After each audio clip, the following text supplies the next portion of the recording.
Chapter 1: Journey Through Worlds. Korean Comics. Disclaimer: the educational institution depicted in this narrative is a university, and all female characters associated with the male protagonist are over the age of 18. To enhance immersion, the titles of teachers and course arrangements are aligned with those commonly found in Korean comics and dramas. Character reference images can be found in the author's notes at the end of each chapter. With that settled, let us plunge directly into the narrative. Congratulations, host! You have been granted the opportunity to traverse into other worlds. Do you accept? Accept, decline. Lin Xiangyu fixed his gaze on the abrupt options that appeared on the Douyin interface, and without a moment's hesitation, his finger decisively pressed accept. Had it been anyone else, they might have paused to contemplate, for such eclectic choices are far from uncommon on the Douyin platform. Lin Xiangyu intended to select accept merely to observe the distribution of the options, never truly believing this to be a serious matter. Yet, to his astonishment, upon making his selection, a system interface materialized before him. Simultaneously, a crisp ding resonated in his mind. Most individuals confronted with such an uncanny scenario would be riddled with confusion, perhaps even feeling a chill run down their spine. However, Lin Xiangyu was not daunted, rather, he felt an exhilarating thrill. As a seasoned web fiction enthusiast, he had long awaited such an unfolding. Firstly, let the system summarize this lifetime for the host in a succinct manner. Upon reading the content in the chat box, Lin Xiangyu immediately shouted, "There's no need for that." Yet, the inexplicably appearing interface and the voice in his mind seemed to disregard his protest and commenced their summary. The birth of a loser, the emergence of a failure, a wretched infant. Do not underestimate the youth in poverty. Driven to madness by poverty.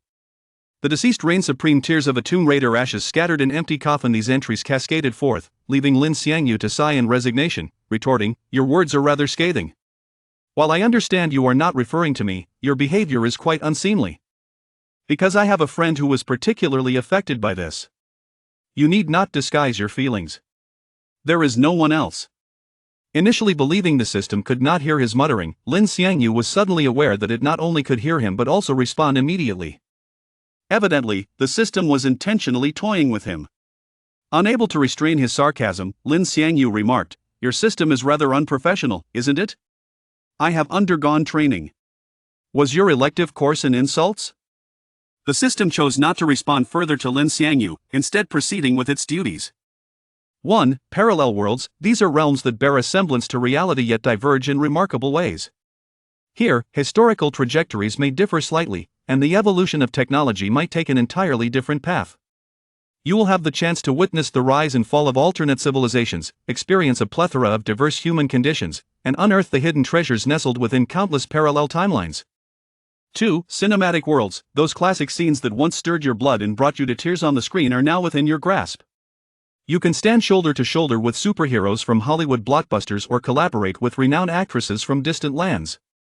3. Comic worlds. A vibrant stage where fervor and dreams intertwine. Beneath the exaggerated art style lies an indomitable spirit of adventure. Whether clashing with formidable opponents in a ninja village or embarking on treasure hunts with a pirate crew, each frame brims with infinite possibilities. You will become the most radiant protagonist in the comic, scripting your own thrilling saga. 4. Gaming worlds. An immersive experience where every challenge is a breakthrough of your limits. Here, strategy and valor coexist, treasures and perils intertwine.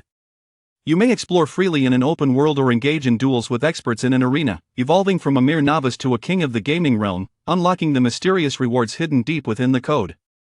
Cinematic worlds, Lin Xiangyu exclaimed almost instinctively.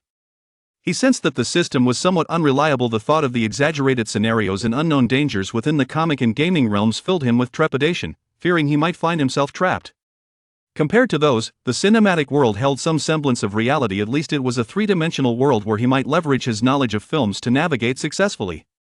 As for the parallel world, he wished to avoid repeating the fate of being the tears of a Tomb Raider, a tragic destiny he had no desire to relive. Host has selected the comic world. Please choose a genre of comic. Lin Xiangyu was momentarily dumbfounded, his face a mask of confusion as he inquired, "Wait, my friend? Have you made a mistake?" Host has selected the comic world. Please choose a genre of comic. Upon hearing the system confirm the comic world selection, Lin Xiangyu pressed, "Wait, my friend? Apologies, I encountered a brief glitch." After the system's nonchalant remark, Options for the comic world appeared on the panel. Lin Xiangyu felt as though he could hear the system chuckling, a disquieting feeling creeping into his heart. He promptly declared, "I no longer wish to participate. Kindly return me to the real world, thank you." Apologies, that option does not exist. Please select from the following. 1. National Comic World, rich in traditional cultural nuances, offering a unique glimpse into Eastern fantasy. 2. Japanese Comic World, brimming with passion, adventure, and friendship, classic elements of Japanese comics that fulfill all your youthful fantasies. 3. American Comic World, the cradle of superheroes, showcasing extraordinary powers and the eternal struggle between good and evil. 4. Korean Comic World, a realm where delicate emotional portrayals and striking character designs intertwine, creating a world of romance and excitement. With no other recourse, Lin Xiangyu steeled himself and made his choice. Japanese Comic World, real men must battle. I aim to become the Hokage. Selection complete. Teleportation commencing. Ding. Transmigration complete. The host has been transported to the Korean Comic World.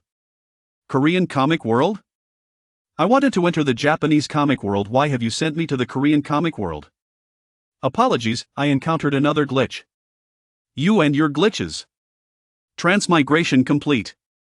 Please be advised, your identity as a transmigrator must remain concealed from others, or you will face world rejection, leading to unpredictable consequences. Thus, I wish you good luck.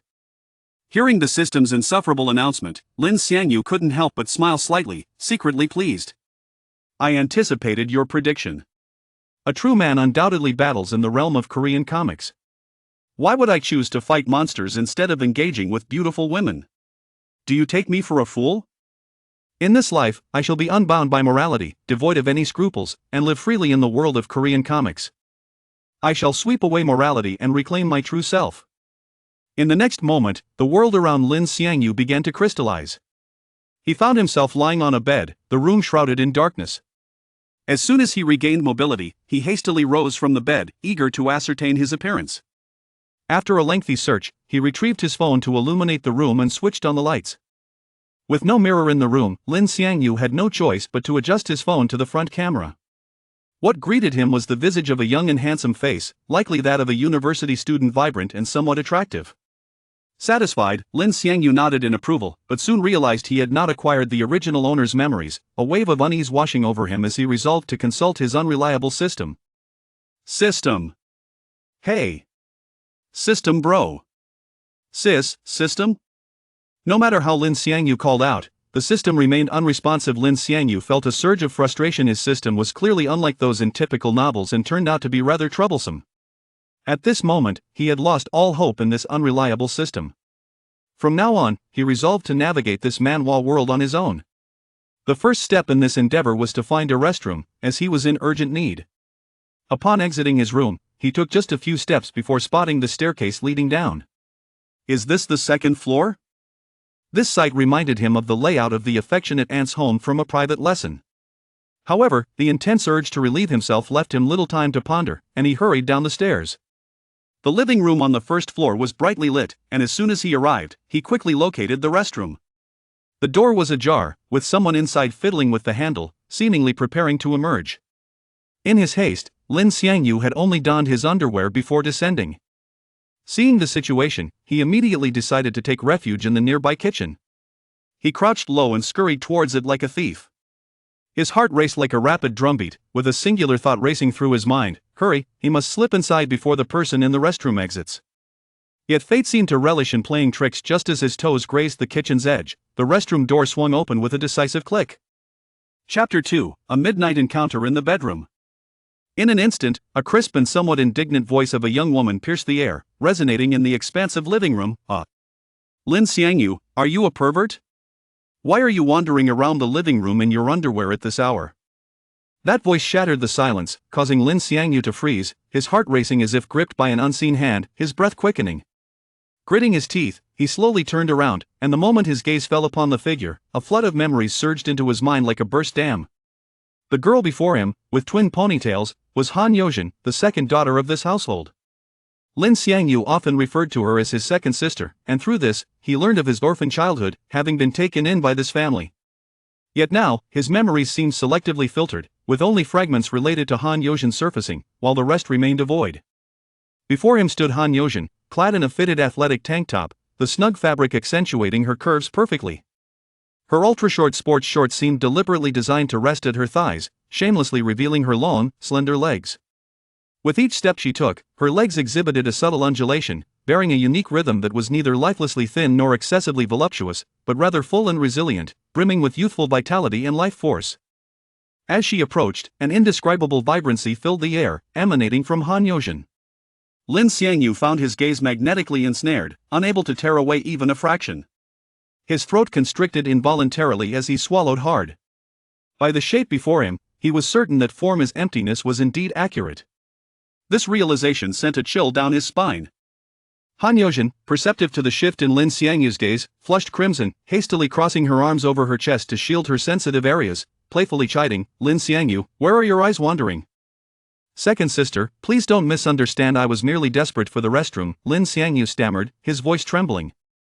With that, he dashed toward the bathroom like a startled rabbit. He understood that the original Lin Xiangyu had instilled a profound aversion in Han Yozhen towards men. Since his arrival, she had made a conscious effort to distance herself from him. Now, with his fragmented memories and lack of clarity about the household's dynamics, he wished to avoid any conflict, especially as he was living under their roof. Upon entering the restroom, he slammed the door shut, leaning against it, his heart still pounding. Meanwhile, Han Yozhen stood rooted, biting her lip, her cheeks flushed, her eyes reflecting a complex array of emotions, lost in thought.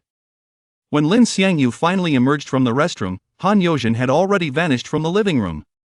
He switched off the lights and, guided by the faint glow of his phone, returned to his room. Perhaps due to the fatigue from his unexpected journey, he sank into bed and fell into a deep slumber as if trapped in a quagmire. The next morning, sunlight filtered through the light blue curtains that failed to block out all the light, illuminating Lin Xiangyu's room. "Lin Xiangyu, wake up and eat. What time is it? Why are you still sleeping? Why did you get up so late today? Hurry up."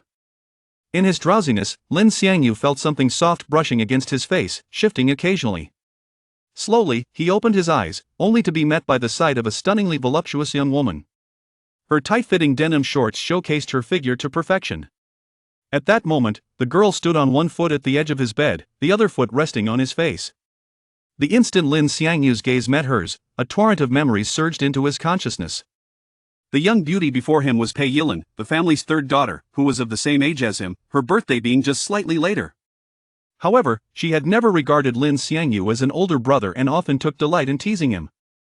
As Lin Xiangyu assimilated these memories, his gaze involuntarily traveled up Pei Yilin's long, fair legs, filled with curiosity and anticipation. Just then, a sultry voice echoed from the doorway, "Yilin! What are you doing? How can you put your foot on Xiangyu's face?" Upon hearing the reprimand, Pei Yilin, like a child caught in mischief, quickly withdrew her foot from Lin Xiangyu's face, her earlier smug expression vanishing without a trace.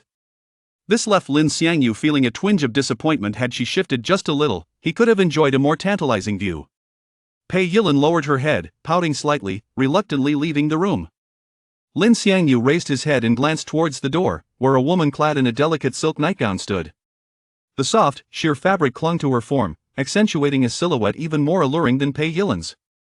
In contrast to Pei Yilin's youthful exuberance, this woman exuded a mature and intellectual charm, with every movement imbued with a unique grace. As Lin Xiangyu's gaze settled on the woman's face, memories flooded back. The woman was Minjing, the matriarch of the household and his aunt, the adoptive mother of Han Yozhen and Pei Yilin. Upon noticing Lin Xiangyu's gaze, a gentle smile graced her lips as she softly said, "Xiangyu, it's time to get up for breakfast. Don't be late for school." "All right, Aunt Minjing, I'll get up right away," Lin Xiangyu replied hurriedly as he sat up. Minjing smiled warmly once more, saying, "I'll head down first, you should hurry and join us for breakfast." With that, she turned and gracefully descended the stairs. As Lin Xiangyu sat on the edge of his bed, stretching, he suddenly realized he was completely unclothed. He paused momentarily, then swiftly threw back the covers, trying to ascertain whether he had undressed during the night. Yet the bed was empty, devoid of any clothing. Lin Xiangyu furrowed his brow, filled with confusion. What exactly transpired last night? Who ventured into my room after I had fallen asleep?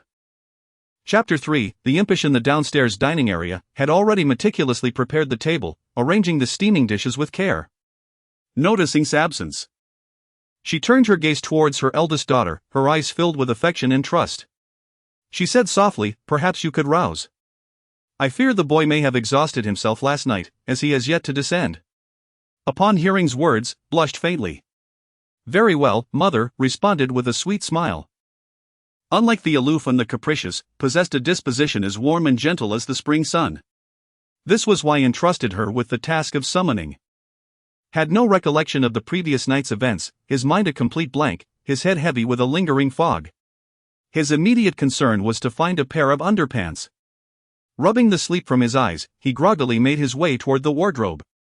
Just as he took a few steps, a slender figure materialized in the doorway. Ah! Exclaimed. Her voice a mixture of shyness and surprise. Instinctively, she covered her eyes, her fingers trembling slightly, and murmured. Why are you wandering about the house unclothed in broad daylight? Looked up abruptly, and the moment his eyes met, a torrent of memories flooded his mind. His face flushed crimson, as red as a ripe tomato, and he was overcome with embarrassment. I was about to change into a clean pair. I was just going to fetch them, he stammered, frantically rummaging through the wardrobe for a pair of briefs, which he quickly pulled on as heart pounded in her chest. Her cheeks burning with a rosy hue. Her voice trembling, she asked shyly, why didn't you close the door while you were changing? I didn't expect anyone to come upstairs. Replied, scratching his head, a look of utter embarrassment on his face. After explaining, he quickly added, please don't mention this to anyone, I beg you. In his memory, had always regarded him as a younger brother, and she always granted his requests. Therefore, he was confident that this time would be no different. Upon hearing's plea, S' fingers twitched slightly, and she surreptitiously opened a small gap between them. Seeing that had already put on his underpants. She breathed a sigh of relief and slowly lowered her hand from her face. Rest assured, I won't breathe a word of this, she said, her face still flushed. Before turning and hurrying downstairs like a startled deer. At the top of the stairs, paused, turned back, and said with a hint of concern in her eyes, come down and eat quickly, the food is getting cold. Hearing her words, quickly pulled on his trousers, strode to the doorway, grasped the doorframe, and leaned out. Calling back, all right, I'll be down in a moment. Responded softly, without turning around, before hurrying down the stairs. With this encounter, had now seen all four women in the house, and all the memories associated with them had returned to him with clarity. The first daughter adopted by possessed a gentle and serene nature, resembling more than the others. The second adopted daughter was known for her aloofness, particularly toward males, whom she always treated with a distant air. The third adopted daughter was as lively as a mischievous monkey, a veritable imp of the house, often engaging in unexpected antics with. Being the youngest, she was adored by her two older sisters, and only could keep her in check. A close friend of Smother had taken him into her home after his parents passed away. Unlike her three daughters, had not adopted, she was merely his aunt. Seeing descend the stairs, S' face immediately blossomed into a warm, spring-like smile. Go wash up quickly and then come and eat, she said. All right, aunt, replied. Heading toward the bathroom. There were two bathrooms in the house, one upstairs and one downstairs. However, the upstairs bathroom was reserved exclusively for use. And no one else was permitted to use it, no matter how urgent the need. Felt a surge of curiosity about the upstairs bathroom and resolved to find an opportunity to sneak in and explore it. After washing up, went to the dining table and sat next to. This was his usual spot, with sitting opposite him, across from, and presiding at the head of the table. At the table, and wore gentle smiles, like flowers blooming in spring, still wore her world-weary expression, her eyes conveying a hint of indifference, and was grinning mischievously at her smile hinting at some hidden secret. The usual custom in the house was that breakfast was not a formal affair, people ate as they arrived. Today was Monday. And, after finishing their meals, gathered their belongings and left for school. However, deliberately ate slowly, her eyes darting toward from time to time. As soon as finished eating, she stood up and left with him. After everyone had left, began to clear the table. Every Monday, she would perform a thorough cleaning, tidying up the entire house, including the rooms of all four residents, including. She took pleasure in keeping the house in perfect order, and did not attend the same school, and was puzzled as to why she had waited for him today.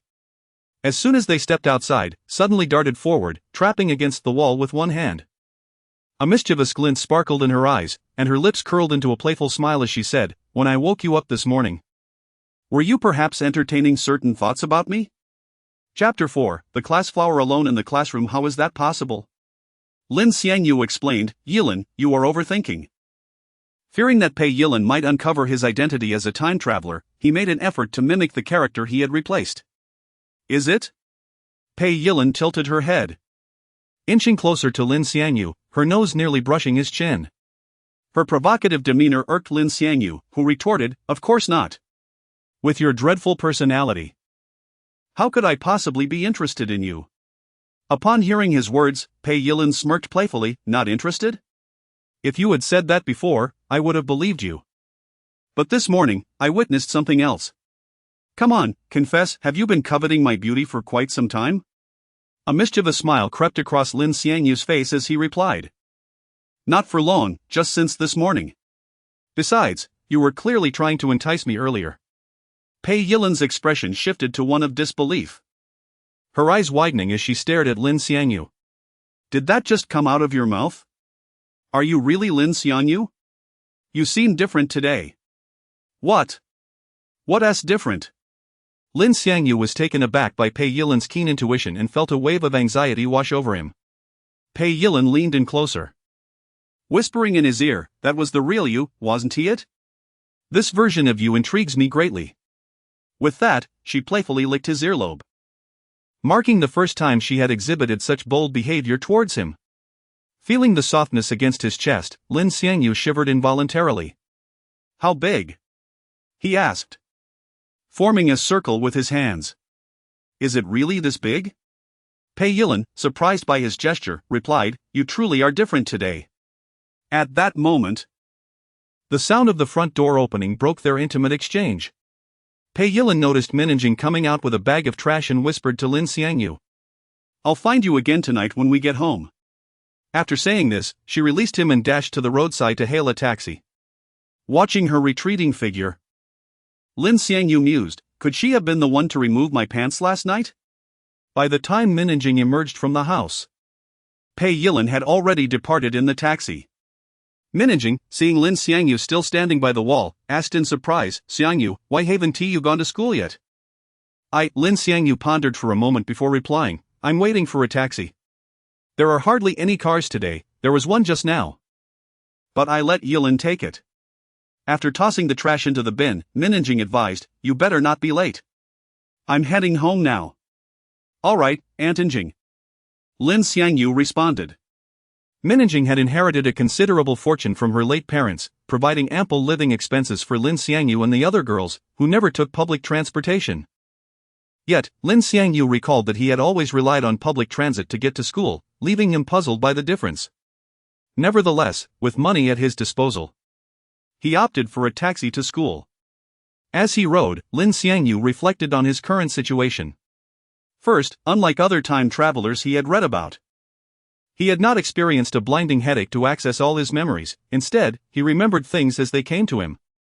Second, his system remained silent, showing no signs of activation. Lastly, he had to ensure that no one discovered his time traveler identity. While in the taxi, he racked his brain over who had entered his room the previous night, but no recollection surfaced. Before long, the taxi arrived at the school entrance, with few students around. As Minjing conducted a weekly cleanup on Mondays, the four of them had left home early. Lin Xiangyu walked through the campus, encountering no one, until he reached the classroom. He quietly pushed open the classroom door, expecting silence, but the sight before him left him frozen, his mind blank. A beautiful girl sat alone in the back row, her face flushed, demeanor flustered, and movements frantic, as if she were desperately concealing something. Clearly, she was engaged in some unspeakable act. This scene unfolded before Lin Xiangyu unguarded. Instinctively, he took out his phone to capture the moment, recalling the adage that one should not panic in any situation, but first document it. Upon sensing his presence, the girl abruptly lifted her head, locking eyes with Lin Xiangyu. Memories associated with her flooded his mind: Zheng Xiaoying, the class flower and also the class bully. She wielded her cousin's status as the leader of a sophomore class to look down upon her classmates. Zheng Xiaoying's face shifted from shock and embarrassment to fury. As the class's queen bee, she could not tolerate being seen in such a disheveled state. She rose from her seat, striding over to Lin Xiangyu. Seizing his collar and declaring with an air of superiority, "Lin Xiangyu, hand over your phone." Her eyes glinted with menace as her black leather shoes stomped down on Lin Xiangyu's foot, her tone dripping with threat. Lin Xiangyu's heart raced, his cheeks burning. Zhang Xiuying's actions were not punitive for him, instead, they were exhilarating. Ding! Shock value system has loaded successfully.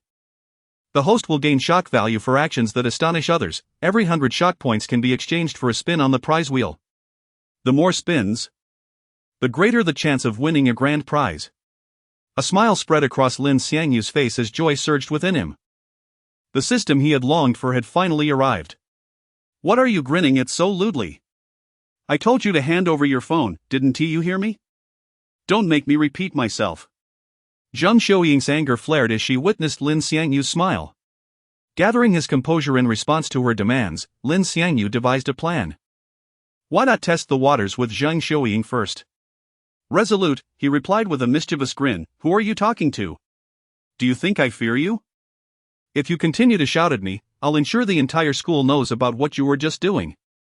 Let us see whether your status as the queen bee or my anonymity holds more weight." With that, Lin Xiangyu forcefully removed Zhang Xiuying's hand from his collar. Taken aback by his assertive demeanor, Zhang Xiuying's face flickered between shades of green and white, astonished that the usually low-key Lin Xiangyu would dare to counter-threaten her. Zhang Xiuying contributes 25 shock value. As Lin Xiangyu noted the system's prompt, a smile graced his face. The two remained locked in a tense standoff. The classroom echoing with their synchronized breaths, the air thick with anticipation. Chapter 5, Shock Value Exceeds 100. Zhang Xiuying bit her lower lip. Her expression a complex tapestry as she fixed her gaze upon Lin Xiangyu. After a tumultuous internal struggle, she finally spoke, "Very well, I shall not trouble you further. You may keep the photos for your own viewing, but you must not disseminate them, and I shall consider our earlier encounter as though it never transpired." Though she endeavored to maintain her composure, the slight tremor in her voice betrayed her underlying anxiety. "What are you thinking?" Lin Xiangyu smirked, a hint of mischievousness dancing in his eyes. "Zhang, the campus beauty, have you lost your mind?" As he approached her, each step felt like a provocation. Surely, no one would be so naive as to believe such a fortuitous arrangement could exist. "What do you take me for?" Zhang Xiuying contributes a shock value of 30. Zhang Xiuying's eyes widened in disbelief, her face a canvas of astonishment. She had never anticipated that Lin Xiangyu, who typically drifted through life as a mere shadow, would not only evade her threats but would also turn the tables, confronting her with audacity. In her mind, he was merely a soft target, easily manipulated. Yet, the man before her now felt utterly foreign. "What do you want then?" Zhang Xiuying's tone softened involuntarily, her usual air of superiority faltering. It was difficult for her to lower herself, yet the situation demanded it. Her lips pressed tightly together, a mixture of defiance and trepidation flickering in her eyes. "I'm uncertain what I desire," Lin Xiangyu replied, mischief glinting in his gaze. "How about this, you promise to do something for me when I decide it's time." He emphasized "do," the implication heavy with innuendo. Upon hearing this, Zhang Xiuying instinctively pointed a finger at him, her face alternating between crimson and pale. "You." But as she met his threatening gaze, the words were choked back, swallowed by an unseen force. "What was that?" Lin Xiangyu inquired, his tone sharp. "Nothing, I agree. But you mustn't make unreasonable demands." Zhang Xiuying conceded, knowing she was now at a disadvantage, hoping he would not overstep. Seeing her acquiescence, Lin Xiangyu's expression radiated smug satisfaction. His smile widened, eyes glinting with playful mockery as he pressed further. "For instance?" "Ah. Lin Xiangyu, do not push your luck." Zhang Xiuying retorted, her chest heaving with indignation. Visibly incensed by his demeanor. "You surely understand that should you divulge this incident, your life at school would soon become quite unbearable." She attempted to reassert her authority, reclaiming a semblance of her former dignity. "Ha ha ha ha." Lin Xiangyu's laughter echoed through the empty classroom, a stark contrast to the oppressive silence. "Zhang, you are truly amusing. Worst case, I could simply transfer schools." "And you?" He leaned closer, his smile taking on a suggestive quality. I dare say you might just become a viral sensation across the internet, given your commendable figure. Zhang Xiaoying's mouth fell agape, rendered speechless by his audacity. Her body trembled, a maelstrom of fear and fury coursing through her. She had never imagined being cornered by Lin Xiangyu in such a manner. Zhang Xiaoying contributes a shock value of 40. Observing Zhang Xiaoying's defeated demeanor, Lin Xiangyu couldn't suppress a triumphant smirk. He extended a hand, pressing down on her head with a mockingly authoritative tone. From now on, when you see me, Lin Xiangyu, lower your head and know your place. Zhang Xiaoying had never endured such humiliation. Throughout her life, bolstered by the support of her older cousin, a notorious figure among the upperclassmen, her peers had always treated her with deference. Now, subjected to Lin Xiangyu's disdain, she felt a torrent of shame and rage swelling within her. Her face flushed with embarrassment as heat radiated through her body.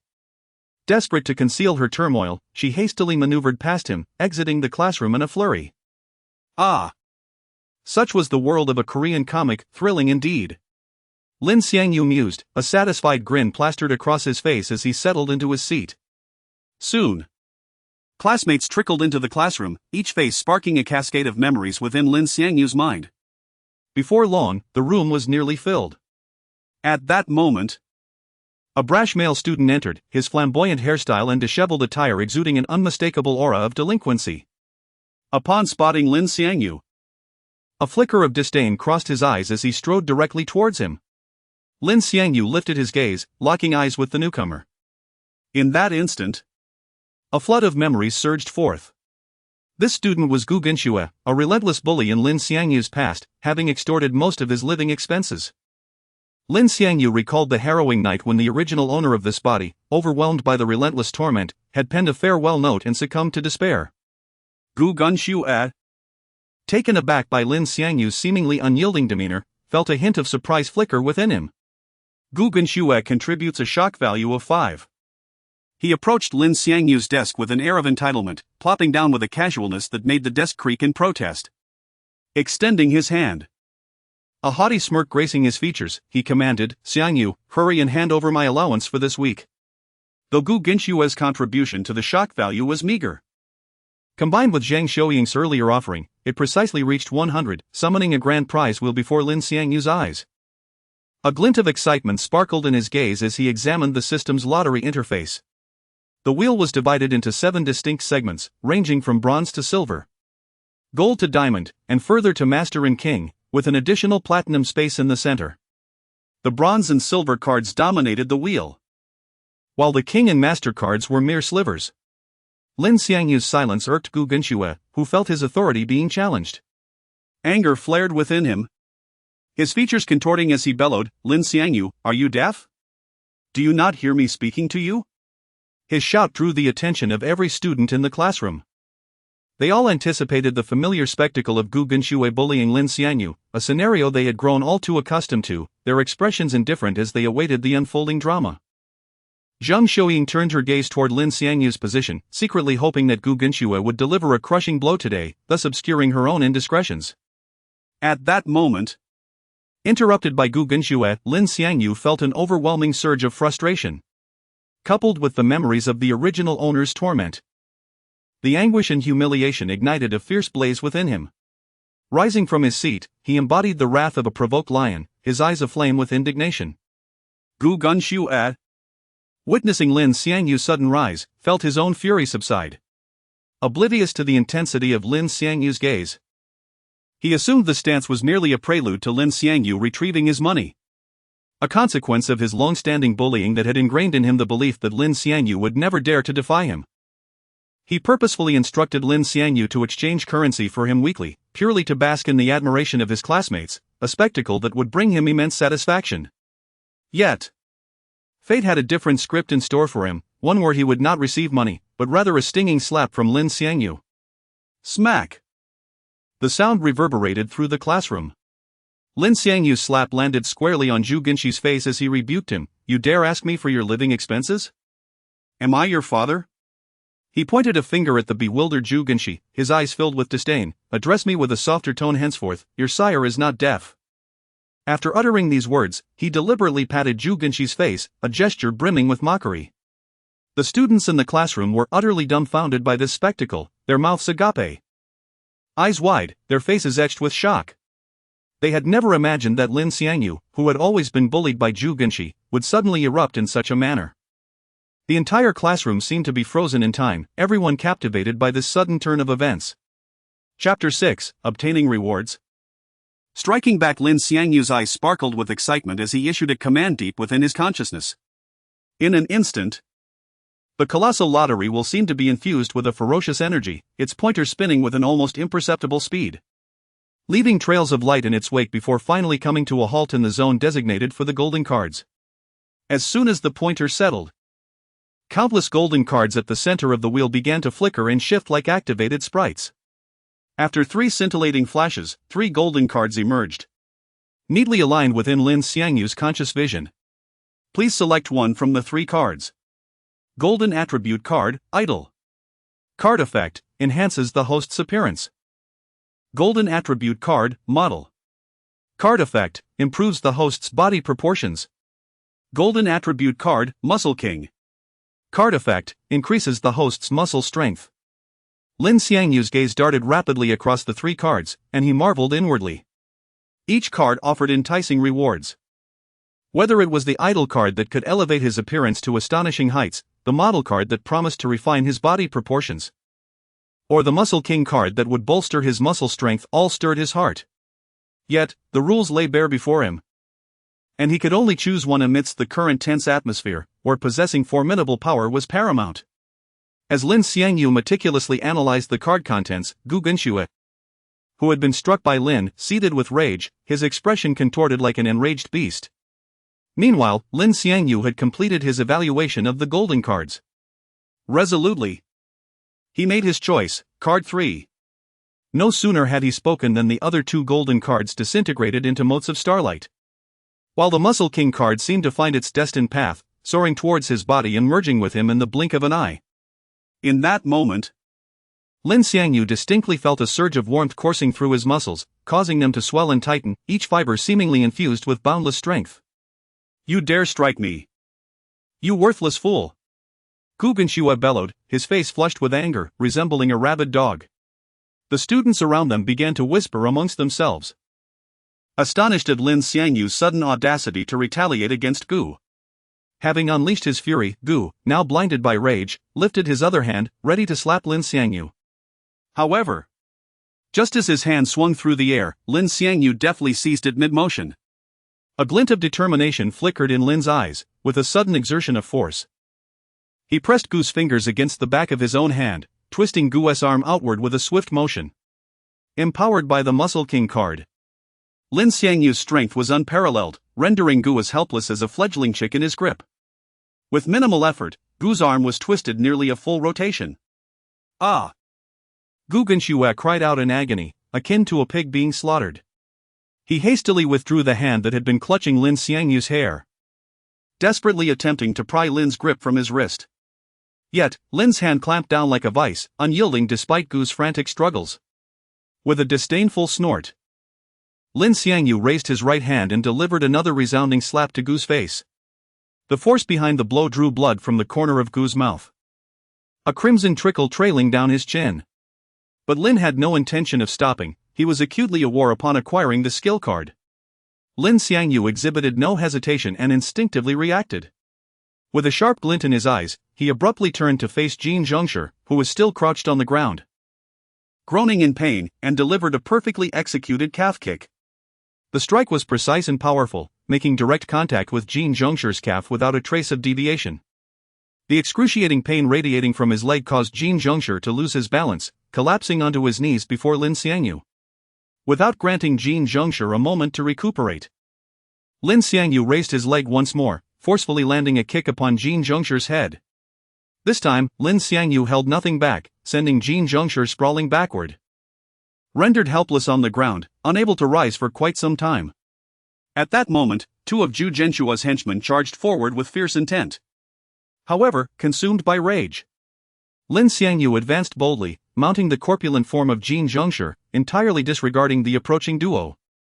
In the next heartbeat, Lin Xiangyu's tightly clenched fist, brimming with unrestrained fury, descended mercilessly upon Jin Zhengshi's face. Just one punch was enough to unleash a torrent of blood from Jin Zhengshi's nose, eliciting a wretched wail. Yet, Lin Xiangyu was undeterred. His fists raining down on Jin Zhengshi's plump head like a relentless storm. Even as Zhu Zhenshua's other two lackeys aimed blows at him, he continued his frenzied assault on Jin Zhengshi. Chapter 7, the immobilization card. Lin Xiangyu sensed the howling wind rushing above his head, and instinctively dodged to the side, causing a chair to crash heavily onto Jin Zhengshi. With a loud crack, the chair slammed down on him. In the next moment, Lin Xiangyu sprang to his feet, unhesitatingly employing the newly acquired thrust punch, launching a swift strike towards the face of a subordinate. The golden-level thrust punch was as fast as lightning. The subordinate's pupils dilated in an instant. Before he could react, Lin Xiangyu's fist, accompanied by the force of rushing wind, struck his face with tremendous impact. With a dull thud, the subordinate's head snapped back, instantly swelling into a large bump. Following this, Lin Xiangyu moved like a specter, delivering two solid punches to the subordinate's face. His fists fell like torrential rain, relentlessly pounding the subordinate's face, causing him to see stars and his mind to grow hazy. Yet, driven by instinct, he struggled to raise his arms in a feeble attempt to shield himself. Observing this, Lin Xiangyu refrained from further thrust punches. Instead, he slightly lowered his body and executed a powerful calf kick to the subordinate's shin. Caught off guard, the subordinate felt a wave of excruciating pain in his calf, losing his balance and collapsing to his knees before Lin Xiangyu. Just as Lin Xiangyu was preparing to strike the last subordinate, the classroom door swung open with force, and their beautiful homeroom teacher, Sheneng Ai, stepped inside. Simultaneously, the previously dazed Zhu Genshua managed to stand, a trace of dried blood lingering at the corner of his mouth. Lin Xiangyu, what are you doing? Sheneng Ai's voice was sharp and urgent. Upon hearing her unfriendly tone, Lin Xiangyu looked up, memories associated with her flooding his mind. Sheneng Ai, 23 years old, was the homeroom teacher of this class. In the original owner's memories, she was portrayed as cold and irresponsible. The original owner had confided in her about the bullying perpetrated by Zhu Genshue and his gang, yet she had responded apathetically, stating that one hand cannot clap alone, urging the original owner to manage herself while turning a blind eye to the bullying. Her negligence was, without a doubt, a significant factor that drove the original owner to contemplate suicide. As Zhu Genshue stood, Lin Xiangyu caught him in his peripheral vision. At that moment, Lin Xiangyu turned, fury igniting in his eyes, and, in front of Sheneng Ai, delivered a resounding slap to Zhu Genshue's face. The sharp crack echoed throughout the classroom. Zhu Genshue, barely upright, was knocked off balance once more by the force of Lin Xiangyu's slap, nearly toppling to the ground. Sheneng Ai contributes 62 shock points. Zhang Xiaoying contributes 100 shock points. Jin Zhengshi contributes 55 shock points. Zhu Bencheng contributes 37 shock points. Jin Lishu contributes 37 shock points. Lin Xiangyu's audacious act sent shock points skyrocketing. Lin Xiangyu! Sheneng Ai exclaimed, exasperated. What are you doing? Her voice trembled with anger. Lin Xiangyu turned to face her, a mocking smile gracing his lips, and replied, Teacher Shen, I was merely testing your theory that a hand cannot clap alone. To my surprise, not only can it clap, but the sound is quite loud. The classmates in the classroom exchanged incredulous glances, struggling to believe that the once timid Lin Xiangyu had transformed overnight into someone entirely different. Sheneng Ai contributes 30 shock points. Park Xiuxia contributes 25 shock points. Zhang Xiaoying contributes 33 shock points. Lin Xiangyu! Do you dare to strike another student in front of me? Sheneng Ai's voice cut through the air, filled with disbelief. Her chest rose and fell rapidly, her face a canvas of anger and shock. Lin Xiangyu, noticing the multitude of shock points his words had garnered, smirked and continued, Of course I do. I am merely demonstrating the validity of your hypothesis, Teacher Shen. In my view, your theory is on par with the Goldbach conjecture. His words prompted a wave of laughter from his classmates, and the shock points continued to surge. You! Sheneng Ai's face turned a deep shade of anger, her finger trembling as she pointed at Lin Xiangyu, momentarily at a loss for words. As a newly appointed teacher with little experience in education or management, she was hesitant to confront even the more troublesome students from less privileged backgrounds. In response to incidents in the classroom, she often sought advice from more seasoned teachers, who imparted nothing but conciliatory methods. This approach ensured she wouldn't offend anyone, allowing students from influential families to resolve their issues independently, while those without such advantages posed no threat to her. Classmates contribute shock points omitted. To garner even more shock points, Lin Xiangyu continued to provoke, "Is it because I slapped you Ginshua that you couldn't grasp the situation? If it helps, I could slap you directly, it would be quite effortless." Upon hearing this, Sheningai's eyes brimmed with tears that spilled over as she turned away. Wiping her face in a display of distress, her high heels clicking rapidly against the floor as she exited the classroom.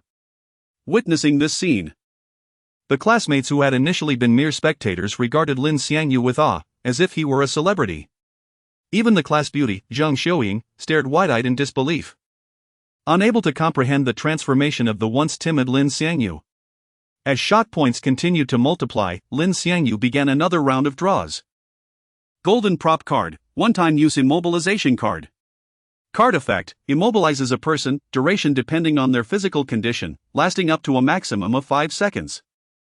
After completing the draw, Lin Xiangyu's gaze slowly shifted towards Zhang Xiuying, who was also watching him intently. Their eyes met, and Zhang Xiuying's heart raced, a wave of panic washing over her as she quickly averted her gaze. A flush crept across her cheeks, spreading rapidly to her ears. Noticing this, Lin Xiangyu conceived another means to accumulate points, a sly smile forming on his face. He rose from his seat and approached Zhang Xiuying with deliberate poise. Seeing Lin Xiangyu stride towards her, Zhang Xiuying's heart raced uncontrollably. After all, Lin Xiangyu had just dared to confront their teacher. What did that make her, the class beauty? Her fists clenched, palms slick with sweat as her mind spiraled with anxious thoughts. At that moment, Zhang Xiuying nervously monitored the distance between them, her heart pounding erratically as Lin Xiangyu approached.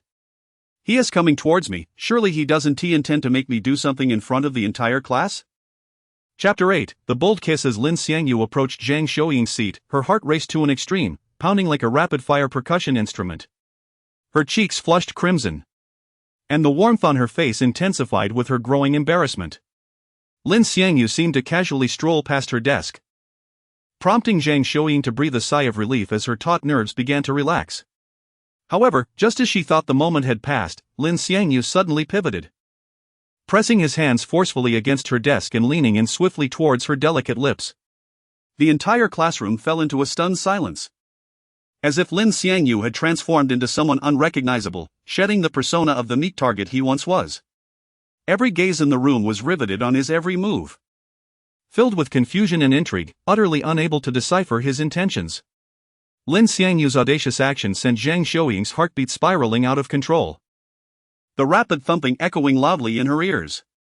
She feared he might hear her heart racing, which only heightened her anxiety. Zhang Xiuying instinctively leaned closer to Lin Xiangyu, her voice trembling with a hint of pleading as she whispered, "Lin Xiangyu, can we talk about this after class?" Ignoring her plea, Lin Xiangyu slowly raised his hand towards her face. His fingers brushed against her cheek, gently tucking away the damp strands of hair that clung to her skin from her nervousness. Zhang Xiuying's reflex was to evade, yet, as if under a spell, she merely pushed his hand away slightly, remaining frozen in her seat, her mind a blank canvas, as if time itself had halted. The sensation of his fingertips gliding over her heated skin sent shivers coursing through her.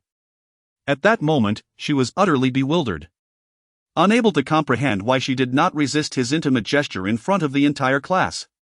Just as she was engulfed in this unexpected turmoil, Lin Xiangyu leaned in and, without hesitation, pressed his lips against hers, soft and inviting. The classroom was enveloped in a profound silence, everyone holding their breath at this astonishing spectacle. Zhang Xiuying's mind was a whirlwind. What was happening? Was it possible that she had secretly yearned for him to do something like this? This thought flashed through her mind like a lightning bolt, amplifying her inner chaos. The reason for her bewilderment lay in Lin Xiangyu's use of a binding card. The sheer audacity of his bold kiss had garnered him over 500 points of shock value, elevating his total to beyond 800 points and still climbing. After all, how could it not be shocking for the class flower and head girl to be kissed by the once vulnerable Lin Xiangyu? Once the immobilizing effect faded, Zhang Xiuying snapped back to reality, her hands instinctively covering her blushing face as she hurriedly dashed out of the classroom. At that moment, every student, boys and girls alike, stared with wide eyes and gaping mouths, unable to believe what had just transpired. The once timid Lin Xiangyu had audaciously kissed the class beauty. And she had not resisted. The absurdity of the scenario surpassed even the wildest plots of romantic comics. Lin Xiangyu watched Zhang Xiuying's hurried departure. A peculiar glint in his eyes as he mused inwardly, her legs are long and fair, if only the curvature were a tad more pronounced, but still. Her silhouette is exquisite, if properly cultivated. Ah, that appearance, akin to a hunter eyeing its prey. In her panicked flight to the classroom door, Zhang Xiuying collided with the tear-streaked face of Shining AI, accompanied by the stern figure of the school's director, Zhao Kanghao. The moment Lin Xiangyu's gaze met Zhao Kanghao's, a flood of memories surged through him. Zhao Kanghao, in his early 40s, typically exuded authority before students, but would quickly become subservient and sycophantic in the presence of influential parents, a demeanor that repulsed Lin Xiangyu. Lin Xiangyu, you dare to defy a teacher? Zhao Kanghao's expression was serious as he commanded, come with me to the office. Very well, Lin Xiangyu replied nonchalantly. He slowly withdrew his hand from Zhang Xiuying's desk, straightened his posture, and walked towards the door with a steady gait, every step radiating confidence as if he held Zhao Kanghao in utter disregard. As he walked, Lin Xiangyu engaged in an internal lottery. 3 consecutive draws yielded, golden ability card, my eyes are measuring instruments. Card effect, allows clear vision of any object within 50 meters, including various data about the object. Golden skill card, passive tiger in a vest. Skill effect, wearing any color vest increases combat power by 50. Golden technique card, one-time use master of Jeet Kune Do. Card effect, allows the use of certain combat techniques from Jeet Kune Do for 10 minutes. Each of these cards possessed formidable effects. And upon activating my eyes or measuring instruments, the previously hazy world transformed into vivid clarity. It was akin to shifting from a blurred glass view to pristine, high-definition resolution. Zhao Kanghao, observing the slight smirk on Lin Xiangyu's lips, felt an inexplicable surge of irritation and asked sternly, what are you smiling about? I'm not smiling about anything. I was simply born with a smile. Is there a problem? Lin Xiangyu retorted, flashing a mischievous grin that seemed to unsettle Zhao Kanghao. Zhao Kanghao contributes 23 shock points. As Zhao Kanghao regarded Lin Xiangyu's nonchalant demeanor, a flicker of doubt crept into his mind. Could he be the scion of some powerful figure? This thought softened Zhao Kanghao's previously stern expression. For an H country, even a mere director would tread carefully around influential students. Once inside the office, Zhao Kanghao gestured towards the sofa, attempting to maintain a calm tone. Please, have a seat. Without hesitation, Lin Xiangyu strode to the sofa, plopped down comfortably, and crossed his legs, exuding an air of leisure. Zhao Kanghao closed the office door, took a seat across from Lin Xiangyu, cleared his throat, and said, now, tell me why you confronted Teacher Shen. I did not confront Teacher Shen, you must provide evidence for your claims, Director Zhao. Lin Xiangyu leaned forward slightly, resting his elbows on the coffee table, locking eyes with Zhao Kanghao. Director Zhao, you mustn't wrongfully accuse the innocent. Lin Xiangyu's gaze was fierce and piercing, sending a chill down Zhao Kanghao's spine. The director, perplexed by Lin Xiangyu's calm demeanor, pondered privately, who exactly is this boy? Having only known Lin Xiangyu as a model student, Zhao Kanghao had never encountered him before, not even learning his name until recently from Shining AI. Unsure of Lin Xiangyu's background, he hesitated to confront him directly. Student Lin, let us do this, please recount the events, and I assure you I will remain impartial. Zhao Kanghao, after speaking, rose from the sofa and took a seat at his workstation, promptly commencing his search for Lin Xiangyu's file on the computer. Lin Xiangyu briefly recounted the sequence of events, and by the time he finished, Zhao Kanghao had completed his review of Lin Xiangyu's dossier. Upon discovering the information regarding Lin Xiangyu's orphan status, Zhao Kanghao's demeanor underwent a swift transformation. His previously reserved posture relaxed instantly, and his gait adopted a more casual air, exuding an undeniable arrogance. Zhao Kanghao returned to the sofa, unfastening the top 2 buttons of his shirt, loosening his collar, and crossing his legs. His tone turned assertive as he inquired, did you not just challenge Teacher Shiningai? Why are you still in denial? Have you lost your desire to study? The expression on Zhao's face now starkly contrasted with the caution he had displayed earlier. Director Zhao, one may indulge in various excesses, but one must not speak carelessly. Lin Xiangyu replied leisurely, reclining against the sofa. He mirrored Zhao's posture, crossing his legs in a nonchalant manner as he remarked, regardless of whether I challenged Teacher Shen. I have witnessed you confront Teacher Li directly. What nonsense are you spouting? When did I ever confront Teacher Li?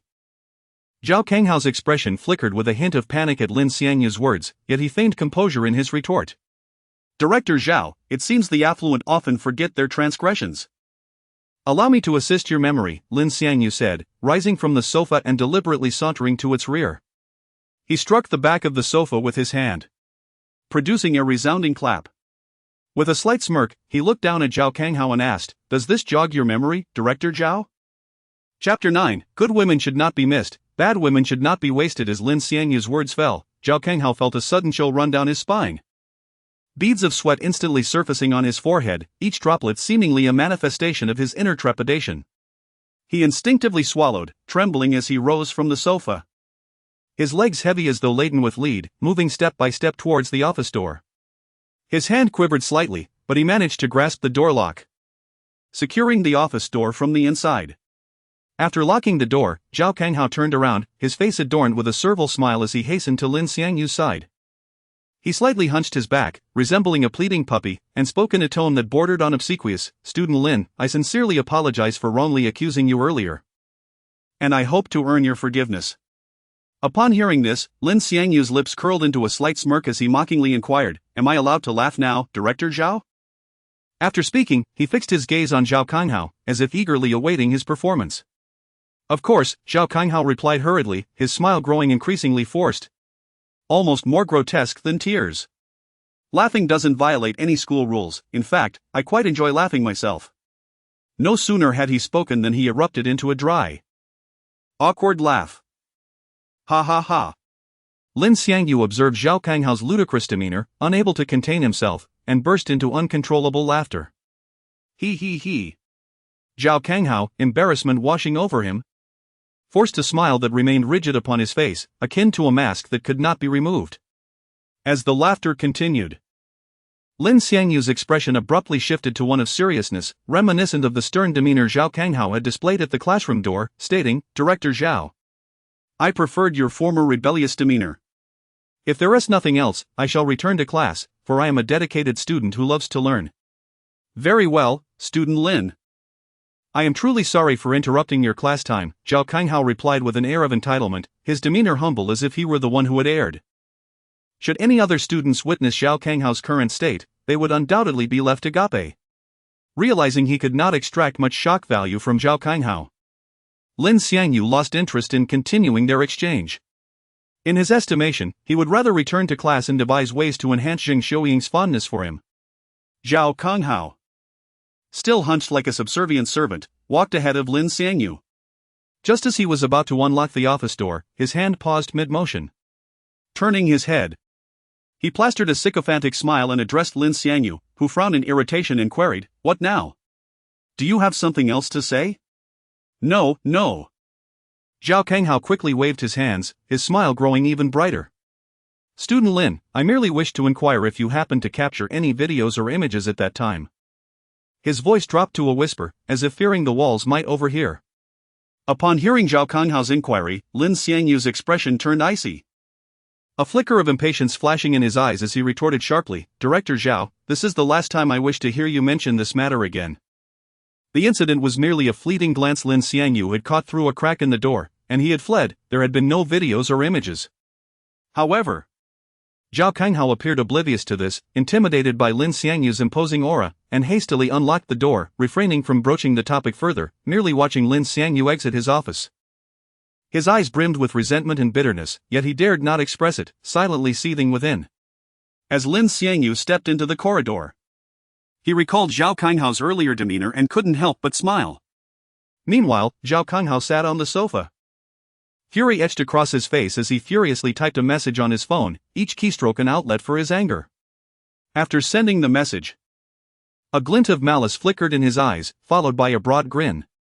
Indeed, he had summoned Teacher Li once again through text.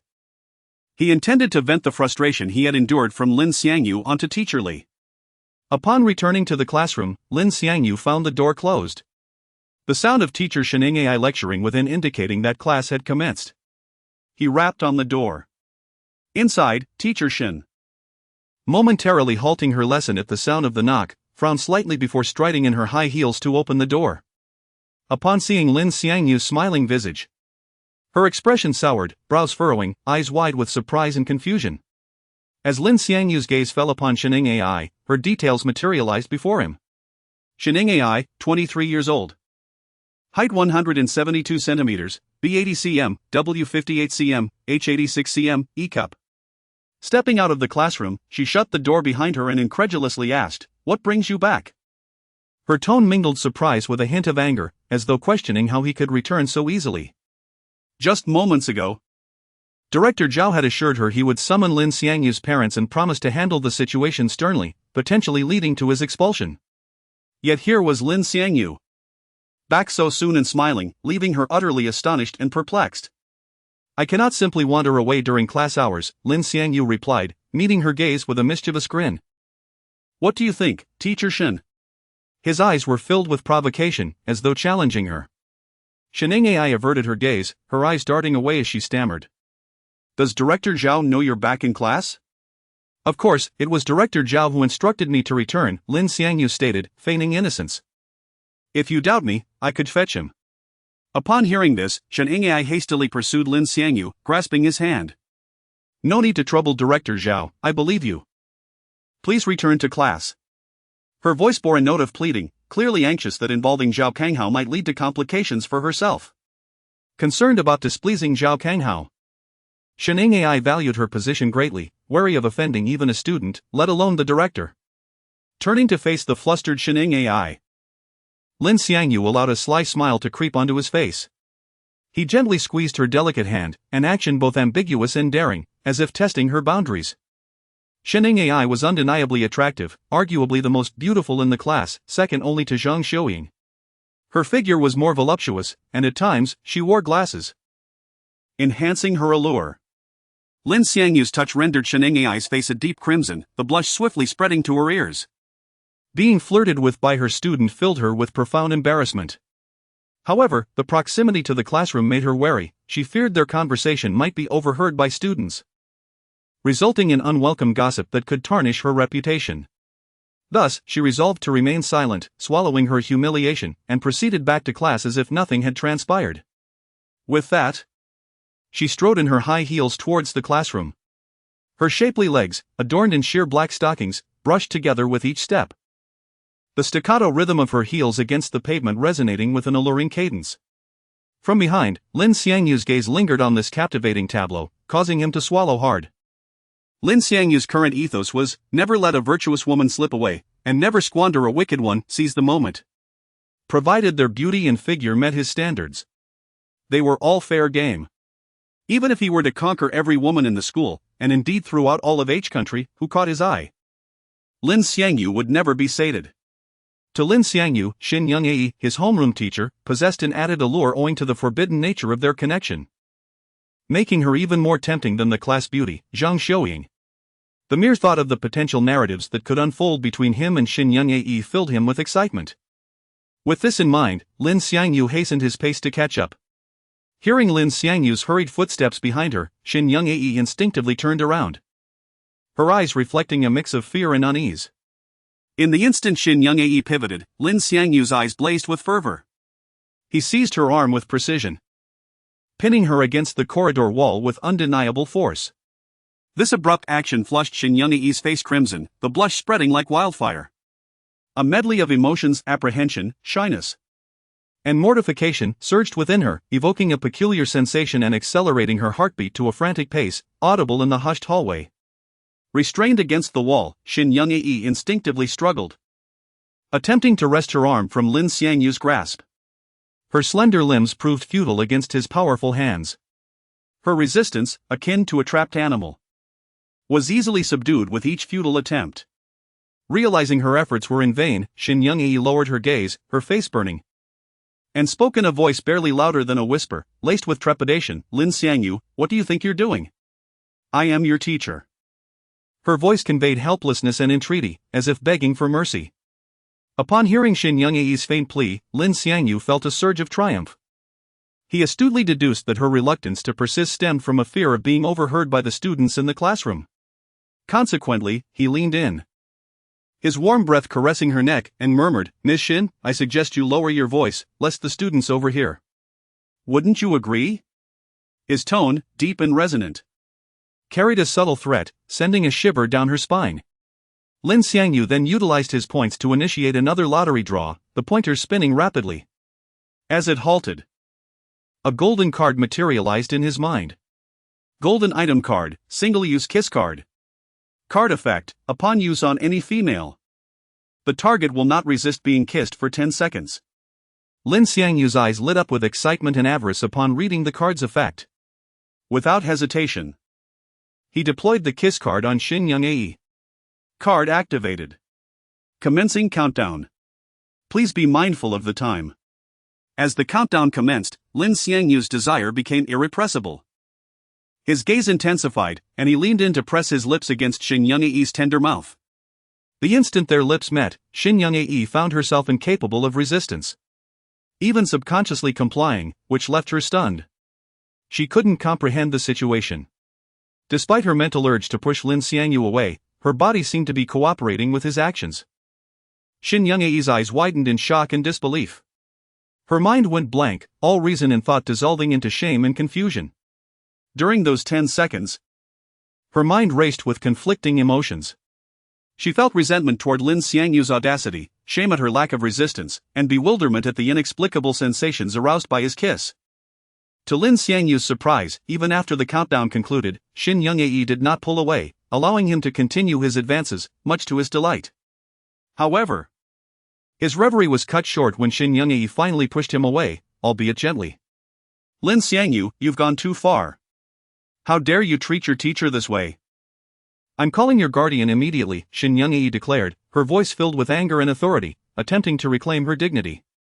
Lin Xiangyu's heart skipped a beat upon hearing her words. Realizing the gravity of the situation, he sought to prevent Min Haijing from discovering his actions. His mind raced for solutions, deciding to placate Shin Young-ae for the time being. As he spoke, he continued to draw lottery cards, hoping for one that could resolve the situation. This time, his luck was extraordinary, drawing 2 platinum cards. Platinum item card, single-use eraser of the mind. Card effect, can selectively erase specific memories from the mind of any target. Limited to 1 event, platinum skill card, charged fist. Card effect, after charging, unleash an attack exceeding your normal strength. Longer charge time yields greater power. Up to 5 seconds. Maximum power is 1.5 times your limit. Golden skill card, passive athletic boy. Card effect, increases movement speed by 50 when wearing athletic shoes. Golden item card, single-use muscle relaxant. Card effect, upon use on any female, the target will not resist having their muscles relaxed. Duration, 5 seconds, the eraser of the mind card presented a perfect solution. Its ability to erase the consequences of any action made it invaluable. However, Lin Xiangyu deemed it too precious to waste on such a minor incident, believing Shin Young-ae would hesitate to escalate the situation.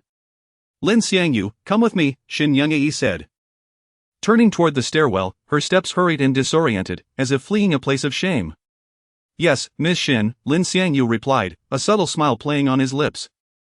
His eyes gleamed with confidence and anticipation, as if expecting an even more captivating spectacle. As they moved away from the classroom and reached the stairwell, Shin Young-ae halted and turned, her expression composed yet betraying unease. In a tempered tone, she inquired, "Xiangyu, why did you do that to me?" Hearing Shin Young-ae's tone, Lin Xiangyu inwardly sighed with relief.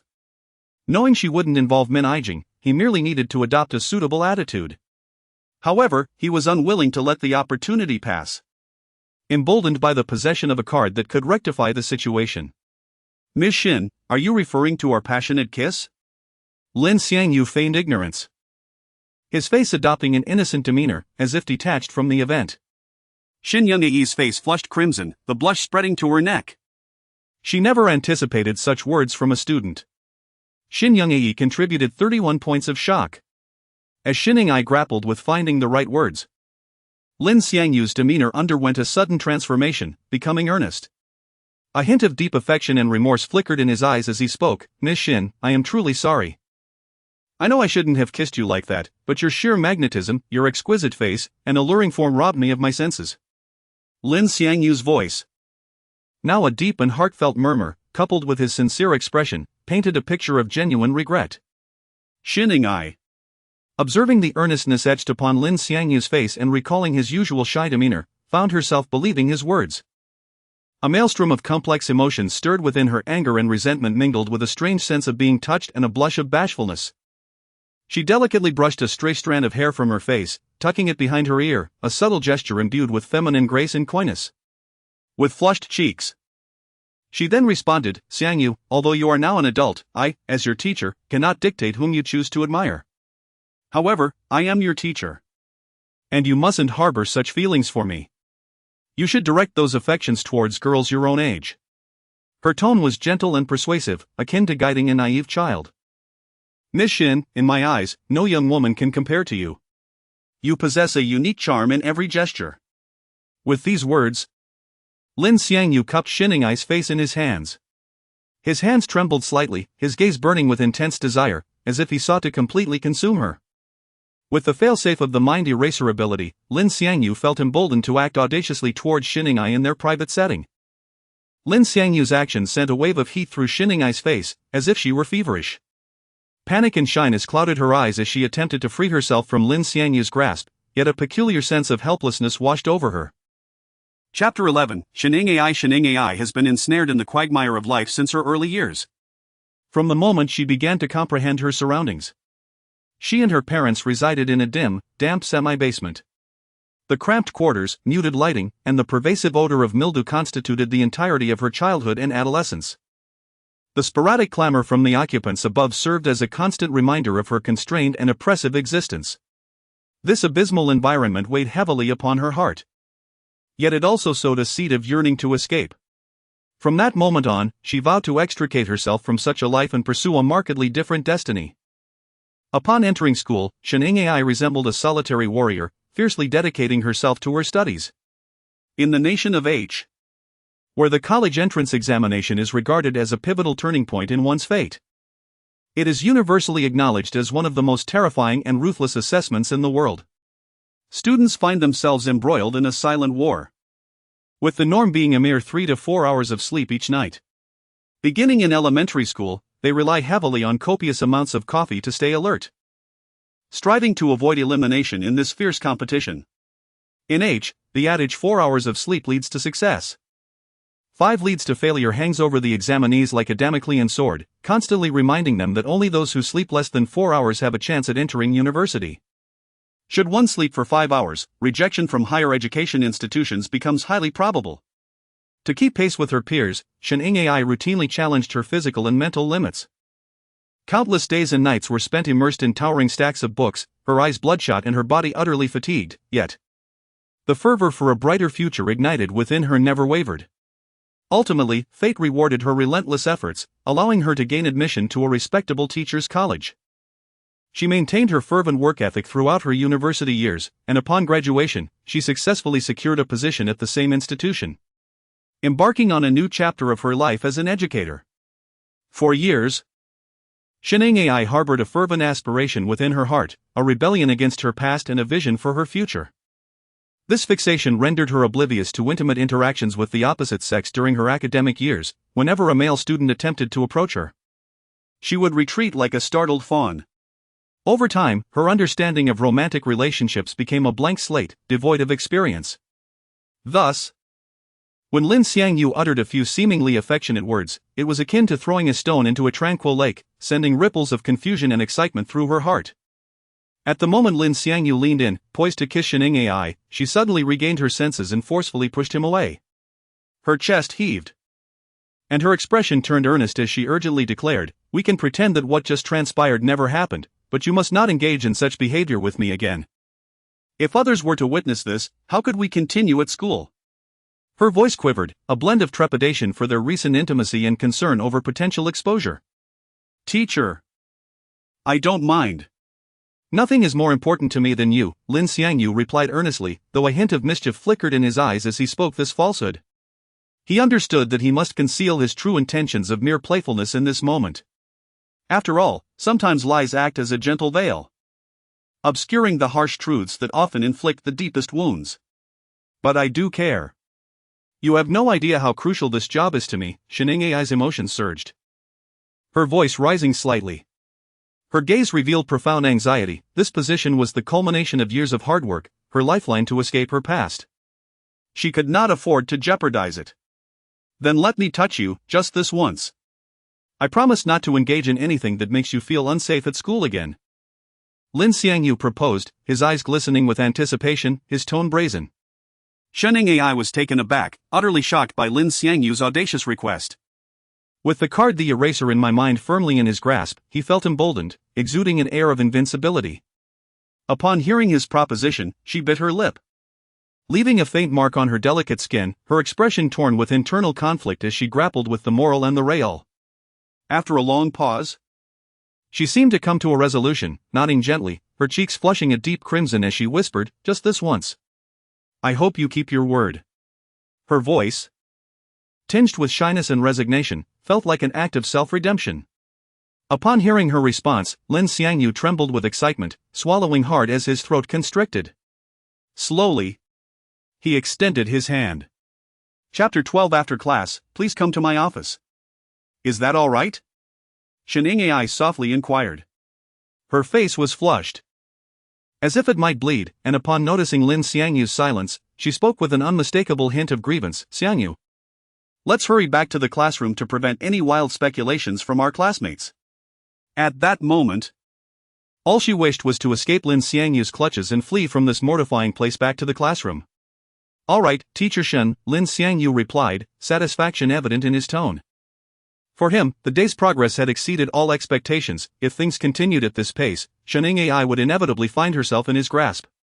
The classroom door slowly creaked open, and Shenengai and Lin Xiangyu entered, one after the other. Shenengai kept her head down, hastening her steps, attempting to conceal her still flushed cheeks with her hair. In contrast, Lin Xiangyu wore a broad smile, radiating a sense of triumph, as if announcing his victory to their classmates. Witnessing Lin Xiangyu's demeanor, a subtle stir erupted among the students, who collectively contributed to his growing notoriety. Once inside the classroom, Lin Xiangyu instinctively glanced towards Zhang Xiuying. Their eyes met, and Zhang Xiuying's face instantly blushed crimson, resembling a ripe persimmon. Flustered, she averted her gaze, her long eyelashes trembling slightly, betraying her inner turmoil and anxiety. Yet, despite her embarrassment, she couldn't resist stealing glances at Lin Xiangyu, fearful that he might suddenly demand her to fulfill her promise. After Lin Xiangyu settled into his seat, Shenengai took a deep breath, striving to regain her composure and resumed the lesson. "All right, let us continue with our class." However, her voice trembled slightly, and her thoughts frequently drifted back to the recent events in the corridor, causing her lecture to be disjointed and lacking the usual poise and confidence. For Lin Xiangyu, the duration of the class felt interminably dull. Bored, he sat in his seat, meticulously crafting a strategic plan in his mind based on the current capabilities of his cards, his eyes glinting with calculation. His gaze returned to Zhang Xiuying as he activated his ability. "My eyes are a measuring stick." Zhang Xiuying, 18 years old, height 166 centimeters. B84 cm W59 cm H86 cm, D cup. The moment Lin Xiangyu invoked his skill, Zhang Xiuying seemed to sense it, suddenly feeling as if she were under intense scrutiny. Instinctively, she turned to look at Lin Xiangyu, but as their eyes met, she swiftly averted her gaze, her face flushing once more, her heart racing. Lin Xiangyu, possessing a degree of charm, was undoubtedly the most handsome student in the class.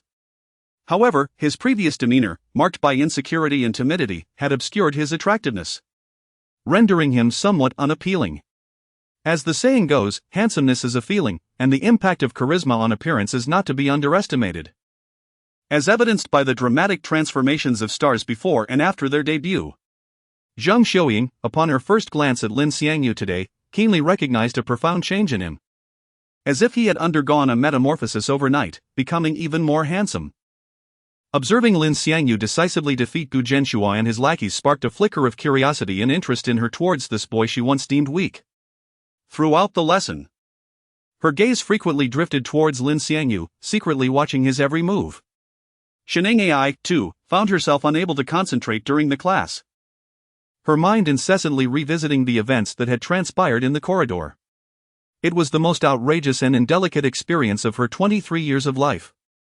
Her heart was a tumult of conflicting emotions. On one hand, she felt anger and shame regarding Lin Xiangyu's actions, while on the other, she was intrigued and perplexed by this newfound emotional experience. After much contemplation, Sheneng Ai picked up her phone, her fingers trembling slightly as she added Lin Xiangyu on Kakao in their class group chat. In South Korea, Kakao holds a status akin to that of WeChat in China. Upon seeing Sheneng Ai take the initiative to add him as a friend, Lin Xiangyu's heart soared with joy, his eyes sparkling with excitement as he promptly accepted her friend request. After adding him as a friend, Sheneng Ai hesitated for a moment before sending a message to Lin Xiangyu. "Xiangyu, please come to my office after class." Upon reading her message, Lin Xiangyu's heart raced as if it might leap from his chest. A smile of barely contained delight spread across his face. To him, this could signify the onset of something favorable. Even if it did not, it at least indicated a shift in Sheneng Ai's attitude towards him, no longer as resolutely resistant as before. The class bell chimed, its clear sound shattering the classroom's tension. Sheneng Ai instinctively cast a glance at Lin Xiangyu, her eyes reflecting a complex mix of emotions, before hurriedly leaving the classroom in her high heels, her composure slightly faltering. Just as Lin Xiangyu was about to follow her out, he was abruptly confronted by Gu Zhenshuo and 3 of his subordinates, who blocked his path with threatening glares. After a break during class, Gu Zhenshuo had regained some of his spirit. As the former undisputed leader of the class, he understood all too well that if he let Lin Xiangyu go so easily, he would lose all authority within the class. Furthermore, if news of his recent humiliation at Lin Xiangyu's hands spread, he would be unable to hold his head high in school, becoming a laughingstock wherever he went. Determined to maintain his dominance and restore his reputation, Gu Zhenshuo gritted his teeth, his eyes flashing with malice as he resolved to teach Lin Xiangyu a lesson, ensuring he would understand the consequences of crossing him. Chapter 13, Communicating with Xin Young-ae in her office. I have no mood to deal with you. Just get lost. Lin Xiangyu was solely focused on reaching Xin Young-ae's office, completely uninterested in the 4 defeated opponents before him. After all, he was not attending school to vie for the position of class leader. Far more pressing matters awaited him, including Zhang Xiaoying. The classmates who intended to leave the classroom halted their steps, their gazes converging on Lin Xiangyu and Zhu Gyunxiak. "Lin Xiangyu, don't get too cocky. You caught me off guard with that sneak attack. Do you really think you're something special?" Zhu Gyunxiak, the former class leader, could not afford to lose face in front of his peers. Lin Xiangyu frowned, his expression darkening as he coldly warned, "While I'm still holding back, you'd best step aside. Otherwise, don't blame me when you're carried out horizontally. I'll see just who ends up leaving in such a manner." Zhu Guanxiak, filled with rage and humiliation, clenched his fist and swung it toward Lin Xiangyu's face with a fierce wind-up. However, Lin Xiangyu was far from defenseless.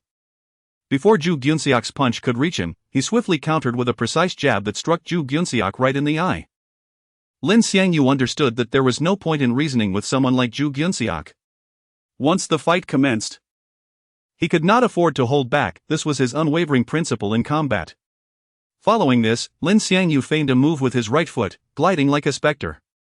As Zhu Gyunxiak focused on defense, Lin Xiangyu unleashed a flurry of quick jabs with his left hand, relentlessly targeting Zhu Gyunxiak's face. Although each jab lacked overwhelming power, the sheer volume of strikes fell upon Zhu Gyunxiak like a torrential downpour, leaving him vulnerable. After a barrage of punches, Zhu Gyunxiak saw stars, instinctively covering his head while shouting hoarsely, "Hey, you lot back there! Get in here and help me!" His underlings, having been terrified by the earlier encounter, hesitated under Zhu Gyunxiak's command but ultimately charged forward, gritting their teeth. Meanwhile, as Lin Xiangyu continued his relentless assault with his left hand, he secretly gathered strength in his right. At this moment, he locked eyes with Jin Zhongsil, his expression steely, and unleashed a powerful right hook aimed squarely at Jin Zhongsil's chin. Lin Xiangyu harbored a particular disdain for Jin Zhongsil, given the latter's previous misdeeds. Though Lin Xiangyu had little experience in fighting, he had often watched clips of professional fighters, even studying how they dealt with thugs on the streets.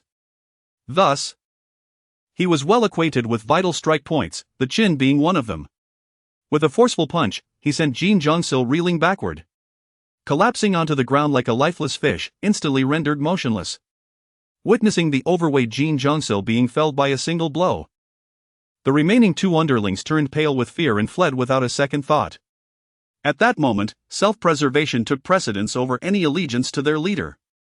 As Zhu Gyunxiak watched Lin Xiangyu approach him step by step, dread filled his heart, and he instinctively retreated.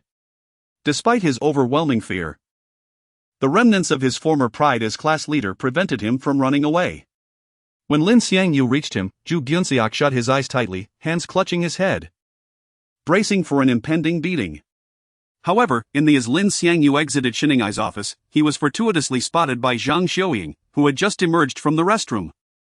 Zhang Xiuying gazed at Lin Xiangyu's retreating figure, a flicker of surprise gracing her features. Just moments earlier, during class, she had distinctly not heard Shiningai summon Lin Xiangyu to her office. Thus, a question lingered in her mind: what could have compelled Lin Xiangyu to emerge from Shiningai's office? Curiosity began to stir within her, and her eyes sparkled with a hint of inquiry. Lin Xiangyu, acutely aware of being observed, swiftly turned to glance behind him. Chapter 14, Exciting News. As Lin Xiangyu turned, Zhang Xiuying hurriedly sought refuge behind the wall at the stairway. Her breath came in rapid, disordered gasps, and her heart raced violently, as if it would burst forth from her chest and escape through her throat. She could not comprehend why she felt such panic. She only knew that in that fleeting moment, an inexplicable sense of anxiety and shyness compelled her to act thus. Lin Xiangyu furrowed his brow in confusion, casting a sharp glance around the vicinity. Noticing that no one was watching him, he straightened his clothes and strode steadily towards the classroom. Once he departed, Zhang Xiuying thoughtfully gazed at the door to Sheningai's office. Inside the classroom, the atmosphere was as vibrant as a pot about to boil over. Students congregated in small groups, animatedly discussing the thrilling battle that had unfolded that morning. Lin Xiangyu had been exceptional today. He had single-handedly taken on 4 opponents and emerged victorious. One boy, flushed with excitement, gesticulated wildly, as if he were the heroic protagonist himself. I have always said, do not provoke honest individuals. Even a rabbit will bite when cornered, and when a tiger refrains from roaring, do not mistake it for a sickly cat. Another student chimed in, his eyes brimming with admiration for Lin Xiangyu. I tell you, Lin Xiangyu and I are cut from the same cloth. Though I may appear amiable, should I be pushed to my limits, I can be even more formidable, boasted a robust boy, pride etched across his face. I have long found that Gu Genshu a fellow intolerable. Even if Lin Xiangyu hadn't dealt with him today, his days would be numbered.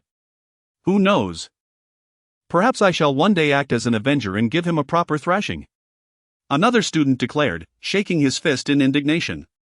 At that moment, a girl suddenly let out a cold laugh, mercilessly exposing, stop boasting. We've been classmates since childhood. When my boyfriend used to sit on you and beat you, where was your ferocity then? Her words ignited a wave of laughter throughout the classroom. The boy's face turned a deep shade of crimson, resembling a ripe tomato, as if blood could drip from him. Embarrassed and furious, he retorted, how dare you speak of me? And me being beaten by your boyfriend, what about you? Let us not forget how many of our former classmates wrote on you. I prefer not to delve into your sordid affairs, yet you dare to bring mine up first. Those ex-boyfriends of yours merely regarded you as a free plaything. The girl shot back, unyielding, her voice sharp as a blade slicing through the night. And what of that? At least someone is willing to be with me, which is certainly more than you can say. You, on the other hand, have to lock your door at night and daydream about which girl might ever fancy you. She continued, arms crossed, her expression dripping with disdain. Do not look at me with those eyes. Even if I spent my entire life alone, never touching a woman, I would never stoop to your level, the boy scoffed. His face contorted in disgust, as if she were some loathsome filth. Do you think I would care for you? Even if you begged on your knees, I wouldn't spare you a glance. She retorted, equally unrestrained. As their quarrel escalated, the classroom door gently swung open, and Lin Xiangyu entered with an air of composure. The previously raucous classroom fell silent, as if a pin dropping could be heard distinctly. All eyes magnetically turned to Lin Xiangyu, their gaze a mixture of reverence and curiosity. Only the girl who had been speaking continued her tirade, oblivious to the shift in atmosphere. With her back to the door, she had not noticed Lin Xiangyu's arrival. "Stop boasting. Have you forgotten last Sunday night, when I called you out at the dead of night? I know your little schemes all too well. If I had gone to the motel with you that day, you certainly wouldn't have refused even if I asked you to lick my feet." Her voice pierced through the silence, jarring to the ears. The boy frantically signaled her with his eyes, filled with urgency and warning, urging her to hush. Yet, the girl, caught up in her fervor, remained oblivious to his signals, laughing triumphantly after her statement. However, as she surveyed the room and witnessed the awkward expressions and eerie silence, a sense of foreboding washed over her. She quickly turned her head and locked eyes with Lin Xiangyu. Her smile froze instantly. As if captured in Tim chapter 15, stealthily entering the room, Pei Yilin, "Lin Xiangyu, hurry home, I am eagerly looking forward to playing with you." As Lin Xiangyu's gaze swept across the phone screen, his heart inexplicably raced, an ineffable thrill surging within him as he swiftly exited the classroom. Zhang Xiuying had been quietly observing Lin Xiangyu's every move, originally intending to speak with him privately after school about the matter of the photograph. However, to her surprise, Lin Xiangyu darted out of the classroom like a cheetah drawn to its prey the moment class ended. Recalling the flushed and bashful expression on Xiningai's face during her visit to the office, Zhang Xiuying's curiosity was piqued, and an impulsive urge surged within her. Biting her lip, she hurriedly pursued him. When Zhang Xiuying reached the door of the classroom, she caught a glimpse of Lin Xiangyu's figure racing down the stairs alone. For reasons unknown, she chose not to continue her pursuit but halted, allowing her gaze to linger momentarily in the direction he had vanished before turning and walking toward the opposite side of the corridor. As she passed by Xiningai's office, she instinctively slowed her pace, casually glancing inside. Seeing Xiningai still seated at her desk, engrossed in grading assignments, a sense of relief washed over her. However, at the same time, her curiosity grew wildly, and she could not help but ponder, what could Lin Xiangyu be in such a hurry for?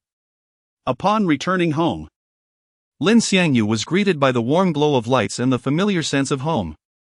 Jean Nini was bustling in the kitchen, her apron tied elegantly around her, embodying the image of a devoted housewife as she laughed and chatted with Minanjing while preparing dinner. Han Yozhen lounged lazily on the sofa, her fingers gliding swiftly across her phone screen, occasionally emitting soft giggles. Minanjing was the first to notice Lin Xiangyu's return. She paused her chopping, a gentle smile gracing her face as she greeted him warmly. "Xiangyu, you're back. How was your day?" Lin Xiangyu responded with a radiant smile, politely replying, "I had a wonderful day, Antonjing." He then greeted Jean Mimi and Han Yozhen in turn. Jean Mimi turned, spatula in hand, her face adorned with a tender smile as she softly said, "Xiangyu, you should rest for a bit, dinner will be ready shortly." Han Yozhen merely offered a perfunctory response, her gaze still fixed on her phone, though a faint blush crept across her cheeks. Seeing her like this, Lin Xiangyu was suddenly reminded of their outing the previous night, and his face flushed with embarrassment, wishing he could sink into the ground. He hurriedly said, "Sister Mimi, I'll head to my room now. Please call me when it's time to eat." The moment the words left his mouth, he regretted them, as they brought to mind the awkward incident this morning when Jean Mimi had caught him walking the dog. Upon hearing his words, Jean Mimi similarly recalled that moment, her cheeks instantly blooming with color, resembling a ripe apple. Despite her shyness, she maintained a facade of composure, nodding gently and responding, "All right, you go ahead and rest." Feeling as if he had been granted a reprieve, Lin Xiangyu dashed upstairs. Hardly had he settled in his room when he heard Pei Yilin's bright voice from downstairs, "I'm back." Moments later, the sound of hurried footsteps approached as Pei Yilin breezed into the living room, greeting the three girls on the first floor before plopping down beside Han Yozhen on the sofa. Leaning closer, with a mischievous glint in her eyes, she whispered, "Second sister. Has Lin Xiangyu come back yet?" Han Yozhen's heart skipped a beat at the question, fearing that Pei Yilin had learned of the events from the previous night. Her face flushed crimson as she stammered, He went to his room." "Why do you ask?" "Nothing, just curious," Pei Yilin replied. A sly smile spreading across her face as she received the answer, resembling a cunning little fox as she sprang up and dashed upstairs. In his room, Lin Xiangyu sat at his desk, brow furrowed in deep thought. The mysterious figure from the previous night kept replaying in his mind, who had stealthily entered his room and taken his underwear. After experiencing such a bizarre incident on his first night after crossing over, he vowed to uncover the identity of this culprit. At present, he deemed Pei Yilin the prime suspect. After all, this mischievous girl enjoyed playing pranks, and while she had never crossed such a line before, the likelihood of anyone else being involved seemed exceedingly slim. He resolved to find an opportunity to question her thoroughly that very night.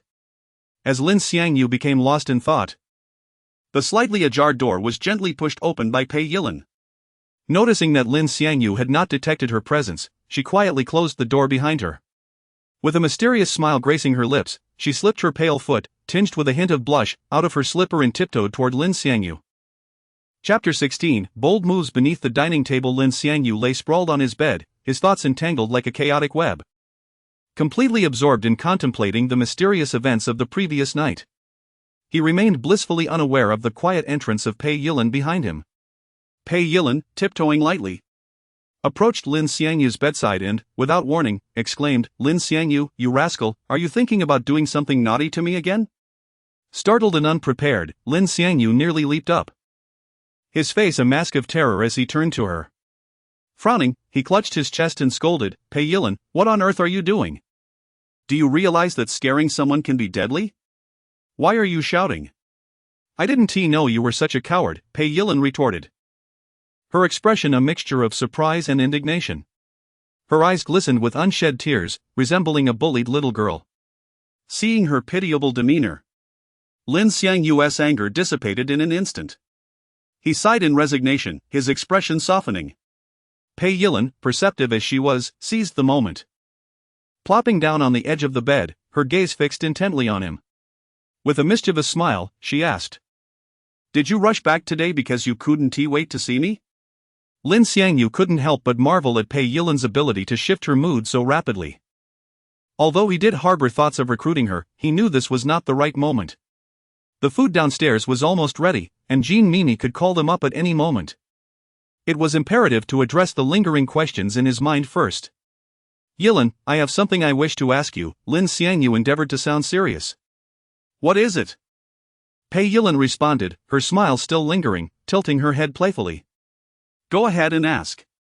Last night, did you come into my room?" Lin Xiangyu hesitated, gathering his thoughts before continuing. "Ah." Pei Yilin's face registered clear surprise, as if Lin Xiangyu had posed an absurd question.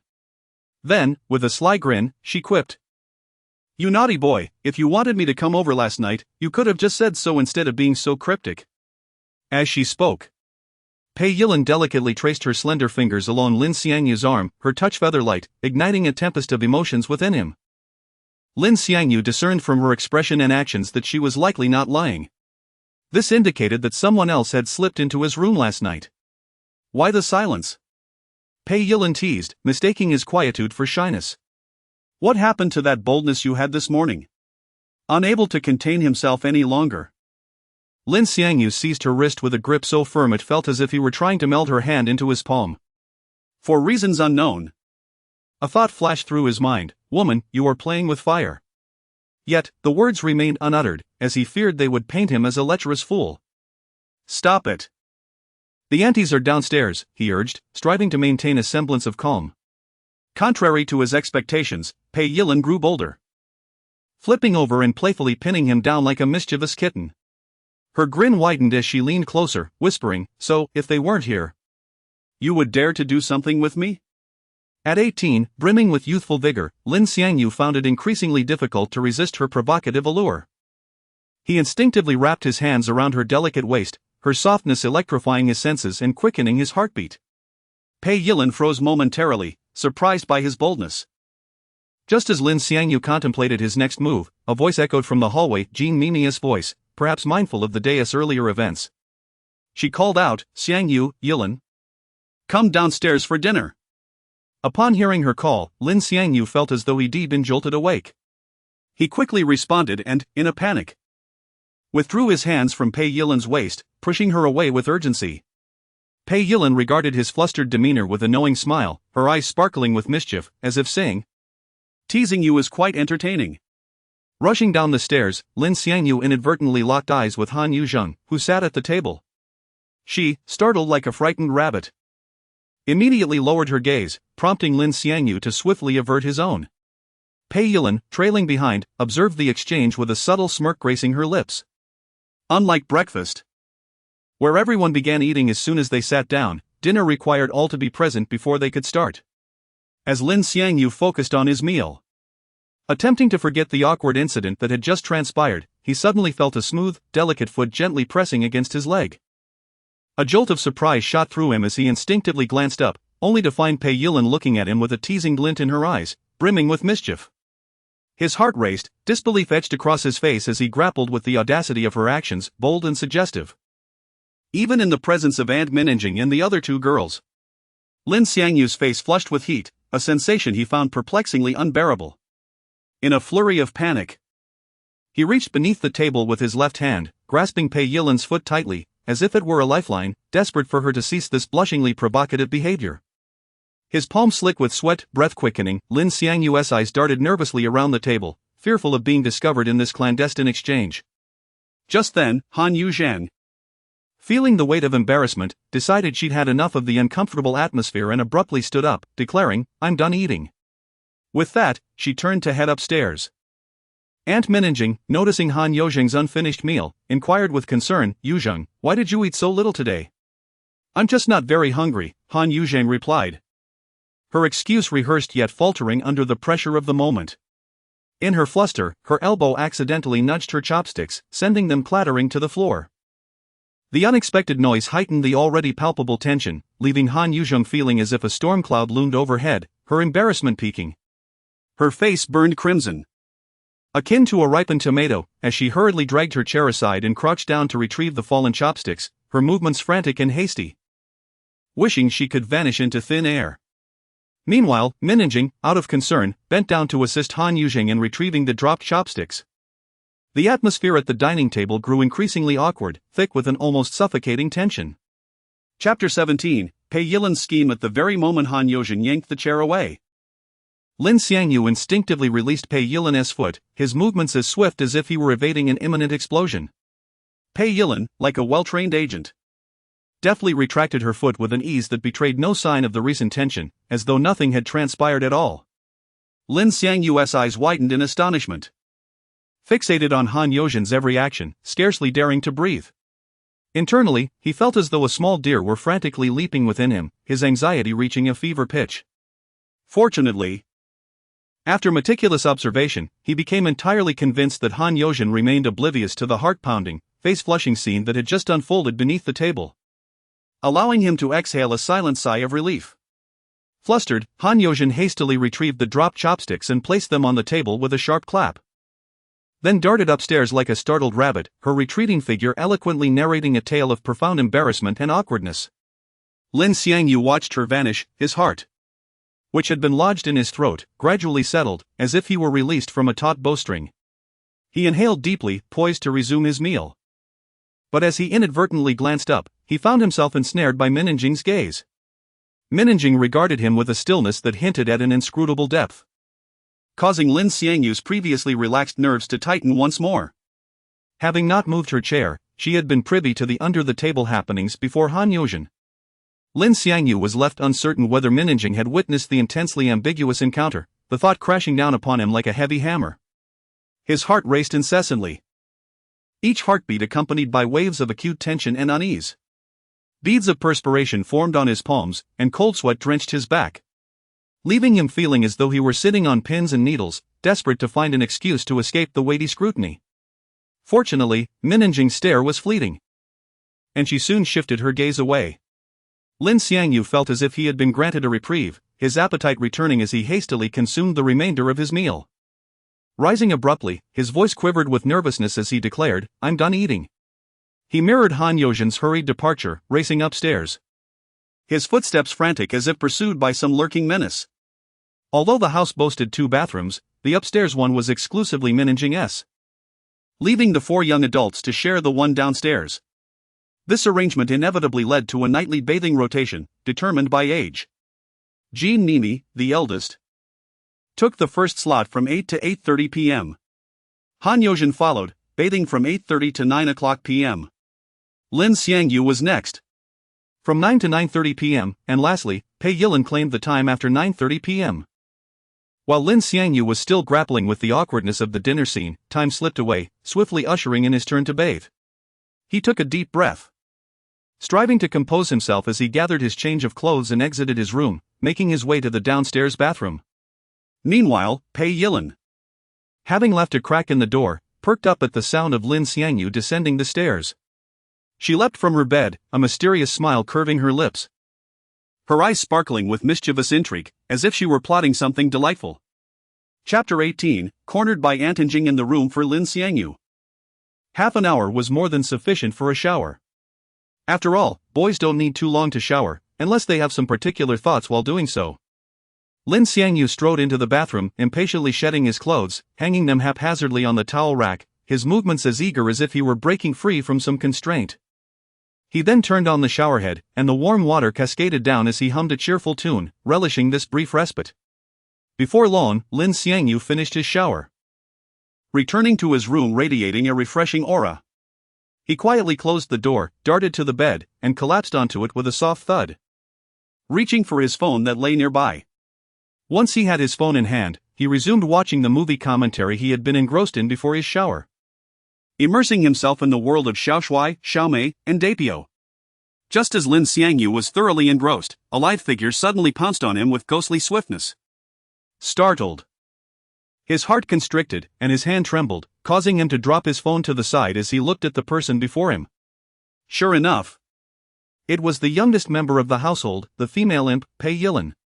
"What are you doing here?" Lin Xiangyu exclaimed, his eyes wide with astonishment, his voice involuntarily rising in pitch. "What's wrong?" Pei Yilin responded, a teasing smile playing on her lips, her eyes gleaming with mischief as she purred. "Don't you want me here? Stop fooling around, hurry up and leave, it won't be good if the ants find out," Lin Xiangyu said anxiously, his face etched with worry. He didn't want anyone to know that Pei Yilin had sneaked into his room late at night. If word got out, who knew what kind of commotion it would cause? "Don't worry, they're all early sleepers. As long as we're quiet, no one will notice," Pei Yilin said, raising her eyebrows with an air of nonchalance, as if this were a thrilling escapade. Knock, knock, knock. The crisp sound of knocking suddenly echoed, striking his heart like a hammer blow. Then, Minanjing's voice came from outside the door. "Xiangyu, are you still awake? Open the door for Auntie." Hearing Minanjing's voice, Lin Xiangyu's heart lurched. The playful expression on Pei Yilin's face instantly morphed into visible panic, her eyes filled with fear. "Auntie Yinjing, please wait a moment, I'll put on some clothes." Lin Xiangyu responded loudly, frantically rushing towards the wardrobe.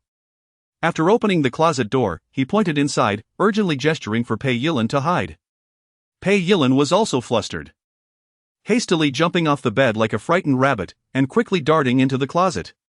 Lin Xiangyu hurriedly put on his clothes, carefully closing the closet door to ensure there were no gaps, before taking a deep breath and opening the room door. "What's the matter, Auntie Yinjing?" Lin Xiangyu asked, trying to make his voice sound calm, but the slight tremor in his tone betrayed his inner tension. Minanjing said, "Xiangyu, Auntie has something to discuss with you. Let's go inside and talk." "Okay," Lin Xiangyu replied, stepping aside to allow her entry, then turning and walking into the room. After taking a few steps, he caught a glimpse of Pei Yilin's slippers near the bed, and his heart leaped into his throat, cold sweat instantly breaking out. Without time to think, he quickened his pace, and as he reached the bedside, he subtly kicked Pei Yilin's slippers under the bed with his foot. He then turned around and sat on the bed, silently praying that Minanjing hadn't noticed. After Minanjing reached Lin Xiangyu's bedside, she didn't sit on the bed but instead pulled the gaming chair from the desk and sat down, positioning herself directly facing the closet where Pei Yilin was hiding. Lin Xiangyu's eyes involuntarily darted towards the closet, his gaze filled with worry, fearing that Pei Yilin hadn't hidden properly and might reveal something. However, Lin Xiangyu's act of looking at the closet aroused Minanjing's suspicion, prompting her to turn her head to look behind her. The moment Minanjing turned her head, Lin Xiangyu was terrified, and he hurriedly blurted out, "Anti-aging, what did you want to talk about?" Chapter 19, Bloodshed. Min paused mid-turn at Lin Xiangyu's words, slowly redirecting her gaze towards him while taking a deep breath. In that moment, Lin Xiangyu felt his heart leap into his throat, overwhelmed by a wave of intense foreboding. "Xiangyu, have you been all right lately?" Min finally spoke, her voice laced with concern and inquiry, her eyes fixed intently on Lin Xiangyu in search of answers. "Not at all, Anti-aging. Why do you ask?" Lin Xiangyu feigned calmness, forcing a puzzled expression, though the slight tremor in his voice betrayed his inner turmoil. Min furrowed her brow, contemplating for a moment before asking, "Xiangyu, do you trust Auntie?" "Of course, I do," Lin Xiangyu replied without hesitation, his tone resolute. Yet his heart raced with anxiety. "Although I have not adopted you, in my heart, you are just like the others. I hope that no matter what you encounter, you can always come to me," Min said with a gentle smile, her warmth akin to the sun in spring. Yet, Lin Xiangyu found himself unable to bask in that warmth. "I understand, Anti-aging. Rest assured, if anything arises, I will be sure to inform you at the very first opportunity." Lin Xiangyu nodded earnestly, striving to convey sincerity, despite the panic that gripped him. "That's good to hear. Just remember, you can always come to Auntie about anything," Min advised earnestly, then slowly rose to her feet, adding, "Now, I shall take my leave so as not to disturb your rest." "All right, Anti-aging, please take care," Lin Xiangyu replied, standing up with a courteous smile, though his back was already slick with cold sweat. His respect for this unmarried woman raising 4 children stemmed from deep admiration, yet in this moment, it was tinged with unease and tension. After ushering Min out of the room, Lin Xiangyu gently closed the door behind her, feeling a wave of relief wash over him as he inhaled deeply at the threshold. Upon hearing the door click shut, Pei Yilin emerged from the wardrobe like a nimble little fox. Lin Xiangyu's closet was sparsely filled with clothing but was cluttered with undergarments, which had just been pressed against Pei Yilin's face, much to her disdain. "Get back to your room and stop causing trouble," Lin Xiangyu scolded, his patience worn thin after the recent scare. Having experienced the earlier fright, Pei Yilin was now somewhat apprehensive and no longer dared to act recklessly. Moreover, the stifling heat within the confines of the wardrobe had left her drenched in sweat and uncomfortable. She shook the damp collar of her t-shirt and approached Lin Xiangyu's bed. Seeing this, he reached out to stop her, questioning, "What do you think you're doing? Wearing slippers, do you expect me to walk back barefoot?" Pei Yilin shot him an exasperated glance, suddenly sporting a mischievous grin as she added, "Or do you intend to do something unspeakable with my lovely slippers tonight? You're overthinking it. Who knows if you have athlete's foot?" "Hurry and put your slippers on and head back," Lin Xiangyu replied tersely, wishing for this little troublemaker to leave swiftly. When Pei Yilin reached the side of Lin Xiangyu's bed, instead of retrieving her slippers, she plopped down onto the mattress. "What are you doing? Hurry up and wear your shoes. Why are you still sitting here?" Lin Xiangyu urged, anxious to avoid any further complications. "You kicked my slippers under the bed. Do you really expect a young girl to crawl under there to fetch them?"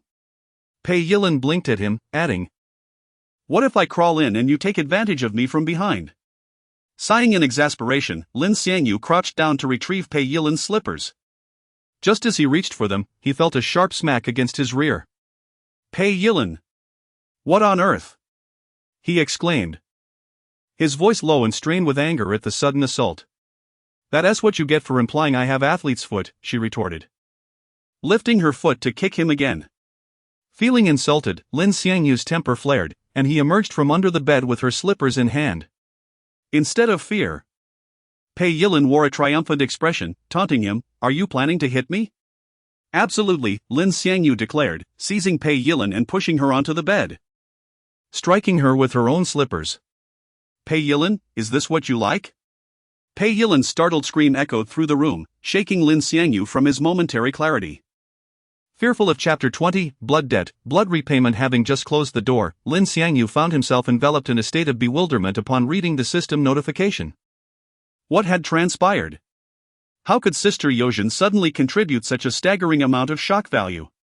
Could it be that Sister Yozhen witnessed what transpired between me and Pei Yilin just moments ago? Lin Xiangyu was reluctant to accept this reality, yet deep down, he understood it was highly probable. and his heart raced with anxiety.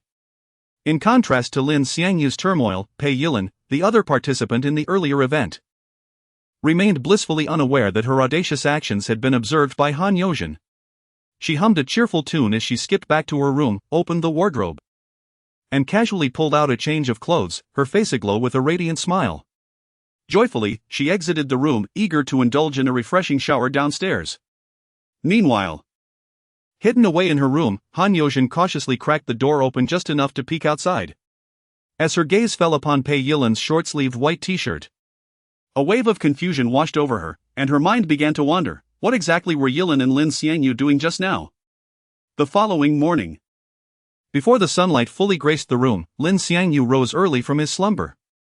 Having learned from the previous day's lesson, he set an alarm for himself, determined not to let anyone else wake him. Sunlight streamed through the window, gently illuminating the breakfast table, though today, Han Yozhen's absence was palpable. Only Lin Xiangyu, Pei Yilin, Jean Mimi, and Minanjing were gathered around the table.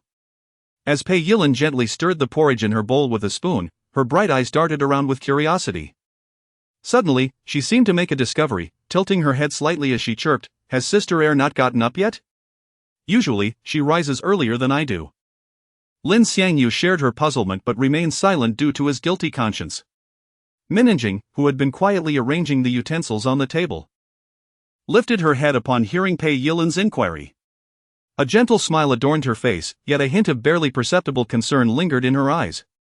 She placed the plate down carefully, brushed her hair back behind her ear, and responded in a soothing tone, "Yozhen left earlier. She mentioned this morning that she plans to stay at school for a while to fully experience dorm life."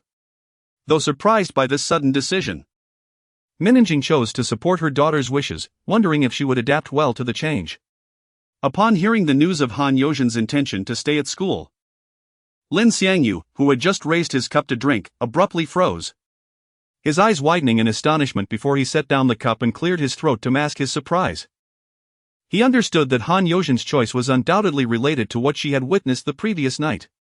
Pei Yilin, her chopsticks pausing mid-air, instinctively gaped in disbelief before regaining her composure and muttering softly, "Why did Sister Air suddenly decide to stay at school?" In stark contrast, Jean Mimi exhibited an unruffled demeanor, revealing no signs of surprise, clearly having been privy to this information beforehand. She gently set down her spoon, gazed tenderly at Minanjing, grasped her hand, and softly reassured, "You needn't worry about Yozhen. Although she may seem innocent, she has grown up and can take care of herself."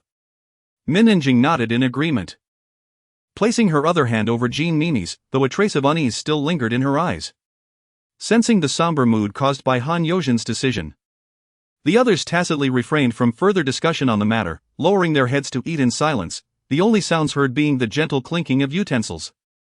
During breakfast, Pei Yilin turned her gaze toward Lin Xiangyu and, with a sudden playful glint in her eyes, remarked, "Xiangyu Appa, why does your mouth look uncomfortable? Are you feeling unwell?" Her clear voice resonated distinctly in the quiet dining room.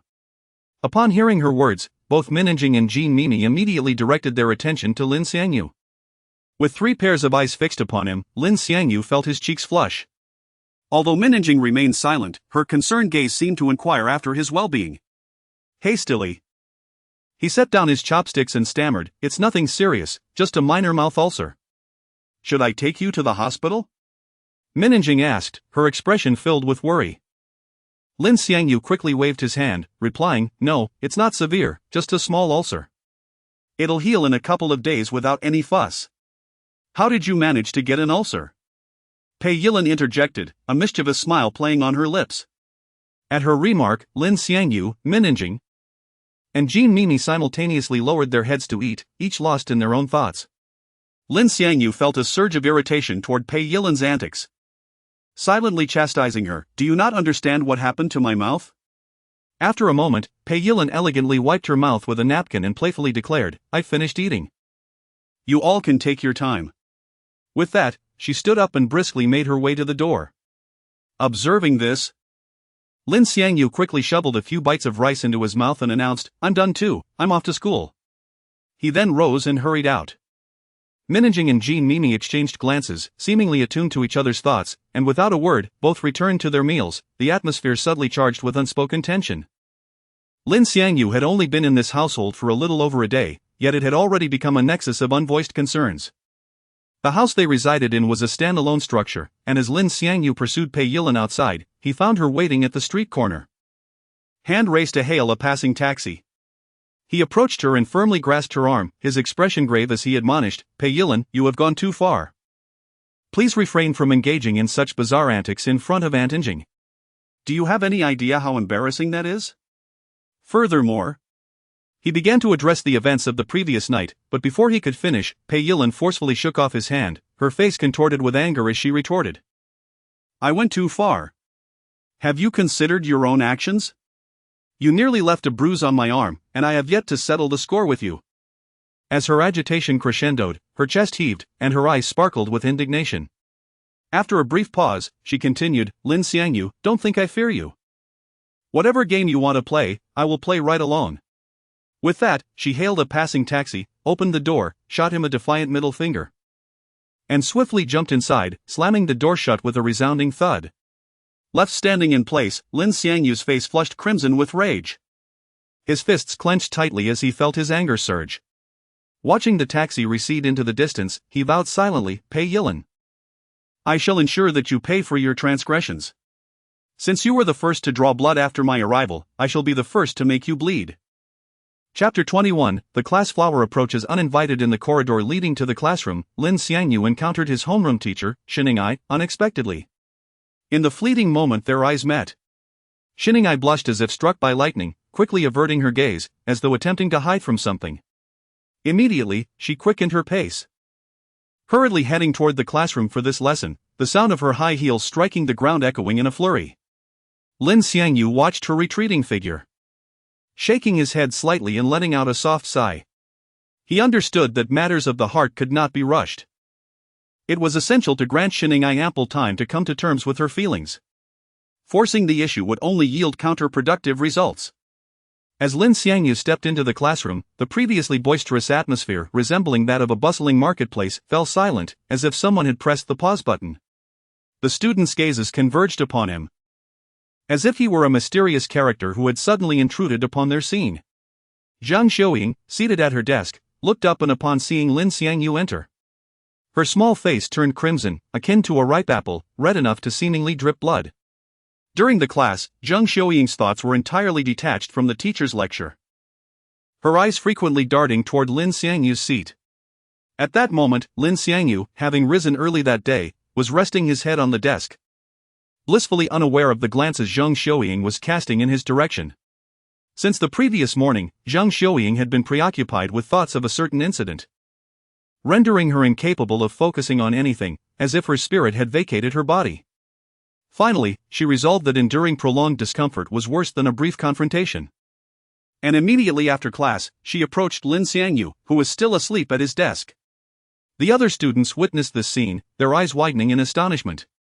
As if they had discovered a new continent, their excitement fueling an atmosphere of shock directed toward Lin Xiangyu. Li Taisheng contributes 15 shock points.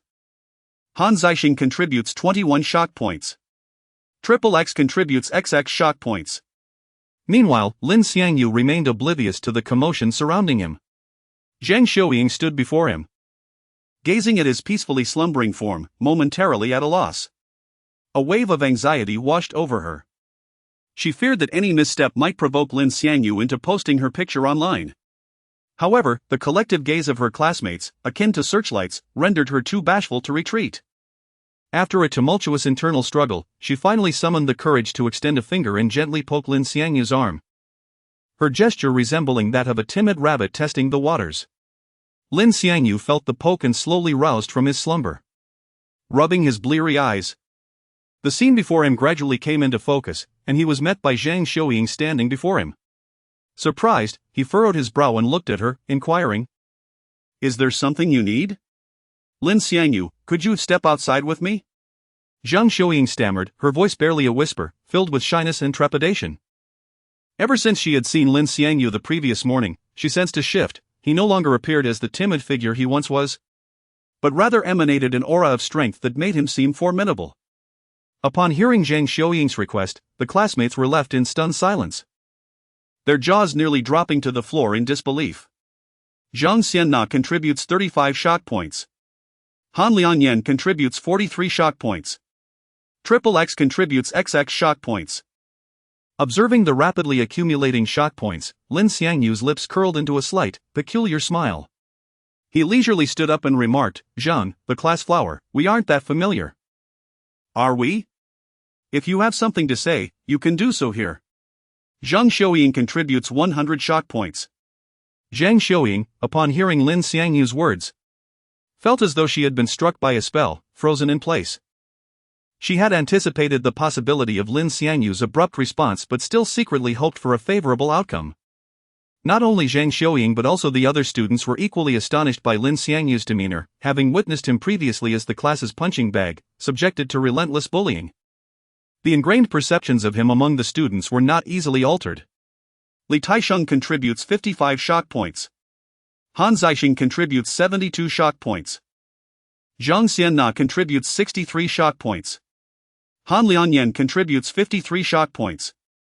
Triple X contributes XX shock points. Ding! Shock points exceeding 1,000 detected. Upgrade: 1,000 shock points can elevate the lottery wheel, eliminating bronze and silver rewards, increasing the proportion of remaining rewards. Ensuring the next draw will yield diamond level or above rewards. Upon receiving this notification, Lin Xiangyu immediately began weighing the pros and cons, momentarily disregarding Zhang Xiuying. The classroom erupted into a frenzy, with students whispering and pointing at Zhang Xiuying. Lin Xiangyu's demeanor and the murmurs of his classmates filled her with both embarrassment and indignation. She was not accustomed to being disrespected. "Lin Xiangyu!" Zhang Xiuying exclaimed, her voice sharp and filled with anger, as though she needed to unleash her pent-up grievances. Lin Xiangyu, deep in thought, was ignited by Zhang Xiuying's tone, and he barked back, "What are you barking about?" Zhang Xiuying's outburst further contributed to Lin Xiangyu's shock points, with classmates generously adding to the tally. Lin Xiangyu's retort escalated the situation, plunging the once vibrant classroom into an eerie silence. Chapter 22, Bullying the Class Flower in Public. Zhang Xiuying felt her heart clench as she witnessed Lin Xiangyu's sudden outburst. In that moment, it was as if an invisible hand had gripped her heart tightly, causing her to tremble uncontrollably. This tremor was not due to Lin Xiangyu's fearsome demeanor but stemmed from the fact that he held her life as secret in his grasp, one that could utterly shatter her existence.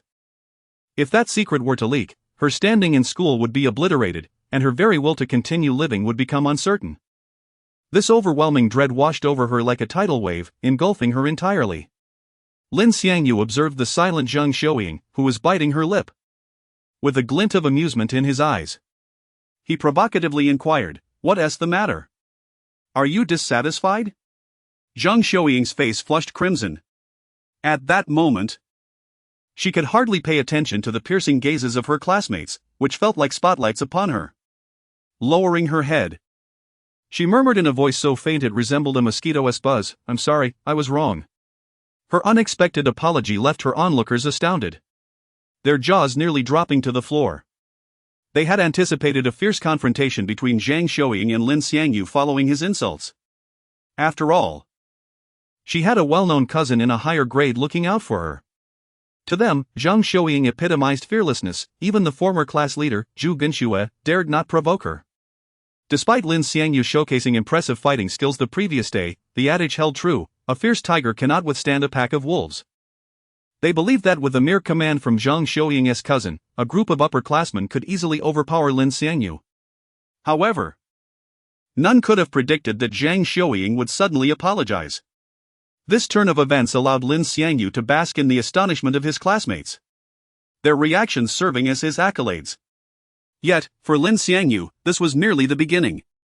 Like a voracious hunter, he was determined to extract every ounce of surprise from the crowd, unwilling to let Zhang Xiuying off easily, especially since she had delivered this opportunity right to him. With this resolve, Lin Xiangyu flashed a wicked smile, tilted his head, and struck a classic celebration pose reminiscent of Allen Iverson, listening intently before deliberately raising his voice. "What did you just say? I didn't quite catch that." Zhang Xiuying, already mortified, felt her lips quiver under the pressure of Lin Xiangyu's taunts. Though her previous apology had been scarcely audible, the classroom was so silent that even a pin drop could be heard. Her words had echoed clearly. All her classmates understood that Lin Xiangyu was purposefully humiliating Zhang Xiuying, and they eagerly anticipated her reaction. Some even thought to themselves, what a guy. Lin Xiangyu is truly pushing his luck. If he angers Zhang Xiuying, her cousin will surely come after him. And dealing with him would be as simple as squashing an ant. Many in the room held similar thoughts, with some secretly wishing to see Lin Xiangyu receive a thorough beating from Zhang Xiuying's cousin. After all, for those infatuated with her, such humiliation was inexcusable. Yet, Zhang Xiuying was destined to disappoint them. After a brief internal struggle, she took a deep breath, raised her voice, and repeated, "I'm sorry, I was wrong." Lifting her head to speak, Lin Xiangyu looked down at her, his tone laced. Chapter 23, the scoundrel barely extricated from the confines of the desks. Lin Xiangyu was confronted by the boy's aggressive advance, a palpable aura of hostility permeating the air. "Get out of my way." Lin Xiangyu's eyes flashed with icy resolve. And as the words left his lips, his right leg became a coiled spring, unleashing a potent kick aimed squarely at the boy's abdomen. The sheer force of the impact sent the boy hurtling backward like a marionette with severed strings, crashing heavily to the ground. In his fall, his elbow collided with the sharp edge of a desk, contorting his features in agony. The stool he had been wielding slipped from his grasp, narrowly missing his head, leaving him ashen-faced and drenched in cold sweat. Having felt his assailant, Lin Xiangyu refrained from pressing his advantage, instead hastily exiting the classroom. He reflected on the excessiveness of his actions. Simultaneously, he felt a pang of concern for Zhang Xiuying, who had fled in tears. Upon reaching the corridor, Lin Xiangyu found it devoid of Zhang Xiuying. He resolved to search the sports field. His gaze swept across the expanse, soon spotting Zhang Xiuying, her face buried in her hands, sobbing uncontrollably.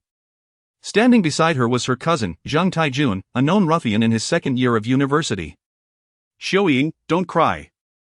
Tell your brother who dared to mistreat you, and I'll break their legs." Zhang Taijun stood with hands on hips, his chest heaving, as if poised to tear apart the offender. Seeing Zhang Xiuying's continued weeping, Zhang Taijun's anger intensified. "Xiuying, this is not just about you, but about me. How dare anyone lay a hand on my sister? They must have a death wish." As soon as Lin Xiangyu saw Zhang Xiuying, he unhesitatingly walked toward her, every word of Zhang Taijun's diatribe reaching his ears. Lin Xiangyu disregarded Zhang Taijun. He possessed over 1,000 shot points, making it trivially easy to augment his combat prowess. Even without these enhancements, his current abilities were more than sufficient to handle any adversary. He was wearing a simple white vest and clean white sneakers. These unassuming garments were Lin Xiangyu's secret weapons, ensuring his passive skills were perpetually active. These skills significantly enhanced his core attributes, a sartorial strategy he intended to maintain daily. Golden Skill Card, Passive Vest Tiger. Skill Effect, Combat Power increased by 50 when wearing any vest. Golden Skill Card, Passive Sports Boy. Card Effect, Movement Speed increased by 50 when wearing sneakers. As Lin Xiangyu approached, Zhang Taijun, like an enraged bull, whirled around, bellowing, "Hey! Are you in the same class as my sister?" "Yes." Lin Xiangyu's response was direct and composed. To be safe, he upgraded the lottery turntable and initiated a draw. Ding! Lottery turntable upgraded successfully, reward area changed. The next lottery draw will definitely win a diamond or higher reward. Note, the lottery points after the upgrade have changed from 100 to 500. The bronze and silver reward areas were replaced by gold and platinum prizes. The diamond, master, and king reward areas also expanded, becoming more prominent. The previously narrow slot for king rewards was now a dedicated area for a mysterious grand prize, exuding an irresistible allure. Lin Xiangyu was annoyed that the system had not informed him in advance about the increase in lottery points. Fortunately, he had enough points to complete a draw. The turntable's pointer spun rapidly, as if caught in a whirlwind. It came to rest on the diamond reward area, and a card shimmering with a brilliant diamond glow materialized in Lin Xiangyu's mind. Diamond Skill Card, Sleep a While. Card Effect, if you hit the opponent's head with a punch, they will immediately fall asleep. Depending on the strength of the opponent, the sleep time will vary, with a maximum sleep time of 3 minutes. Each use consumes 1/3 of stamina. When stamina is exhausted, you will faint. Lin Xiangyu nearly chuckled aloud, marveling at the quality of the system's offerings. With this card, combined with the Kaffir kick and jab, he felt invincible, standing at the pinnacle of combat power. The entire lottery process occurred silently within Lin Xiangyu's consciousness, imperceptible to those around him. Oh, that's good. Do you know which scoundrel bullied my sister? Zheng Taijun inquired. His head held high, his nostrils practically pointed skyward. Hearing Zheng Taijun's words, Lin Xiangyu frowned, repeating coldly, scoundrel? Chapter 24, Conversation. Zhang Xiuying was weeping profusely, her shoulders trembling slightly as she clutched her face with trembling hands. Upon hearing a voice that bore a resemblance to Lin Xiangyu's, her movements abruptly halted, and she hurriedly withdrew her hands from her face. Her eyes were red and swollen, tears welling within their sockets, and traces of undried tears marred her cheeks. Once she confirmed that the person before her was indeed Lin Xiangyu, her gaze instantly filled with urgency and supplication. She swiftly clasped her hands together and bowed towards him, her intentions unmistakable.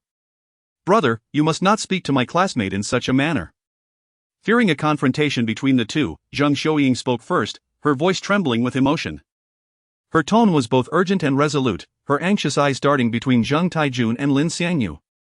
Zheng Taijun, who had been ready to unleash his fury due to Lin Xiangyu's tone, halted abruptly upon hearing her words, turning to look at Zheng Xiuying in disbelief. Lin Xiangyu was equally taken aback, astonished that Zheng Xiuying would express herself in such a way. Ah! Zheng Xiuying, what do you mean? Zheng Taijun's expression darkened immediately, his voice laced with irritation. You would speak to me like this for the sake of a classmate? His brows knitted tightly, the muscles in his face twitching slightly. Clearly incensed by Zheng Xiuying's words, Zheng Xiuying cast a glance at Lin Xiangyu, her eyes reflecting both desperation and guilt. Then, she tiptoed closer to Zheng Taijun's ear, whispering something softly. Her lips moved lightly, the sound barely audible, and her hands fidgeted nervously with the hem of her clothing. As Zheng Taijun listened, his eyes widened in disbelief, staring incredulously at Lin Xiangyu. His expression was exaggerated, mouth agape as if he had uncovered a monumental secret, the shock evident on his face. However, once Zheng Xiuying finished speaking, Zheng Taijun remained skeptical, his tone tinged with doubt. Zheng Xiuying, you aren't saying this because you were bullied and are too scared to tell me, are you? His eyes narrowed, scrutinizing her for any hint of deceit. Seeing that Zheng Taijun did not believe her, Zheng Xiuying bit her lip, the pressure causing it to turn pale. After a moment's hesitation, she walked directly towards Lin Xiangyu and, under Zheng Taijun's watchful gaze, took his hand in hers. Her movements were somewhat stiff, her hand trembling slightly, clearly betraying her inner turmoil. Lin Xiangyu was momentarily bewildered by Zheng Xiuying's actions, a flicker of confusion crossing his features. Nevertheless, he quickly regained his composure, choosing to observe her intentions. He could distinctly sense her anxiety, as her palm was clammy and cool to the touch. Zheng Taijun squinted slightly, a scrutinizing look in his eyes, his tone laced with sarcasm. Zheng Xiuying, do you really think that merely holding hands can deceive me? The corners of his mouth curled into a disdainful smirk. Upon hearing Zheng Taijun's words, Zheng Xiuying's expression twisted in struggle, her inner conflict palpable. Then, as if a thought struck her, she suddenly appeared relieved. Brother, you wouldn't want to witness me kissing another boy here, would you? That would be rather twisted. Don't you think? Should I inform Dad about this? At her words, Zheng Taijun's expression shifted to one of tension, a forced smile spreading across his face. Xiuying, I was only joking. I trust you above anyone else, it's just that I worry about you being bullied. I was merely moved by a sad movie, and besides, who would dare to bully me, Zheng Taijun's sister? Zheng Xiuying began to pout, a smile breaking through her face as her tone took on a playful note. This pleased Zheng Taijun immensely, his expression brightening with pride. He immediately ceased to doubt her, laughing heartily. Of course. Who in the entire school would dare to touch my sister? With that, Zheng Taijun approached Lin Xiangyu, throwing an arm around his shoulder with enthusiasm. Brother-in-law, if anyone dares to bully you or Xiuying, you must tell me. Lin Xiangyu glanced at Zheng Xiuying, who was still holding his hand, her eyes filled with pleading. He smiled gently, reassuring her, don't worry, brother, I won't let anyone bully Xiuying. Good man, Zheng Taijun patted Lin Xiangyu on the shoulder. Let us have a private chat for a moment. After saying this, he pulled Lin Xiangyu aside. However, Zhang Xiuying clung tightly to Lin Xiangyu's hand. Unwilling to release him, fear and unease evident in her eyes as she followed them.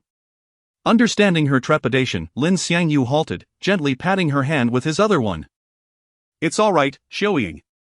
I'll just speak with your brother for a moment and will return shortly. Zheng Taijun chimed in. Exactly, Xiuying, let go of his hand. Don't be like a sticky rice cake. Reluctantly, Zhang Xiuying loosened her grip. Her eyes filled with reluctance and concern as she watched Lin Xiangyu and Zheng Taijun walk away, her heart heavy with anxiety. Once they were set apart. Zheng Taijun glanced back at Zhang Xiuying's position, confirming she hadn't followed, before speaking in a hushed tone. Kid, I'm still young and not so old-fashioned. Since Xiuying likes you, I won't interfere. I only have one request. What request? Lin Xiangyu inquired, curiosity gleaming in his eyes as he regarded Zheng Taijun.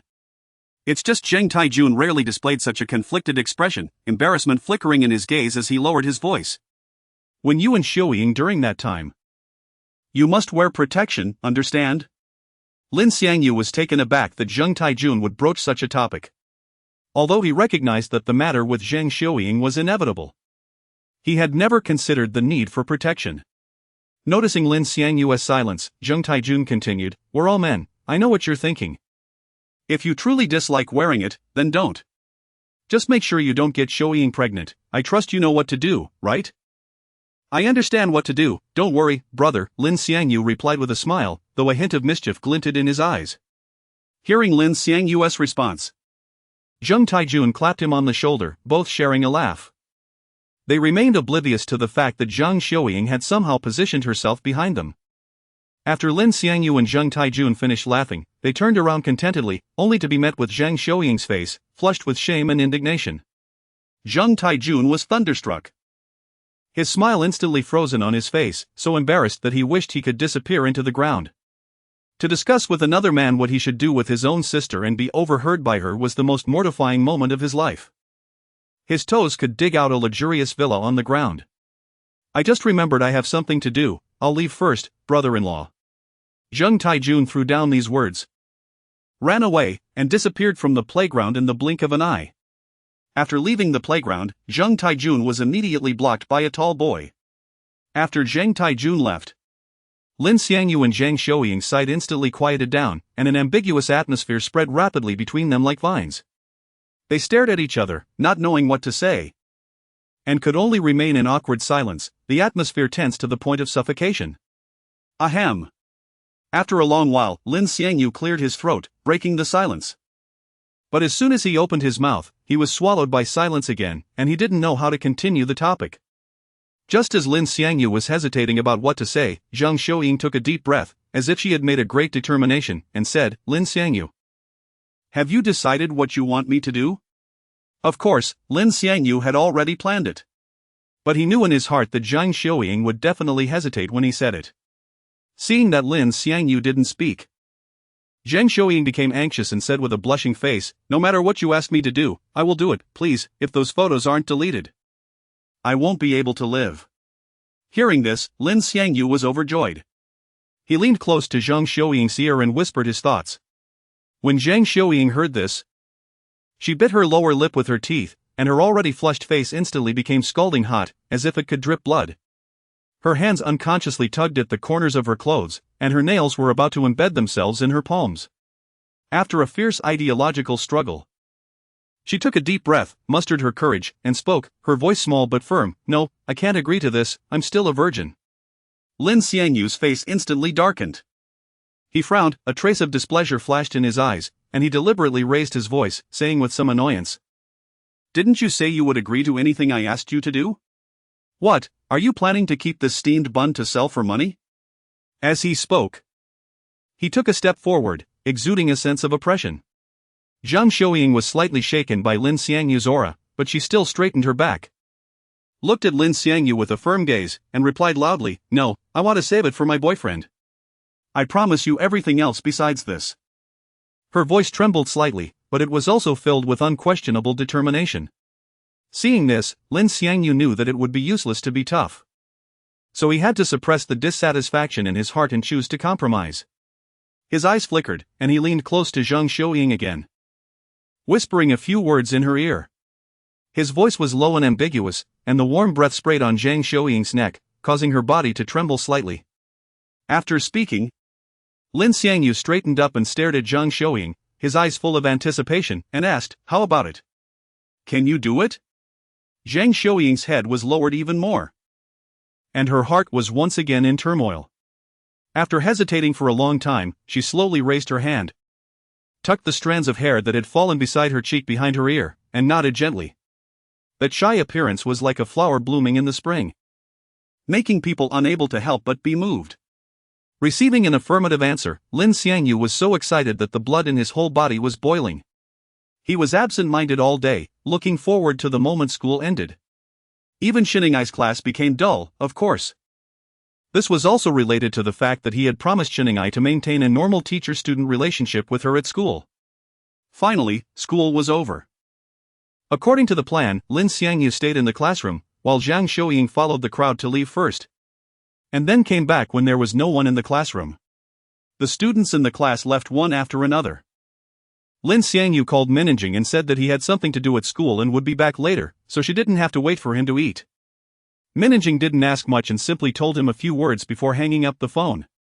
After hanging up the phone, Lin Xiangyu paced back and forth in the classroom, so excited that he couldn't help but smile, his mind full of the scene that was about to happen. Time seemed to be deliberately teasing people, walking incredibly slowly. Lin Xiangyu waited a little impatiently and took out his phone to send a message to Zhang Xiuying. "Aren't you here yet?" Soon, Zhang Xiuying replied, "Almost there." At the same time, Lin Xiangyu heard the sound of high heels in the corridor, one by one, getting closer and closer. He knew that Zhang Xiuying was the only one in the class who often wore high heels, so it must be her. Lin Xiangyu's heart beat faster, and he hid at the door, preparing to give Zhang Xiuying a surprise when she came in. Lin Xiangyu smirked, and the moment the person walked into the classroom, he jumped out from behind the door like a leopard, grabbing her from behind. Chapter 26, I await you in the classroom. The sudden appearance of Lin Xiangyu startled the newcomer, causing her to lose her composure and let out a piercing scream, a sound sharp enough to slice through the air. Upon hearing the cry, Lin Xiangyu's gaze swiftly swept over the garments of the individual before him, and he felt as if struck by lightning. His eyes widened in disbelief, his face a canvas of shock and regret. For the person he had embraced was not Zhang Xiuying, but rather Xiningai. Xiningai turned her head in fright, remnants of fear still flickering in her eyes. Upon realizing it was Lin Xiangyu holding her, she slowly exhaled, her tense body gradually relaxing, her shaken emotions finally stabilizing. In the next moment, a rosy hue rapidly spread across Xiningai's cheeks, resembling a ripened apple, as she bashfully reproached him, "What are you doing? Did you not promise the teacher that you wouldn't engage in such behavior at school anymore?" Her voice was soft and melodious, tinged with a hint of playful annoyance and a touch of shyness. "No. Lin Xiangyu hurriedly opened his mouth to explain. But as the words left his lips, he suddenly grasped the complexity of the situation and swallowed his words back down. The atmosphere fell into a brief yet intensely awkward silence, the air seeming to solidify around them. At that moment, the sound of hurried high heels echoed in the corridor, the rhythm approaching swiftly. Soon after, Zhang Xiuying appeared at the doorway. Upon spotting Xiningai, a flicker of surprise crossed her face, her eyes widening and her mouth slightly agape. Xiningai, upon seeing Zhang Xiuying, mirrored her astonishment, their gazes locking in the air, laden with disbelief. Zhang Xiuying, quick to react, understood that inaction would lead to Xiningai's suspicions. With a swift glance, she donned a puzzled expression and chirped, "Teacher Shen, Lin Xiangyu. Why are you two still here after school? What are you doing in the classroom?" To Zhang Xiuying's inquiry, Xiningai reacted like a cat whose tail had been stepped on, hastily waving her hands, her demeanor flustered as she stammered, I came back to fetch my watch, I left it in the classroom during class." With that, she hurried toward the podium, her steps somewhat frantic. In this brief interlude, Lin Xiangyu and Zhang Xiuying exchanged a glance, with Lin Xiangyu giving Zhang Xiuying a thumbs up, their eyes communicating a silent understanding and reassurance. After retrieving her watch, Xiangyu turned to them, her gaze scrutinizing as she asked, "And what about you two? Why are you here instead of heading home after school?" "I also came back to get something," Zhang Xiuying replied, making her way to her desk, her mind racing to devise a suitable response. Xiangyu's gaze shifted to Lin Xiangyu, her eyes filled with curiosity. She could not comprehend why Lin Xiangyu remained in the classroom. Yet the embrace they had just shared stirred an unfamiliar ripple within her heart, leading her to suspect he had been waiting for her intentionally. Lin Xiangyu blinked twice, his mind racing as he said, "Teacher Shin, I noticed your watch on the podium when I was about to leave. I feared it might be taken by someone else, so I thought to keep an eye on it for you." Upon hearing Lin Xiangyu's explanation, Xiangyu nodded, yet a glimmer of skepticism lingered in her eyes. For she sensed that Lin Xiangyu's words did not convey the entire truth. In her mind, the reality was clear. Lin Xiangyu had noticed her watch left behind and had deliberately positioned himself to wait for her arrival, intending to engage in a moment of intimacy in the classroom, only to have his plans disrupted by Zhang Xiuying's untimely entrance. Feigning the completion of her task, Zhang Xiuying promptly stood and made her way toward the classroom exit. As she approached the podium, she remarked, "Teacher Shin, you two continue your discussion. I've gathered my belongings and will take my leave now. See you tomorrow." Her voice rang clear, shattering the delicate atmosphere within the classroom. After speaking, she cast a contemplative glance at Lin Xiangyu. He refrained from responding, merely gesturing with his phone to indicate that she should check her messages once she had departed. Zhang Xiuying's words were a strategic move to dispel any suspicion regarding her and Lin Xiangyu's private encounter in the classroom. Upon hearing Zhang Xiuying's statement, Xiangyu quickly interjected, "Wait for me, teacher, I'll accompany you." With that, she followed closely behind Zhang Xiuying as they made their way out of the classroom.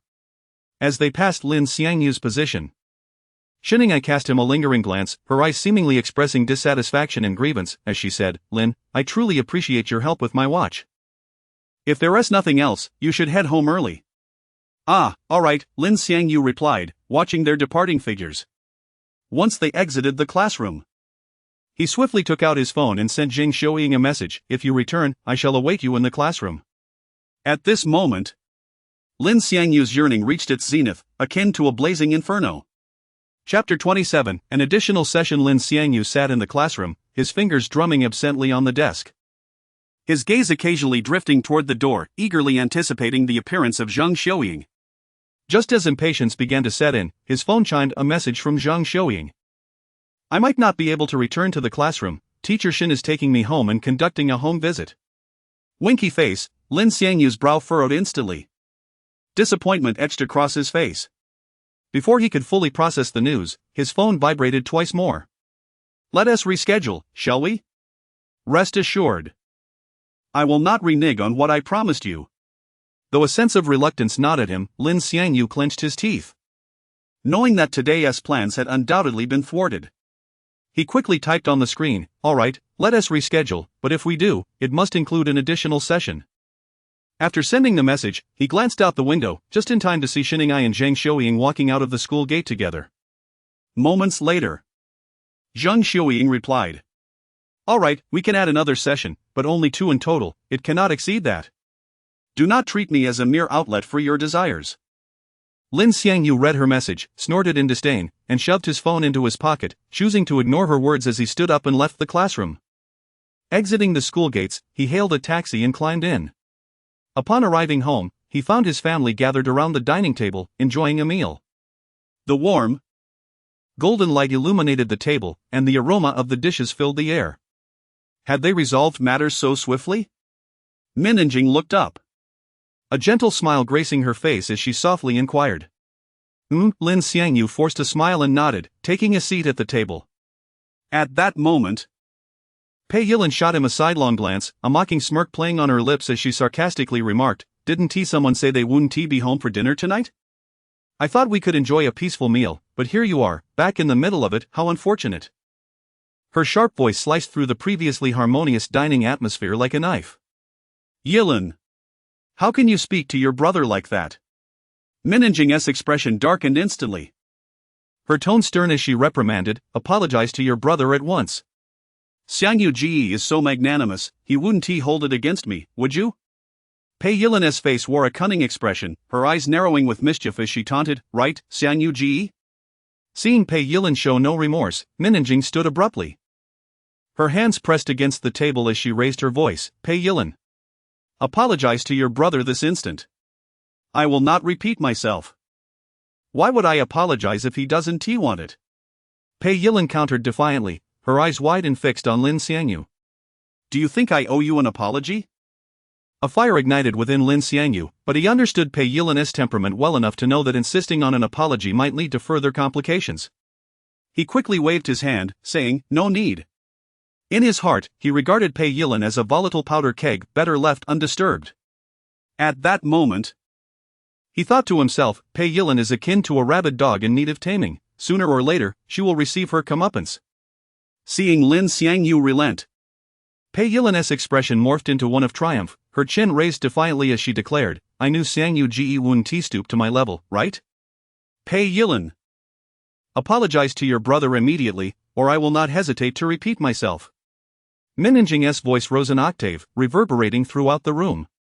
Her eyes blazing with fury and disappointment. "Mom, he said he doesn't need an apology, why must you insist?" Pei Yilin's face shifted to one of feigned innocence. Her eyes glistening with unshed tears, her voice tinged with a melodramatic quiver, her performance worthy of an Oscar. "Enjing, please do not press Yilin to apologize. It seems she understands her mistake now. Moreover, as her brother, I would not hold it against her." Lin Xiangyu smiled, though the warmth in his expression was absent. His heart seething with a desire to unleash his frustrations upon Pei Yilin. Minjing's demeanor turned serious, and she spoke with a gravity befitting the moment. "This is not just about the apology, it concerns decorum. You must not speak to your brother or sister in such a manner again, do you understand, Yilin?" "Understood." Pei Yilin mumbled, her head bowed, her face a picture of reluctance. "Mom, please sit down and don't let your temper flare," Jean Mimi quickly interjected, gently tugging at Minjing's arm to guide her back to her seat. She then turned to Lin Xiangyu, saying, "Xiangyu, please sit, I will serve you some food." Throughout the ordeal, Jean Mimi remained silent, aware that Pei Yilin was in the wrong and that Lin Xiangyu was undoubtedly affected. However, she also recognized Pei Yilin's temperament. Joining the fray of criticism might exacerbate the situation. During the remainder of the meal, Pei Yilin sulked like a petulant child, not once casting a glance at Lin Xiangyu, let alone engaging in any interaction. After finishing her meal, she flung down her chopsticks, turned her back, and with a toss of her hair, stormed upstairs, her footsteps echoing with her indignation. Lin Xiangyu, having finished his meal, retreated to his room. Approaching his desk, he opened the drawer and retrieved the letter left behind by the previous occupant. As he gazed at the letter, a complex emotion flickered in his eyes. He then picked up the lighter he had recently purchased and ignited it with a swift flick of his thumb. The flame eagerly consumed the letter, curling the paper until it turned black. Just as Lin Xiangyu tossed the last remnants of ash into the trash can and extinguished it with water, a series of knocks echoed at the door. Bang, bang, bang. Chapter 28. An unexpected encounter. Upon hearing the crisp knock, Lin Xiangyu responded with a loud affirmation, inwardly pondering the identity of the visitor. He swiftly rose and strode to the door, pulling it open with a flourish. There stood Jean Mimi, petite and charming. Her hands fidgeted with the hem of her garment, a delicate blush gracing her fair cheeks, her eyes betraying a hint of disquiet, rendering her demeanor rather self-conscious. "Mimi Jie, is there something you need?" Lin Xiangyu inquired, his voice laced with surprise, his raised brows and widened eyes underscoring his astonishment. Subconsciously, he had anticipated a visit from either Pei Yilin or Minjing, making Jean Mimi's appearance all the more unexpected. Jean Mimi lowered her gaze demurely, her long lashes fluttering like the wings of a butterfly, her voice as gentle as a vernal zephyr. "Xiangyu, your sister wishes to discuss something with you." "May I come in?" "Certainly," Lin Xiangyu replied promptly, stepping aside and gesturing invitingly, ushering Jean Mimi into the room. As Jean Mimi entered, Lin Xiangyu cautiously closed the door behind her, his movements deliberate to avoid any undue noise. Like Minjing before her, Jean Mimi gravitated towards the gaming chair, settling into it with a slight forward lean, her hands clasped in her lap. Lin Xiangyu, in turn, perched on the edge of the bed, taking the initiative to break the silence. "Mimi Jia, what is it? What brings you here? Xiangyu. Your sister wishes to say about yesterday morning. You needn't dwell on it. As Jean Mimi spoke, her cheeks grew ever warmer, the blush rapidly ascending to her ears, reminiscent of a ripened apple. Lin Xiangyu, who had all but dismissed the incident from his thoughts, felt a sudden flush upon Jean Mimi's mention of it, a wave of awkwardness washing over him. He scratched his head, replying somewhat stiffly, "All right, Mimi Jia, I understand." He found himself at a loss for further words in such a situation. Xiangyu, truly, you needn't concern yourself. I am your sister, there is no shame in your sister having seen your body. Jean Mimi's words caused Lin Xiangyu to freeze, paralyzed by embarrassment. Realizing the palpable awkwardness her statement had engendered, Jean Mimi's facial temperature soared, as if her cheeks were ablaze. She frantically fanned herself with her delicate hands, attempting to dissipate the stifling discomfort. A brief silence descended upon the room, as if time itself had stood still. After a moment, Jean Mimi broke the quiet. Reaching out to grasp Lin Xiangyu's hand, her expression contrite. "Forgive me, Xiangyu, I ought not to have spoken such words." The air was perfumed with the subtle fragrance of Jean Mimi's shower gel, the atmosphere subtly shifting from awkwardness to something more intimate. Lin Xiangyu, feeling the warmth of Jean Mimi's hand, felt a surge of disquiet. Seeing her remorse, he hastened to reassure her. "Mimi Jia, it is not your fault. I should not have been running about in such a state with the door ajar. Still, it is perhaps fortunate that it was you who witnessed it. I shudder to think of the consequences had it been someone else." Upon hearing Lin Xiangyu's words, Jean Mimi could not help but conjure an image of others beholding Lin Xiangyu in such a state. A blush resurfaced on her cheeks, and she shook her head gently. Indeed, as Lin Xiangyu had said, it was perhaps best that she had been the one, a realization that offered her some solace. She then rose, smoothing her clothes, and said softly, "Xiangyu, your sister shall take her leave now, I will not disturb you further." "Very well," Lin Xiangyu replied, rising to escort Jean Mimi to the door. His gaze followed her retreating figure until she disappeared down the corridor. After Jean Mimi's departure, Lin Xiangyu glanced at the time, noting that it was nearly 9 o'clock. He stretched languidly, stifled a yawn, and gathered his toiletries, sauntering towards the downstairs bathroom. Upon reaching the lower level, Lin Xiangyu noticed that the bathroom light was still on, prompting an inward grumble. I never thought Mimi Jia could be so forgetful. He then surmised that Jean Mimi's absent-mindedness was likely due to her preoccupation with their earlier encounter. Shaking his head in resignation, he ceased his musings and strode forward, pushing open the bathroom door. With a soft creak, the door swung inward. Lin Xiangyu's eyes met those of Pei Yilin, seated upon the commode. Both stared in mutual astonishment, their eyes wide with disbelief at the other's unexpected presence. Chapter 29, An Encounter, Indeed. The brief silence was shattered by Pei Yilin's piercing shriek. Her eyes widened in a mixture of terror and mortification as her hands flew up to shield her most private areas, a gesture of desperate defense. "Hush!" Startled by the sudden outburst, Lin Xiangyu instinctively raised a finger to his lips, signaling for silence. He lowered his voice, his tone a blend of urgency and apprehension. "Keep your voice down." His eyes darted around, anxious that Minjing and Jean Mimi might overhear, escalating the awkwardness. Pei Yilin's chest heaved as she glared, her voice trembling with indignation. "Lin Xiangyu, why did you barge in here while I was using the restroom? Are you some kind of pervert?" Each word seemed to be forced through clenched teeth. Lin Xiangyu, who had already turned away, bristled at her accusatory tone. He spun around, retorting, "Pei Yilin, you're the one acting like a deviant." Pei Yilin, her face burning with shame, demanded, "Turn around." "Don't look." Lin Xiangyu promptly covered his eyes and turned away, protesting. "It's my time to shower."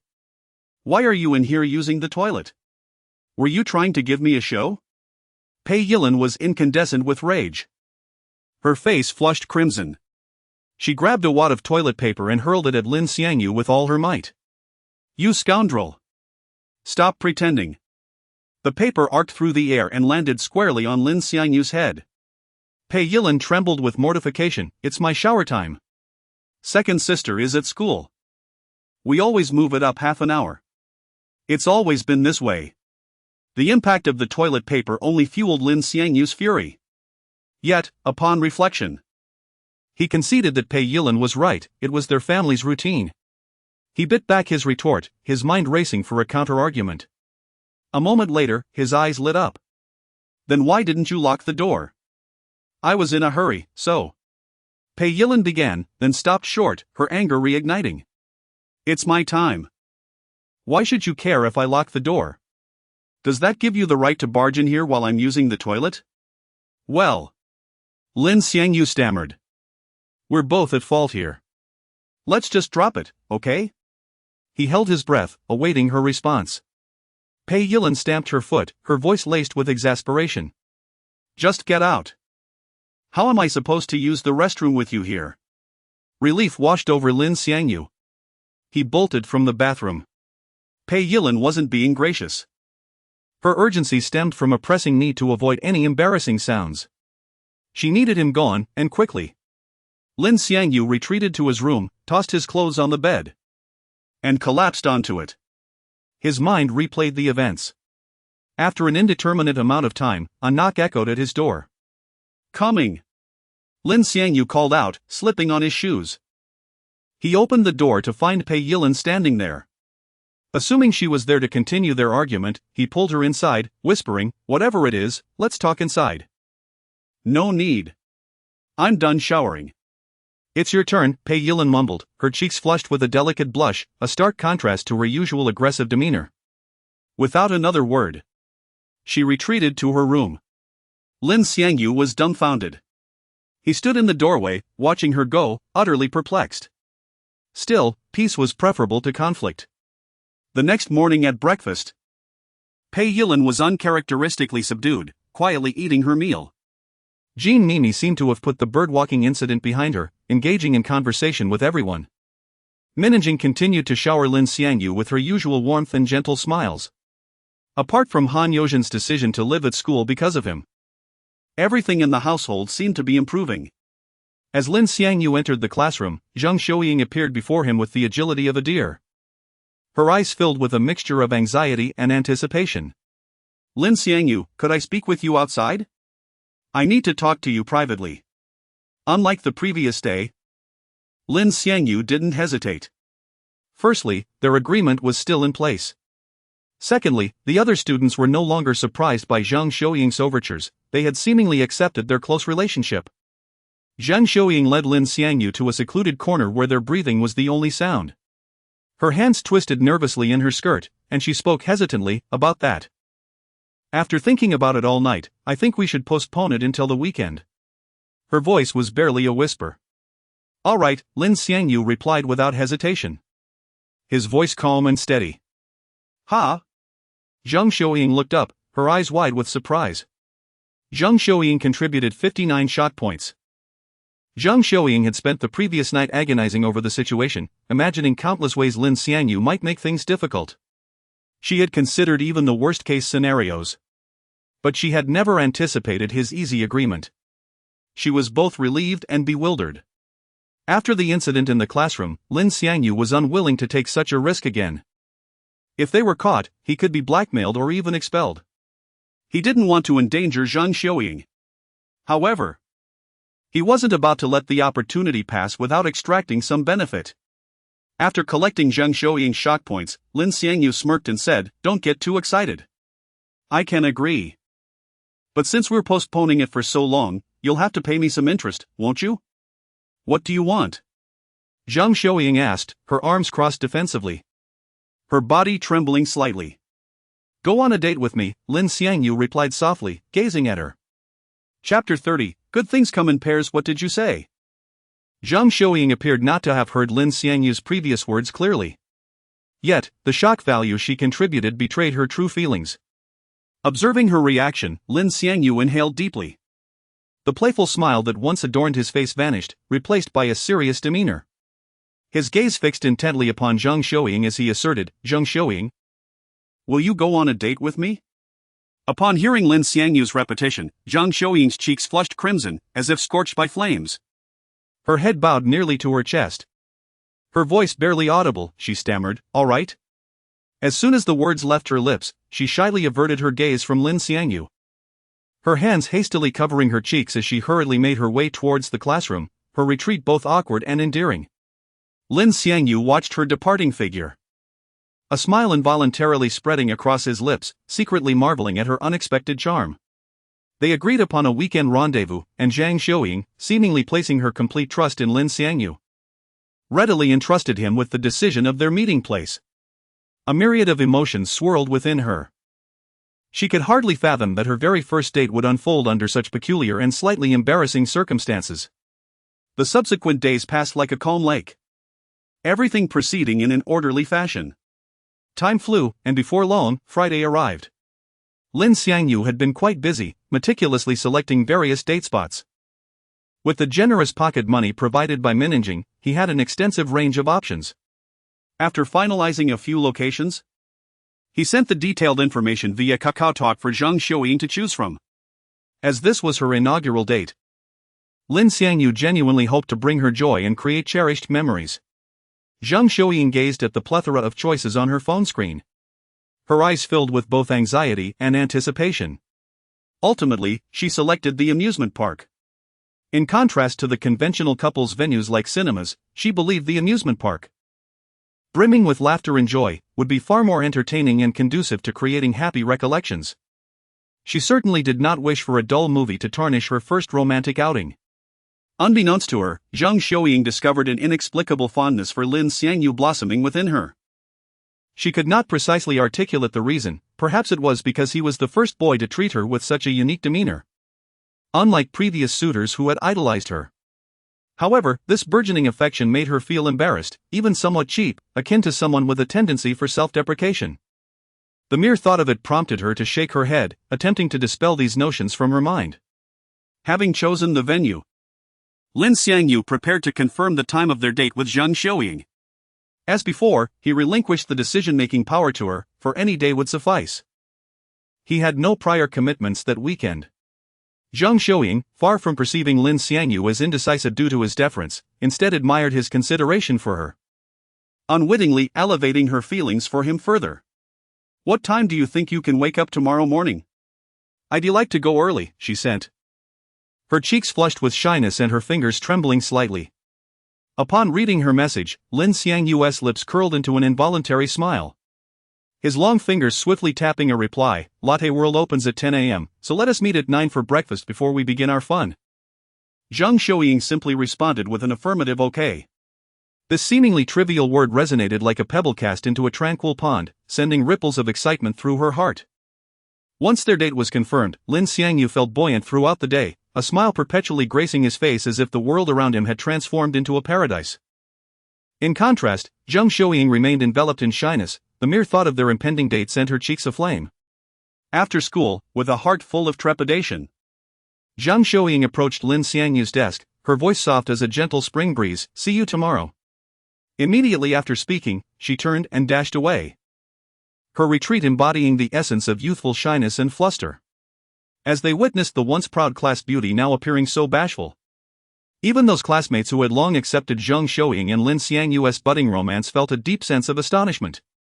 Today seemed to be Lin Xiangyu's fortunate day, as one delightful event followed another. While he reveled in anticipation of his date with Zhang Xiuying, another surprising development quietly unfolded. "Xin Yange, Lin Xiangyu. I would like to give it a try. Do you have time tomorrow afternoon? Shall we have dinner together?" Upon seeing Xin Yange's message, Lin Xiangyu's eyes brightened, his face a canvas of mixed surprise and joy. Recently, she had been utterly indifferent to him, leading him to believe that no further teacher-student stories would emerge in the near future.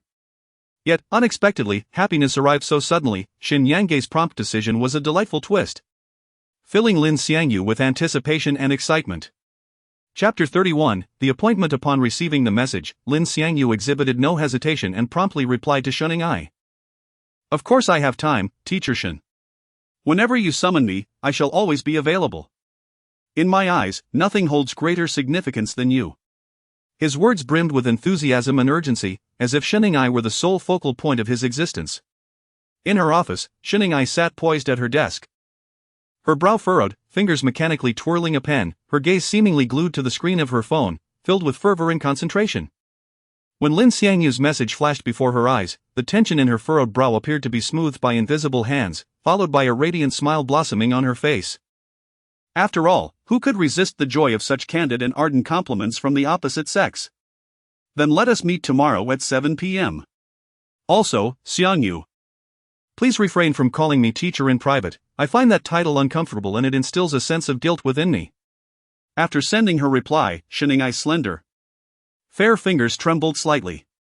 This tremor could be attributed to a natural response to anxiety or perhaps the uncontrollable excitement bubbling from deep within her. Meanwhile, upon reading Shiningai's response, Lin Xiangyu felt an uncontrollable smile spread across his face, revealing a fond and indulgent grin. At home, the atmosphere remained unchanged and routine. However, Lin Xiangyu sensed a subtle unease, and upon reflection, he realized that Han Yozhen had not returned home for the weekend. Minjing informed him that Han Yozhen would be attending a class gathering the following day and was unlikely to return for the weekend. As she spoke, her face was awash with an unmistakable longing. Lin Xiangyu's heart sank. After all, Han Yozhen's boarding at school was inherently linked to him. Next week, when Yozhen returned, he vowed to find an opportunity to clarify everything. On Saturday morning, upon hearing the alarm, Lin Xiangyu sprang out of bed with the agility of a fish leaping from water. He quickly freshened up and dived into his wardrobe, meticulously selecting his outfit for the day. Observing the array of clothes, each distinct yet tinged with a hint of dullness, he could not help but mentally critique. The original owner's sense of fashion is utterly hopeless. It seems imperative to set aside time to acquire a few suitable ensembles. After rummaging through his wardrobe, he finally managed to assemble an outfit that was at least somewhat presentable before hastily heading downstairs. In the living room, Jean Mimi was busy preparing breakfast, donned in an apron. Upon noticing Lin Xiangyu, neatly dressed and hurried, she paused her work to inquire, "Xiangyu, are you heading out?" "Yes. I'm going out with some classmates today," Lin Xiangyu replied, halting momentarily to respond. At that moment, Pei Yilin, who had been lounging on the sofa basking in the sun, perked up at the mention of going out with classmates, her ears immediately attentive and her eyes instinctively opening to sneak a glance at Lin Xiangyu. Dressed in a different outfit, Lin Xiangyu appeared even more handsome, causing Pei Yilin's heart to race inexplicably. Jean Mimi set down her spatula and asked with concern, "So you're not having breakfast at home today?" Before Lin Xiangyu could answer, Pei Yilin interjected with a teasing tone, "Sister, he has a date. So he must be going out for a lavish meal. Who would want to eat your cooking?" The moment those words escaped her lips, the air in the living room thickened with awkwardness, leaving both Lin Xiangyu and Jean Mimi at a loss for words. Pei Yilin's comment was akin to a blatant disdain for Jean Mimi's culinary skills. Realizing the atmosphere had shifted, Pei Yilin quickly corrected herself, "Sister, that's not what I meant. I was trying to say." Yet, as she attempted to articulate her thoughts, the words eluded her. Seeing this, Lin Xiangyu promptly stepped in to diffuse the tension. "Mimi, please disregard Yilin's teasing. I simply have plans with friends. In my heart, no meal outside can compare to your home-cooked delights." At Lin Xiangyu's words, Jean Mimi chuckled softly, waving her hand dismissively, all right. You two are just here to flatter me. I'm not that petty, Xiangyu, you should be on your way now. Don't let your plans be delayed." Lin Xiangyu successfully navigated the awkward situation, and Pei Yilin cast him a grateful glance, her eyes reflecting a newfound sentiment. Pei Yilin contributes a shock value of 5. Noticing the system prompt, Lin Xiangyu instinctively glanced at Pei Yilin. The moment their eyes met, he quickly averted his gaze and turned to Jean Mimi, "Mimi, I'll take my leave now." "Have fun." Jean Mimi replied with a smile, her eyes filled with concern. As Lin Xiangyu stepped out of the house, Pei Yilin swiftly rose from the sofa and hurried after him. Chapter 32, Master Plan Achieved. Having exited his abode, Lin Xiangyu's fingers danced across his phone screen, dispatching a swift message to Zhang Xiuying, apprising her of his departure. Subsequently, he hastened to the street corner, hailing a cab to rendezvous with Zhang Xiuying. Just as Lin Xiangyu's arm extended, poised to flag down a taxi, Pei Yilin's urgent call echoed from behind. "Lin Xiangyu! Hold on!" Startled, Lin Xiangyu swiftly turned to behold Pei Yilin standing gracefully behind him, her cheeks flushed with a delicate blush, akin to the first blossoms of spring, tinged with shyness and trepidation. Thank you for what happened just now, Pei Yilin murmured, her voice as gentle as a spring breeze, carrying a subtle tremor. Having already noted the system's notification of Pei Yilin's contribution of astonishment points, Lin Xiangyu was fully aware of the matter she alluded to. Yet, he feigned confusion. Inquiring with a bewildered expression, what are you thanking me for? Well, it's just. Pei Yilin's face grew increasingly flushed, the blush cascading from her cheeks to the tips of her ears. For her, simply expressing gratitude to Lin Xiangyu was a feat in itself. To elaborate on the reasons was mortifying, leaving her yearning to vanish into the earth. It's just for helping me out of that predicament. Pei Yilin expended considerable effort to stammer out the words, the brief sentence seemingly draining her of all strength and composure. Oh, you mean that? Lin Xiangyu paused deliberately, a complex expression flitting across his face.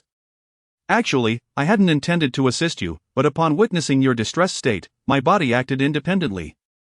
With that, he sighed ruefully, as if regretting his impulsive action. Lin Xiangyu's maneuver left Pei Yilin bewildered, the initial shame dissipating to be replaced by an inexplicable emotion taking root in her heart, fostering a unique fondness for Lin Xiangyu. In any case, thank you. Xiangyu. Appa. Pei Yilin's voice was barely audible, akin to the hum of a mosquito. Having uttered the words, she fled back indoors like a startled fawn, her face crimson, gazing at Pei Yilin's retreating figure. Lin Xiangyu's lips curled into a subtle smile. He was confident that the first step of his plan had succeeded, progressing steadily in the direction he had envisioned. Master plan achieved. Although Pei Yilin's personality could be challenging at times, her beauty and figure were undeniably exceptional. Lin Xiangyu watched until Pei Yilin's form disappeared completely before raising his hand once more to hail a taxi. Settling into the cab, Lin Xiangyu remembered to message Zhang Xiuying, informing her of his progress. To his surprise, Zhang Xiuying had already arrived at their meeting point. Lin Xiangyu gazed out the window at the blurring cityscape, a satisfied smile gracing his lips. Having arrived in this world less than a week ago, he was already encountering a series of fortunate events, envisioning a future of radiant brilliance. The taxi came to a smooth halt. Upon alighting, Lin Xiangyu's eyes eagerly scanned the surroundings, yet Zhang Xiuying was nowhere to be seen. He promptly retrieved his phone and dialed Zhang Xiuying's number. The call was answered after 2 rings. Hello, I've arrived. Where are you? Lin Xiangyu's tone was light and filled with anticipation. From the other end of the line, Zhang Xiuying's voice carried a hint of urgency and agitation. I'm in the far right corner of the entrance. Please hurry. Quickly, give me back my phone. Beauty. Accompanying your boyfriend is entertainment, accompanying us brothers is also entertainment. As long as you spend some time with us today, we'll return your phone. Ha ha ha. A cacophony of voices erupted from the phone, instantly alerting Lin Xiangyu to the situation. His brow furrowed, and he sprinted towards the location Zhang Xiuying had indicated, his heart ablaze with worry. Chapter 33, B.A.N. In the blink of an eye, Lin Xiangyu had fixed his gaze on Zhang Xiuying in the corner. At that moment, she leaned against the wall, resembling a frightened fawn, utterly pitiful. Before her stood 3 individuals with flamboyant hair colors, laughing boisterously. Zhang Xiuying's face was etched with anxiety as she repeatedly rushed forward, attempting to reclaim her phone that had been snatched away. Yet the 3 men, like toying with prey, tossed the phone back and forth in the air, accompanied by bursts of raucous laughter, reveling in her distress. Witnessing this scene ignited a surge of fury within Lin Xiangyu, an inferno that engulfed him entirely. Thanks to the speed enhancement from his athletic prowess, he dashed forward, swiftly reaching Zhang Xiuying's side. Without hesitation, he grasped her hand with urgency and strength. Zhang Xiuying looked up, and upon seeing Lin Xiangyu, the grievance she had been stifling erupted, her eyes reddening with unshed tears, her expression a picture of vulnerability. This sight twisted Lin Xiangyu's heart. He could tolerate being bullied himself, but he could not stand for others to torment her. Gently, he patted her shoulder, offering reassurance. It's all right, I'm here. One of the men, disdain etched on his face, began to mock, but before he could complete his taunt, Lin Xiangyu's fist, charged with pent-up rage, struck him squarely in the face like a cannonball. Simultaneously, he activated a newly acquired skill he had yet to employ: take a nap. Instantly, the man rolled his eyes back and collapsed backward, as if his bones had been extracted, crashing to the ground with a thud, snoring thunderously. The sudden turn of events left the other two men in shock, their previously jovial expressions vanishing, replaced by sheer terror and disbelief. They realized they had encountered a formidable adversary. Lin Xiangyu noticed the system's prompt displaying the shock values and felt a twinge of regret. Muttering to himself that he shouldn't have wasted the opportunity to reap shock points. However, this was not the time for such musings. Clenching his fists, joints cracking ominously, he advanced menacingly toward the remaining two. "Hey, buddy, here's your phone back." One of the men, now ashen-faced, hurriedly extended the phone to Lin Xiangyu, his voice trembling. "Brother." "You see, you could also." Before he could finish, Lin Xiangyu unleashed another powerful punch, landing precisely on his face. Chapter 34, Must It Be in the Classroom? Hearing Lin Xiangyu's incessant apologies, Zhang Xiuying felt a tumult of emotions within her. In a fluster, she reached out, her fair fingertips gently covering his mouth. The moment they touched Lin Xiangyu's warm lips, an electric current coursed through her entire being, and her heart raced unexpectedly. Their eyes locked, and in that fleeting instant, Zhang Xiuying felt her face flush with warmth, the heat rapidly spreading to her ears and even to her neck, which began to blush. In a state of panic, she pushed Lin Xiangyu away, her voice soft and tinged with shyness. "You must be hungry, let us go eat." "Sure," Lin Xiangyu replied. A hint of disappointment flickering in his heart, yet he skillfully masked his emotions with a gentle smile. "What would you like to eat? How about trying some Chinese cuisine? I did some research, and there's a Cantonese tea restaurant nearby." Zhang Xiuying blinked her bright eyes, filled with anticipation as she proposed the idea. For this date, she had spent the previous night scouring the internet, examining the reviews and specialty dishes of nearby restaurants, hoping to surprise Lin Xiangyu. Naturally, he would not refuse. After all, despite her being from H country, he had never set foot in a Cantonese tea restaurant himself. "All right, I'll follow your lead. We can't let our lovely Xiuying down," he said, his eyes brimming with affection.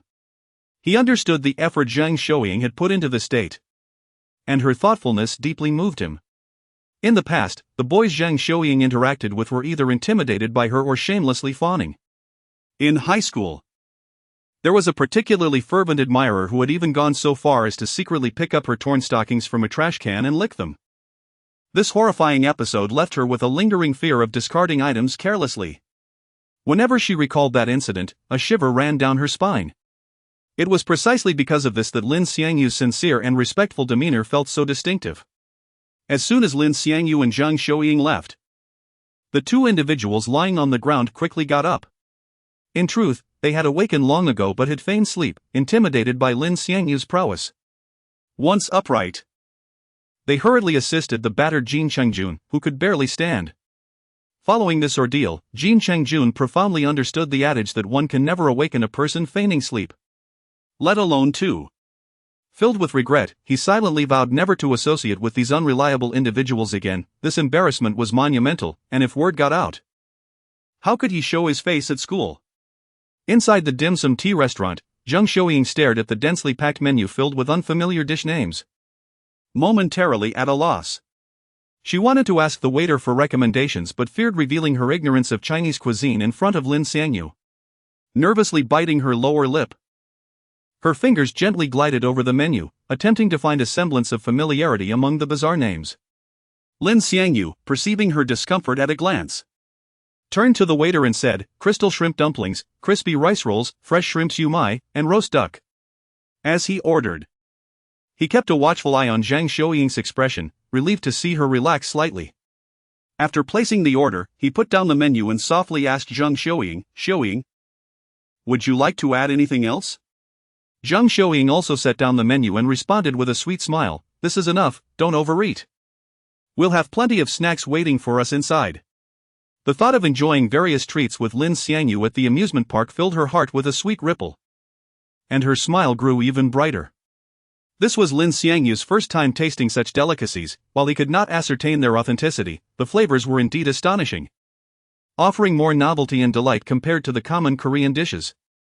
Each bite felt like the opening of a new world, with rich textures dancing on his tongue.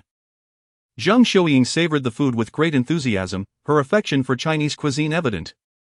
with her cheeks puffed out like a charming little hamster. She occasionally glanced up at Lin Xiangyu, her eyes sparkling with joy, concealing an undeniable fondness. After their meal, the two ventured to Latte World amusement park. Lin Xiangyu had paid for their meal, but when it came to purchasing tickets for the amusement park, Zhang Xiuying insisted on paying, and Lin Xiangyu could only relent. As she fished out her money, she murmured that she couldn't always let Lin Xiangyu foot the bill, her earnest demeanor making him chuckle softly. His eyes filled with tenderness. After experiencing a couple of rides, Zhang Xiuying suddenly approached Lin Xiangyu, her phone in hand, cheeks flushed, and bashfully stammered, Can you help me take a few pictures? She had long wanted to capture memories but had hesitated to speak up, summoning the courage to ask. Her voice trembling with nervousness. Of course, Lin Xiangyu replied with a smile, taking her phone. Just move a little, and smile. He carefully adjusted the angle. Intent on capturing Zhang Xiuying at her most beautiful, his gaze focused and affectionate. After snapping a couple of photos, he set down her phone and said, Xiuying, could you help me take a few as well? As he produced his own phone, Zhang Xiuying responded affirmatively and stepped forward to take it. However, Lin Xiangyu then casually wrapped his arm around her shoulders, the phone already switched to selfie mode, pointing it at both of them, smile. In that instant, Zhang Xiuying transformed from a bashful girl into a radiant crimson. Before she could react, Lin Xiangyu pressed the shutter button.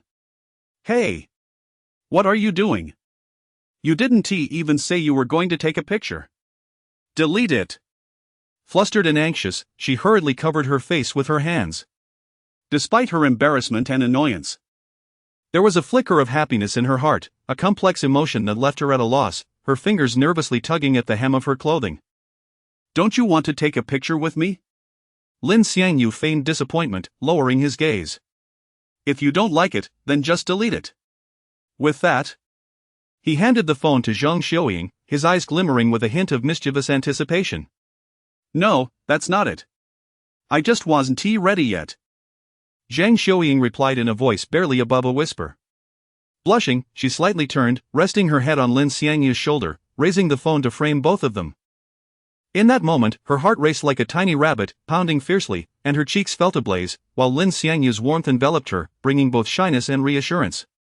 After they finished taking photos, they continued to enjoy various attractions and sample an array of snacks, capturing joyful moments in photo after photo. For the first time, Zhang Xiuying shared pictures on her social media account, including sweet snapshots with Lin Xiangyu. As she gazed at those photos, a smile crept onto her lips. Her heart brimming with happiness, as if the entire world had become bright and radiant. After a delightful day, Lin Xiangyu and Zhang Xiuying strolled hand in hand out of the amusement park, the clock now past 3 in the afternoon. However, due to the various snacks they had indulged in inside, neither of them felt hungry. As they stood by the street waiting for a ride, Zhang Xiuying, her cheeks flushed, softly asked, Must it be in the classroom? She slightly lowered her head, her fingers anxiously tugging at her clothing, her voice carrying a note of anticipation and shyness. As she stole glances at Lin Xiangyu, seeking an answer in his expression. Chapter 35, Virtual Reality. What's wrong? Lin Xiangyu raised an eyebrow, casting a sly glance at Zhang Xiuying. Are you perhaps having second thoughts? Seeing Lin Xiangyu's expression, Zhang Xiuying hurriedly waved her hands, speaking rapidly, No. I'm not having second thoughts, I just wanted to ask you, can we change the location? To where? Lin Xiangyu thought he had deciphered Zhang Xiuying's intentions. He feigned ignorance, wanting to tease the seemingly strong girl who, beneath her exterior, harbored the sentiments of a young maiden. How about the motel? Zhang Xiuying's face flushed crimson, resembling a ripe tomato, her voice barely above a whisper, stammering noticeably. A motel? Isn't that typically a place for couples to deepen their intimacy? Weren't you the one who opposed taking that step with me before? Lin Xiangyu pretended to be surprised. Yet inwardly, he anticipated that Zhang Xiuying might relent and agree to progress in their relationship. Zhang Xiuying intended to explain that visiting a motel didn't necessarily imply anything would happen, but the words caught in her throat. She was also apprehensive about Lin Xiangyu potentially crossing boundaries there. After a moment of hesitation, she sighed, conceding, Forget it, let us just go to the classroom. Upon hearing her response, Lin Xiangyu felt no surge of emotion. He firmly believed that, with time, he would eventually gain Zhang Xiuying's complete trust. In his view, it was merely a matter of time, and he would unlock all the possibilities that lay within her. Before long, they arrived at the school by taxi. The university campus was desolate on the weekend, devoid of the usual presence of teachers, and students were few and far between. Lin Xiangyu and Zhang Xiuying made their way to the classroom with ease.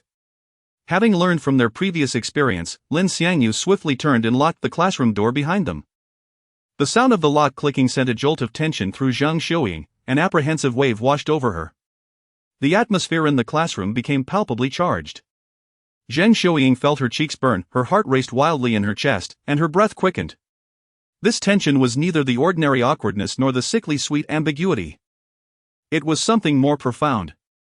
Both Lin Xiangyu and Zhang Xiuying understood the purpose of their visit, yet for reasons unknown, neither dared to make the first move. In this moment of hesitation, Lin Xiangyu's system chimed in like a timely savior. Ding, to facilitate the warming of the relationship between the host and Zhang Xiuying. The virtual reality game function is now activated. The virtual reality game has commenced, may the host enjoy the experience, as the system's notification faded. A flash of light enveloped them, and in an instant, they were transported into an entirely new virtual realm. In the virtual reality game, Zhang Xiuying fulfilled her promise to Lin Xiangyu.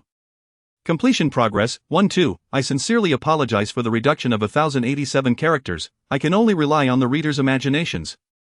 This does not impact the plot, further details can be found within the ellipsis. Chapter 36, Dinner with the teacher. After their meal, Lin Xiangyu glanced at his phone. Realizing that they had spent an inordinate amount of time in the classroom, and it was nearly 6 o'clock. He had a dinner appointment with teacher Shining AI at 7. Aware that there was insufficient time for another visit, he declared, let's call it a day. I'll see you home. Upon hearing this, Zhang Xiuying checked her phone and exclaimed. Oh, is it that late already? Doesn't it feel like time flies when we're together? Lin Xiangyu smirked playfully, asking, is that so? Zhang Xiuying shot him a playful glare. Rubbing her sore chin, and retorted, oh please, not at all. It feels like time is crawling. Lin Xiangyu burst into laughter at her feigned annoyance. Once the laughter subsided, he said, all right, enough of the teasing. Let me escort you home. Okay, Zhang Xiuying nodded obediently, resembling a docile little kitten. After leaving the school, Lin Xiangyu hailed a taxi, taking Zhang Xiuying to the entrance of her apartment complex. Once they exited the vehicle, Lin Xiangyu inquired. Do you need me to accompany you inside? In truth, his underlying question was, is it convenient for me to walk you in? No need. Zhang Xiuying raised her hand and beckoned him with her finger, saying, Appa, come here for a moment. Hearing her call him Appa filled Lin Xiangyu's heart with sweetness. And without hesitation, he approached her. As he stood before her, Zhang Xiuying suddenly stood on her tiptoes and gently planted a kiss on his cheek. After the kiss, she dashed away like a startled little rabbit, not looking back. Lin Xiangyu gazed at her retreating figure, instinctively touching his cheek where she had kissed him. A blissful smile gracing his face. He knew that the day when he would completely win over Zhang Xiuying was drawing near. Once he settled into the taxi after leaving Zhang Xiuying's home, Lin Xiangyu promptly called Shining AI. The call connected swiftly, and her voice came through, hello, Xiangyu. Are you all set? Yes, I am ready, Shin. Lin Xiangyu nearly slipped and called her teacher but quickly corrected himself, what about you, Ing AI? I'm all set too. I was just about to call you when you rang, she replied with a hint of laughter, and Lin Xiangyu could sense her cheerful mood. Where shall we meet? He asked. Shining AI had not mentioned where they would be dining, only that she would take him to a fantastic barbecue place. I'll send you the location, she said with a smile. All right, Lin Xiangyu acknowledged before hanging up. Soon, Shining AI sent over the location, which turned out to be a street rather than a specific restaurant. After relaying the location to the driver, Lin Xiangyu leaned back in his seat to rest. He had been busy since the morning and had even engaged in a scuffle, which had drained his energy, leaving him somewhat fatigued. After a brief respite, the taxi arrived at the location Shining AI provided. Upon alighting, Lin Xiangyu immediately spotted her, impeccably dressed. Today, she appeared transformed from her usual self. The glasses that typically perched on her nose were absent, her eyes sparkling like stars. Her hair, usually casually draped, was elegantly styled. Adorning her earlobes were exquisite earrings that shimmered with every movement, adding an alluring touch to her appearance. Her face bore a meticulously crafted makeup that accentuated her features beautifully, exuding a captivating charm from within. Have you been waiting long? Lin Xiangyu asked, a smile gracing his lips as he approached her with quick strides, concern lacing his tone. Zhang Xiuying lowered her head, a rosy hue creeping onto her cheeks as she softly replied, "Not too long." Shall we head out? What are we having? Lin Xiangyu inquired. She did not respond directly, instead, she took his hand and said, "Just follow me." Before long, Lin Xiangyu found himself led to a barbecue restaurant. The establishment was named Kong Hodong Baekjong, instantly triggering vivid memories from his previous life. He recalled watching a Korean variety show called Love Letter, where the host was none other than Kong Hodong. As they entered the barbecue restaurant, Lin Xiangyu and Sheneng Ai settled into a cozy corner of the bustling venue, which was quite popular with numerous branches across Seoul, and today they had chosen the highly frequented Myeongdong location. Sheneng Ai adeptly ordered a selection of dishes before engaging in delightful conversation with Lin Xiangyu. Just as they were enjoying their chat, Lin Xiangyu suddenly froze. His gaze fixated on something across the room, as if witnessing an astonishing sight. Sheneng Ai turned to follow his line of sight and immediately noticed a cute girl with twin ponytails among the throng of patrons at the adjacent table. Chapter 37, Misunderstanding. Sheneng Ai gazed at the adorable girl with twin ponytails, an inexplicable pang of jealousy stirring within her heart. She turned her head away, a thick cloud of envy enveloping her as she acidly inquired, "Do you know her?" Her eyes were fixed intently on Lin Xiangyu, as if she sought to unravel the mystery of his countenance, not missing a single flicker of emotion. "Yes," Lin Xiangyu replied, retracting his gaze and nodding gently. "Well, Lin Xiangyu, I never would have guessed you possessed such charm, knowing so many beautiful girls," Sheneng Ai remarked, her tone brimming with jealousy. Like a jar of aged vinegar toppled over, each syllable dripping with acidity. The sight of Sheneng Ai's jealousy amused Lin Xiangyu, rendering her both endearing and comical. He quickly lowered his voice to explain, "She's my second sister." Sheneng Ai contributes 90 points of shock. Upon hearing Lin Xiangyu's response, Sheneng Ai felt a jolt of realization, the tidal wave of jealousy that had surged moments before dissipating into thin air, replaced by a profound sense of anxiety. She appeared as if she had been caught in a clandestine rendezvous with a student, exposed by a parent and wishing desperately to vanish into the ground. What shall we do now? Sheneng Ai's hands flurried to cover her face, her voice barely above a whisper, her eyes wide with helplessness as she gazed at Lin Xiangyu, as if he were her sole lifeline, desperately hoping he would devise a solution. Lin Xiangyu, equally soft-spoken, reassured her, "It should be fine, she hasn't seen us. Let's just continue with our meal." While speaking, he gently patted the back of Sheneng Ai's hand, attempting to instill calm and fortitude within her. Sheneng Ai, hearing his words, shifted her gaze slightly, her mind racing with calculations. Just then, Han Yozhen ambled by, on her way to the restroom, inadvertently turning her head to catch sight of Lin Xiangyu and Sheneng Ai. Han Yozhen contributes 11 points of shock. A faint blush crept onto Han Yozhen's cheeks, akin to having her innermost secret laid bare. After a moment's hesitation, she summoned her courage and approached Lin Xiangyu's table, softly asking, "Xiangyu, what brings you here?" As she spoke, her eyes scrutinized the beautiful woman seated opposite Lin Xiangyu, filled with curiosity about the nature of their relationship. Before Lin Xiangyu could respond, Sheneng Ai interjected, wearing an ostensibly warm smile as she inquired, "Xiangyu, who is this?" At the same time, she discreetly nudged Lin Xiangyu's leg with the tip of her high heel and subtly blinked at him, a silent cue urging him to choose his words with care. "Oh." Lin Xiangyu instantly grasped her implication, standing up earnestly to introduce, "Teacher Shen, this is my second sister." His voice rang clear and bright, attempting to dissipate the awkwardness that hung in the air and restore normalcy. Upon hearing Lin Xiangyu's words, Han Yozhen's expression transformed into one of sullen respect. As she extended her hand politely towards Sheneng Ai, saying, "Hello, Teacher Shen, I am Lin Xiangyu's second sister, Han Yozhen." Her gaze remained focused on Sheneng Ai, exuding respect and propriety. Seeing this, Sheneng Ai quickly rose and extended her right hand to gently shake Han Yozhen's.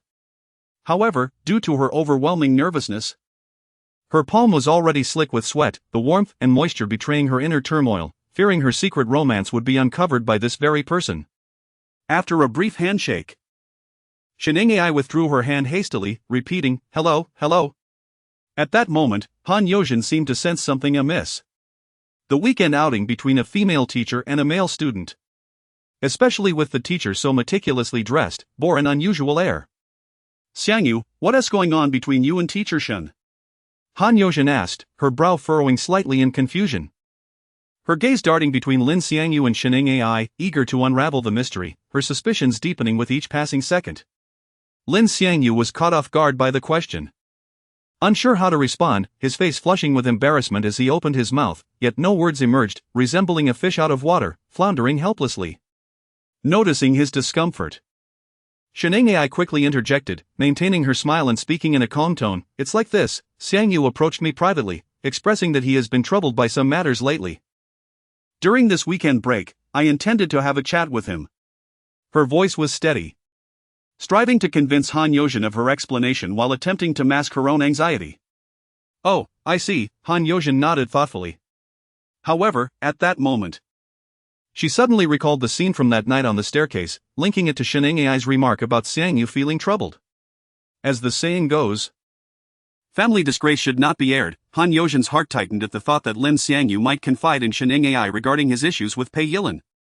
In a flurry, she tugged at Lin Xiangyu's sleeve, whispering urgently, "Lin Xiangyu, come with me." With that, Han Yojin forced a smile at Ai, nodding politely, "I'm sorry, Teacher Shen. I need to discuss something privately with Lin Xiangyu."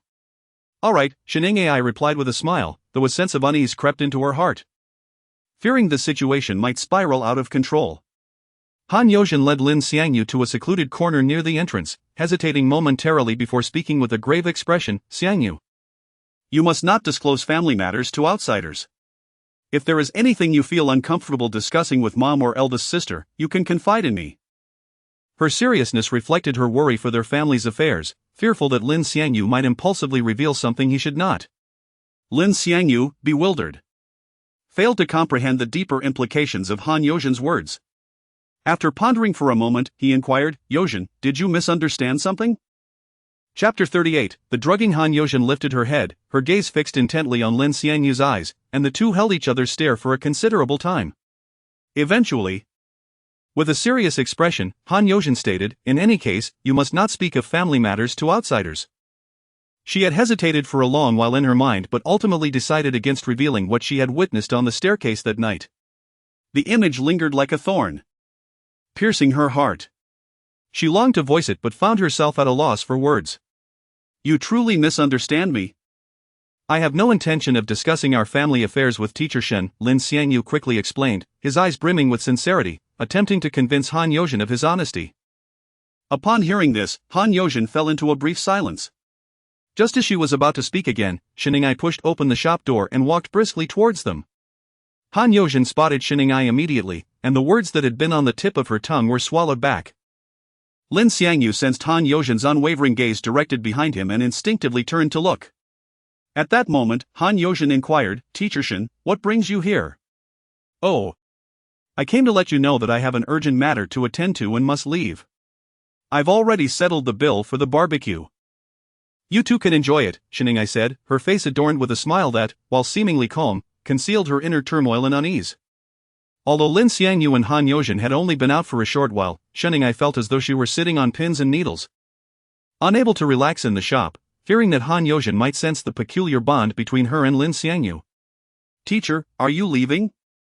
Lin Xiangyu asked, a hint of disappointment flashing in his eyes.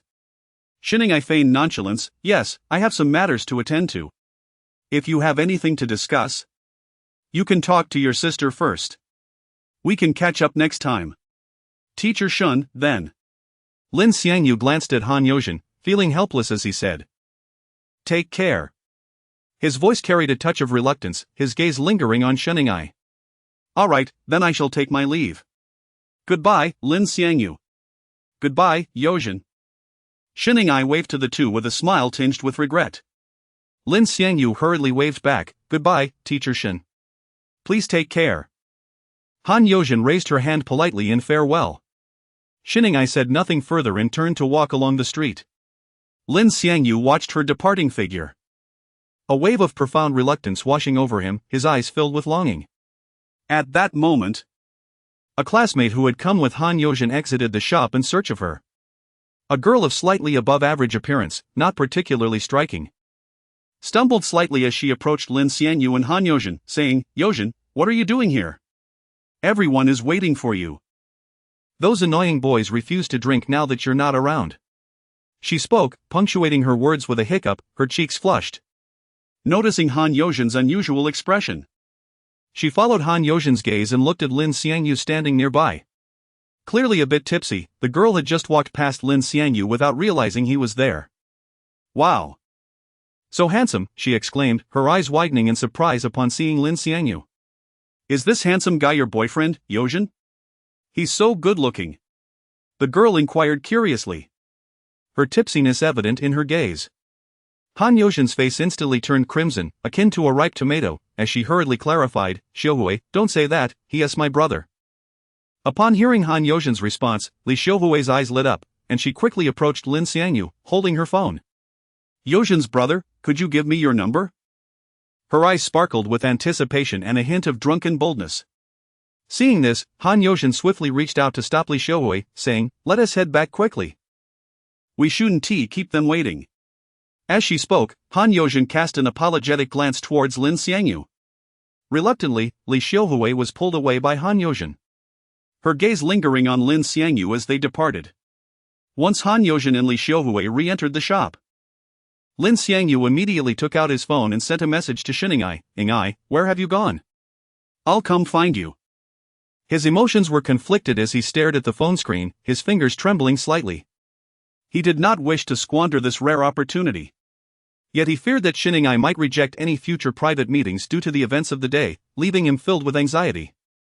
Fortunately, after a while, Xining'ai replied. The brief seconds felt like an eternity to Lin Xiangyu. "Focus on finishing your barbecue without raising your sister's suspicions. We will reconnect after you're done." Upon reading her message, Lin Xiangyu felt a weight lift from his heart, exhaling slowly as he returned to the barbecue shop. Upon re-entering, he found Han Yojin and Li Xiuhui both looking at him. Han Yojin's expression was somewhat awkward, her eyes betraying a hint of embarrassment, while Li Xiuhui's gaze was filled with flirtation, as if signaling something to Lin Xiangyu. Lin Xiangyu noticed that Han Yojin's table was lively, everyone raising their beer mugs and drinking heartily, the atmosphere boisterous. However, he paid little attention to this. His mind solely focused on finishing his meal so he could seek out Xining'ai. Upon returning to his seat, Lin Xiangyu began grilling the meat. The aroma wafted through the air, delightful yet bittersweet as he regretted not being able to share the experience with Xining'ai. As he savored the barbecued meat, he occasionally glanced at Han Yojin's table, where she would also steal glances in his direction. Their eyes would meet several times, only to quickly dart away, as if evading something. After a time, a tipsy Li Xiuhui wobbled towards Lin Xiangyu with a bottle and a glass in hand. Han Yojin intended to follow her but was held back by Li Xiuhui's designated friend. By this point, the group at their table had nearly finished drinking, and several boys observed Li Xiuhui with amusement. Since Han Yojin had advised Li Xiuhui to keep quiet about her and Lin Xiangyu's relationship, these boys were unaware of the truth. They assumed Li Xiuhui was merely going to flirt with a stranger, eagerly anticipating her potential embarrassment, with some even betting on the outcome. However, they were destined for disappointment. Although Lin Xiangyu had no feelings for Li Xiuhui, he felt obliged to give her some courtesy as she was Han Yojin's classmate. Therefore, when Li Xiuhui offered him a drink, he politely accepted rather than rejecting her outright. Seeing Lin Xiangyu accept Li Xiuhui's drink, the boys who had bet against her were crestfallen. Yet, they soon dismissed their disappointment and resumed their drinking. The table once again filled with raucous laughter. Even as Li Xiuhui lingered at Lin Xiangyu's table, they paid her no mind, for she was not their target. Most of the boys were more interested in helping the wealthy Erwin over Han Yojin. Among them, a girl who had been bribed by the wealthy heir discreetly slipped the drug she had been given into Han Yojin's glass while she was engaged in conversation with Lin Xiangyu. API call failed with status code 429, error, code 429, message, resource has been exhausted, e.g. check quota. Status, resource exhausted, chapter 39, Han Yojin is taken away in the dim light of the raucous gathering. Han Yojin sat at the table, her brow furrowed in reluctant discontent. Her deskmate, a boy from a wealthy background, cast insidious glances at those nearby, urging them to persuade Han Yojin to drink. Han Yojin bit her lip, feeling her head throb in response to the incessant calls from her classmates urging her to partake in the alcohol, a taste she despised. Come on, Yojin, just have one drink. Everyone is having such a good time, don't be a downer. Exactly, it's just one drink, it won't hurt. The chorus of voices surrounded her like an overwhelming tide. Han Yojin clutched the hem of her clothing, her knuckles turning white from the pressure. Her eyes were filled with struggle and resistance, yet, under the weight of their expectant gazes and jeering voices, she reluctantly extended her hand and grasped the wine glass before her. With everyone watching, Han Yojin inhaled deeply. Her expression pained as she downed the contents of the glass in one swift motion. The fiery liquid coursed down her throat, and her brow knitted tightly, her gaze inadvertently drifting toward Lin Xiangyu's direction. In that moment, she felt an overwhelming sense of grievance. The boys at her table always regarded her with such lewdness, inciting a profound sense of revulsion within her. Since childhood, Han Yojin had been haunted by the voracious gazes of the opposite sex, a fear that had driven her to deliberately distance herself from Lin Xiangyu. Meanwhile, Li Xiaohui, with flushed cheeks and dazed eyes, tilted the bottle in her hand, pouring another glass for Lin Xiangyu. Her voice, soft and laced with a hint of drunken flirtation, purred, "Stay and have another drink with me, one to you?" She resembled a languid cat, playfully coaxing Lin Xiangyu. Seeing this, Lin Xiangyu hurriedly waved his hand, a troubled expression crossing his face. "Sister Xiaohui, I really can't drink anymore, I have something to attend to shortly." His mind was consumed with thoughts of how to further his connection with Xinning that evening, leaving him disinterested in Li Xiaohui's advances. Had he intended to pursue something with her, he would have downed the drink without hesitation. Yet, his heart had already drifted elsewhere. After declining twice, Li Xiaohui, like a petulant child, remained relentless. A glimmer of determination sparked in her eyes as she grasped Lin Xiangyu's arm and shook it playfully. "Just one more drink, please." In an effort to avoid an awkward situation, Lin Xiangyu sighed in resignation and ultimately lifted his glass to toast with Li Xiaohui once more. Following this, she clung to him like an unshakable piece of gum. Throughout this, Han Yojin occasionally cast apologetic glances towards him, her eyes rife with guilt and helplessness. Were it not for Han Yojin's presence, Lin Xiangyu would have been tempted to confront Li Xiaohui, regardless of her gender. "Sister Xiaohui, I really need to go," Lin Xiangyu said, suppressing his rising frustration, his fingers rhythmically tapping against the table's edge, betraying his inner turmoil. "Just one last drink, and I'll go with you." Li Xiaohui insisted, pouring yet another glass for him, her eyes sparkling with mischief as if concealing an untold secret. When Lin Xiangyu heard her mention leaving with him, he felt a wave of exasperation wash over him, though he didn't take her words too seriously. After all, how could Li Xiaohui, in her high heels, possibly keep up with his robust frame once they stepped outside? "Sister Xiaohui, don't tease me. After this drink, you'll join your classmates," Lin Xiangyu began. But his words abruptly halted. His gaze fell upon Han Yojin's table, realizing she was missing, along with several boys from her group. A sudden jolt of anxiety gripped his heart, and he felt an ominous premonition rise within him. His pulse quickened as he sprang from his seat, hastening towards the exit with urgency. At the parking lot, two boys were struggling to support the unconscious Han Yojin, each gripping one of her arms, attempting to push her into a luxurious car. The young heir seated in the passenger seat wore an ecstatic expression, his eyes fixated on Han Yojin as he muttered, "You two, be careful, don't let your filthy hands touch her." "Yes, yes," the boys responded, cowed by his demeanor, obediently complying like two docile puppies. As Lin Xiangyu burst through the door, he caught sight of the scene unfolding. "You scoundrels, what are you doing?" he bellowed, his voice reverberating like thunder across the parking lot. His eyes blazed with fury and concern, and he quickened his pace, racing towards the car. Chapter 40, taking away the drugged Han Yujing. The two boys were engaged in a nefarious act when Lin Xiangyu's sudden roar startled them into a shudder.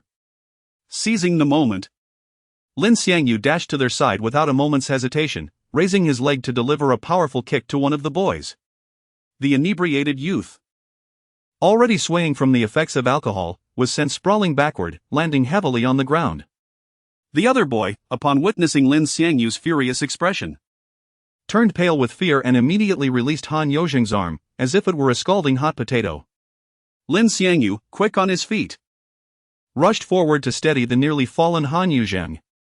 Meanwhile, the affluent second-generation heir in the car reacted promptly, flinging open the door and stepping out with a mix of indignation and disdain etched across his face. At that moment, Li Xiaohui emerged from the store, initially intent on pursuing Lin Xiangyu.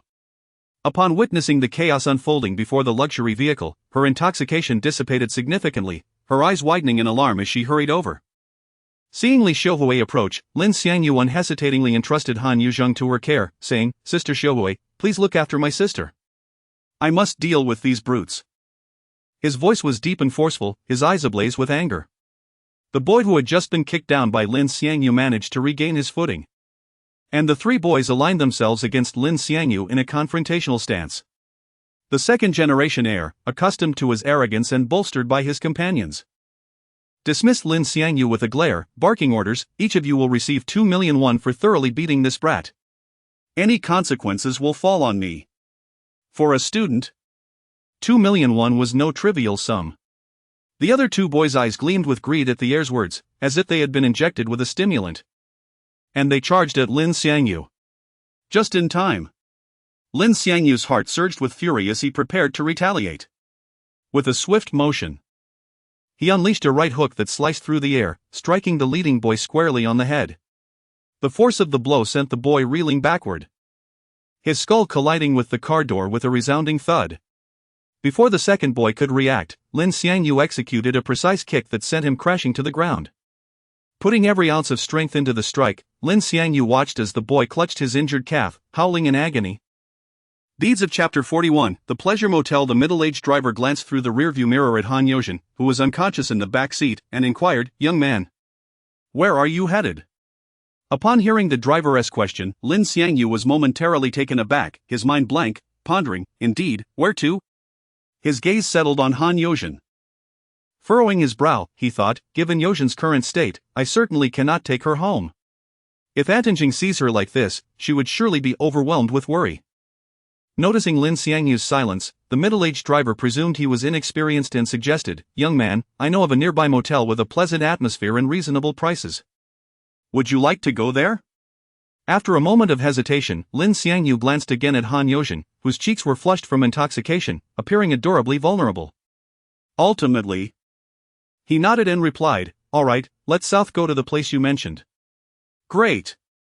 With Lin Xiangyu's affirmative response, the driver pressed down on the accelerator, and the taxi sped away like an arrow, swiftly vanishing at the street's end. As the vehicle set in motion, Lin Xiangyu gazed at Han Yozhen beside him, lost in deep contemplation. Just then, his phone rang abruptly, shattering the tranquility within the car. The caller ID displayed Xinyang. Having waited quite a while for Lin Xiangyu's message without receiving any, Xinyang felt a twinge of anxiety and decided to call. Upon recognizing the caller, Lin Xiangyu instinctively turned to glance at the unconscious Han Yozhen, feeling conflicted. After much deliberation, he pressed the answer button. Once connected, Xinyang's playful voice came through, "Hello. Xiangyu, have you finished eating?" "Yes," Lin Xiangyu replied succinctly, his tone tinged with fatigue and distraction. Xinyang chuckled softly, her voice growing increasingly alluring. "Then guess where I am right now?" I can't guess." At that moment, Lin Xiangyu was entirely preoccupied with thoughts of Han Yozhen, lacking the leisure to indulge in Xinyang's playful banter. "How silly," she chuckled lightly, then enunciated deliberately, "I am at the motel." Her voice, sweet and enticing, seemed to possess an invisible charm that made Lin Xiangyu's heart race, and he could not help but swallow hard. He had not anticipated that Xinyang would be waiting for him at the motel. The rapid progression of their relationship had far exceeded his expectations. Hearing the sound of Lin Xiangyu swallowing, Xinyang felt a surge of delight and continued to tease, "I have a room with a bathtub." At her words, Lin Xiangyu felt an overwhelming warmth envelop him, his breath quickening as his chest heaved with intensity. Sensing the moment was ripe, Xinyang ceased her teasing, giggling softly. "I'll send you the location, come over." "All right," Lin Xiangyu replied without hesitation, his voice brimming with urgency and desire. Though he wished to sprout wings and fly to Xinyang's side immediately, reason dictated that he must first ensure Han Yozhen's safety. After hanging up, Lin Xiangyu was about to instruct the driver to find a nearby motel to settle Han Yozhen before heading to meet Xin Yang. Just as he was about to speak, his phone rang again, this time with the location of the motel sent by Xin Yang. Upon seeing the message, a new thought flashed through Lin Xiangyu's mind. After a moment of contemplation, he addressed the driver, "Please change direction to this address." He then handed his phone to the driver. The driver took the phone, glanced at it, an annoying smile spread across his face as he said, "Young man, what a coincidence, we were actually headed there, the Pleasure Motel. This place offers excellent value, and I first heard about it from a Dragon Country student named Su Young." Chapter 42, The First Game with Xin Yang. Lin Xiangyu paid no heed to the driver's words. His mind consumed by a singular thought, to swiftly ensure Han Yozhen's well-being and then rush to Xin Yang's side. In his heart, everything else was trivial. Including who had recommended this motel to the driver, such matters were of no concern to him. The taxi sped through the night, coming to a halt at the entrance of the Delight Motel. The driver glanced through the rearview mirror, observing Lin Xiangyu dragging the unconscious Han Yozhen from the car. A fleeting look of pity crossing his face. Yet, this was merely a routine occurrence in his line of work. As a taxi driver, he had witnessed numerous similar scenes.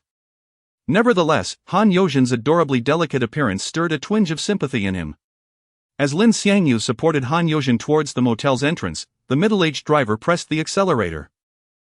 And the taxi vanished into the thickening night, leaving only a trail of exhaust fumes in its wake. Inside the motel, the bespectacled female receptionist lifted her gaze. Noting Lin Xiangyu's half-dragging, half-supporting of Han Yozhen, her expression devoid of surprise or astonishment. Such scenarios were commonplace for her, a daily sight she had long since grown accustomed to.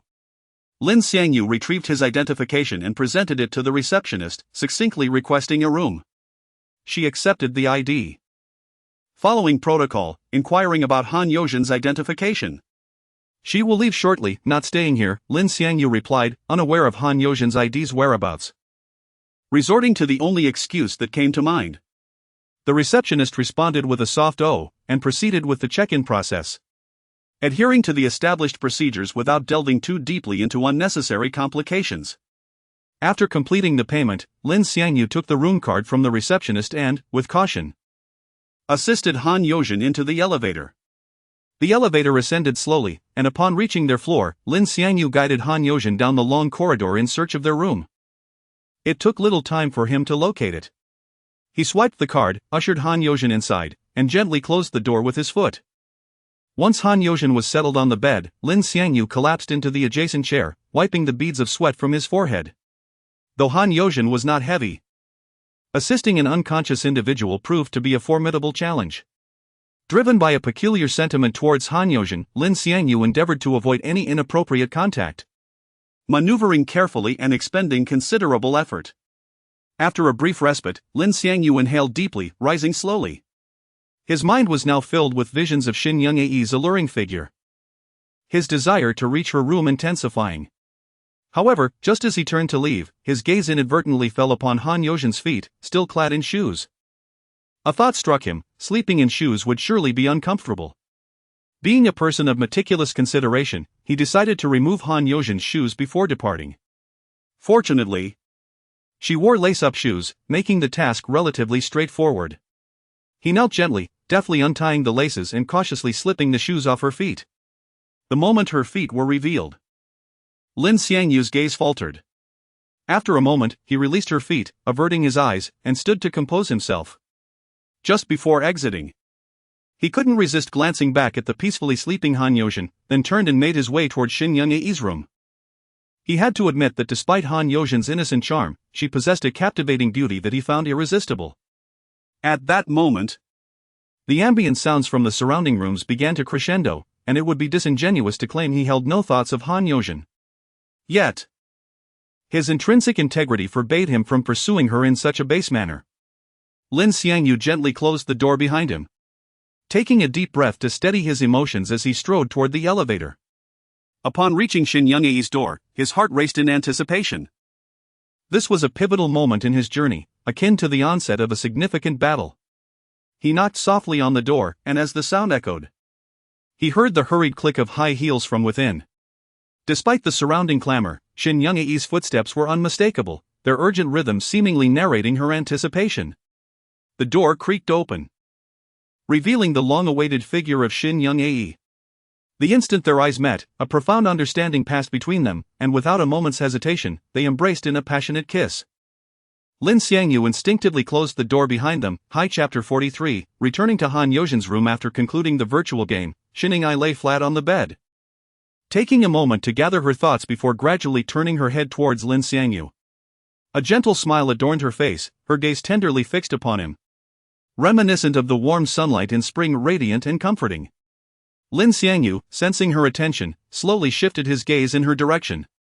The moment their eyes met, an electric current seemed to traverse the air, rendering the surroundings into a serene silence. Lin Xiangyu's lips curled into a smile as he inquired, "Ing-ai, how did you feel just now?" Upon hearing this, a blush instantly crept onto Xining-ai's cheeks, resembling a ripe apple, as she shyly replied, "I have felt wonderful." After speaking, an invisible force seemed to draw them together, and they embraced tightly, as if wishing to merge their lives into one another. They lingered in this warmth for a moment, before Xining-ai softly asked, "Xiangyu, do you need to go home tonight?" Lin Xiangyu paused, contemplating her question before replying. "What about you? Do you wish to return home?" "Yes," Xining-ai nodded, explaining, "I have never stayed out overnight before. And I didn't anticipate coming to such a place with you today, so I didn't inform my family about staying out." "Oh, I see," Lin Xiangyu responded softly. Despite his efforts to mask his feelings, Xining-ai perceptibly detected a subtle hint of regret in his tone.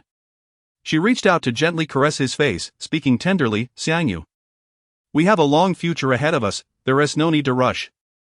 "Indeed," Lin Xiangyu nodded, affirming, "I'm not in a hurry either.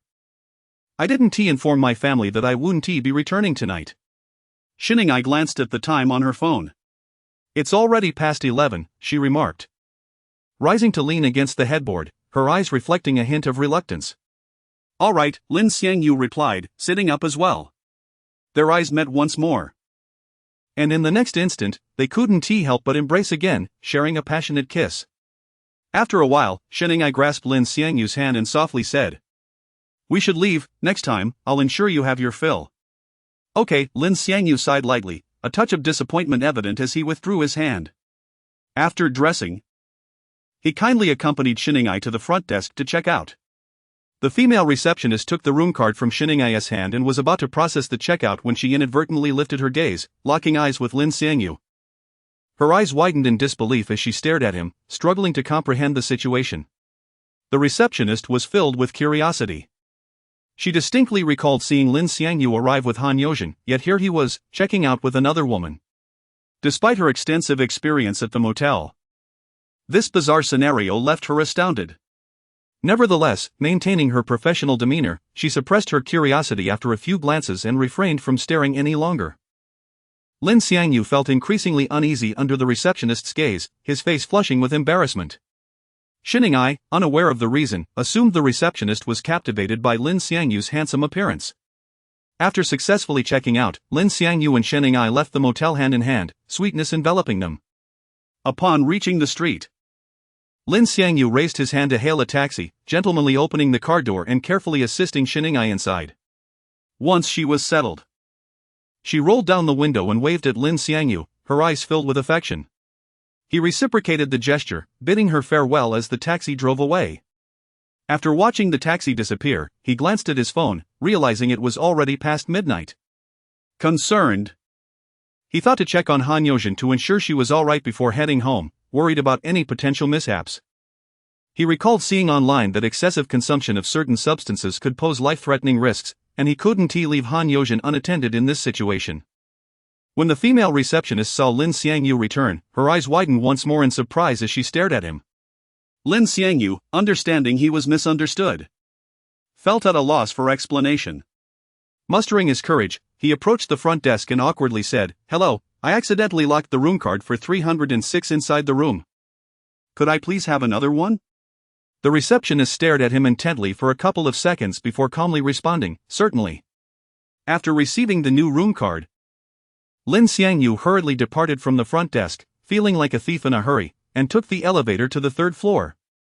Upon entering room 306, he discovered that Han Yozhin was nowhere to be seen on the bed. However, the slightly raised blanket suggested she was hiding underneath.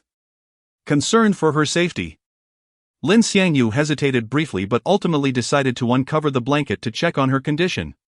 Resolute in his decision, he approached the bed and swiftly lifted the covers. Chapter 44, Exigent Measures. Just as Lin Xiangyu lifted the covers, Han Yozhen stirred unexpectedly beneath them. Startled, Lin Xiangyu's heart skipped a beat, as if he had been caught in a transgression.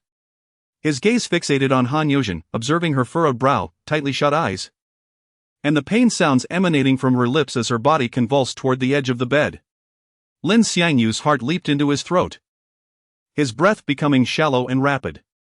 He hastily crouched down, drawing closer to Han Yozhen, intent on assessing her condition. In the subsequent moment, Han Yozhen emitted a sudden and forceful retch, her stomach's contents erupting like a breached dam. The regurgitation landed squarely upon Lin Xiangyu, an acrid and offensive odor permeating the air. Indeed, even the emesis of a woman as captivating as Han Yozhen proved to be an ordeal to endure.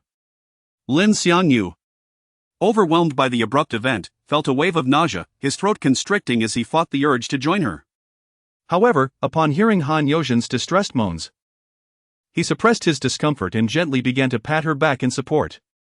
With Lin Xiangyu's aid, Han Yozhen finally expelled the entirety of her stomach's contents. Yet, far from regaining consciousness, she slumped limply toward the bed's edge, threatening to tumble onto the floor amidst her own mess. Fortunately, Lin Xiangyu, with swift reflexes, lunged forward, steadying her and averting a fall onto her own vomit. Lin Xiangyu gingerly assisted Han Yozhen back onto the bed, ensuring she was comfortably reclined. He thoughtfully placed her phone, which had fallen into the bedding, on the nightstand to prevent discomfort, and finally covered her with the duvet. It could be said that, save for assisting her with her garments, Lin Xiangyu had done all that was within his power. Having completed these actions, Lin Xiangyu frowned, divesting himself of the top that had been soiled by Han Yozhen. He then strode into the lavatory, procured some tissues, and hastily returned to the bedside, where, steeling himself against his revulsion, he cleansed the floor of the ejected matter. Having attended to Han Yozhen's vomit, Lin Xiangyu, clutching the sullied garment, re-entered the lavatory, activated the faucet, and commenced laundering it. Once the garment was cleansed, Lin Xiangyu instinctively sniffed himself, and, whether due to genuine perception or mere suggestion, he detected the lingering scent of Han Yozhen's vomit. He wrinkled his nose, and peered out of the lavatory, casting a glance at Han Yozhen, who lay upon the bed, lost in unconsciousness. Assured that she was stable for the moment, he quietly closed the lavatory door and swiftly removed his attire, activated the showerhead, and bathed himself. Having completed his ablutions, Lin Xiangyu donned fresh clothing, and, retrieving the recently laundered top, subjected it to another olfactory examination. Despite repeated washings, he still detected a trace of the offending odor, and, as the garment remained damp, he hesitated to don it. Emerging from the lavatory, Lin Xiangyu proceeded directly to the bedside, intending to steal another glance at Han Yozhen. Satisfied that she was stable, he planned to summon a taxi and return home. However, upon reaching the bedside, he was taken aback by the scene before him. Han Yozhen's complexion was ashen, her breathing labored and heavy, indicative of respiratory distress. Lin Xiangyu's mind went blank, his instinct prompting him to seize his telephone and prepare to dial the emergency number. Yet, as his finger hovered over the dial button, a thought intruded upon his consciousness. Were he to summon emergency services, transporting Han Yozhen to a medical facility, the hospital would undoubtedly contact her family, thereby informing Minjing of Han Yozhen's present predicament. Moreover, his own inebriated state would render him unable to provide a coherent explanation to Minjing. He inhaled deeply, striving to regain his composure. Han Yozhen's condition was likely not dire, perhaps merely exacerbated by his own anxiety. After all, cases of surreptitious drugging were commonplace online. Yet instances of severe complications were rare, with most individuals recovering after a period of rest, perhaps with a lingering headache. Lin Xiangyu gradually regained his equanimity, resolving to consult the internet for guidance. He swiftly launched a search engine, inputting his query. And the search results provided the following information: in the event that an individual has ingested an excessive quantity of narcotics, the following measures should be implemented immediately: ensure airway patency, position the patient on their side, tilting their head and lifting their chin. clearing any foreign objects or secretions from the oral cavity to prevent airway obstruction. Summon emergency medical services, dial the emergency number. Informing the responders of the possibility of narcotic ingestion, including the approximate dosage and time of ingestion. Monitor vital signs closely, observe the patient's respiration, heart rate, pulse, and level of consciousness. In the event of respiratory or cardiac arrest, initiate cardiopulmonary resuscitation immediately. Based on Lin Xiangyu's assessment, Han Youzhen's condition appeared to align with the first scenario. He resolved to clear her oral cavity of any accumulated mucus, and, should her condition stabilize, he would refrain from contacting emergency services.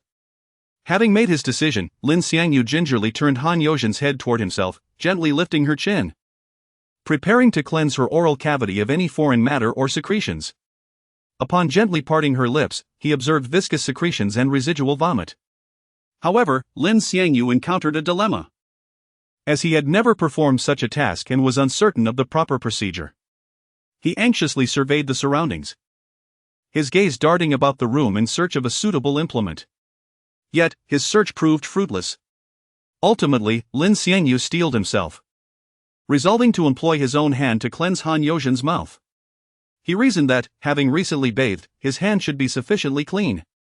Having made this decision, Lin Xiangyu inhaled deeply and slowly inserted his finger into Han Youzhen's mouth. Chapter 45, An unplanned overnight stay. As Lin Xiangyu's fingers ventured into Han Youzhen's mouth, a surge of warmth enveloped them, causing his heart to clench momentarily. An errant thought flickered through his mind: Youzhenjia's mouth is so warm, her tongue so pliant. Instantly recoiling from the impropriety of the notion, he mentally chastised himself. What am I thinking? Now is hardly the time. With a vigorous shake of his head, he endeavored to banish the wayward thoughts, focusing intently on the task of clearing her mouth of secretions and remnants of vomit. The actual cleansing proved less arduous than anticipated. Lin Xiangyu executed the task with gentle dispatch, swiftly restoring Youzhen's mouth to cleanliness. Her breathing gradually normalized. He regarded his fingers with relief, thinking, that should do it. He promptly retreated to the bathroom to wash his hands. Returning to her bedside, his gaze remained fixed on Han Youzhen. Despite her seemingly stable condition, unease lingered in his heart, a nagging apprehension of potential complications. After a moment of deliberation, Lin Xiangyu resolved to stay the night. He intended to vigilantly monitor her vital signs, as advised online, lest any unforeseen crisis arise. Having made his decision, he messaged Minjing, informing her that he would be staying at a classmate's residence for the night. With the message sent, he positioned a chair by the bed and settled in to watch over Han Youzhen. Alas, reality often diverges from the ideal. Scarcely had he settled when his eyelids began to droop, succumbing to slumber with surprising alacrity, only to be jolted awake by Han Youzhen's piercing scream. Lin Xiangyu's eyes snapped open to the bewildering sight of himself in Han Youzhen's bed. She clutched the blanket, her arms protectively crossed over her chest, her bare shoulders indicating her lack of attire. What is going on? Lin Xiangyu's mind reeled, utterly disoriented by the scene before him. Lin Xiangyu, what is the meaning of this? What have you done to me? Han Youzhen's eyes welled with tears as she surveyed her nakedness beneath the covers, her voice breaking with emotion. Distraught, Lin Xiangyu hastened to reassure her, Youzhenjia, please, don't panic. I swear I haven't done anything to you. Seeing that she had calmed slightly, he inhaled deeply and continued, Youzhenjia, do you recall where you were last night? Han Youzhen furrowed her brow, attempting to dredge up her memories. Her head throbbed, and she felt disoriented. Had she not felt Lin Xiangyu beside her, she doubted she could have risen. I remember dining with classmates at a barbecue restaurant, she said haltingly, her voice trembling. Relief washed over Lin Xiangyu's face as she recalled the previous evening's events. Yes, that's right. You were dining with classmates at a barbecue restaurant. And then? And then you were there too. Han Youzhen regarded Lin Xiangyu with a mixture of confusion and suspicion. Yes, I was, Lin Xiangyu affirmed, his relief evident. And then what happened? And then? I opened my eyes to find you lying beside me, unclothed. Han Youzhen's brow furrowed deeper as she massaged her temples, one hand still clutching the blanket to her chest. Alarmed by her words, Lin Xiangyu straightened abruptly, leaning towards her. Han Yozhen recoiled, her eyes widening in fear. What are you doing? Don't come any closer. Lin Xiangyu raised his hands in a gesture of peace, assuring her, Yozhenjie, don't be alarmed. Since you don't remember, allow me to recount the events of last night. He paused, anxiously awaiting her response. Han Yozhen remained silent, offering a slight nod of acquiescence. Lin Xiangyu proceeded to narrate the previous night's occurrences, omitting his 3-hour absence and rendezvous with Xining Ai. Han Yozhen remained without any recollection of the events. However, Lin Xiangyu had mentioned Li Xiaohui as a witness, whom she could call to verify his account. With this in mind, Han Yozhen said, close your eyes and turn around. I'm going to call Xiaohui. All right, Lin Xiangyu complied, shielding his eyes and turning away. Once Han Yozhen corroborated his story with Li Xiaohui's testimony, he would be exonerated. The thought brought a measure of relief. As Lin Xiangyu turned away, Han Yozhen retreated to the headboard, retrieving her phone from the nightstand and dialing Li Xiaohui's number. The sound of the dial tone heightened his anxiety. He silently pleaded, please, Li Xiaohui, please answer the phone. Fortunately, Li Xiaohui answered promptly. Han Yozhen began to inquire about Li Xiaohui's observations from the previous night, and her account aligned perfectly with Lin Xiangyu's. Lin Xiangyu exhaled softly, his relief growing with each corroborating detail. He lowered his hands, deeming it unnecessary to continue shielding his eyes. In the end, your brother put you in a taxi and took you away. I don't know what happened after that, Li Xiaohui said. Where are you now? Are you all right? And your brother? Are you together? I've been messaging him, but he's not replying. Han Yozhen's cheeks flushed crimson at Li Xiaohui's barrage of questions, resembling a ripened apple. Xiaohui, I have some things to take care of right now. I'll contact you later, she replied hastily, ending the call abruptly. Hearing her hang up, Lin Xiangyu exclaimed, see? I wasn't lying. Overcome with excitement, he forgot his reason for turning away and turned back towards her as he spoke. It was then that he realized Han Yozhen had sat up to answer the phone, and the blanket she had been clutching had fallen away. Her pristine skin was now fully exposed, unmarred and radiant, filling his vision. Chapter 46, Espionage unveiled. Lin Xiangyu's gaze was inexorably drawn to Han Yozhen. As if by an unseen magnetic force. It was the instinctive reaction of a man beholding a vision of supreme beauty. Han Yozhen's nigh-perfect figure and exquisite countenance left him momentarily stunned, his mind reeling as he stared unashamedly at his second sister. Han Yozhen, acutely aware of the intense scrutiny, paled visibly and emitted a piercing cry, Lin Xiangyu, turn away. The shriek reverberated like a thunderclap, jolting Lin Xiangyu from his reverie. He snapped back to reality, whirling around in a flurry of embarrassment. Yet, that fleeting glimpse had ignited a conflagration within him, his blood coursing like wildfire. Even with his back turned, his heart hammered against his ribs, his breath coming in ragged gasps, the image of what he had witnessed seared into his memory. The delicate rustling of Han Yozhen's movements sent a shiver down his spine, his throat constricting as he swallowed hard. After what seemed an eternity, Han Yozhen's tentative voice reached him, all right, you can turn around now. Lin Xiangyu inhaled deeply, striving to regain his composure, and cautiously pivoted on his heel. Seeing Han Yozhen fully clothed, his anxiety subsided, and he exhaled in relief. Han Yozhen, adopting a stern facade, warned, Lin Xiangyu, I'm warning you. If you breathe a word of this to anyone, you're a dead man. Lin Xiangyu, contrite as a scolded child, raised 3 fingers in a solemn oath, Yozhenjie, rest assured. I swear this will never pass my lips. What's with that gesture? Han Yozhen inquired, a puzzled expression clouding her features. Lin Xiangyu realized his faux pas. That particular gesture held no significance in South Korean culture. Thinking quickly to avert suspicion, he stammered, I saw it in an anime. Han Yozhen's mind conjured images from the anime Yasuga no Sora, and the scene she had witnessed on the stairs that night resurfaced in her memory. Xiangyu, perhaps you should curtail your consumption of peculiar anime, she cautioned, her tone grave, fearing the corrupting influence of such content. Relieved that he had allayed her suspicions, Lin Xiangyu nodded fervently in agreement. Han Yozhen's gaze inadvertently drifted to Lin Xiangyu's chiseled abs, and a blush crept up her cheeks.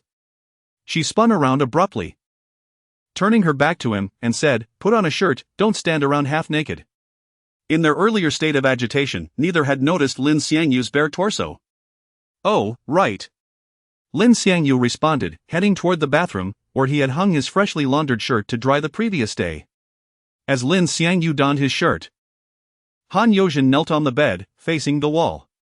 The bathroom's transparent glass walls prompted her to avert her gaze. Observing Han Yozhen's silhouette, with its alluring waist-to-hip ratio, Lin Xiangyu felt his blood surge once more. "I'm doomed," he lamented inwardly. "Ever since I saw Yozhen Jie unclothed, I can't seem to banish the image from my mind."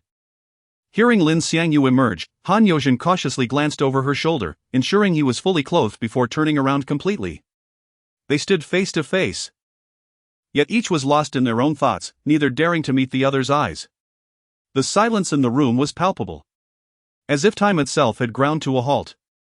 Abruptly, Han Yozhen's stomach rumbled audibly, shattering the awkward stillness. In such a delicate situation, the untimely sound sent a wave of mortification through her, and she wished she could vanish into the floor. Lin Xiangyu, seizing the opportunity to break the tension, suggested, "Yozhen Jie, you must be hungry. Shall we go get breakfast?" "Yes," Han Yozhen acquiesced, pointing to a stubborn stain on Lin Xiangyu's shirt. "Did I do that yesterday?" Lin Xiangyu chuckled sheepishly, eyeing the indelible mark. "It's nothing, Yozhen Jie. I never really liked this shirt anyway." Han Yozhen did not dwell on the matter. She sat on the edge of the bed and silently began to put on her shoes. As she did so, Lin Xiangyu's eyes furtively strayed to her feet. He harbored no particular fetish for feet in general, rather, it was the sight of Han Yozhen's exquisitely shaped feet that he found irresistible. "All right, let's go," Han Yozhen announced, rising to her feet. Her eyes met Lin Xiangyu's, and he recoiled as if burned, averting his gaze. "Let's go," he echoed. Lin Xiangyu retrieved the room key and opened the door. Han Yozhen followed in his wake, her gaze fixed on his back. "It wasn't my imagination," she mused. "Xiangyu was definitely ogling my feet, wasn't he?" Chapter 47, Interrogation. Lin Xiangyu and Han Yozhen stepped out of the motel together, bathed in the unreserved warmth of the morning sun, which cascaded down upon their shoulders. Yet, it failed to dispel the delicate layer of awkwardness that lingered between them, akin to a gossamer veil. On the bustling street, early risers hurried along, and shops gradually opened for business. But the vibrant atmosphere did nothing to shatter the silence that enveloped them. They arrived at the only nearby breakfast establishment, pushing open the door to be greeted by a cacophony of voices and the enticing aroma of food. The establishment was abuzz with patrons, each table occupied, leaving no vacant spots. The moment Han Yozhen entered, she caught the attention of several men in the breakfast shop. Noticing this, Lin Xiangyu was the first to break the silence. "Sister Yozhen, shall we just pack our breakfast to go and eat it back at the motel?" Han Yozhen nodded slightly, her dark hair swaying gently with the motion. She responded softly, all right." Her voice was as gentle as a spring breeze, nearly imperceptible if one did not listen closely. On their way back with the packed breakfast, Han Yozhen found herself in a state of inner turmoil. Her gaze involuntarily drifted towards Lin Xiangyu each time their eyes met. Her lips parted slightly as if a torrent of words was on the verge of spilling forth, only to be swallowed back down in silence. After the dramatic events of the previous night and the slightly awkward interactions that morning, her feelings for Lin Xiangyu had undergone a subtle transformation unbeknownst to her. Deep within her heart, she harbored a strong desire to understand the entanglement between Lin Xiangyu and Pei Yilin. Yet there loomed a shadow of fear that knowing the truth might plunge her into a chasm of despair and sorrow. Lin Xiangyu was no less conflicted. Thoughts raced through his mind as he sought an opportune moment to clarify the events she had witnessed that night. He understood that Han Yozhen had likely misinterpreted the scene of Pei Yilin biting his lip, mistakenly believing they were engaged in a passionate kiss, which prompted her abrupt decision to move back to the dormitory. Yet, whenever he attempted to broach the subject, hesitation gripped him, leaving him uncertain of how to begin. Each surge of courage dissipated the instant he laid eyes on her. Thus, they returned to the motel room, enveloped once more in that familiar yet uncomfortable atmosphere. Lin Xiangyu gently placed the breakfast on the table before pulling out a chair, motioning for Han Yozhen to sit. During the meal, they initially chewed in silence, the room filled only with the sounds of utensils clinking and the soft rustle of their eating. After steeling himself, Lin Xiangyu swallowed his food. abruptly raising his head to meet Han Yozhin's gaze. Sister Yozhin, why did you suddenly move back to the dormitory? Caught off guard. Han Yozhin had been contemplating how to inquire about the events of that night. She paused, setting down her breakfast, inhaling deeply as if summoning great resolve. Xiangyu. I saw you and Yilin kissing at the door that night. Sister Yozhin, you misunderstood. We weren't kissing, Yilin was biting my lip in retaliation. Lin Xiangyu hastily clarified. His eyes brimming with urgency and sincerity, fearing she might doubt him. Retaliation? Han Yozhin furrowed her brows, her eyes reflecting confusion and disbelief. Lin Xiangyu nodded vigorously, continuing, yes. It was retaliation, she nearly bit through my lip. He gently tugged at his lip, slightly turning to reveal the not quite healed scar inside, which appeared particularly vivid under the light.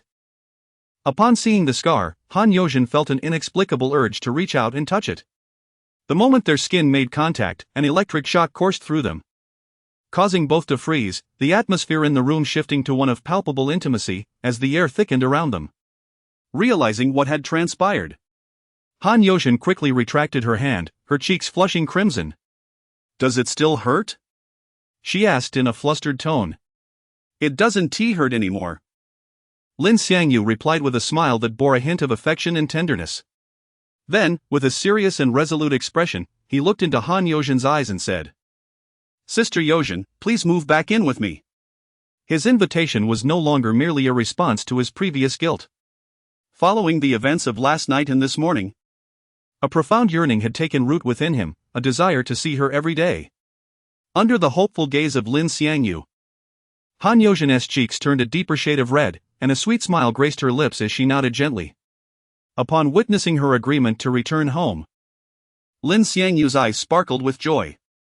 Then let us eat quickly and head back. All right, Han Yozhin replied, her voice tinged with shyness and sweetness. Had anyone stumbled upon their conversation at that moment, they would undoubtedly have assumed the two were a couple deeply in love. The sweetness of their exchange made it impossible to associate them with a sibling relationship. Just as they resumed their breakfast, Lin Xiangyu's phone rang abruptly, the sharp sound piercing the warm, intimate atmosphere. Both paused, the act of eating momentarily halted. Lin Xiangyu pulled out his phone to glance at the screen, while Han Yozhin instinctively leaned in to see. The caller ID read, Pei Yilin. They exchanged a glance, and Han Yozhin nodded slightly, encouraging Lin Xiangyu to answer the call. Taking a deep breath, he pressed the answer button, only to be met with Pei Yilin's accusatory tone. Lin Xiangyu, which shameless woman are you fooling around with? You didn't come home all night. Chapter 48, Verbal Insults as Lin Xiangyu pressed the phone to his ear. Pei Yilin's sharp and malicious tirade surged forth like a tumultuous tide. His expression darkened instantly, fury swirling in his eyes as he could not help but shout into the phone, Pei Yilin, dare you utter another word of nonsense? Pei Yilin's voice pierced through the phone, loud enough for Han Yozhin, seated nearby, to hear. Upon hearing those intolerable words, Han Yozhin's face flushed a deep crimson, the color spreading from her cheeks to the roots of her ears. She instinctively lowered her head, her eyes brimming with a blend of shame and indignation. How is it that you are permitted to act as you please, yet others cannot speak their minds? Pei Yilin's voice rang out again, laced with provocation and devoid of any intention to retreat. Lin Xiangyu's heart tightened. He was acutely aware of Pei Yilin's unfiltered nature and feared that her words might further distress Han Yozhin. Pei Yilin, cease your reckless talk, he urged. Yet, Pei Yilin seemed determined to provoke him, sneering with increasing venom, your mother supported your university education not for you to engage with those sordid women outside. Her words struck like a sharp blade, aimed directly at Han Yozhin. Clenching her hands tightly around the fabric of her clothes, her knuckles turned pale from the strain. Her face was aflame with embarrassment, wishing desperately to vanish into the ground. One may indulge in food indiscriminately, but words must not be carelessly spoken. Pei Yilin, do you possess any basis for your claims? Lin Xiangyu pressed, striving to suppress his anger, his voice low yet firm. Basis? Pei Yilin scoffed, her tone brimming with self-righteousness. My intuition serves as my basis. Lin Xiangyu was nearly driven to laughter by his fury, immediately retorting, so you assert that your baseless conjecture equates to truth. Is that correct? Unmoved, Pei Yilin retorted with another cold laugh, very well, if you seek proof. Then answer me this, is there a woman by your side at this very moment? At her question, Lin Xiangyu's heart constricted sharply as he instinctively glanced at Han Yozhen, who, as if sharing a telepathic connection, also raised her gaze. Their eyes met in a poignant silence. Not receiving an immediate answer, Pei Yilan's mocking laughter echoed again. I am truly curious which shameless woman possesses such charm that you would spend an entire night in her company? Her humiliating words pierced Han Yozhen's heart like a barrage of steel needles.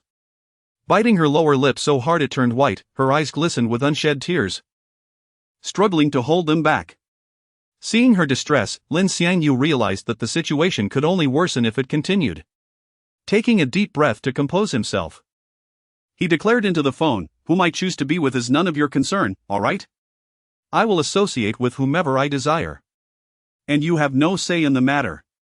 With that, he decisively hung up, as if severing all connections to trouble. After the call ended, he noticed Han Yozhen's expression had darkened considerably, reminiscent of a stormy sky before the tempest. His heart ached, and he quickly smiled. "Sister Yozhen, let us continue our meal. We should finish and head home." He attempted to lighten the oppressive atmosphere, yet all his efforts proved futile. "I am no longer hungry," Han Yozhen replied.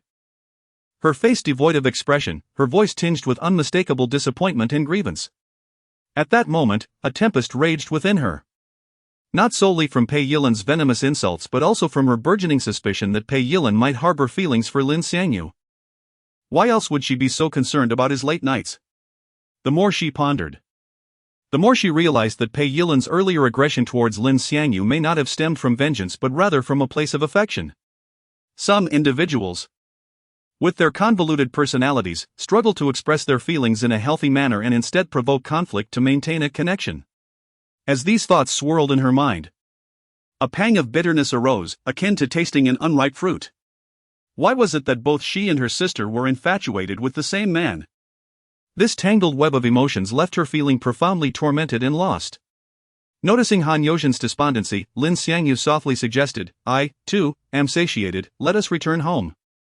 Han Yozhen lifted her gaze to meet Lin Xiangyu's, her eyes reflecting a tumult of emotions. "Let us part ways and return separately." Chapter 49, an exceedingly long night. Upon hearing Han Yozhen utter the words "let's part ways," Lin Xiangyu felt a sudden heaviness in his heart, as if struck by a hammer. In that fleeting moment, the anticipation that had filled him dissipated into a profound sense of loss, a bittersweet ache unfurling within his chest. However, he suppressed his inner turmoil and refrained from inquiring further, striving instead to maintain a semblance of calm in his voice. "Then let us share a cab home, and I shall alight near my residence, walking the rest of the way." He sought through this compromise to salvage even a fragment of their connection, albeit briefly. "No. I have decided to return to the school dormitory." Han Yozhen's voice was cold and resolute. Without waiting for Lin Xiangyu's response, she rose abruptly and hurried towards the door. Her silhouette appeared somewhat flustered, as if evading something. Upon opening the door, Han Yozhen paused, her back turned to Lin Xiangyu, and softly murmured, "Thank you for last night." Her voice was as faint as a sigh carried by the wind. With that, she stepped outside, and with a gentle click, the door closed behind her, severing the delicate emotional thread that had momentarily bound them. Lin Xiangyu stood silently in place, his gaze fixed on the door that Han Yozhen had just closed. A tumult of emotions churned within him. The special bond he had painstakingly forged with Han Yozhen felt shattered, obliterated by Pei Yilan. After a lengthy pause, Lin Xiangyu gradually regained his senses, trudging down the stairs to check out of the room and hailing a cab to return home. The scenery outside the window blurred past. Yet he remained oblivious, his mind consumed by the image of Han Yozhen's departing figure. Pei Yilan's calls inundated him incessantly, each ring akin to a relentless pursuit, aggravating his already frayed nerves. Initially, he bore the annoyance with restraint, but ultimately, unable to endure any longer, he switched his phone to airplane mode, cutting off all disturbances completely. As soon as Lin Xiangyu entered his home, Pei Yilan lunged from the sofa toward him, her eyes brimming with urgency and inquiry. "Lin Xiangyu, why didn't you answer my calls? What were you doing last night?" "None of your business, move aside." Lin Xiangyu snapped coldly, the fire of irritation simmering within him. He offered no warmth in his demeanor, merely turning away as he brushed past Pei Yilan. Incensed, Pei Yilan, resembling an enraged lioness, reached out to grab his arm. attempting to halt his departure. However, Lin Xiangyu, overwhelmed with frustration, forcefully shook her off. She stumbled slightly, a flush of embarrassment and anger flooding her face. "Stop right there!" she cried, her voice trembling with a mix of indignation and emotion. Lin Xiangyu turned his head, casting a frigid glance at her before resolutely ascending the stairs.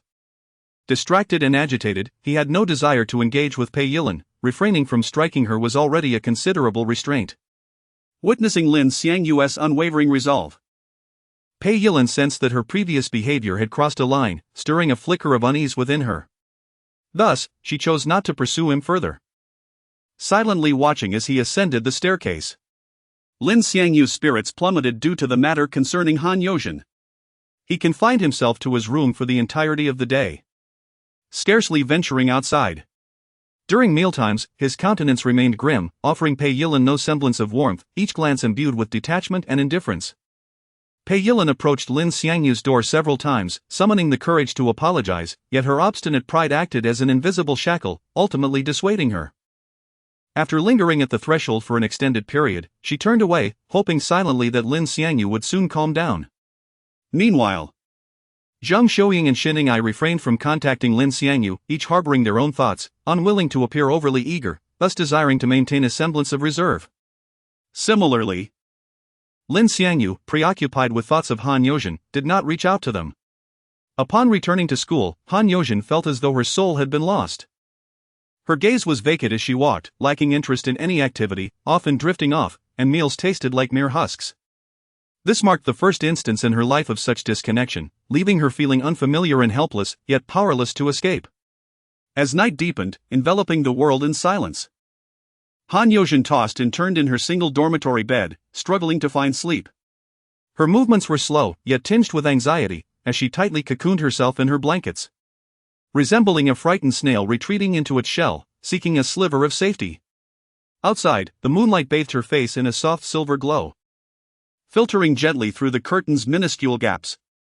Every recollection of Pei Yilin's sharp, cutting remarks and the possibility of Pei Yilin harboring feelings for Lin Xiangyu sent shivers down Han Yozhen's spine, as if she were ensconced in an icy chamber, the chill penetrating to her core. Her feelings for Lin Xiangyu had already been difficult to accept, and Pei Yilin's interference only compounded her distress. On the other hand, Lin Xiangyu lay in bed, staring blankly at the ceiling, his eyes devoid of focus.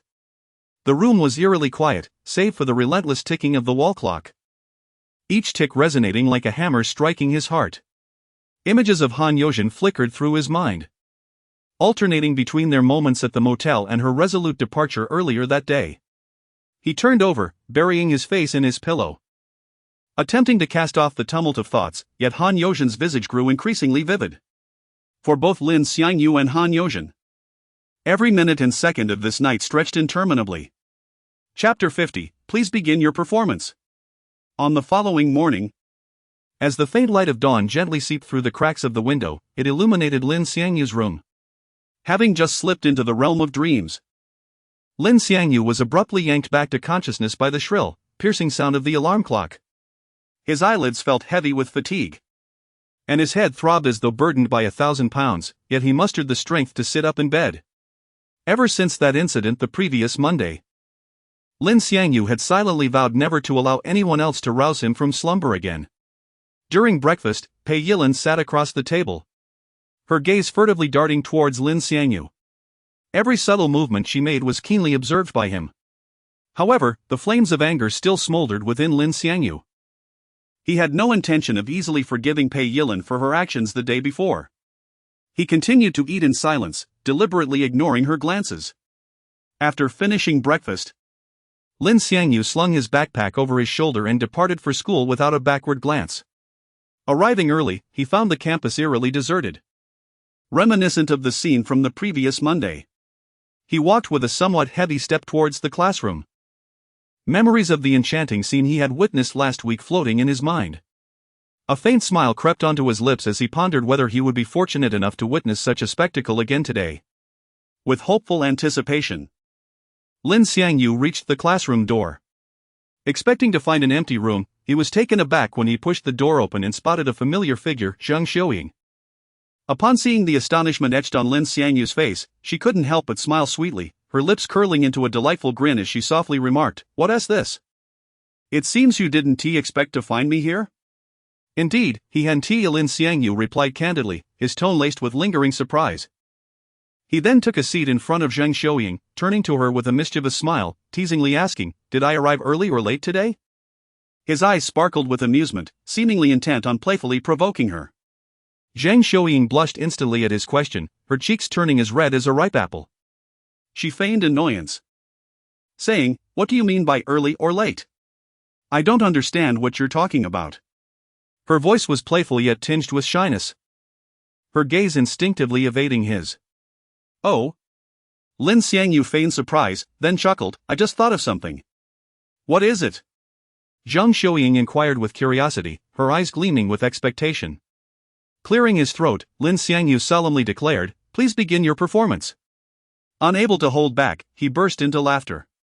"Forget you," Zhang Xiuying replied playfully, giving him a gentle shove. In that empty classroom, their banter and laughter painted a picture of intimacy akin to that of a couple in love. Their laughter echoed through the room, as if the world around them had faded away, leaving only the two of them in their joyful bubble. This delightful interaction momentarily lifted Lin Xiangyu's spirits, which had been weighed down by thoughts of Han Yozhen. He allowed himself to forget his troubles, basking in the happiness of being with Zhang Xiuying. Yet, despite her lively demeanor and solitude, Zhang Xiuying transformed into a quiet, reticent version of herself whenever others entered the classroom. She would sit silently, occasionally stealing glances at Lin Xiangyu, only to lower her head and feign interest in her book if anyone noticed her gaze. Lin Xiangyu, having spent a restless night, felt utterly fatigued. He slumped over his desk and soon drifted into a deep sleep, remaining there for the entire day, neglecting lunch entirely. Exhaustion enveloped him, and he recognized that even if he remained awake, focusing on his studies would be futile. For him, sleep felt like the ultimate escape at that moment. Notably, even a brief nap yielded him an unexpected boost in astonishment points. Perhaps his extraordinary ability to sleep had astonished his classmates, whenever someone spotted him still deeply asleep. Looks of disbelief would wash over their faces, transforming into points of astonishment for him. Lin Xiangyu slept soundly until the end of the school day, roused only by the ringing of the dismissal bell. Slowly opening his eyes, he felt a lingering daze. As the classroom emptied, he straightened up, stretching languidly, the sound of cracking bones echoing through the stillness. He stood, eased the stiffness from his neck, and pressed his hands against his aching shoulders before meandering towards the classroom exit. Having skipped lunch, Lin Xiangyu's stomach growled in protest, nearly empty. He resolved to grab a bite at a nearby snack stall before heading home. Arriving at a stall, he purchased a rice sausage and began to eat as he walked towards a convenience store to fetch a bottle of water. Before he could reach the store, he heard the heated argument of a man and woman echoing from a nearby alley. The woman's voice was melodious, instantly capturing his attention. He quickened his pace to the alley's entrance, peering inside. There, a stunning girl with chestnut hair was cornered by an agitated young man. Upon seeing the girl, a flood of memories surged into Lin Xiangyu's mind, reminiscent of a dam bursting forth. Chapter 51, Han Yanqi. The girl with chestnut hair, known as Han Yanqi, wore her lustrous brown locks casually cascading over her shoulders. Her features were akin to a meticulously sculpted masterpiece, and her deep-set eyes shimmered with both vivacity and determination. She was a widely recognized freshman at the university, with rumors circulating that numerous talent agencies coveted her striking beauty and charisma, eager to sign her as an idol. Yet she had politely declined all offers. "Please, stop pursuing me. I have already stated that there is no possibility between us," Han Yanqi said, her brow slightly furrowed, her tone earnest and resolute as she attempted to push the boy before her away. Her voice, melodious yet firm, resonated with an undeniable conviction. However, the boy stood there, seemingly intoxicated by his infatuation, oblivious to her words. With reddened eyes and a body trembling with excitement, he exclaimed, "Yanqi, do you have any idea how much I adore you? You like me too, don't you?" As he spoke, his emotions spiraled out of control. He slowly raised his hand toward Han Yanqi's face. Startled by this unexpected gesture, she gasped in fear, instinctively retreating. In her panic, She caught sight of Lin Xiangyu standing at the alley's entrance, and a glimmer of hope filled her eyes as she silently pleaded for assistance. Lin Xiangyu, hands in his pockets, stood quietly at the alley's mouth, observing the unfolding scene. Initially, he had no intention of intervening, despite his prowess. Dealing with the boy would be a trivial matter. However, the pervasive tales of the farmer and the snake in today's society instilled in him a natural reluctance to aid strangers. Yet, upon meeting Han Yanqi's beseeching gaze, he felt a pang of concern. This was not solely due to Han Yanqi's striking figure and extraordinary beauty. More importantly, she bore a slight resemblance to Han Yozhen. With a resigned sigh, he called out, "Oi!" The boy, who had been facing away from the alley, was startled by this sudden voice, like a clap of thunder, causing him to whirl around. Lin Xiangyu regarded the boy calmly, his demeanor unhurried as he spoke. "Listen, mate, don't lay your hands on a woman." The boy sized up Lin Xiangyu, noting his lack of imposing stature. A wave of contempt surged within him, and he retorted angrily, "You little brat. I suggest you mind your own business." In response, Lin Xiangyu's lips curled into a confident, cheerful smile. As he strolled toward the alley, he beckoned the boy with a casual gesture, akin to summoning a playful puppy. "Come here for a moment." The boy, incensed by this blatant provocation, erupted in fury. "You insolent punk! It seems you're itching for a beating today." As he advanced toward Lin Xiangyu, each step radiated menace. Han Yanqi watched the escalating tension with trepidation for Lin Xiangyu. The boy, Che Zhenwan, was notorious in their class. A bully who relished in fights and had never encountered anyone who could best him. Just as Che Zhenwan and Lin Xiangyu stood face to face, Lin Xiangyu's expression shifted dramatically. A swift kick, as quick as lightning, struck Che Zhenwan's calf. The bully had no time to react, crashing to the ground like a kite severed from its string. In the next heartbeat, Lin Xiangyu stepped forward, pressing his foot firmly against Che Zhenwan's neck. His gaze icy as he demanded, "What were you barking about just now, pup?" Han Yanqi's eyes widened in disbelief, her mouth agape as she struggled to comprehend how this seemingly delicate boy had effortlessly subdued their class's undefeated bully with a single maneuver. Che Zhenwan, pinned beneath Lin Xiangyu's foot, seethed with indignation. He believed his downfall was merely a momentary lapse in vigilance, for throughout his life, he had triumphed in countless brawls, never once falling to a single strike. Thus, he bellowed, "You coward! That was a sneak attack. If you have the guts, let me up and we'll settle this properly." Lin Xiangyu, smirking disdainfully, slowly lifted his foot from Che Zhenwan's neck. Just as the bully anticipated a rematch, Lin Xiangyu executed a powerful kick, striking him squarely in the face. The force sent Che Zhenwan reeling, stars dancing before his eyes as blood gushed from his nose. "Keep your mouth shut, you worthless brat. Get lost," Lin Xiangyu coldly instructed. Che Zhenwan attempted to rise, but pain radiated from his calf where Lin Xiangyu had struck, rendering him powerless. Ignoring Chapter 52, an unexpected request as Lin Xiangyu turned around, his footsteps barely taken, he heard Han Yanqi's gentle yet resolute voice resonating behind him. He paused momentarily, then turned to face her. Han Yanqi stood tall, her gaze steady as it met his, devoid of the typical shyness one might expect from a girl of her age. There was no hint of awkwardness, nor was there any attempt to evade his eyes. In that instant, the phrase bold and unreserved flashed through Lin Xiangyu's mind, and he found himself admiring the girl before him a bit more. Very well. Lin Xiangyu was not one to linger indecisively. Faced with Han Yanqi's request, he responded almost instantly, "Let us go." A subtle smile graced Han Yanqi's lips as she turned to stride toward the alleyway. Her steps were light and confident, as if the earlier tense moment had never transpired. Observing her, Lin Xiangyu promptly followed suit. As they passed by the stationary bus, a smile of delight unexpectedly appeared on Lin Xiangyu's face, akin to a silent gratitude toward the bus for affording him this chance to be with Han Yanqi. However, the sight of Lin Xiangyu's smile ignited a surge of indignation within Che Zhenwan, who felt a profound sense of humiliation. Han Yanqi guided Lin Xiangyu along as a bus sped past them. Suddenly, she dashed away like a nimble deer, exclaiming, "We must catch that bus." Ah!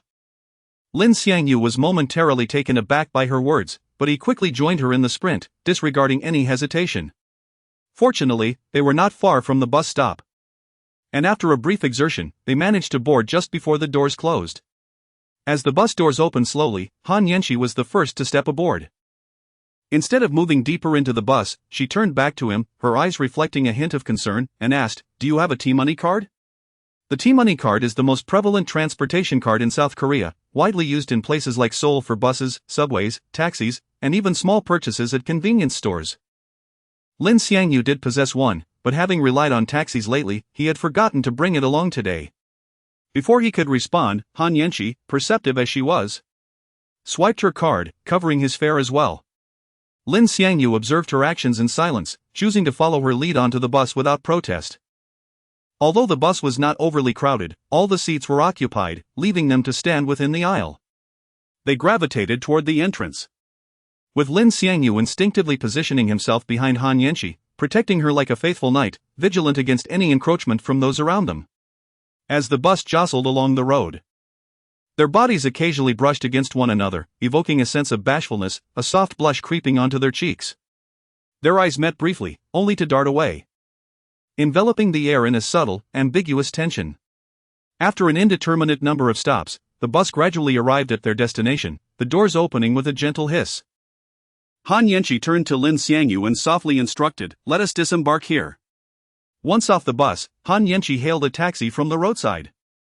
As they settled into the vehicle, she remained quiet, not initiating conversation with Lin Xiangyu.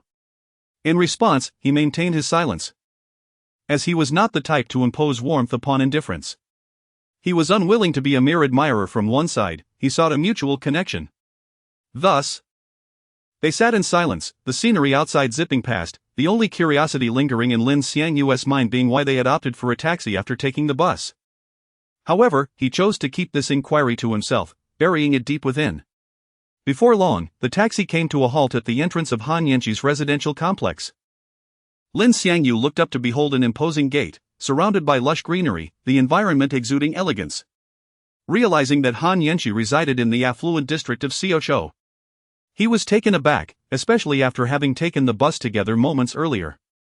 Xiaoqiu was renowned as one of Seoul's premier affluent neighborhoods, with upscale residences and luxurious commercial amenities.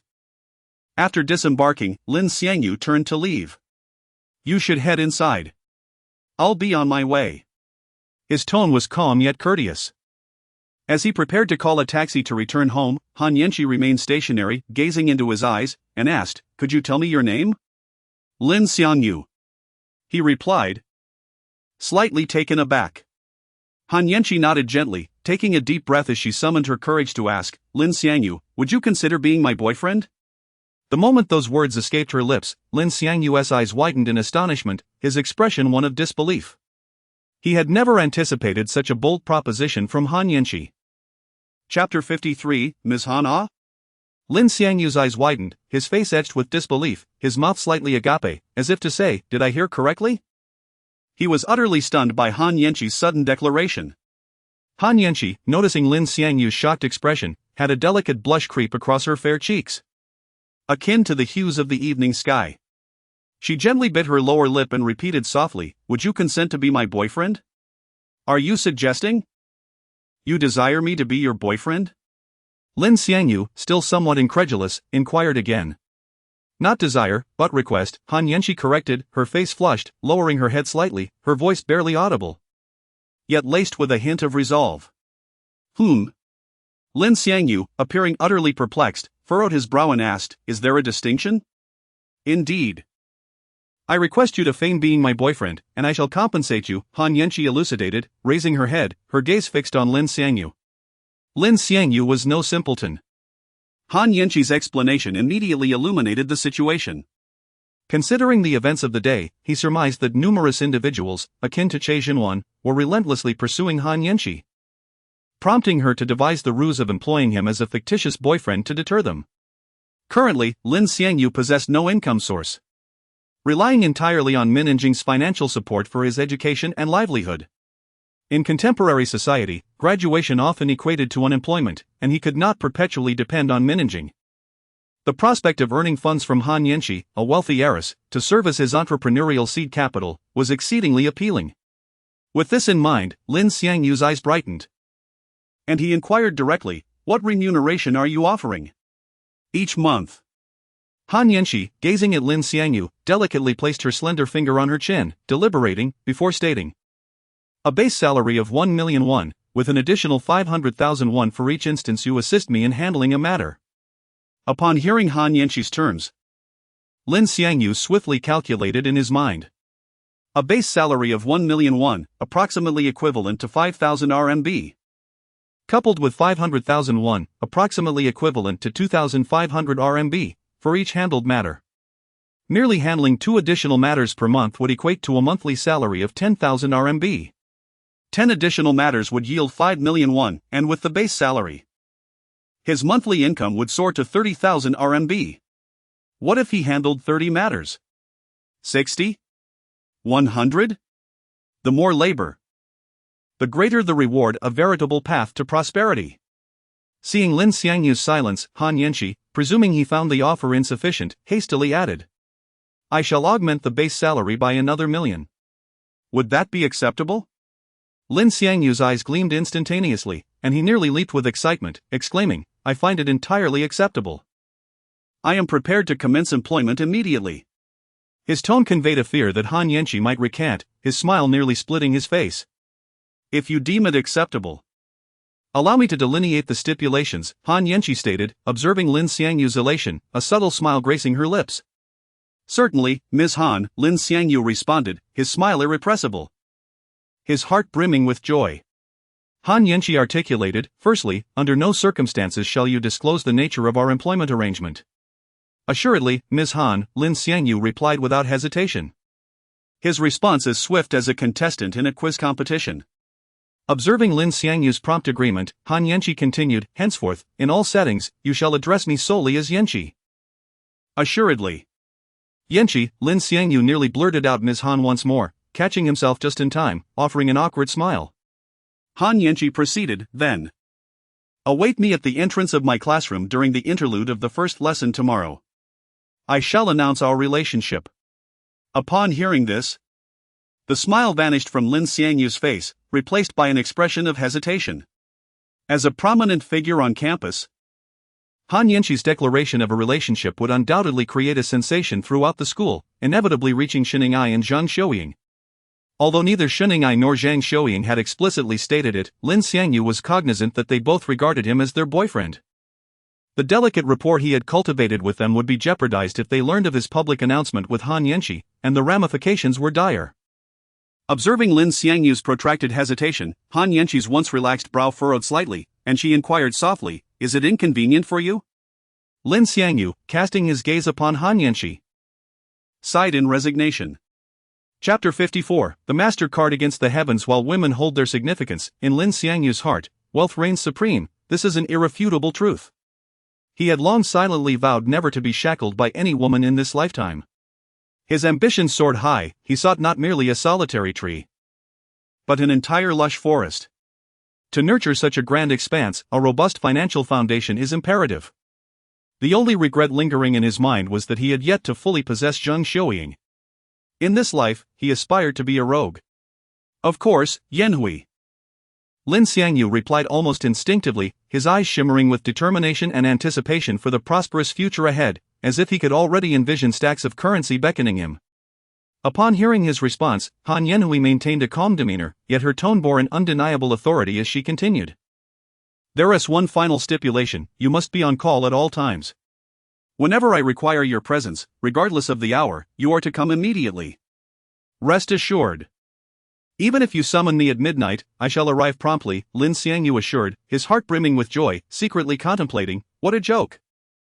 Handling an extra task nets me 2,500 soft currencies, I would welcome your summons 800 times a day. This money comes far too easily. Now, do you have any other inquiries? If there are any doubts, feel free to voice them, Han Yanhui remarked, slightly raising an eyebrow. Her gaze piercing into Lin Xiangyu as if assessing his resolve. With a swift gesture, Lin Xiangyu dismissed her concerns, his expression lighthearted as he declared, I have no questions. His tone conveyed the ease of the matter, as if it were the simplest task in the world. Very well. I shall prepare a formal contract by tomorrow. Should you breach any terms, you will be liable for the corresponding penalties, Han Yanhui stated, her arms crossed, her demeanor serious. No worries. Lin Xiangyu responded without a moment's hesitation, his conviction unwavering, as if the thought of defaulting was inconceivable. Han Yanhui nodded slightly, a trace of satisfaction gracing her features as she said, "Good, let us proceed thus. Remember to meet me at the entrance of my classroom during the first break tomorrow." "Fear not, I shall not forget," Lin Xiangyu replied, flashing a radiant smile that revealed his gleaming white teeth, brimming with confidence. As Han Yanhui turned gracefully, her posture erect like the brightest star in the night sky, Lin Xiangyu also pivoted, hailing a taxi to return home. Yet, as he sat in the cab, a flicker of regret washed over him for the impending loss of Xin'ai and Zhang Xiuying. After all, the time spent with them had been quite delightful. However, his eyes suddenly sparkled with a newfound possibility. Of course, the extraordinary rewards from the system's lottery can resolve this dilemma. He envisioned the shockwaves their romance would send through the school upon its revelation, imagining the countless astonished reactions and unfathomable prospect. As his thoughts raced, Lin Xiangyu conceived an even bolder idea. He would employ the rewards gained from the lottery to charm every school beauty in the vicinity, reaping a whirlwind of astonishment points. He even contemplated scaling greater heights by captivating a celebrity, aiming to astonish the entire nation of H. After all, the cards granted by the lottery often possessed staggering effects, particularly those that were one-time use. The more he pondered, the more exhilarated he became, his heart pounding fiercely as if it might burst forth from his chest.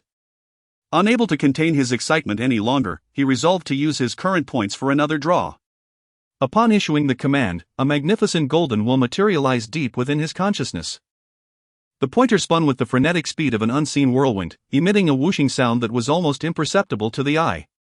Various reward sections on the wheel shimmered with an enigmatic glow, luring Lin Xiangyu. At last, the pointer came to a steady stop in the master reward section. A card radiating dazzling brilliance slowly materialized within the recesses of his mind. This marked his inaugural acquisition of a master card. The prior diamond card had already proven extraordinarily potent, he could scarcely fathom the sheer power this master card might wield. Master item card, one-time use. I really must exert control over you. Card effect, allows for the coercive control of others for a limited duration. Control duration is determined by the target's willpower, with a minimum of 30 minutes and a maximum of unlimited. Exaggerated. Invincible. Against the heavens. Lin Xiangyu's mind erupted in fervent exclamations, for there were no superlatives left to adequately express his astonishment at the card's effects. What more could he possibly say? The versatility of this card was astounding, simply beyond comprehension. Through the rearview mirror, the taxi driver caught sight of Lin Xiangyu's frenzied expression. His facial muscles twitching slightly as a wave of unease washed over him. He thought to himself, could this passenger be experiencing some mental instability? Chapter 55, Footsteps outside the bathroom. Lin Xiangyu nestled in the backseat of the taxi, enveloped in an indescribable joy, his lips curving uncontrollably into a broad smile, almost reaching his ears. Although he caught the driver's peculiar glance in the rearview mirror, the elation within him surged forth like a flood, overwhelming and unabated. At this moment, his mind replayed the image of that extraordinary master card and the imminent influx of astonishing points, stirring a wave of excitement that made his fingertips tremble slightly. Upon entering his home, the warm yellow light immediately enveloped him.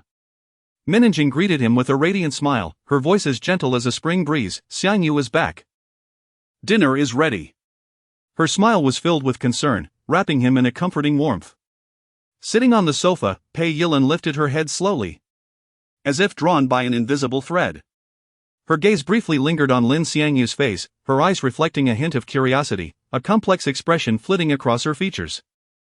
After a moment, she rose silently, her steps heavy as she made her way to the dining table. Under normal circumstances, she would have teased him with some playful banter. Yet today she was unusually quiet. This strange behavior puzzled Lin Xiangyu. He pondered, what could possibly be bothering Pei Yilin today?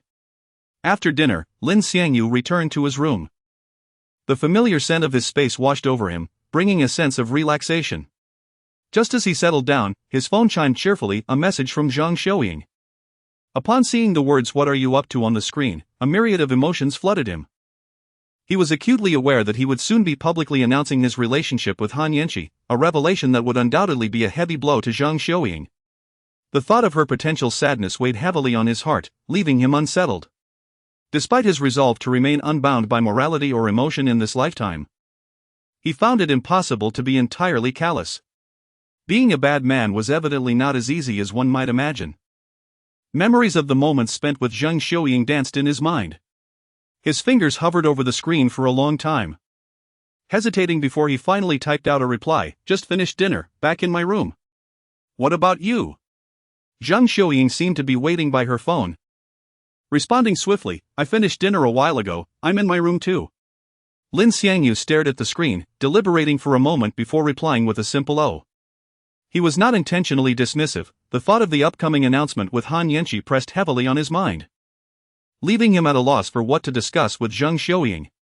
Although they had yet to sign a contract, and thus he had not technically violated any agreement, he felt unable to broach the subject with her. If the roles were reversed, and it was his girlfriend or someone he was romantically interested in telling him about a contract with another man, he knew he would find it intolerable. After all, he was not a coward. Thus, he had never considered confiding in Zhang Xiuying or Xinyina. He was well aware of Zhang Xiuying's feelings for him and could only imagine how heartbroken she would be upon hearing the news. The mere thought of it pierced his heart with pain, yet he felt utterly helpless. You seem a bit down, is something bothering you? Zhang Xiuying's perceptive inquiry came through the screen. Reading her message, Lin Xiangyu felt a pang of guilt. After a moment of contemplation, he replied, I'm not unhappy. Just a bit tired today, probably due to not resting well last night. As if summoned, another message from Xinyina arrived promptly after Lin Xiangyu finished responding to Zhang Xiuying. Xiangyu, I heard from other teachers that you slept all day in class. Did you not sleep well last night?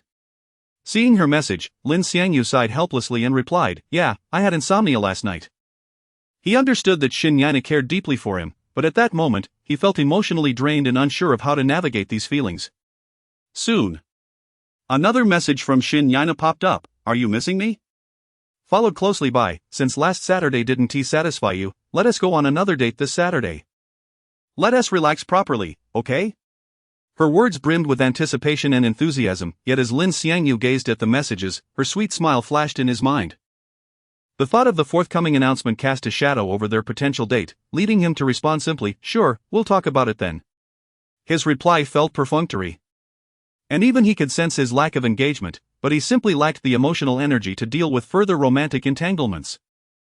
While Lin Xiangyu exchanged messages with Zhang Xiuying and Xinyina, Pei Yilin lingered outside his room, resembling a furtive kitten, crouched and stealthy by the door.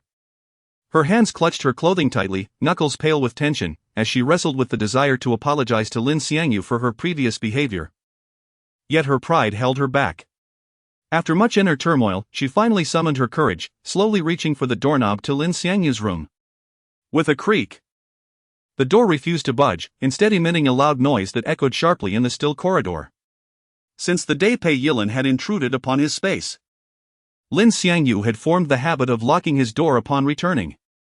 Hearing the sound, he sprang up from his bed like a coiled spring, calling out, coming. Yet, upon opening the door, he found only emptiness. Did I miss here? Lin Xiangyu wondered, scratching his head in confusion before closing the door and returning to his room. Meanwhile, Pei Yilin hurriedly dashed back to her own room, leaning against the door, her heart racing as if it might burst from her chest. The fast thumping echoing in the stillness. Initially resolute in her intention to apologize, the failed attempt to open the door had derailed her plan. Hearing Lin Xiangyu's footsteps approaching, she fled in a panic. Clutching her chest, she felt her heart's rapid beating and blushing cheeks, as if set ablaze. Could it be that I have truly fallen for Lin Xiangyu? The thought struck her like a thunderclap, rendering her dizzy as she collapsed onto her bed, burying her head under the blanket in an attempt to conceal her flustered emotions.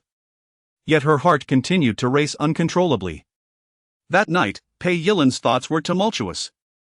Tossing and turning in bed like a fish in a frying pan, unable to find comfort. Lin Xiangyu's figure haunted her mind, his smile, the way he had looked when she teased him, and the expression on his face when he was angry, all stirring a whirlwind of emotions within her. It was not until nearly 11 o'clock that she finally mustered the will to rise from her bed and head downstairs for a shower. As she passed Lin Xiangyu's room, her steps involuntarily slowed, her eyes drawn to the door. Hearing movements within, she felt a jolt of heat and dashed downstairs. The steam from the hot water enveloped the bathroom, and as Pei Yilin took her time washing, her thoughts drifted back to the day Lin Xiangyu had unexpectedly burst into the bathroom.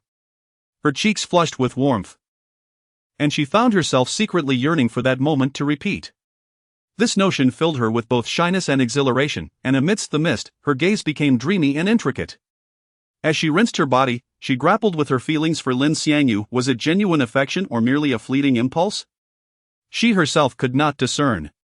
At that moment, Pei Yilin suddenly heard what seemed to be footsteps outside the door. Her heart raced, and her breath quickened, as the image of Lin Xiangyu involuntarily surfaced in her mind, causing her cheeks to flush deeper. She anxiously strained to listen, attempting to discern whether those footsteps belonged to Lin Xiangyu. But apart from the frantic beating of her own heart, she could hear nothing distinctly. Chapter 56, The Signing of the Love Contract. Lin, are you in there?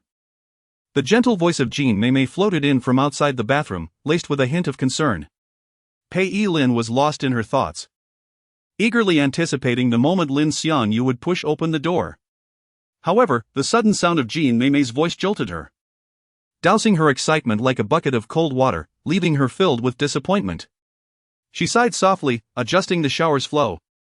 Her voice tinged with the remnants of unmasked sorrow as she replied, "It's me, elder sister." Upon hearing the response, Jean Mei continued, "Lin, why are you taking so long to shower today? Did something unpleasant happen?" Pei Yilin felt a surge of anxiety, her heart racing as she pondered. Could it be that my sister has figured out my feelings for Lin Xiangyu? She steadied her mind and feigned calmness, stating, "No, elder sister." Why would you ask that? Nothing much, I just worry that you might have encountered something troubling at school. Lin, remember, you can always talk to me about anything. Jean Mei's tone was as warm as the gentle sun of spring. Upon hearing this, Pei Yilin felt a weight lift from her heart, releasing a long breath, and managed to squeeze out a smile as she replied, "All right, elder sister, I understand. Well then, take your time washing up. I won't disturb you any longer." Jean Mei said, her footsteps gradually fading as she ascended the stairs. Pei Yilin surmised that Jean Mei had come to use the restroom, and without further delay, she rinsed off and returned to her room. Upon entering, she deliberately made some noise to let Jean Mei know she was finished and could use the bathroom. That night, Pei Yilin lay in bed tossing and turning, akin to a fish in a frying pan, unable to find rest. Her mind was consumed with thoughts of Lin Xiangyu, his smile, the moments they shared, and she found herself in a tumultuous internal struggle, repeatedly questioning, have I truly fallen for Lin Xiangyu? The next morning at breakfast, Pei Yilin bore the heavy shadows of dark circles under her eyes, resembling a panda. She occasionally stole glances at Lin Xiangyu, her gaze betraying a love she herself had yet to recognize. Lin Xiangyu noticed her weary appearance, but his own mind was in disarray, leaving him little room for curiosity about her situation. He had pressing matters to attend to, and after only a few bites of breakfast, he set down his utensils, his appetite waning. After leaving, Lin Xiangyu hailed a taxi and hurriedly made his way to the rendezvous with Han Yanxi. Upon his arrival, Han Yanxi stood awaiting him, her posture elegant, holding a printed contract. The sunlight enveloped her, casting a golden glow around her. As soon as Lin Xiangyu arrived, she handed him the contract with a serious expression, saying, "Please review the contract for any issues. Let me remind you one last time, once you sign this, our relationship as a couple will officially commence." "Yes, I understand," Lin Xiangyu replied, taking the contract and scrutinizing it closely.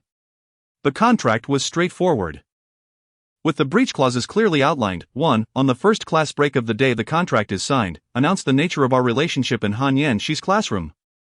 Breach, compensation of 10 million Korean won. 2. Under no circumstances may the employment nature of our relationship be disclosed. Breach, compensation of 20 million Korean won. 3. Confidentiality regarding Han Yanxi's family information must be maintained. Breach, compensation of 20 million Korean won.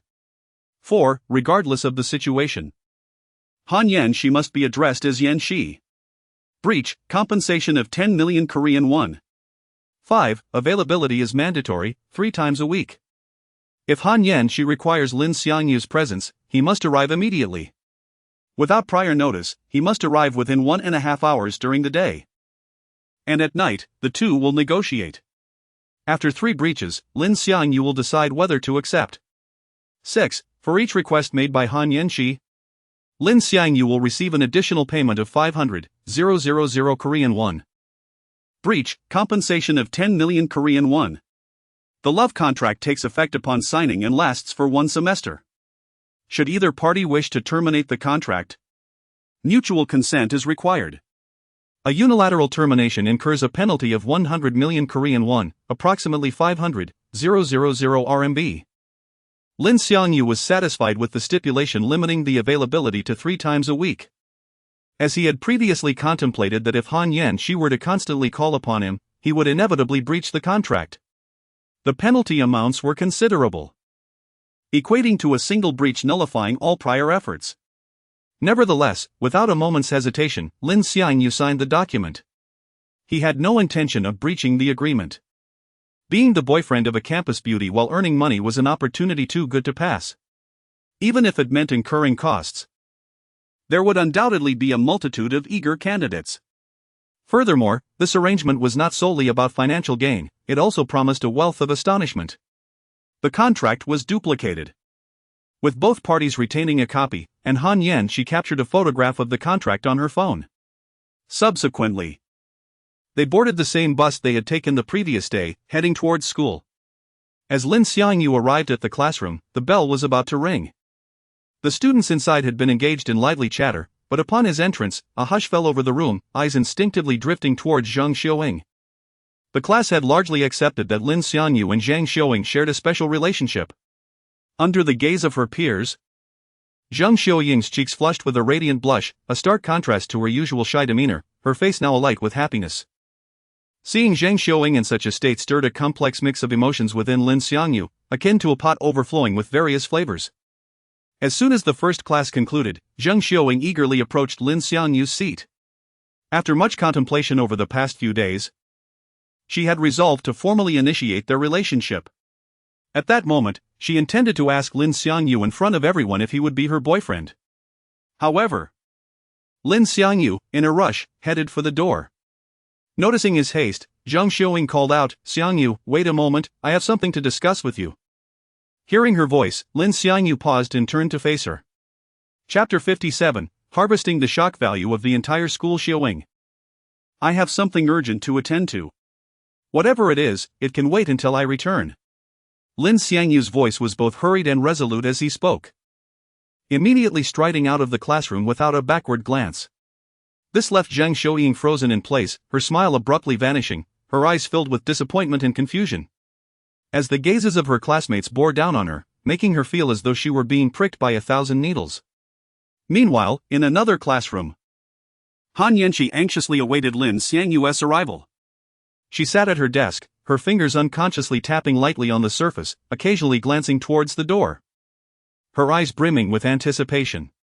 A few boys, who usually pursued her relentlessly, gathered around her like eager puppies waiting for a treat, desperately trying to engage her in conversation. "Yanxi, there's a new movie released this weekend, would you like to go see it together?" "Yanxi, I recently discovered a wonderful CAF, shall we go and try it?" "Yanxi." Ignoring their attempts, Han Yanxi's gaze remained fixated on the entrance, silently repeating to herself, "Why hasn't he arrived yet? When will he come? Yanxi." Lin Xiangyu's familiar voice suddenly echoed at the classroom door, instantly drawing the attention of every student within. They all turned in unison, eyes wide with shock and curiosity as they beheld the handsome figure they had never seen before. Upon spotting Lin Xiangyu, Han Yanxi's tense expression melted into a radiant smile, her lips curving into an enchanting arc. Under the watchful eyes of her classmates, she gracefully rose from her seat and, with her long legs, made her way towards the door. "Xiangyu, why did you take so long to arrive?" Han Yanxi approached him, her tone soft and laced with playful reproach as she gently intertwined her fingers with his, their hands fitting together naturally and intimately. The classroom erupted in a cacophony of astonishment, the boys who had previously surrounded Han Yanxi now wearing expressions of thunderous rage, as if doused with ice-cold water. Liu Minhe contributed 100 shock points. Shin Dongwu contributed 100 shock points. Kang Y1 contributed 100 shock points. Kim Ji-young contributed 100 shock points. Every individual in the classroom was left utterly speechless by this unexpected turn of events, each contributing their full measure of shock value, the numbers fluctuating wildly, mirroring their internal astonishment. Observing this scene, Lin Xiangyu felt a surge of pride swelling within him, a mischievous grin gracing his face as he remarked, "We've only been apart for a brief moment, and you're already so anxious. You truly are a little enchantress." As he spoke, he playfully brushed his fingers against Han Yanqi's nose, the gesture imbued with both intimacy and flirtation. This action reignited the classroom's shock value, leaving everyone's jaws nearly scraping the floor. Zhang Yingmu contributed 100 shock points. Liu Minhe contributed 100 shock points. Shin Dongwu contributed 100 shock points. Kang Y1 contributed 100 shock points. Kim Ji-young contributed 100 shock points. Han Yanqi was taken aback by Lin Xiangyu's spontaneous display. Her cheeks flushed a deep crimson, a flicker of shyness and annoyance crossing her features as she whispered in his ear, "You mean to be so dramatic?" "Now." Lin Xiangyu feigned surprise, his eyes widening as he glanced around. "Everyone is watching, isn't that inappropriate?" His tone was tinged with teasing, his playful demeanor akin to that of a seasoned actor. His words left the classroom in a state of disbelief, the shock value soaring once more. Han Yanqi was utterly flabbergasted, her expression one of astonishment as she turned to Lin Xiangyu. Before she could respond, he suddenly pulled her close, wrapping his arm around her neck, and kissed her. The kiss caught her completely off guard, her eyes widened in disbelief, filled with shock and incredulity. Yang Meiyan contributed 100 shock points. Yan Xiaoxia contributed 100 shock points. In a mix of surprise and anger, Han Yanqi instinctively pinched Lin Xiangyu's thigh, realizing with dismay that he had just stolen her first kiss. As Lin Xiangyu kissed her in front of the entire class, one boy could no longer contain himself. "Hey, you let go of Han Yanqi." A boy with curly hair stood up abruptly, his face flushed as if drenched in boiling water, advancing toward Lin Xiangyu with palpable fury. Lin Xiangyu, unperturbed by the boy's outburst, released Han Yanqi's lips and whispered in her ear, "Shall we classify this as an extraordinary situation?" Although Han Yanqi was both vexed and irked by Lin Xiangyu's earlier actions, she instinctively nodded. After all, if he decided to abandon her, she would be left in a humiliating predicament. With Han Yanqi's silent affirmation, Lin Xiangyu let go of her hand, standing his ground with a confident smile, watching as the curly-haired boy approached him step by step, each stride laden with fury. His gaze radiated calm and assurance, as though the unfolding events lay entirely within his control. Just as the curly-haired boy entered his striking range, Lin Xiangyu's expression shifted dramatically as he unleashed a swift punch, imbued with the mysterious power of, "Take a nap." "You!" The blow was rapid and fierce, landing squarely on the boyish. Chapter 58, the lottery will upgraded once more. Lin Xiangyu tightly grasped Han Yanqi's hand, striding confidently out of the classroom. The moment he stepped into the corridor, the gazes of his fellow students converged upon him like searchlights. Despite the fact that these students were not in the same class as Han Yanqi, her name had already reverberated throughout the campus, well known to all. Park Junyu contributed a shock value of 80. Li Jiun contributed a shock value of 90. As the shock value notifications flickered incessantly in his mind, Lin Xiangyu found himself unable to suppress a smile that crept across his face. The news of Han Yanqi's romantic involvement spread like wildfire, racing through the campus with astonishing speed. Anyone who laid eyes upon them couldn't wait to share this sensational news with those around them. In no time, more and more students flocked to them, drawn like moths to a flame, eager to catch a glimpse of Han Yanqi's boyfriend and discern his true appearance. This was Lin Xiangyu's first experience of being a prominent figure on campus, with every move he and Han Yanqi made scrutinized as if they were equipped with tracking devices. The students surged in waves, contributing shock values that skyrocketed as if propelled by a rocket. Ding! Detected that the host's shock value has exceeded 10,000. Upgrade 10,000 shock value allows for a secondary upgrade of the lottery wheel.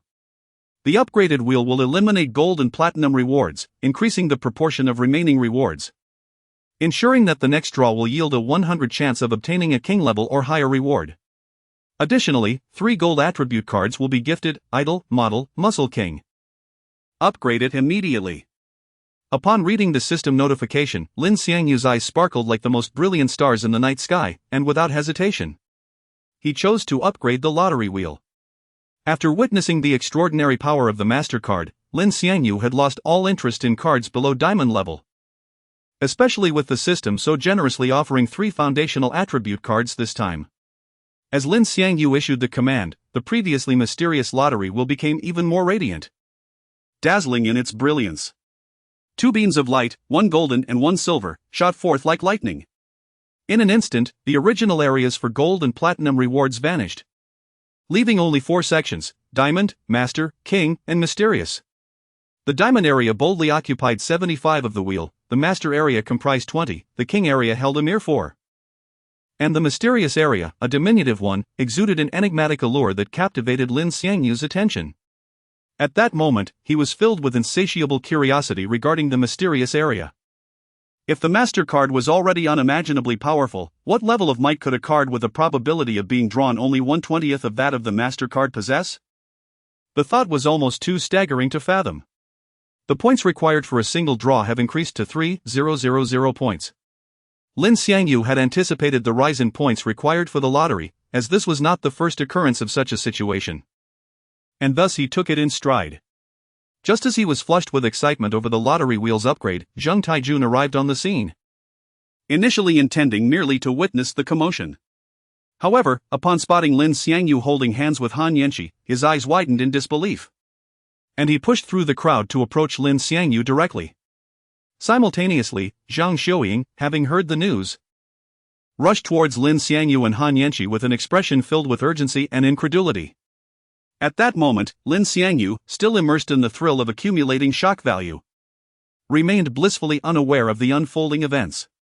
Chapter 59. I want you to publicly declare that I am your girlfriend right now. Han Yanqi, with her sparkling eyes, gently tugged at Lin Xiangyu's hand and softly said, "All right, please take me back to the classroom." Her voice was sweet and endearing, laced with a hint of playful charm. "Of course," Lin Xiangyu replied, a charming smile gracing his lips. At that moment, he felt a surge of excitement, contemplating how to return Han Yanqi to her classroom swiftly so he could indulge in a lottery and discover what extraordinary card he might draw. Yet, fate has a penchant for mischief. Suddenly, Zheng Taijun appeared, blocking their path with an imposing presence. His eyes bulged with fury as he confronted Lin Xiangyu, demanding loudly, "What do you mean by this? What about my sister?" His words detonated like a bomb among the crowd, instantly igniting a wave of astonishment. The onlookers displayed expressions of eager curiosity, their eyes wide with delight as Lin Xiangyu's shock value soared to dizzying heights, seemingly without end. Hearing Zheng Taijun's accusation, Han Yanqi was taken aback, her previously bright eyes now flickering with confusion. Instinctively, she turned to Lin Xiangyu, her gaze filled with questions. Lin Xiangyu had only envisioned scenarios involving Shening'ai and Zhang Xiuying, never anticipating Zheng Taijun's sudden intervention. A pang of dismay struck him. "Please, loosen your grip," Lin Xiangyu urged, striving to maintain a calm demeanor. As he spoke, he grasped Zheng Taijun's wrist firmly and leaned in to whisper, "Let me explain privately later." Despite Lin Xiangyu's attempts to soothe him, Zheng Taijun was consumed by anger, rendering him impervious to reason. His face flushed crimson, veins bulging in his neck.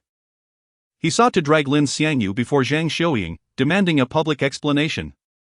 However, he soon realized that, despite exerting all his strength, he could not budge Lin Xiangyu, whose grip was like an unyielding vice, rendering him immobile. In that tense moment, Zhang Xiuying finally arrived, breathless and disheveled, beads of sweat glistening on her forehead. Upon seeing Lin Xiangyu holding Han Yanqi's hand, her heart felt as though it were pierced by a sharp blade, and her eyes welled with tears as she rushed forward. "Is this what you call urgent?" Zhang Xiuying wished to confront Lin Xiangyu, demanding a reasonable explanation. However, upon witnessing the standoff between him and Zheng Taijun, her rationality prevailed over her impulsive desire. She resolved to pull Zheng Taijun away to prevent any further escalation. The audience, captivated by Zhang Xiuying's entrance, widened their eyes in excitement, as though witnessing a grand performance. Some, lacking clarity on the unfolding drama, began to voice their opinions. "This guy has such a beautiful girlfriend yet still seeks to stray," a boy scoffed disdainfully. "Han Yanqi is just as bad, willingly playing the role of the other woman." Another girl chimed in, her face contorted in disgust. Not necessarily. Which man would dare hold the hand of the other woman so openly in school? A boy adjusted his glasses, sharing his perspective. I truly don't understand what makes this guy appealing. Apart from being tall and handsome, what else is there? Another boy remarked with a hint of jealousy. The murmurs of the crowd pierced the ears of the four individuals present, like daggers of sharp criticism. Zhang Xiuying's face turned a deep shade of red, akin to a ripe tomato, as she hastily approached Zheng Taijun, pulling at his arm to lead him away from the scene. As Zhang Xiuying approached, Lin Xiangyu noticed her, his eyes filled with regret, unable to tear his gaze from her. Yet, Zhang Xiuying deliberately averted her eyes, fearing that a mere glance would unleash her tears. She longed to question Lin Xiangyu about the situation, but she knew this was not the appropriate moment. Brother, let us go, she urged, biting her lip to suppress her tears as she grasped Zheng Taijun's arm. Zheng Taijun, however, forcefully shook off her grasp, exclaiming, "Where are you going?" Xiuying, aren't you upset that your boyfriend is with another woman? He posed the question deliberately, seeking to unveil Zhang Xiuying's true feelings while simultaneously exposing who the real third party was. Upon hearing Zhang Taijun's words, the crowd erupted once more in speculation. Han Yanqi actually went after someone else's boyfriend? She may be pretty, but who would have thought she's that kind of person? Disgusting, a girl covered her mouth, her face twisted in disdain. Another girl smirked and added, some women may look beautiful, but at their core, they are just shameless, thriving on rivalry. Have you all lost your minds? The situation isn't even clear yet, and you're already condemning her, a boy frowned, defending Han Yanqi. In love. The one who is unloved is the true third party, another girl mused thoughtfully. Zhang Xiuying's face, already flushed, turned an even deeper shade of crimson as she felt the blood coursing through her veins, threatening to erupt. She clenched her teeth, her body trembling slightly. And with a choked voice, she implored, "Brother, please, let us just leave, alright?" Seeing the distress in Zhang Xiuying's eyes, Zheng Taijun reluctantly agreed to exit the scene. Lin Xiangyu, in turn, released his hold on his wrist. Han Yanqi, who had remained silent until now, could no longer endure the harsh words being flung around. She leaned in close to Lin Xiangyu's ear and whispered, "I want you to declare before everyone that I am your girlfriend." Chapter 60, Are You Even Human? A major twist follows. Upon hearing Han Yanqi's words, Lin Xiangyu's heart sank. Although he had contemplated revealing his relationship with Han Yanqi to Shening Ai and Zhang Xiuying beforehand, he never intended to announce it with Zhang Xiuying standing right there, surrounded by so many onlookers. It felt like delivering a resounding slap to Zhang Xiuying in public. "I'm sorry, I cannot do that, and the agreement does not stipulate that I can declare you as my girlfriend at any time," Lin Xiangyu said, his brow furrowed, his voice barely above a whisper. Han Yanqi seemed to have anticipated Lin Xiangyu's response, a sly glimmer in her eyes as she replied, "I'll increase your compensation." Her tone was resolute, as if wealth could resolve all dilemmas. Before Lin Xiangyu could process this, she softly added, 10 million. Lin Xiangyu pressed his lips together in silence. Observing his reaction, Han Yanqi continued to raise the stakes, 30 million. Her gaze was fixed intently on him, akin to a silent game of poker. 50 million. Declare it immediately. If we enter the crowd, the offer is void. Han Yanqi's voice, though soft, was imbued with unwavering authority, reminiscent of a queen issuing commands. Lin Xiangyu couldn't help but chuckle inwardly, reflecting on how effortlessly Han Yanqi, the daughter of a wealthy family, could produce such sums merely to assert her dominance. He understood that indecision would only lead to chaos. He would inevitably confront such situations again, for he could not afford to remain tethered to one tree for life. Adaptation was essential, and he did not wish to spend his days appeasing one woman after another. As Zheng Xiuying and Zheng Taijun were about to merge with the crowd, Lin Xiangyu took a deep breath, as if steeling himself for a monumental decision, and declared, "Yanqi, do not misunderstand. I have no relationship with that woman. You are my girlfriend." His voice rang out loud and clear, resonating even with those standing at the periphery. Zheng Xiuying, who had been pulling Zheng Taijun away, suddenly froze as if struck by a spell. Her eyes widened, filled with shock and disbelief, and tears streamed uncontrollably down her cheeks, soaking her attire. Zheng Taijun, witnessing this, was instantly engulfed in fury, erupting like a volcano. He violently shook off Zhang Xiaoying's hand and charged at Lin Xiangyu, exclaiming, "How dare you say such things? What about my sister? Are you even human?" His voice, strained with rage, carried a hoarse tremor, and his features twisted in fury. In response to Zhang Taijuan's sudden assault, Lin Xiangyu summoned all his strength, delivering a precise kick to Zhang Taijuan's calf. The force of the blow knocked Zhang Taijun to the ground. Looking down at Zhang Taijun from a superior position, Lin Xiangyu coldly stated, "I have made myself very clear, I have never had any relationship with your sister. If you doubt my words, ask her. Our connection has always been purely transactional." Inside, Lin Xiangyu was a tumult of emotions. Wishing he could slap himself for the turmoil he felt. Yet he knew that severing Zhang Xiaoying's hopes while she was still unentrenched was the best course of action. Zhang Taijun lay on the ground, groaning in agony, his face a canvas of resentment and rage. Zhang Xiaoying, sobbing, knelt beside him. Her shoulders trembling as she tried to assist her brother, casting a furious glare at Lin Xiangyu, filled with resentment and disappointment. The siblings had thoroughly embarrassed themselves today. And all of it was due to Lin Xiangyu's actions. Before leaving, Zhang Taijun shot a venomous look at Lin Xiangyu, as if to say, "This is not over. We shall see." The spectators were rendered speechless, their mouths agape, unable to utter a word. The buzz of earlier chatter ceased abruptly, all captivated by Lin Xiangyu's overwhelming display.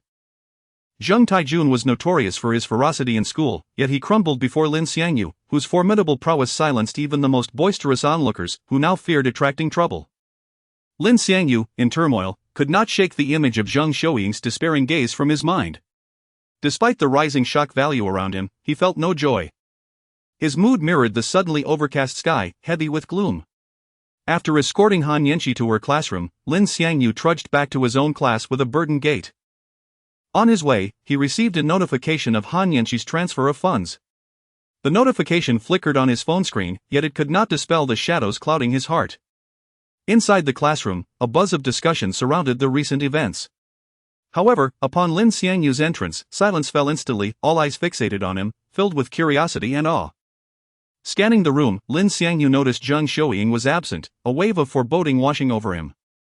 Just then, the teacher entered. But he paid no heed and exited the classroom instead. Simultaneously, Shining AI, who had witnessed the entire scene from a distance, emerged from the office and spotted Lin Xiangyu leaving the classroom. Chapter 61. After school, the classroom awaits. Lin Xiangyu lifted his gaze, and his eyes met with Shining AI, who had just emerged from the office. The two stood in the somewhat desolate corridor, their gazes intertwining in the air, and in that fleeting moment, time seemed to freeze. However, before the gaze could linger for even a second, Shining AI, as if scalded, swiftly turned her head away, pretending not to have seen Lin Xiangyu, her high heels clicking rhythmically as she strode towards her classroom. That deliberate avoidance imbued her silhouette with a hint of stubbornness and solitude. Lin Xiangyu, taken aback, hesitated for a moment but chose not to pursue her for an explanation. At this juncture, locating Zhang Xiaoying was his foremost priority. Although he and Zhang Xiaoying had not reached the final step in their relationship, they had shared intimate moments. And he could not remain indifferent in the face of her potential troubles. Without a hint of hesitation, he hurried downstairs, his steps urgent and heavy, each footfall echoing against the floor. Upon hearing the hurried footsteps of Lin Xiangyu, Shining AI inexplicably turned her head. When she saw that Lin Xiangyu's anxious figure was not approaching her, her heart tightened painfully, a wave of bitterness washing over her. Lin Xiangyu was her first date. The man who had taken her innocence. Yet now, in the midst of such turmoil, he was acutely aware of her distress, yet offered no words of consolation, leaving her in a state of unbearable acceptance. She had hoped desperately that Lin Xiangyu would come after her, even if it was merely to soothe her, or to offer some comforting lies, yet reality had dashed her hopes entirely. With a resigned sigh, laden with disappointment, Shining AI trudged slowly towards her classroom. Meanwhile, Lin Xiangyu, upon descending the stairs, frantically dialed Zhang Xiaoying's number while searching the vast campus for her presence. His eyes eagerly scanned every nook and cranny, leaving no potential hiding place unexamined, yet her figure remained elusive, and the call went unanswered. Ultimately, a thought flickered through Lin Xiangyu's mind, a place frequented by sorrowful characters in Korean dramas and comics, the rooftop. The instant this notion crossed his mind, a tightness gripped his heart. and a wave of panic engulfed him as he raced towards the rooftop. However, upon his arrival, he found the rooftop desolate, with Zhang Xiuying nowhere in sight. Standing in the center, he scratched his head in frustration, feeling utterly lost as to where to search next. Just then, a notification chimed on his phone, announcing a new message. It was from Zhang Xiuying, simply stating, "Wait for me in the classroom after school." Upon receiving the message, Lin Xiangyu promptly replied, "Where are you?" He clutched his phone, eyes fixed on the screen, heart brimming with anticipation for Zhang Xiuying's swift response. Yet, after a prolonged silence, the screen remained devoid of any reply. Undeterred, Lin Xiangyu attempted to call again, but was met only with the disheartening tone of a disconnected line. With no other recourse, he resigned himself to return to the classroom. Before heading back, he gritted his teeth and activated 2 of his 3 golden attribute cards, the model card and the muscle card. In an instant, he felt his body transformed by a mysterious force, his physique becoming more proportionate, and his muscle strength significantly enhanced. Having never been unattractive, he now appeared even more dashing, exuding a newfound masculinity that seemed to radiate brilliance. As for the idol card, he refrained from using it, fearing that an abrupt enhancement in his looks might arouse suspicion, reserving it for the upcoming holiday. Taking a deep breath, Lin Xiangyu knocked on the classroom door and entered. His arrival immediately captured the attention of the entire class, even causing the teacher, who had been passionately lecturing, to pause mid-sentence and turn towards him. The events of that morning had spread like wildfire throughout the school, and everyone present, including the teachers, was already aware of the commotion following the morning's upheaval. Even if Lin Xiangyu chose to remain silent now, the collective astonishment of the school staff and students was continuously contributing to his astonishment points, which surged upward like vines under a magical spell. Throughout that day, the astonishment points escalated wildly. Ever since the morning incident, Han Yanqi had not approached Lin Xiangyu again, leaving him uncertain whether it was due to a lack of funds or some other reason. Time passed quietly amidst this flurry of activity and anxiety, and before long, the end of the school day arrived. After school, Lin Xiangyu remained seated, patiently awaiting her arrival. One by one, his classmates packed their bags and departed. It was only after the classroom had been deserted for a considerable time that the door creaked open, and Zhang Xiuying entered with heavy steps. Chapter 62, the conclusion of the transaction. Zhang Xiuying's frigid demeanor rendered the atmosphere in the classroom almost palpable, suffocating in its intensity. Upon seeing her enter, Lin Xiangyu felt a tightening in his chest and hurried to her side, inquiring with genuine concern, "Xiuying, are you all right?" His voice bore a hint of urgency, and his eyes were filled with trepidation. Zhang Xiuying, expressionless, lifted her gaze and cast a cold glance at Lin Xiangyu. Her look pierced him like a sharp blade, striking directly at his heart. With a voice as frigid as ice, she replied, "It has nothing to do with you." At her words, Lin Xiangyu's smile froze, leaving him with only a helpless, awkward grin. Indeed, it was a statement he had uttered before a multitude, yet it now resonated like a resounding slap across his face. Zhang Xiuying let out a derisive scoff, her tone laden with scorn. "Let us begin." "Begin what?" Lin Xiangyu's expression was one of utter confusion, his eyes reflecting his bewilderment. Zhang Xiuying's laughter was tinged with profound disappointment and anger as she retorted, "The completion of our transaction, of course. Why are you feigning ignorance? Haven't we always been in a transactional relationship? I am here to assist you in finalizing the last part. No need for that." "I will delete the photos in front of you right now," Lin Xiangyu hastily declared, his hands trembling slightly as he retrieved his phone from his pocket.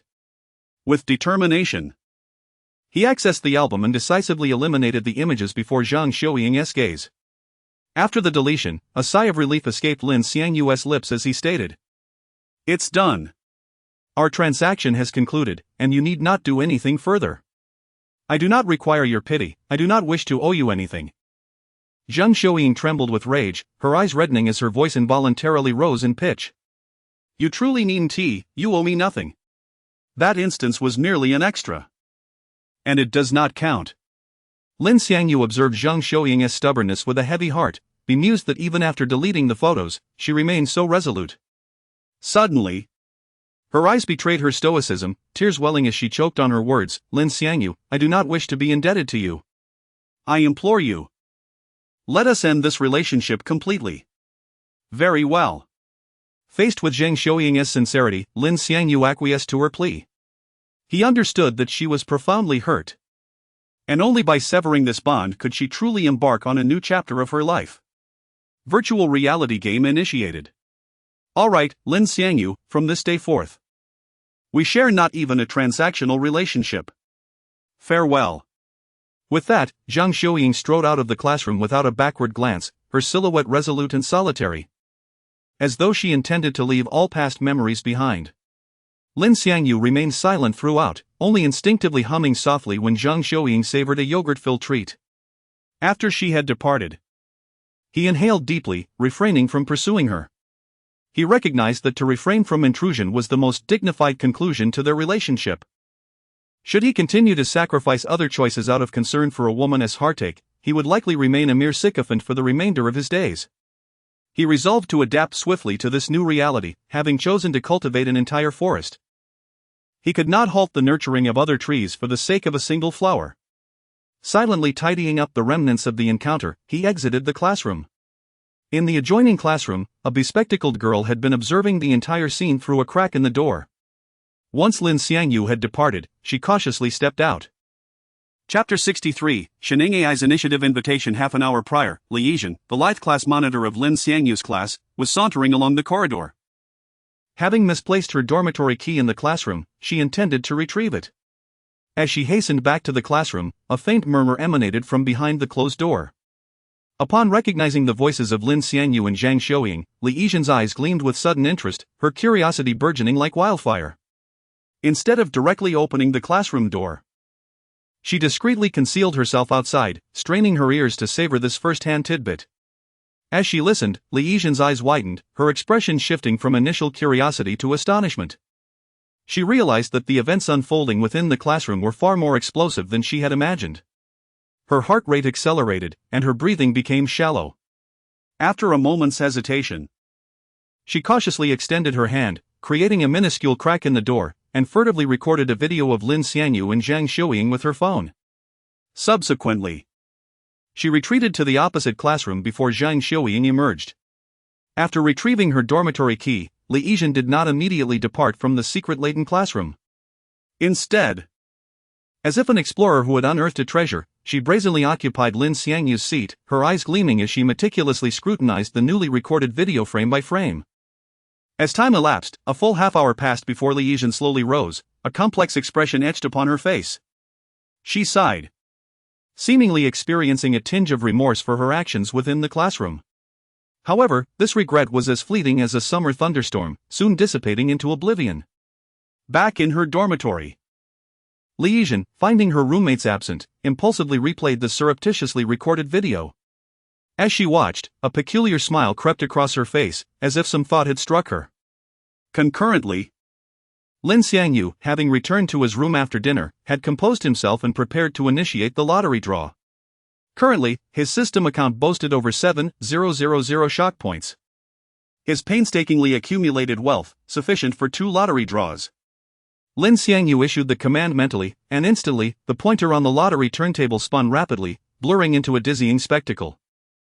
This was a reward fixed at the king tier or higher, and Lin Xiangyu's heart rate quickened in tandem with the pointer's revolutions.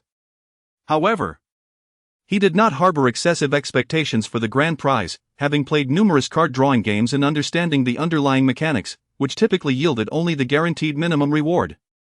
Predictably, the pointer eventually decelerated and settled within the king reward zone. A card shimmering with golden radiance, akin to a resplendent star, materialized in Lin Xiangyu's consciousness. King skill card, passive maidens, pledge your allegiance. Card effect, females who engage in close proximity with the host will undergo self-hypnosis due to the influence of this skill, resulting in them genuinely considering the host's interests in all aspects. The intensity of the hypnosis is contingent upon the female's willpower, as well as the proximity and duration of their contact with the host. This is too overpowered, Lin Xiangyu exclaimed in astonishment, his eyes widening in disbelief and elation.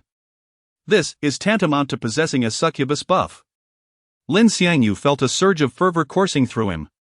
With this skill, was there any woman in the world he couldn't conquer? Unbidden, images of a blissful life with Antanjing, Han Yozhen, Pei Yilan, and Jean Mimi flashed through his mind. Interspersed were occasional glimpses of moments with Zhang Xiuying, Shening AI, and Han Yanqi. This skill is simply phenomenal. Lin Xiangyu temporarily suppressed his exhilaration, took a deep breath, and mentally issued the command to initiate the second lottery draw. The pointer on the lottery turntable once again spun rapidly, ultimately settling within the King reward zone after a protracted period of rotation. King item card, one-time use, reverse the situation. Card effect: regardless of the severity of any injuries sustained, they can be instantly healed, and all attributes and skill effects are doubled for 1 hour. Even if the host forgets to activate it, it will automatically trigger when the host's life is in imminent danger.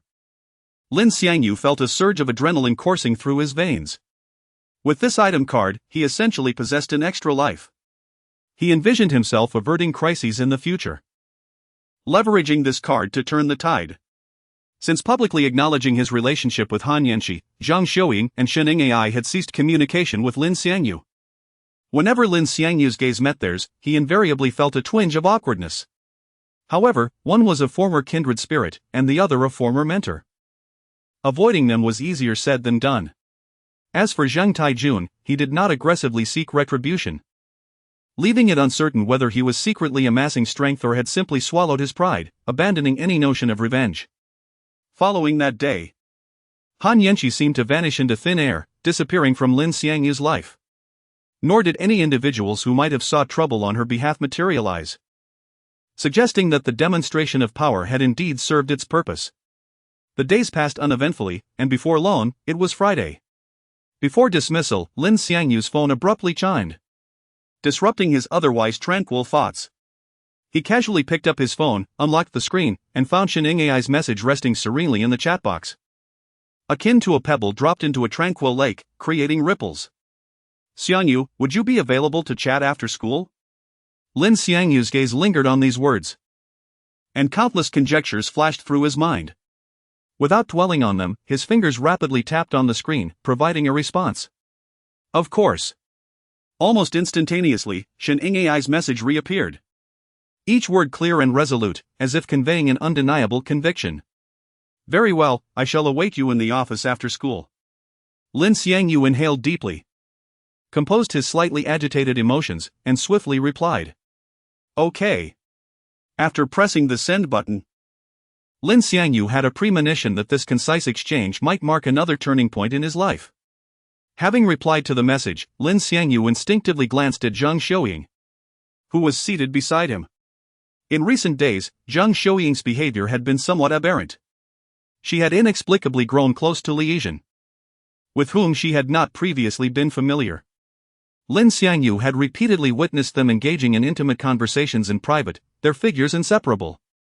Could it be that the incident had altered Zhang Xiuying's sexual orientation? Lin Xiangyu couldn't help but entertain this ludicrous notion, even though he found it amusing. As if sensing Lin Xiangyu's gaze, Zhang Xiuying abruptly turned her head, glaring at him with an intensity that seemed to sear him.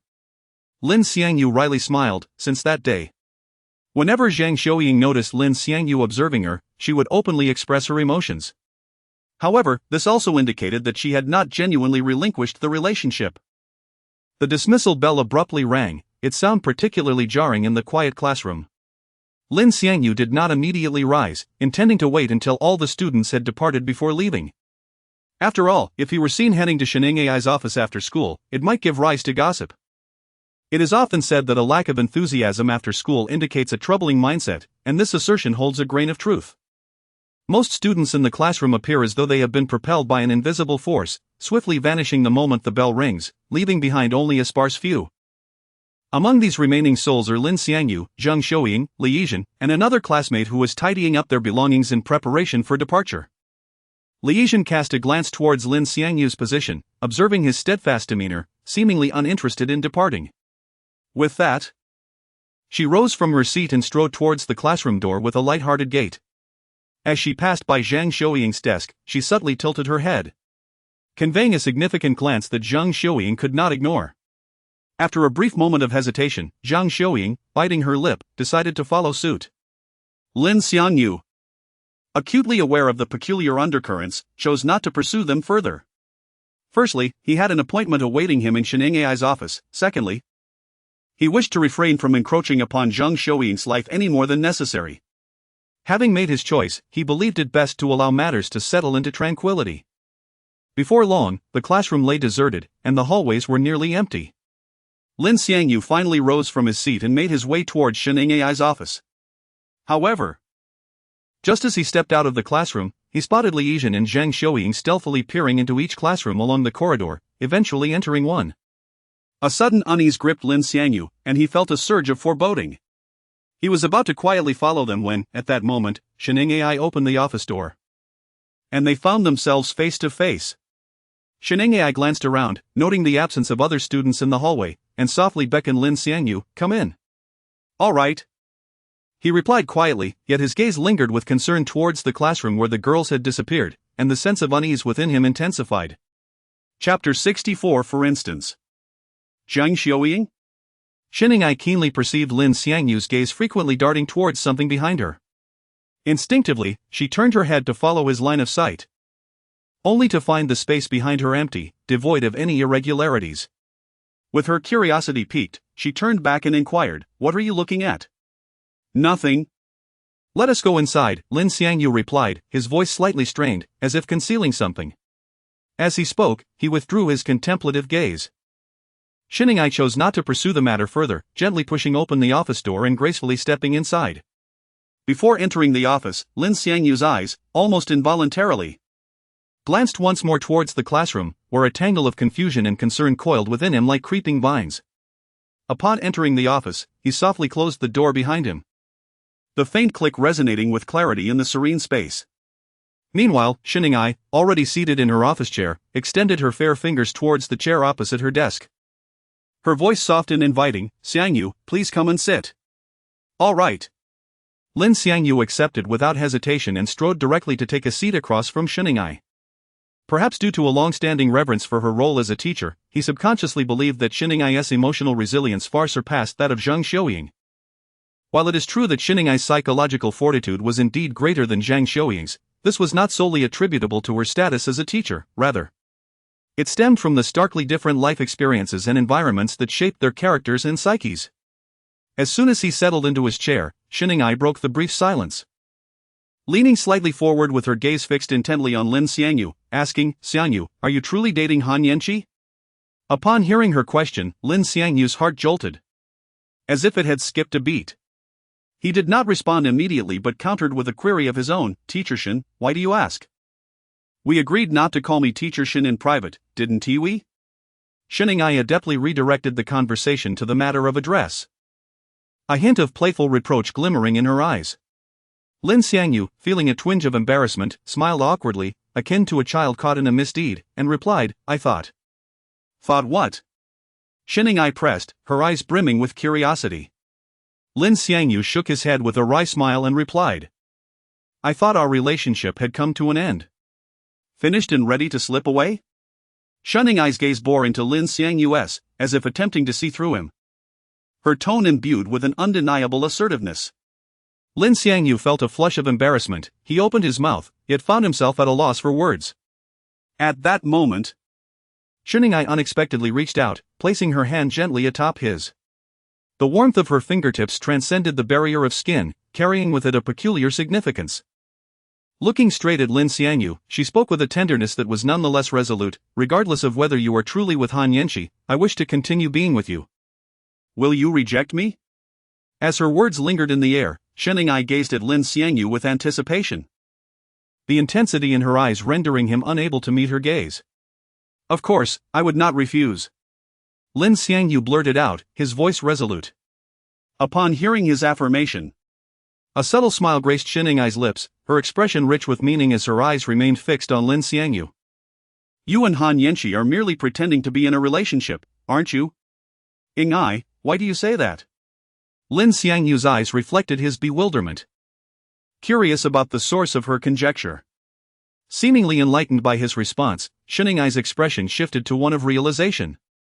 However, she refrained from explaining her reasoning, instead arching an eyebrow with a glint of mischief in her gaze, asking, "Is it inconvenient to answer?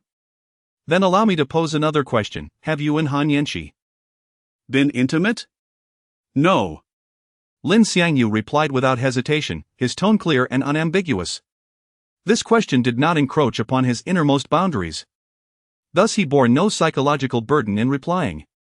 Upon hearing his response, Xiningai's face illuminated with a radiant smile, akin to flowers blossoming in the spring. She then playfully tapped her fingers on Lin Xiangyu's hand, as if keeping time, and inquired, "Then have you been intimate with anyone else? For instance, Zhang Xiaoying?" "No, aside from you, I have not been with anyone else thus far." Lin Xiangyu responded earnestly, his gaze unwavering as he looked directly at Xiningai. Xiningai's smile blossomed even brighter, resembling a rose in full bloom. She rose from her seat, gliding gracefully to Lin Xiangyu's side, leaning slightly towards him. And with a flirtatious smile, asked, "Have you thought of me this week?" As Lin Xiangyu beheld Xiningai standing before him, enveloped by her delicate fragrance, he found himself momentarily entranced. Chapter 65, You wouldn't desire to be here, would you? Indeed, I do. Every evening, my thoughts drift to you. A fervent ardor ignited within Lin Xiangyu's gaze as he voiced his thoughts without hesitation. He spoke truthfully, since Xiningai had unlocked the gateway to a new realm. This yearning had blazed within him like a wildfire, consuming his thoughts each night. Even confined with Xiningai within walls for an entire day, he would find contentment. Scarcely had the words left his lips when Lin Xiangyu, unable to restrain his inner impulses, abruptly seized Xininai's hand.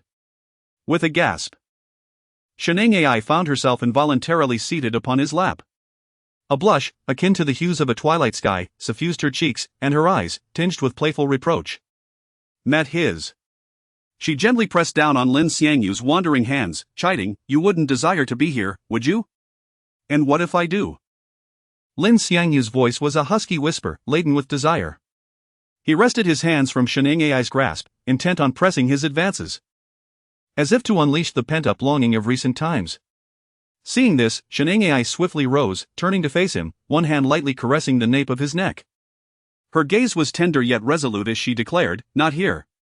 Be patient, tomorrow, I am yours for the entire day." "Very well," Lin Xiangyu sighed, a hint of disappointment tempering the fiery passion in his eyes. Xiningai smoothed her disheveled tresses and murmured, "I shall depart first.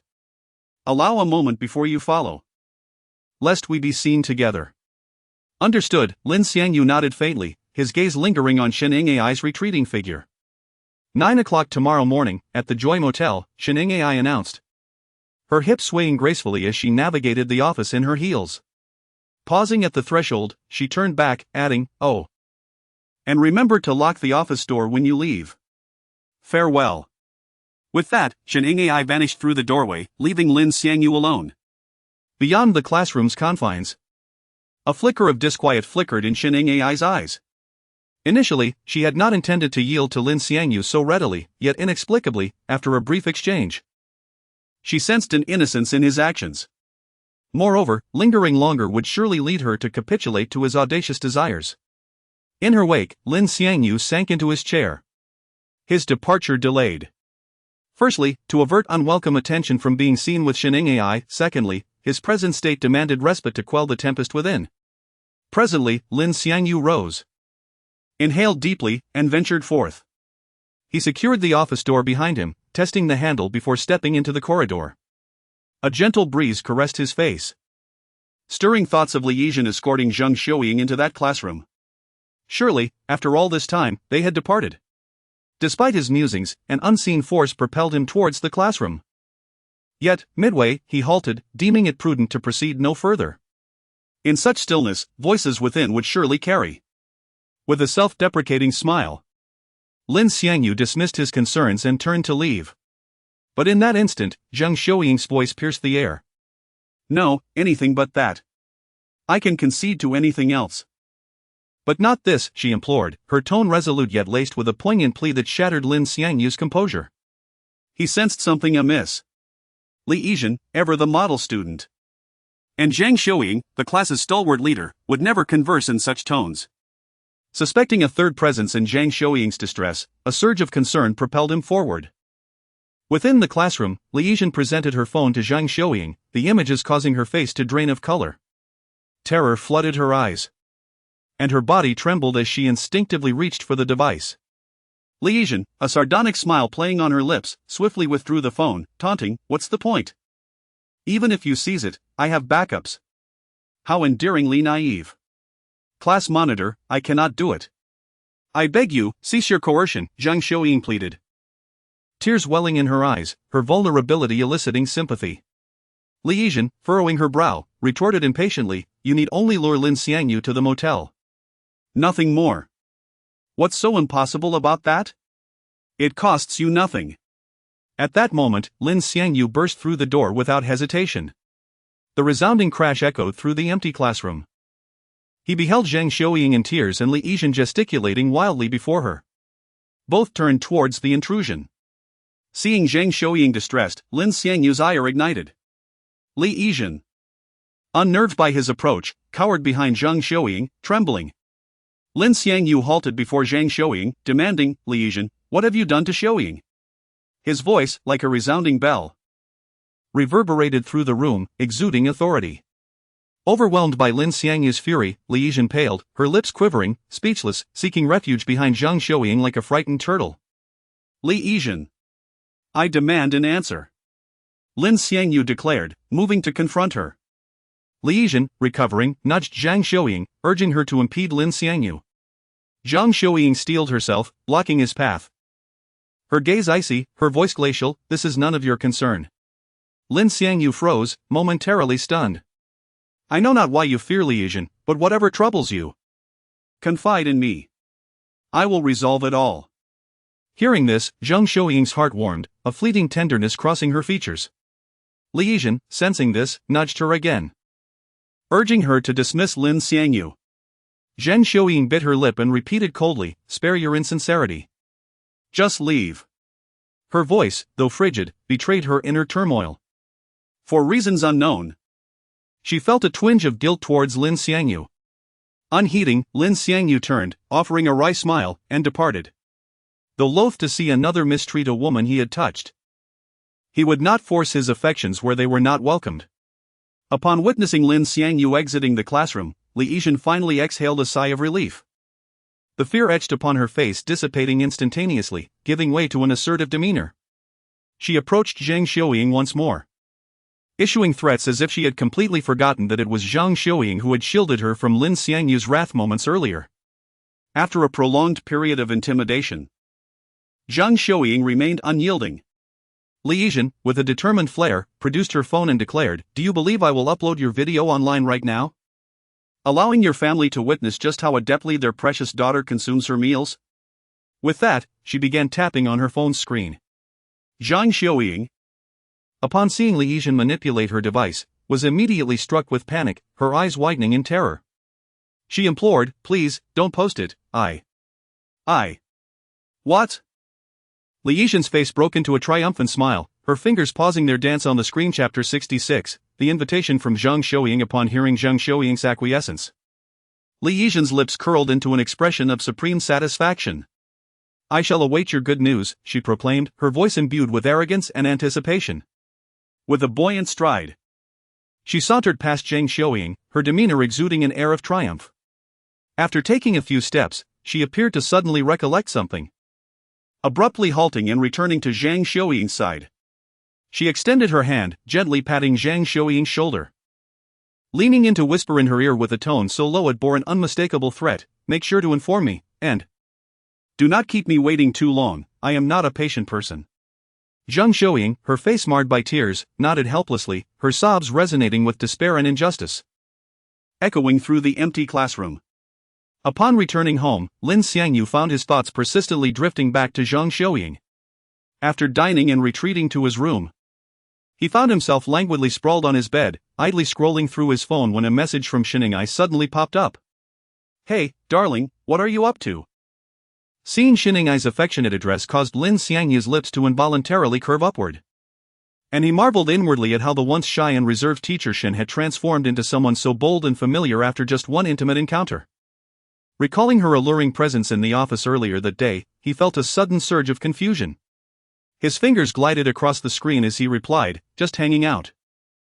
In the blink of an eye, Xinning's message reappeared, "Haven't you thought of me at all?" Lin Xiangyu's smile deepened, and he typed back swiftly, "I have." And what were your thoughts? Sheningai's probing inquiry ensnared Lin Xiangyu's heart. A glint of mischief danced in his eyes as he envisioned her, responding. I was contemplating how to deal with you tomorrow. After sending the message. A mischievous grin graced his lips as he imagined the flustered expression she would wear upon reading it. To his surprise, Sheningai's reply was even bolder and more provocative. What a coincidence, I was also pondering how you would handle me tomorrow. These words ignited a fervor within Lin Xiangyu. His heart racing, hands trembling slightly as he clutched his phone. He eagerly typed, Are you coming home tomorrow night? After sending it, he fixated on the screen, awaiting her response. Of course, why? Don't you want me to come back?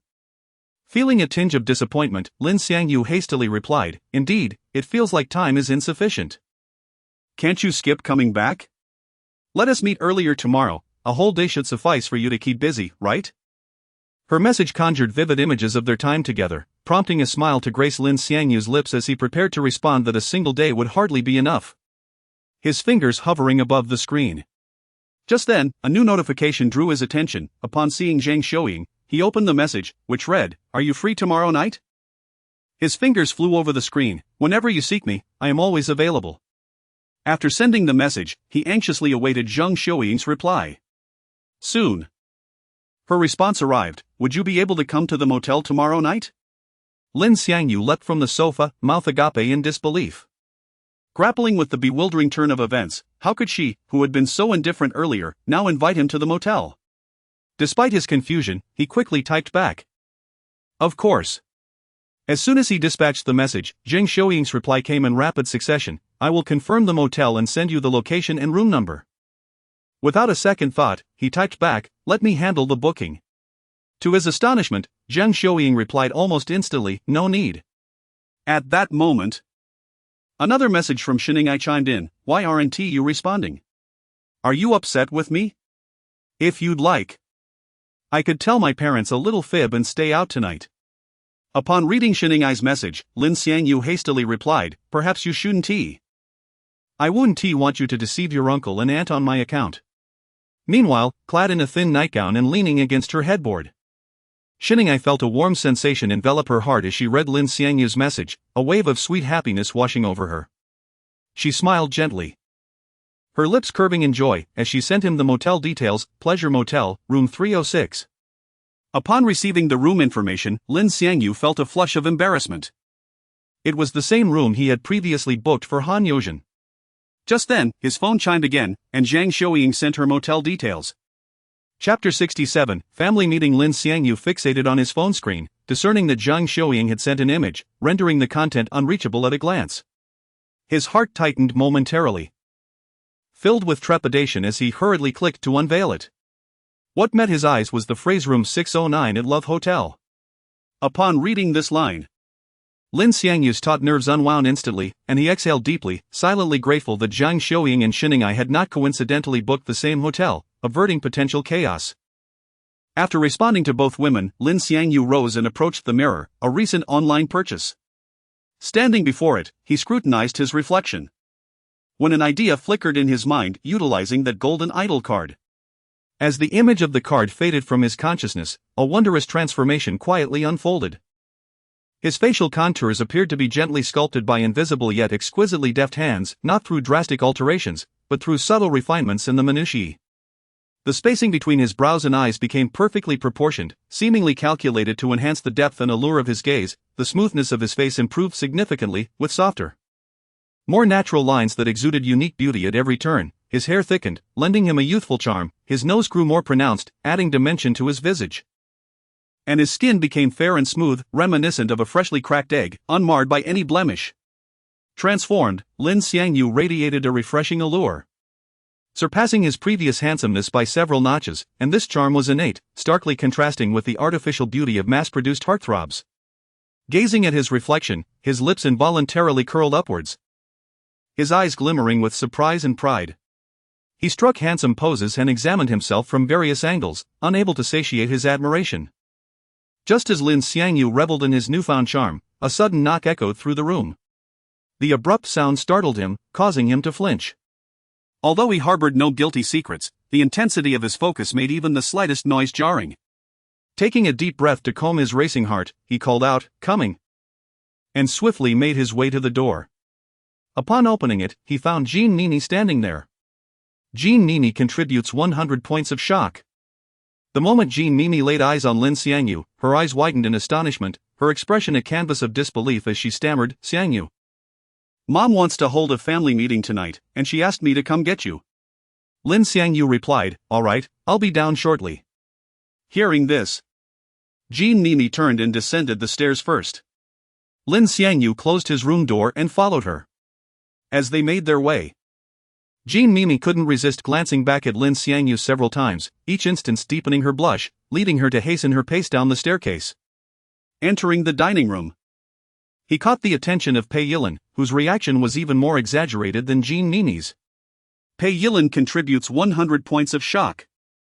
Her cheeks flushed crimson like a ripe tomato, her heartbeat accelerating uncontrollably as her gaze darted nervously over Lin Xiangyu, only to swiftly avert, as if fearing her thoughts would be laid bare with another glance. Even Minanjing seemed momentarily taken aback upon seeing Lin Xiangyu, only regaining composure when he looked her way, exclaiming, "Xiangyu, you seem to have become even more handsome lately." Minanjing contributes 60 points of shock. "Ah, really? Is that so?" Lin Xiangyu scratched the back of his head, a hint of embarrassment coloring his cheeks. Minanjing laughed, "Of course. Our Xiangyu now resembles a full-fledged star." "Please, Antanjing, don't flatter me like that, it makes me shy," Lin Xiangyu replied as he pulled out a chair to sit down. Pei Yilin's gaze remained fixed on Lin Xiangyu throughout, only shifting when he turned to her, at which point she bashfully diverted her eyes, propping her chin with one hand. At that moment, Minanjing straightened her posture and declared, "All right, everyone is here, let us officially commence today's family meeting." With that, she addressed the phone propped up on the stand. "Yuzheng, can you hear us?" "Yes, Mom, I can hear you," came Han Yuzheng's voice from the phone. "Right. I should adjust the camera so you can see everyone." After a few taps on the screen and careful adjustments, Minanjing ensured that Lin Xiangyu and the others were all visible. Han Yuzheng contributes 100 points of shock. Seeing Lin Xiangyu from the school dormitory, Han Yuzheng's heart raced. Her face instantly turning beet red, her breathing becoming rapid and erratic, her eyes brimming with shyness and surprise. Minanjing, perceptive to Han Yuzheng's sudden change, inquired with concern, "Yuzheng, are you feeling unwell? Your face is quite flushed." "And no. It's just a bit stuffy in the dormitory," Han Yuzheng replied, fanning her face with her hands, attempting to cool her heated cheeks. Just as Han Yuzheng finished speaking, her roommate entered, sneezing and murmuring, "Don't you think it's rather cold today?" The moment the words left her lips, Han Yuzheng's face turned even redder, as if it might bleed. Another girl in the dormitory immediately gestured for silence toward the newly arrived roommate, silently mouthing, "Yuzheng is on a video call with her family, shoo." The roommate quickly covered her mouth, realizing her faux pas. It was understandable, with September nearing its end, the weather in Seoul had begun to cool. And today it was only 12 degrees. Wearing summer clothes instead of thicker attire would indeed make one feel chilly. Noticing Han Yuzheng's embarrassment, Minanjing hurriedly attempted to redirect the conversation. "All right, let us start today's family meeting." Just as Minanjing's words fell, Lin Xiangyu's phone chimed with a notification. He took out his phone to discover a message from Han Yanxi, stating, "Let us go on a date tomorrow." Chapter 68, Determining the Family Trip. The sudden invitation for a date from Han Yanxi disrupted Lin Xiangyu's plans for tomorrow. He couldn't help but silently scoff, "What is this? This young lady never seeks me out when I am free, yet she appears when I have a date. This is truly perplexing." Although Lin Xiangyu was inclined to decline outright, the exorbitant penalty for non-compliance rendered him unable to do so easily. Fortunately, having previously received 50 million Korean won from Han Yanxi provided him with a semblance of leverage. After a moment's hesitation, he messaged Han Yanxi, "What time? Where?" He intended to consider the scheduling. If it did not conflict, he might attend the meeting, but if it clashed with his original plans, he would devise an alternative strategy. After sending the message, Lin Xiangyu silenced his phone and gently laid it face down on the table. Although it was a family gathering, a modicum of respect was still necessary. Responding to a message was insignificant, but incessantly clutching his phone would be rather inappropriate. Upon noticing Lin Xiangyu placing his phone down, Minhwa continued, "Next week will usher in October. The 3rd marks the opening day festival, followed by the weekend on the 4th and 5th. With the Mid-Autumn Festival spanning from the 6th to the 8th, and the Hangul Day on the 9th. The weekends return on the 11th and 12th. If we take a day off on the 10th, we could enjoy a continuous break of 10 days. Thus, I have decided that next month we shall embark on a family trip." At the mere mention of a family trip, both Pei Yilin and Han Yozhen, engrossed in their phones, instinctively turned their gazes towards Lin Xiangyu. At that moment, Lin Xiangyu's mind was blank, he felt utterly bewildered. 10 consecutive days off? Such a notion was beyond anything he had dared to dream before. Was it the new year? No, it was even more extravagant. And the most remarkable aspect was that it did not require any rescheduling. Despite their vastly different personalities, the 4 younger members of the family unanimously supported Minhwa's decision, never once opposing her. Seeing Minhwa's face alight with excitement, Han Yozhen, who had initially planned to express her reluctance to participate in the family trip, found herself swallowing her words. Noticing the absence of dissent, Minhwa's eyes narrowed into joyful slits as she declared, "All right, there are no other matters to discuss. Meeting adjourned." With that, she ended the video call, humming a cheerful tune, and, phone in hand, ascended the stairs with a light-hearted step. As soon as Minhwa left, Lin Xiangyu swiftly picked up his phone to check the message from Han Yanqi. "I plan to sleep in tomorrow morning, let us start at 2 in the afternoon." Upon seeing the time, Lin Xiangyu's eyes brightened, and his mind began to race with possibilities. He could meet with Xin Ai early in the morning, spending a sweet and delightful morning together. Setting an alarm for 1 o'clock in the afternoon, he could then feign a sudden family obligation and go to meet Han Yanqi. The plan was foolproof. With this thought, a confident smile graced Lin Xiangyu's lips as his long fingers flew across the screen, replying to Han Yanqi, "From 2 to when? I believe you should establish a time limit when you reach out, it cannot be without boundaries, can it? What do you think?" After sending the message, Lin Xiangyu stood up and turned around, only to find Pei Yilin still seated, staring at him intently. Ever since the last time he lost his temper, Pei Yilin had transformed into a remarkably subdued version of herself, exhibiting no more of her previous antics. Upon being caught by Lin Xiangyu's gaze, Pei Yilin hurriedly stood up, avoiding eye contact, and quickly scampered upstairs. The once mischievous troublemaker of the household had unknowingly morphed into a lovesick girl. At that moment, Pei Yilin resolved to sincerely apologize to Lin Xiangyu that evening, having already devised a plan for her apology. Chapter 69, Pei Yilin's earnest apology. As Pei Yilin ascended the stairs, another message arrived from Han Yanqi. "I'll contact you every 3 hours, at most, 3 hours. Exceeding that counts as 2 instances, okay?" This aligned with Lin Xiangyu's anticipated timeframe. After all, she was a paying client, and a shorter duration would be inappropriate. "Okay," Lin Xiangyu replied. After responding to Han Yanqi, Lin Xiangyu set an alarm for 1 o'clock p.m. the following day. To be cautious, he also set alarms for 1:03 p.m. and 1:05 p.m. This redundancy served as a safeguard in case he missed the first alarm or encountered technical issues with his phone. With the alarms configured, he casually pocketed his phone, rose to his feet, and with a light, anticipatory gait, ascended to the upper floor. Upon returning to his room, Lin Xiangyu sprawled languidly across his bed, idly scrolling through short videos. Humorous skits and dazzling special effects flashed across the screen, eventually giving way to videos of beautiful women dancing. While appreciating the dance, he intermittently glanced at the time displayed in the upper right corner of the screen, as if awaiting something. When the clock reminded him that it was time to shower, he promptly put down his phone, swiftly arose, and headed downstairs. He reasoned that to ensure a good state of alertness the next morning, he needed to act swiftly, take a quick shower, and return to his room to sleep, conserving his energy for the impending challenge. As Lin Xiangyu reached the bottom of the stairs, he noticed that the living room spotlight was still illuminated, casting a warm glow in the otherwise silent night. He knew that Jean Mimi always left this light on for him after her showers, a small gesture that invariably filled him with warmth. Lin Xiangyu approached the bathroom door and gently pushed it open. As he reached for the light switch, a warm body suddenly pressed against his back. Instinctively, Lin Xiangyu reached to push the person away, but as his hand made contact, he recoiled as if shocked. The area his hand had touched was radiant, sending shivers down his spine and causing his heart to race uncontrollably. Who is it? Lin Xiangyu's voice trembled slightly, tinged with nervousness and confusion. As he spoke, he reached for the light switch. However, his hand froze, hesitating to flip the switch. A terrifying thought flashed through his mind: what if the person behind him was menaging? Turning on the light would be mortifying. Xiangyu. Appa, it's me. A soft, shy voice whispered from behind. Hearing Bei Yilan's voice, Lin Xiangyu's tense nerves relaxed slightly, but he couldn't help but ask, Bei Yilan, what exactly are you trying to do? Xiangyu Appa, I apologize for my rash words that day. I hope you can forgive me.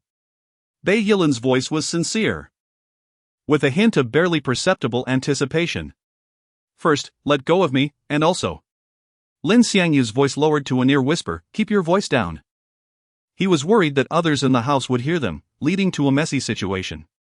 Xiangyu Appa, please forgive me, Bei Yilan pleaded, releasing Lin Xiangyu but seizing his hand and placing it on herself. The warm sensation sent a jolt through Lin Xiangyu. As if burned, Lin Xiangyu yanked his hand away and hissed, stop it. Go put on your clothes before Aunt Jing and Sister Mini see you. His voice was laced with urgency and helplessness. Unyielding, Bei Yilan grabbed Lin Xiangyu's hand again, placing it on herself with unwavering resolve. If you don't forgive me, I won't leave. Her tone brooked no argument, as if declaring a silent war. Okay, I forgive you.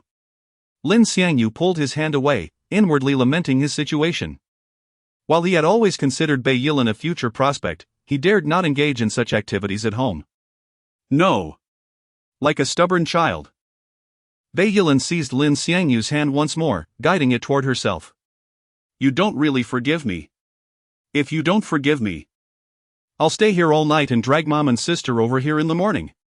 Her voice grew louder, especially the last sentence, which she nearly shouted. The sound echoed in the small bathroom, sending a shiver down Lin Xiangyu's spine. He quickly covered her mouth. Keep your voice down, Lin Xiangyu whispered, his hand still over her mouth. Realizing that he couldn't dissuade Bei Yilan, Lin Xiangyu, to avoid attracting Minjing and Jean Mimi, reluctantly complied with her wishes. For a moment, an ambiguous intense atmosphere filled the bathroom, as if time had stood still. Some time later, Bei Yilan, now dressed, left the bathroom with a contented smile. The weight that had been pressing on her heart had finally lifted, and her steps were lighter, as if she had been reborn. The next day, Lin Xiangyu awoke at the crack of dawn. He had arranged to meet Xinning early that morning at a motel. Xinning was delighted that Lin Xiangyu wanted to meet earlier. She believed that he was eager to see her, and this feeling of being desired filled her with joy. Lin Xiangyu woke up particularly early. When he left, the three women in the house were still asleep. The house was so quiet that he could only hear his own breathing. He quietly closed the door, careful not to wake them. As Lin Xiangyu stepped out, the sky was just beginning to lighten. He waited on the street for a while before hailing a taxi. He got into the car, told the driver where to go, yawned, and leaned back in his seat, dozing off. He needed to conserve as much energy as possible for his upcoming rendezvous with Xinning. Chapter 70, The Benefits of Attractiveness. At this moment, the dawn had not yet fully arrived. Lin Xiangyu stood at the entrance of the Enjoyment Motel, inhaling deeply. He did not rush inside but instead took out his phone to send a message to Xinning. I've arrived at the entrance, have you gotten here yet? They had arranged to meet at 6 in the morning, and it was only 5:45. He was uncertain if Xinning had arrived. As soon as he sent the message, he received an immediate reply from Xinning, surprise. I'm already here, you can come right up. Upon reading her message, a smile of barely contained excitement spread across Lin Xiangyu's face. He then turned, pushed open the motel's grand door, and walked briskly toward the elevator. Life often seems to be filled with serendipity. The front desk attendant was none other than the same woman from his previous visit. Upon seeing Lin Xiangyu enter, her eyes widened in shock, revealing a glimmer of confusion and astonishment, clearly recognizing him and marveling at his transformation. When Yu Qiong contributes a shock value of 100. Noticing the astonishment she conveyed, Lin Xiangyu mused to himself, is this the privilege of good looks? Has he really changed that much? He exchanged a brief glance with the front desk attendant, feeling a flush rise to his cheeks. Clearing his throat, he feigned nonchalance and proceeded directly to the elevator. His hurried steps suggesting he was escaping from something. His attempt at composure was amusingly transparent. Arriving on the third floor, the elevator doors opened with a soft chime. And immediately, he spotted Xining peering out. Upon seeing Lin Xiangyu, her face blossomed into a radiant smile, her eyes sparkling with surprise. As if she had received a prized gift from a beloved. Just as Lin Xiangyu reached the door of the room, before he could utter a word, Xining pulled him inside with a swift motion, slamming the door shut behind them, shutting out the world. Once inside, Lin Xiangyu's eyes widened in astonishment as they fell upon Xining's attire. His gaze sparkled with delight and fervor, taking in every detail. She wore a pair of cat ears and an enticing outfit, exquisitely tailored to accentuate her perfect curves. This was a look he had only ever seen in educational videos from distant lands, and now it was vividly before him, adorning someone as stunning as Xining, who was also his teacher. It was a delightful overload of allure. Anyone in his position would undoubtedly feel their heart race. Observing Lin Xiangyu's eyes glued to her figure, Xining felt a sweetness bloom within her, her smile brightening even further as she playfully inquired, "Do you like it?" "I do," Lin Xiangyu confessed. Unable to suppress the urge to lick his lips, his throat dry as he swallowed hard. His gaze was filled with longing, speaking volumes without words. Virtual reality game. Initiate. Having risen early that morning, the two soon found themselves drowsy after playing a couple of rounds, and they embraced each other as they drifted into slumber. It was as if they shared a mental connection. When Xining awoke and gazed at Lin Xiangyu, he opened his eyes the very next moment. "Shall we play another round?" Xining asked, her eyes shimmering with anticipation. "Let us play," Lin Xiangyu replied, his voice tinged with excitement and eagerness. As if the prospect of enjoying virtual games with Xining would never grow tiresome. After concluding the game, Lin Xiangyu made his way to the bathroom, intending to take a shower as the afternoon approached. He had plans to meet Han Yanqi later and certainly did not wish to appear drenched in sweat. Meanwhile, Lin Xiangyu's phone chimed with a message notification, but he remained oblivious to it as he showered. Meanwhile, Xining, lying on the bed, glanced toward the bathroom upon hearing the notification. Unable to contain her curiosity, she picked up Lin Xiangyu's phone. Chapter 71, Seasoned Performer Driven by an Irrepressible Curiosity. Xining attempted to unlock the screen, discovering that Lin's phone was devoid of a passcode. Upon accessing the phone, she navigated to the Kakao messaging application. Within the interface, her gaze immediately fell upon a message from Bei, which inquired, "Will you be returning home for lunch?" At that moment, Xining discerned the cessation of the shower's cadence from within the lavatory, prompting her to promptly restore the phone to its original position. So as to evade arousing Lim's suspicion of her surreptitious perusal, she had merely skimmed the periphery of the chat window, thus preserving the unread notification indicator. Having digested the content of the message on Lim's device, Xining conjectured that Bei was likely Lim's sibling, given the inquiry regarding his luncheon plans. Nevertheless, she harbored a burgeoning inquisitiveness concerning the extent of Lim's sisterhood, contemplating whether, beyond the previous encounter with Han, and this instance with Bei, there existed others. The lavatory door gradually swung ajar, revealing Lim's emergence. His torso was bare, his abdominal muscles exhibiting a washboard-like definition, their undulation accentuated with each movement. Xining's gaze intensified at this spectacle, involuntarily moistening her lips and adorning her countenance with a coquettish smile. Lim, in the midst of toweling his hair, inadvertently registered Xining's expression, presaging an impending trial. He glanced at the chronometer affixed to the wall, 12:03 p.m. The intervening hour before 1 o'clock p.m. seemed adequate, albeit necessitating expediency. With this realization, Lim perfunctorily toweled his hair, discarded the towel, and advanced towards Xining, reclining on the bed. Xining's pulse quickened in response to Lim's advance, her smile becoming increasingly alluring. However, prior to the commencement of this virtual reality game, she resolved to apprise Lim of Bei's message. "Your phone received a message," she purred, her voice imbued with languor and coyness. Lim momentarily arrested his stride upon hearing her pronouncement, then hastily approached the bedside, retrieving his phone from the pillow. The sight of Bei's message elicited a momentary surprise. He had anticipated correspondence from Han concerning novel arrangements. Shin Young-ae feigned ignorance of the message's content, inquiring innocently, "Is something amiss?" Lim, having perused the message, nonchalantly tossed the phone aside, a decisive glint in his eyes. "Regardless of the matter, it pales in comparison to the present moment," he declared. "For there exists a matter of greater import." Scarcely had the words left his lips than he ascended onto the bed with alacrity. Shin Young-ae initially exhibited a moment of bewilderment, succeeded by a peal of silvery laughter, permeating the chamber with an amorous aura. Approximately 50 minutes later, Lim retreated to the lavatory for a subsequent ablution. Shin Young-ae, her skin glistening with perspiration, leaned against the headboard, her cheeks flushed with satisfaction. A flicker of curiosity dancing in her eyes, pondering the urgency of Lim's ablutions. However, this inquisitiveness was fleeting, as she, too, felt the discomfort of perspiration. Contemplating her own cleansing following Lim's.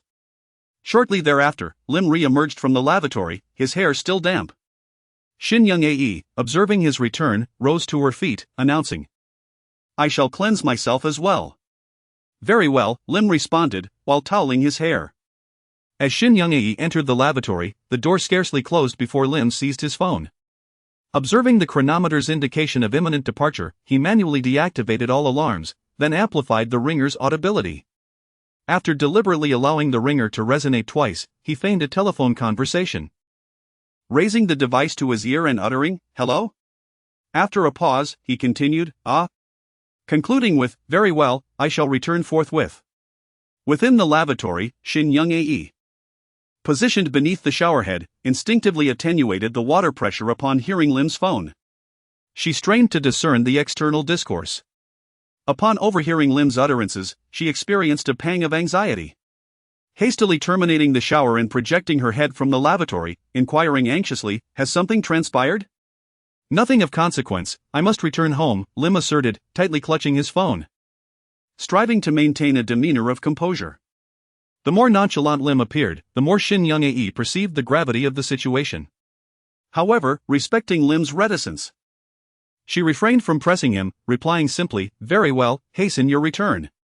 After a momentary pause, she queried, "Shall I await you here, or return home?" "I am uncertain at present," Lim responded with a sigh, a complex expression gracing his countenance. Lim's thespianism was now rivaling that of a seasoned performer. Shin Young-ae, observing this, exclaimed, "Hasten your return, delay not. I shall await you here. Apprise me of any developments." "Very well," Lim affirmed with a resolute nod. Then commenced hastily donning his garments. Shin Young-ae refrained from resuming her ablutions, remaining stationary, her gaze fixed upon Lim, her eyes brimming with affection. Having completed his attire, Lim approached the lavatory entrance, gently caressing Shin Young-ae's visage, inclining his head, and bestowing upon her lips a profound, affectionate kiss. Following the kiss, he whispered, "I shall endeavor to return." "Very well, I shall await you," Shin Young-ae responded, her eyes glistening with tears, nodding repeatedly, her gaze imbued with love and anticipation. Lim turned and strode towards the elevator with dispatch. Upon reaching the ground floor, he simultaneously messaged Han, seeking the rendezvous point, and proceeded towards the motel's portal. En route, he perceived the female receptionist's furtive glances. However, his message to Han remained unanswered. To avoid detection by Shin Young-ae, Lim elected to amble towards the thoroughfare while telephoning Han. The call resonated for an extended duration before being answered. Han's languid voice emanated from the device, "Hello?" Chapter 72, a defiant proportion upon hearing Han Yanqi's voice. Lin Xiangyu expressed his surprise, inquiring, "Are you still asleep?" "Indeed, you called me, is there something you need?" Han Yanqi replied, "Dear sister, do take a moment to observe the time," Lin Xiangyu said, his tone tinged with displeasure. "If our date is off today, I shall attend to my own affairs." "Do not rush me, let me check the time first," Han Yanqi responded, stifling a yawn as she reached for her phone. After glancing at the screen, Han Yanqi remarked, "Isn't it only 1 o'clock? Shouldn't we have decided on a meeting place by now? Am I expected to teleport there?" Lin Xiangyu bombarded Han Yanqi with a series of pressing questions. "Well." Han Yanqi, unfazed by his demeanor, chuckled softly. "I have no idea where to go. Do you possess any experience in this matter? Do you know suitable places for couples to meet? Sighing in resignation, Lin Xiangyu suppressed his inner frustration and replied, I will send you a few locations, choose one. With that, he decisively ended the call. Swiftly sliding his fingers across the phone screen to send Han Yanxi the various date spots he had previously shared with Zhang Xiuying. Once he had sent the message, Lin Xiangyu stood by the roadside, raising his hand to hail a taxi. Although he was uncertain of Han Yanxi's choice, he understood the necessity of not lingering any longer. He cast a furtive glance towards the motel, anxious that Xinning might catch sight of him idly waiting for a cab, which would surely complicate matters. After all, if one is to act, they must commit fully. Once inside the taxi, Lin Xiangyu instructed the driver without hesitation, Sir, please take me to the firstage community. This way. Regardless of where Han Yanxi chose to rendezvous, he could wait for her at the entrance of her residence. As the taxi traversed the streets, Han Yanxi made her decision and messaged Lin Xiangyu, Let us go to the amusement park, my family has never taken me there. Lin Xiangyu was taken aback that Han Yanxi had made the same choice as Zhang Xiuying. And he was astonished to learn that the privileged Han Yanxi had never visited an amusement park. After reading her message, he replied, All right. I will wait for you at your community entrance. Having already risen from her bed and engaged in her morning routine, Han Yanxi heard the notification from her phone. She illuminated the device resting by the sink and checked Lin Xiangyu's message. Upon discovering that he would be waiting for her at the entrance, a sweet sensation filled her heart, and an involuntary smile graced her lips. She hastened to finish brushing her teeth, rinsing her mouth, washing her face, applying makeup, and selecting her outfit, not wishing to keep Lin Xiangyu waiting too long.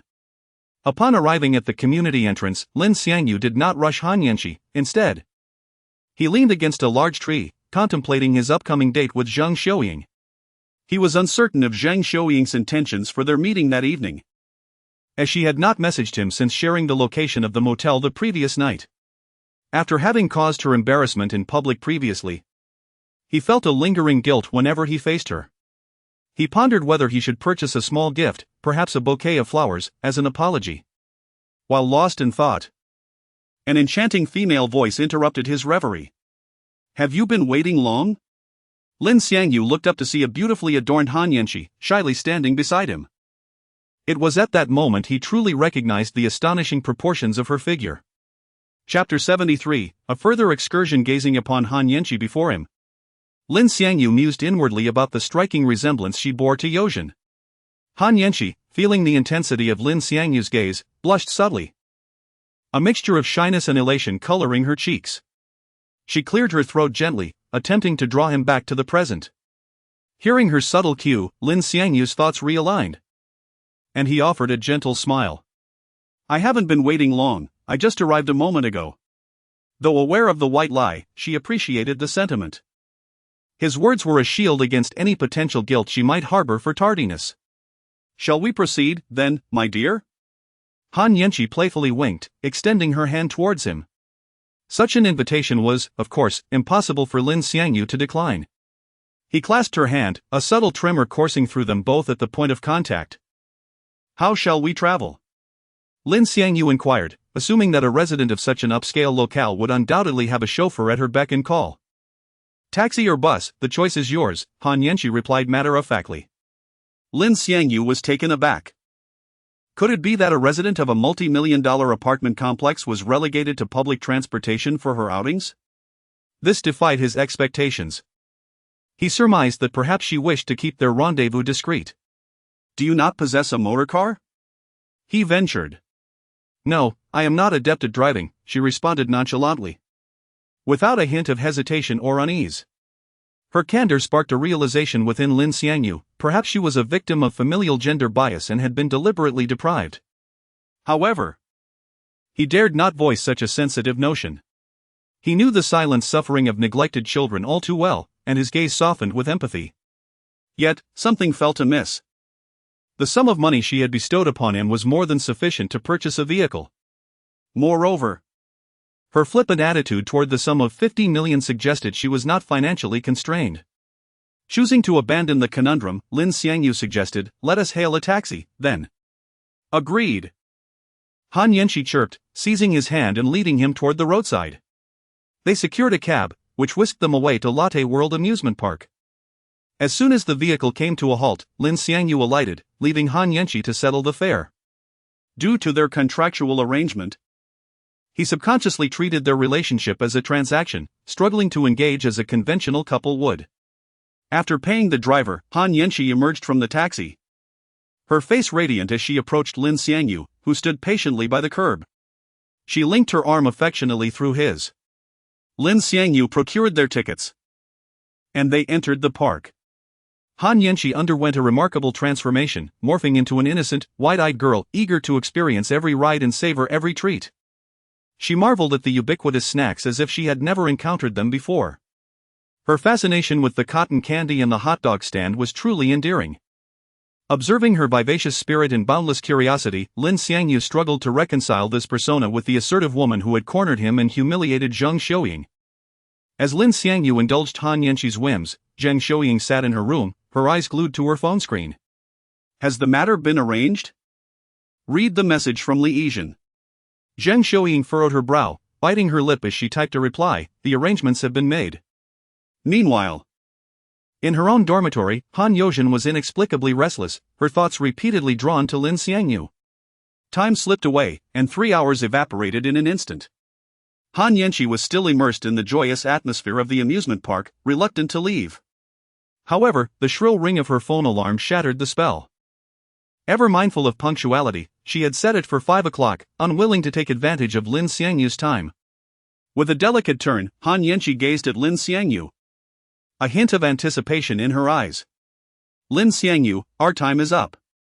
I desire an encore. Chapter 74, Rendezvous at the Amour Hotel. Lin Xiangyu, upon hearing Han Yanqi express her desire for another round, instinctively pulled out his phone to check the time. Though he had yet to arrange a specific meeting with Zhang Xiuying, it was already 5:30 in the afternoon. If he acquiesced to Han Yanqi's request for an additional 3 hours, they would conclude at 8, and he feared that Zhang Xiuying might reach out unexpectedly. He did not wish to keep her waiting. After contemplating for a moment, Lin Xiangyu gently replied to Han Yanqi, "We've had our share of fun here, and I have something to attend to shortly. Let us explore other places tomorrow instead." All right, Han Yanqi pouted. Although reluctant, she understood that this was the last compulsory date of the week, thus, she could begrudgingly accept the plan to venture elsewhere the following day. Then can you take me home? She inquired, gazing into Lin Xiangyu's eyes. Of course, he answered without hesitation, finding no reason to decline her modest request. After escorting Han Yanqi to her residential complex, Lin Xiangyu checked the time again. It was now 5:30. He decided to call Zhang Xiuying to confirm their meeting time. If it were late, he would return to the Amour Hotel to keep Xinning Ai company for a while, as she was still there waiting for him. Conversely, if it were early, he would inform Xinning Ai to head home, sparing her the wait. With this thought in mind, Lin Xiangyu dialed Zhang Xiuying's number. The phone rang until the last tone before she slowly answered. "Hello." Her voice was soft, tinged with a hint of uncertainty. Hearing her voice, Lin Xiangyu inquired, "Xiuying, what time shall we meet?" "Later, let's say 9, Zhang Xiuying stammered in response. Lin Xiangyu thought nothing of it and simply replied, "Oh, all right. I'll hang up now." After she spoke, Zhang Xiuying seemed to evade something and promptly disconnected the call, staring at the recent call log with a complex expression. At that moment, a middle-aged woman's voice, laced with urgency, echoed from the living room, "Xiuying, are you ready to head out?" "I'm coming," Zhang Xiuying answered, locking her phone screen, taking a deep breath, and rising to exit the room. After hanging up, Lin Xiangyu noted there was still ample time and his first inclination was to find Xinning Ai. However, he needed to ensure she was still at the hotel before making the trip, lest she had already returned home and he would be making a futile journey. He quickly dialed Xinning Ai's number from the recent call log. After several rings, she finally picked up. "Hello, Xiangyu, have you finished your business?" Xinning Ai's voice came through, laced with a hint of excitement. Hearing her tone instantly brightened Lin Xiangyu's mood, and a smile crept onto his face as he asked, "Yes, are you still at the hotel?" "Yes, I've been waiting for you." "I just had a little something to eat and took a nap," Xinning Ai replied sweetly. Lin Xiangyu's smile widened at her words. Then I'll come right over. Great, hurry. Sheningai's voice brimmed with anticipation. After ending the call, Lin Xiangyu recalled that Xiningai usually preferred to be called Ing Ai, yet during their virtual reality game sessions at the hotel, she insisted he address her as teacher. Her exuberant demeanor during the game starkly contrasted with her usual composed self. Lin Xiangyu found it difficult to reconcile the animated Xiningai, who would exuberantly exclaim, "Call me teacher," with the shy and blushing girl he was accustomed to. Upon arriving at the Amour Hotel, the two inevitably engaged in another round of virtual reality gaming. Following their session, Xiningai was thoroughly satisfied. After showering and dressing, she held up her torn black stockings with a hint of reproach. "Xiangyu, look what you've done to my stockings. How am I supposed to wear these home?" Lin Xiangyu raised an eyebrow, a mischievous smile spreading across his face as he replied, "Next time, I'll buy you a few pairs that are different. You can wear those instead. Change into what you buy, and then have your way with me," Xiningai teased, her voice laced with sweetness as her eyes sparkled with mirth. "You're quite naughty." Upon hearing her playful accusation, Lin Xiangyu quickly retorted, "Wasn't it you who just asked me to call you teacher?" His tone was teasing. "What did you say? If you keep it up, I'll tell your aunt about your insubordination towards your teacher," Xiningai threatened, her face serious, as if she truly would follow through. After making her statement, Xiningai gazed at Lin Xiangyu with keen interest, eager to see how he would respond. In return, Lin Xiangyu offered his expertly skilled hand. Xiningai let out a soft huff, pressing down on his hand. "Enough of that, aren't you satisfied yet? With your prowess, how could I possibly be?" Lin Xiangyu replied, giving her a playful pinch. Xiningai let out a light sound, standing up and taking a few quick steps away from Lin Xiangyu, turning back to say, "It's getting late, we should head back." "All right," Lin Xiangyu feigned reluctance. After leaving the hotel, Lin Xiangyu offered the first taxi he hailed to Xiningai. Watching her drive away, he then caught another taxi, heading straight to the location Zhang Xiuying had sent, Amour Hotel. The taxi smoothly stopped in front of the Amour Hotel, and taking a deep breath, Lin Xiangyu retrieved his phone to call Zhang Xiuying. The call connected, ringing several times before Zhang Xiuying hung up. Upon hearing the call end, Lin Xiangyu surmised that Zhang Xiuying might be unable to answer at the moment. So he decided to send her a message to inform her of his arrival. Just as he was composing the message, Zhang Xiuying's text arrived first, "Just come up when you arrive." Upon reading the message, Lin Xiangyu deleted his half-composed reply and sent back a simple, "Okay." After sending the message, he pushed open the large door of the hotel and stepped inside. The receptionist, upon seeing Lin Xiangyu, was momentarily taken aback, her eyes widening in astonishment. Lin Xiangyu contributed 30 shock points. Originally intending to head straight upstairs, Lin Xiangyu paused upon noticing the system notification of shock points, then turned and smiled at the receptionist. As their eyes met, her face flushed crimson, and she immediately lowered her gaze shyly. Lin Xiangyu contributed 50 shock points. Experiencing an unexpected influx of shock points made Lin Xiangyu acutely aware of the significance of appearance. And he mused privately, "Zhang Xiuying has yet to see me after my transformation. I wonder how she will react when she does."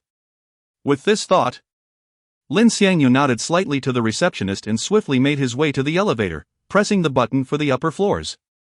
The receptionist watched him depart, her half-open mouth now closed, as the question she had intended to ask about booking a room remained unspoken. Upon arriving on the 6th floor, Lin Xiangyu walked briskly toward room 609. As he reached the door, he prepared to knock but discovered it was not locked. Suspecting that Zhang Xiuying had intentionally left it ajar for him, he gently pushed the door open and stepped inside. The room was enveloped in darkness, devoid of any illumination, with the curtains drawn tightly shut. The faint light from the corridor offered no clarity regarding the interior. Upon entering, Lin Xiangyu found no sign of Zhang Xiuying. He reached for the switch beside him, only to discover it was inoperative. This situation likely indicated that the room card had not been inserted. Lin Xiangyu delved into his pocket, intending to retrieve his phone and activate the flashlight to ascertain the matter. Just as he extracted his phone and the screen illuminated, the bathroom door suddenly swung open with a loud bang, startling him. In the next instant, a figure surged forth from the bathroom, leaping onto him and embracing him tightly. Utilizing the faint glow from his phone, Lin Xiangyu discerned the appearance of the person clinging to him. Chapter 75, I will handle Li Yijin. Under the faint glow of his phone screen, Lin Xiangyu focused his gaze and realized it was Zhang Xiuying who was embracing him. He blurted out, "Why is it so dark?" Zhang Xiuying remained silent, and at that moment, Lin Xiangyu noticed tears silently streaming down her face, her eyes swollen from crying. Seeing this, Lin Xiangyu quickly reached out to caress Zhang Xiuying's face, gently wiping away her tears while asking with concern, "Why are you crying?" I'm sorry. Xiangyu. Zhang Xiuying stammered, her sobs making her words difficult to articulate. Lin Xiangyu was taken aback by her unexpected apology. His mind racing with confusion. If anyone should apologize, it should be him. Why was Zhang Xiuying the one saying sorry? With a heart full of questions, he inquired, "Xiuying, why are you apologizing to me?" I did something that wronged you." Zhang Xiuying hesitated for a moment before biting her lip and declaring. Upon hearing this, Lin Xiangyu felt a loud buzzing in his head, as if the world was spinning around him. Although he had publicly stated that he had nothing to do with Zhang Xiuying, hearing her words now felt like a knife stabbing deep into his heart. As if he had been cheated on. Who? Lin Xiangyu's voice turned icy as he abruptly pushed Zhang Xiuying away from him. Just moments ago, he believed he had acted wrongly, but in that instant, that thought vanished entirely. Zhang Xiuying's tears flowed even more profusely as she choked out, "Li Yijin." Who? Li Yijin? Lin Xiangyu was struck dumb by the name, and uncontrollable images flashed in his mind, his expression shifting to a complex mix of emotions. I'm so sorry. Xiangyu. Zhang Xiuying cried uncontrollably, repeatedly apologizing. Faced with her apologies, Lin Xiangyu did not immediately respond. His heart was in turmoil. The sensation of being betrayed by a woman was indescribable. Although Zhang Xiuying's apology had yet to earn his forgiveness, she was genuinely worried that her parents would see the video of Lin Xiangyu feeding her in the classroom, and she tearfully pleaded, "Xiangyu, can you promise to go to the motel with Li Yijin tomorrow?" What? Lin Xiangyu's eyes widened in shock. He had thought the antics between women were already outrageous. But he never expected something even more absurd. What was going on? Was he expected to confront her boyfriend or girlfriend? What on earth is happening? Lin Xiangyu asked, utterly bewildered. Although he was intrigued by this bizarre situation and willing to get involved, he first needed to understand the circumstances. Li Yijin recorded the video of us in the classroom that day. She is using it to threaten me, insisting that I invite you to the motel. Zhang Xiuying explained before bursting into tears. "Xiangyu, I beg you, please go," she implored, her emotions suddenly becoming overwhelmingly intense as she knelt before Lin Xiangyu, sobbing. "If you don't go, she will post our classroom video online." At last, Lin Xiangyu understood. Zhang Xiuying's apology was not about any wrongdoing with Li Yijin but rather a plea to avoid the exposure of the video, which she had sacrificed herself to prevent. However, to Lin Xiangyu, this situation did not feel like a betrayal, rather, it was quite amusing. Furthermore, if the video were to be released online, the four women in his life would undoubtedly see it, making it impossible for him to face them, especially Minjing. The thought of his caretaker witnessing such provocative footage with another woman was simply shocking. Yet, while shocking, it could lead to dire consequences if it went too far. Although this could generate a sensational stir among the public in H country, it would also signify his complete social demise there. Even if it were not for Zhang Xiuying, Lin Xiangyu needed to find a way to resolve this situation. Moreover, while Li Yijin might not match the beauty of Zhang Xiuying or Xinning, the seemingly innocent girl with glasses often concealed hidden depths. The moment one engaged with her, they would surely be surprised. Lin Xiangyu harbored a lingering question: why was Li Yijin acting this way? Was she lacking something? Owing someone? The exact reasons remained unclear to him, but he was confident he would manage to extract the truth from Li Yijin. "Don't worry, Xiuying," Lin Xiangyu said, reaching out to pull Zhang Xiuying, who was kneeling at his feet, back up. "Concerning the video, you need not fret, I will handle Li Yijin." Upon uttering these words, he realized he had inadvertently emphasized the word handle. Zhang Xiuying's eyes widened in response. Chapter 76, A Maiden Voyage into Virtual Reality with Zhang Xiuying. Lin Xiangyu cleared his throat delicately, composing his countenance before inquiring, "When is your rendezvous with Li Yizhen scheduled?" "Tomorrow evening," Zhang Xiuying responded promptly. "Oh," Lin Xiangyu acknowledged. Swiftly following up with, "So, you summoned me here tonight merely to convey this information in person?" "Not exactly." Zhang Xiuying began, her cheeks flushing an even deeper, more pronounced crimson. "Then." Lin Xiangyu's tone held a hint of inquisitive anticipation. Zhang Xiuying's face deepened in color as she delicately slid the strap from her shoulder, allowing the pristine white dress to cascade to the floor with a soft swish. Lin Xiangyu, beholding the sight before him, found his mouth parched, compelling him to swallow audibly. "Before you meet Li Yizhen, I wish to offer myself to you," Zhang Xiuying confessed, her voice a mere whisper of bashful vulnerability. Lin Xiangyu swallowed once more, the proposition too tempting to resist. Virtual reality game. Initiating. Zhang Xiuying embraced Lin Xiangyu tightly, a solitary tear tracing a silent path down her cheek. Tomorrow. The only man she had ever loved would be in the company of another woman, all in an effort to retrieve a compromising video. Furthermore, she was the architect of this very arrangement. Had she not been so insistent on conducting the second transaction in the classroom, Li Yizhen would never have captured the footage. A realization that filled her with profound remorse.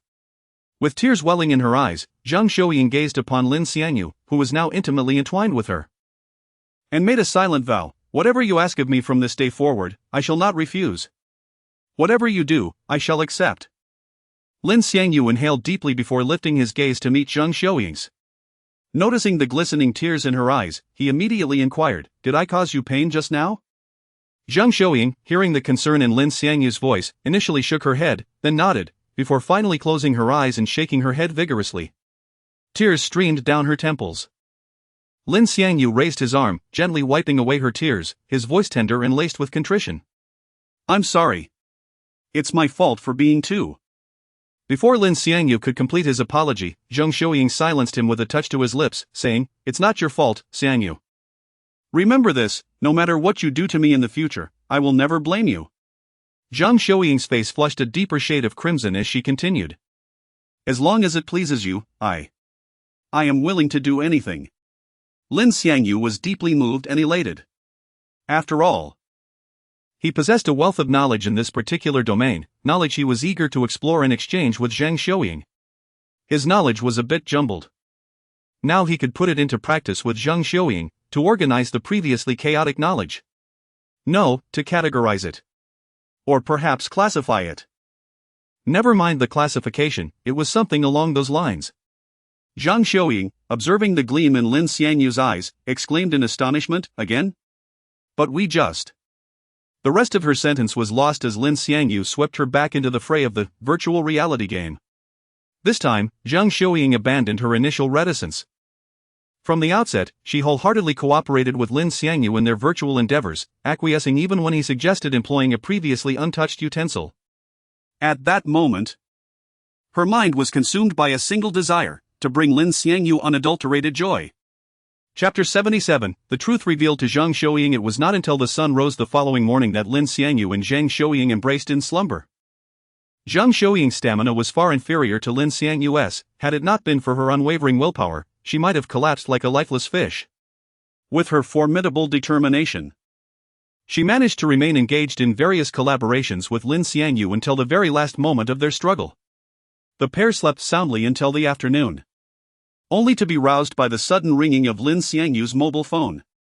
Propped up on the bed, Lin Xiangyu, eyes still closed, reached for the device resting beside his pillow. Bringing the phone to his face, he squinted open his eyes to glance at the screen. Upon seeing that the caller was Han Yanqi, his drowsy mind instantly sharpened. Goodness, I completely forgot about my date with this young lady amidst last night's fervent battle. Feeling Lin Xiangyu bolt upright, Zhang Xiuying rubbed her sleepy eyes and propped herself up, softly inquiring, "Is something the matter?" Before Lin Xiangyu could respond, she caught sight of the name displayed on his phone. Upon recognizing Han Yanqi's name, Zhang Xiuying lowered her gaze, throwing off the covers as she said, "I need to use the restroom." With that, she prepared to rise from the bed, allowing Lin Xiangyu to answer the call in peace. However, in the next moment, Lin Xiangyu grasped her arm and simultaneously answered the call with his other hand. As the call connected, Han Yanqi's voice resonated through the speaker. "Hello, Lin Xiangyu. What are you doing? Why haven't you replied to my messages?" Upon hearing Han Yanqi's voice, Zhang Xiuying's expression morphed into one of astonishment, tears welling in her eyes. She could not fathom why Lin Xiangyu insisted on this course of action. She had already resolved to withdraw, yet he still compelled her to listen, which felt almost cruel. Lin Xiangyu pulled the bewildered Zhang Xiuying into his embrace, stating, "What I am doing seems to have little bearing on you, does it?" Han Yanqi was momentarily taken aback by his response, rendered speechless. Just the day before, at the amusement park, they had frolicked and laughed like genuine lovers, leading Han Yanqi to subconsciously perceive Lin Xiangyu as her real boyfriend. Now, his words jolted her back to reality. Han Yanqi, feeling a surge of indignation, unleashed her innate authoritative presence. "How can it not be relevant? The contract stipulates 3 meetings a week. If I seek you out, you must comply. Do you intend to breach the agreement?" Zhang Xiuying, who had initially felt disheartened by Lin Xiangyu's actions, widened her eyes in shock at Han Yanqi's declaration. Lin Xiangyu's lips curled into a slight smile. His earlier retort was designed to elicit this very statement from Han Yanqi. Thus, he neither breached the agreement nor failed to reveal the truth to Zhang Xiuying. This approach differed significantly from directly informing Zhang Xiuying beforehand. Had he confided in her prior to signing the contract, she would likely have been unable to accept it. What woman could endure the thought of her perceived boyfriend engaging romantically with another woman for financial gain? Yet, the current circumstances transformed the narrative entirely. If Lin Xiangyu had disclosed the truth to Zhang Xiuying at that moment, it would have been bad news for her. Now, however, it became a piece of fortunate news. Sometimes, human emotions are remarkably complex. The same situation, viewed through different lenses of time and circumstance, yields disparate effects. For instance, when one enjoys a salary exceeding 10,000, an offer of 8,000 might seem laughable. Yet, during a year of unemployment, the same offer would be met with gratitude. Zhang Xiuying now found herself transitioning from a state of financial abundance to one of desperation. Thus, the same 8,000 salary now evoked entirely different feelings. Lin Xiangyu cast a meaningful glance at Zhang Xiuying, stifled a yawn, and said, "I just woke up, please refrain from getting agitated. I never stated I would refuse. We simply hadn't finalized a time or place yesterday." Upon hearing this, Han Yanqi softened her stance. "I've sorted it out now, let us go watch a movie. What do you think?" "I'm fine with anything, it's up to you where we go," Lin Xiangyu replied. In a slightly playful tone, Han Yanqi asked, "When will you come to pick me up?" "I never said I would pick you up," Lin Xiangyu countered. Han Yanqi, upon hearing his response, contemplated invoking the contract again but realized there were no clauses supporting her claim.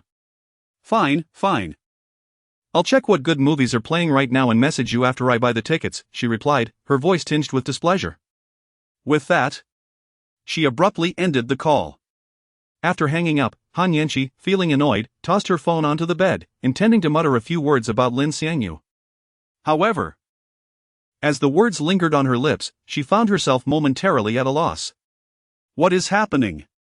I initially intended to use Lin Xiangyu merely to keep those pesky flies at bay, yet now I find myself harboring peculiar feelings towards him. I was indifferent to everything. Yet he has effortlessly stirred my emotions. What is this? Why can't I stop thinking about him? The more she pondered, the more chaotic her thoughts became, culminating in her collapsing onto the bed. Meanwhile, in the school dormitory, Han Yuzheng lay flat on her bed, her phone tightly clasped in her hand, the screen illuminating her conversation with Lin Xiangyu. Chapter 78, Rated R. Zhang Xiuying was not an unintelligent woman, from Lin Xiangyu and Han Yanqi's conversation. She had surmised the nature of their relationship. She also deduced that Lin Xiangyu was likely constrained by certain clauses in his contract, preventing him from directly disclosing the matter to her, hence his chosen approach. Lin Xiangyu felt somewhat awkward broaching the subject of his impending rendezvous with Han Yanqi, considering he had just spent the entire previous night with Zhang Xiuying, thoroughly exhausting her. At that moment, Zhang Xiuying glanced at her phone and exclaimed, "Oh dear. It's already past 2 p.m. I must hasten home." With that, she promptly rose from the bed and swiftly entered the bathroom to freshen up. Lin Xiangyu's gaze lingered on her faltering silhouette, his Adam's apple bobbing. Having completed her ablutions, Zhang Xiuying hastily began dressing, all the while remarking to Lin Xiangyu, "Xiangyu, apologies. I must return home. I cannot tarry here any longer." "It's quite all right, you kept me excellent company last night," Lin Xiangyu responded with a smile. Upon hearing Lin Xiangyu's words, Zhang Xiuying's face flushed crimson, and she immediately lowered her head, focusing solely on her attire. People often feign busyness when feeling embarrassed or awkward. And Zhang Xiuying was clearly doing just that. Once dressed, she approached Lin Xiangyu, intending to bestow a gentle peck upon his lips. However, as she leaned in, Lin Xiangyu enfolded her waist in his arms, passionately reciprocating her kiss. Only when Zhang Xiuying's chest heaved repeatedly, signaling oxygen deprivation, did Lin Xiangyu release her. Gasping for breath after the ardent exchange, Zhang Xiuying managed to utter, "Xiangyu, I must take my leave. Remember to check out when you depart." "Understood," Lin Xiangyu replied, a smile playing on his lips as he lightly patted her shapely posterior. The gesture sent a subtle tremor through her frame. Under Lin Xiangyu's watchful gaze, Zhang Xiuying staggered out of the room, her gait resembling that of someone with impaired mobility. Once inside the taxi, Zhang Xiuying recalled that she had yet to send Lin Xiangyu the details of the motel room booked by Li Yizhen, 9 p.m. tonight, rendezvous motel room 906. With trembling fingers, she transmitted the information for the motel room booked by Li Yizhen to Lin Xiangyu, and in the next instant, tears streamed down her face. The middle-aged female taxi driver, observing Zhang Xiuying's tear-streaked countenance through the rearview mirror, presumed that she had just been taken advantage of and offered a consoling remark, "My dear, do not weep. It is not worth ruining your health over a scoundrel." Upon hearing the female driver's words of comfort, Zhang Xiuying's sorrow only intensified. Meanwhile, having finished his morning routine, Lin Xiangyu picked up his phone and noticed the message from Zhang Xiuying. He replied with one hand as he ambled toward the bed. "Received. Do not fret over it, I shall handle it." After sending the message, Lin Xiangyu glanced toward the center of the bed before commencing to dress. Fully clothed, Lin Xiangyu walked to the door, removed the keycard, and exited the room. At the front desk, Lin Xiangyu tossed the keycard to the female receptionist, stating, "The bedsheets are soiled." "Severely?" "If it can be laundered, I shall not report it, and you will not be liable for compensation," the female receptionist inquired with limpid eyes. Lin Xiangyu, realizing that the female receptionist had not grasped the implication of his words, elaborated, "Quite severe, they are stained." "Was oil spilled on them?" The female receptionist continued. Lin Xiangyu, taken aback by the female receptionist's question, regarded her with an incredulous expression. He had clearly underestimated the unadulterated nature of her mind. "There is oil. And other substances as well," Lin Xiangyu replied, no longer wishing to elaborate. "I shall simply pay for the damages. Please cease your inquiries." "I fear your mind may be tainted. Was the duvet affected?" The female receptionist persisted. Lin Xiangyu sighed, "Yes, it was. Let us simply include all the bedding in the assessment." "Pardon?" The female receptionist paused, regarding him with surprise. Lin Xiangyu met her gaze and affirmed, "Indeed. I shall compensate for everything. The revelry was somewhat excessive last night." This time, the female receptionist refrained from further questioning and immediately began calculating the cost of the bedding. Once she had tallied the figures, she printed the bill and handed it to Lin Xiangyu. After reviewing the total cost, which reflected the deduction of the deposit, Lin Xiangyu paid via his mobile phone. Initially, Lin Xiangyu had considered enlightening the female receptionist when she first inquired, but he ultimately refrained from doing so. This was partly due to her evident innocence and partly because the sum was now inconsequential to him. After settling the bill, Lin Xiangyu sent a message to Han Yanqi. "Have you selected a film? I shall await you at the entrance to your residential complex." Han Yanqi, who had been restlessly tossing and turning in bed, grabbed her phone upon hearing the notification. Seeing that Lin Xiangyu was waiting for her at the entrance to the complex, she felt a surge of sweetness in her heart. And the pout that had been on her face instantly transformed into a smile. In the next instant, she leaped out of bed and rushed to the mirror. When Lin Xiangyu arrived at the entrance to the complex, Han Yanqi was already there, waiting for him, which surprised him. "Have you been waiting long?" Lin Xiangyu asked, approaching Han Yanqi. Han Yanqi responded with a gentle smile. Not long, I just arrived a few moments ago. After Han Yanqi spoke, they both laughed in unison. Have you decided on a film? Lin Xiangyu asked, a smile gracing his features. Han Yanqi's fair face flushed crimson, and she rose on tiptoe. Whispering slowly into Lin Xiangyu's ear, I wish to view a rated R film.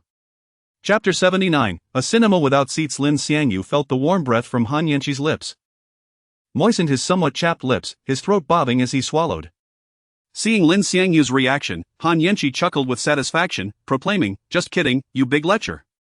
Lin Xiangyu, who had been pondering how to respond, realized he had been teased upon hearing Han Yanqi's words. Fortunately, he had already dispensed all his inventory to Shenengai and Zhang Xiuying the previous day, so his body did not react too violently. Otherwise, the title of Big Lecher would have been well deserved. Lin Xiangyu cleared his throat in feigned seriousness, stating, it's a good thing you were just teasing me. And not after my body. After saying that, Lin Xiangyu couldn't help but chuckle. Get away from me, who's after your body? Han Yanqi raised her small, delicate fist and approached Lin Xiangyu, feigning a threatening gesture. Unexpectedly, she stumbled and fell directly into Lin Xiangyu's embrace. Lin Xiangyu was caught off guard and was directly knocked off balance by Han Yanqi. Han Yanqi coughed lightly and gently removed Lin Xiangyu's hand from her body. After disengaging Lin Xiangyu's hand, Han Yanqi walked directly to the side of the street, the color on her face intensifying with each step. Seeing this, Lin Xiangyu followed Han Yanqi to the side of the street. He did not apologize for his earlier caress, as he knew that if a girl did not get angry at this time, it meant that she accepted his previous actions. In this situation, as long as the previous event is not mentioned, an apology may easily cause the girl to reluctantly get angry due to loss of face. Is there a movie you'd like to see? Lin Xiangyu inquired tentatively. As Lin Xiangyu had anticipated, Han Yanqi did not mention the previous incident, but instead turned her face to the other side, avoiding his gaze, and said, just follow me. With that, Han Yanqi directly hailed a passing taxi. Lin Xiangyu silently followed her and got into the car, both of them sitting in the back seat. After getting in the car, Han Yanqi instructed the driver, please go to Cine de Chef.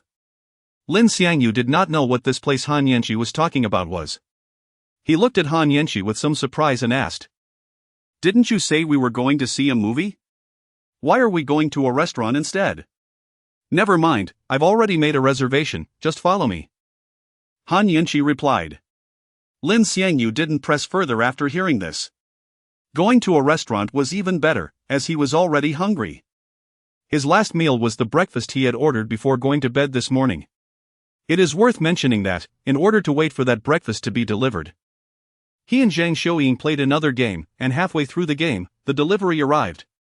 Helpless, he could only shout in the room for the delivery person to leave the food at the door. Although Lin Xiangyu didn't know what Cine de Chef was, the taxi driver did. When he heard Lin Xiangyu say that he was going to see a movie, he immediately looked at the two of them through the rearview mirror. Seeing that the two of them were a handsome man and a beautiful woman, the driver did not say anything and drove his car obediently. Cine de Chef is a 5-star cinema that combines a restaurant and a cinema, and the most important thing is that there are private cinemas specifically for couples. After driving for a while, the taxi stopped at Cine de Chef. Lin Xiangyu got out of the car directly as soon as the taxi stopped, leaving Han Yanqi in the car to pay the fare. Although Lin Xiangyu's actions were the same as last time, this time, Han Yanqi felt a sense of loss in her heart. After paying the fare, Han Yanqi got out of the car and stood there staring at Lin Xiangyu. Lin Xiangyu sensed Han Yanqi's abnormality and asked with some surprise, what's wrong? Lin Xiangyu, next time we go on a date, can you pay? Han Yanqi asked in a tone of good communication. Ha?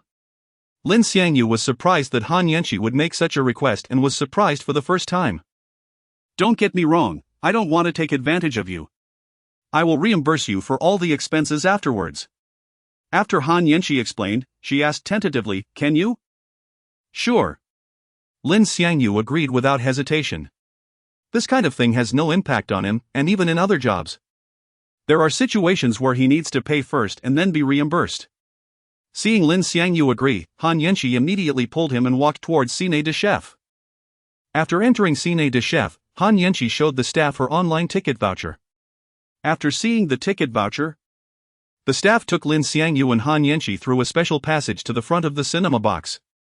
The staff told the two that they could choose a bottle of beverage or soda for free, and other foods could be ordered after entering the venue. And a small menu would be sent to Han Yanqi. Because Lin Xiangyu and Han were already very hungry, and Han Yanqi did not want to be repeatedly disturbed later, they ordered their food directly. And in order to speed up the serving, they ordered mostly fast food, hamburgers, and fried food. After ordering the food, the two entered the cinema box, and Lin Xiangyu was surprised to find that there were no seats in this box. The seats here are electric beds. 2 single beds are put together to form a double bed for couples, each side has a baffle and a bedside table, and there are bag hooks. However, because they were waiting for food, the two did not lie directly on the bed at this time, but just sat on the edge of the bed. The food was delivered quickly, and the staff gently closed the door for them when they left. Lin Xiangyu walked to the door and locked it very naturally. After locking the door, Lin Xiangyu turned around and explained, "I don't mean anything else, I'm just afraid that someone will open the wrong door later." "It's okay. Even if you mean something else, I can do it," Han Yanqi said playfully. Lin Xiangyu did not pick up the conversation, because Han Yanqi looked like she was obviously joking. But what he didn't know was that some truths are often said in a joking tone.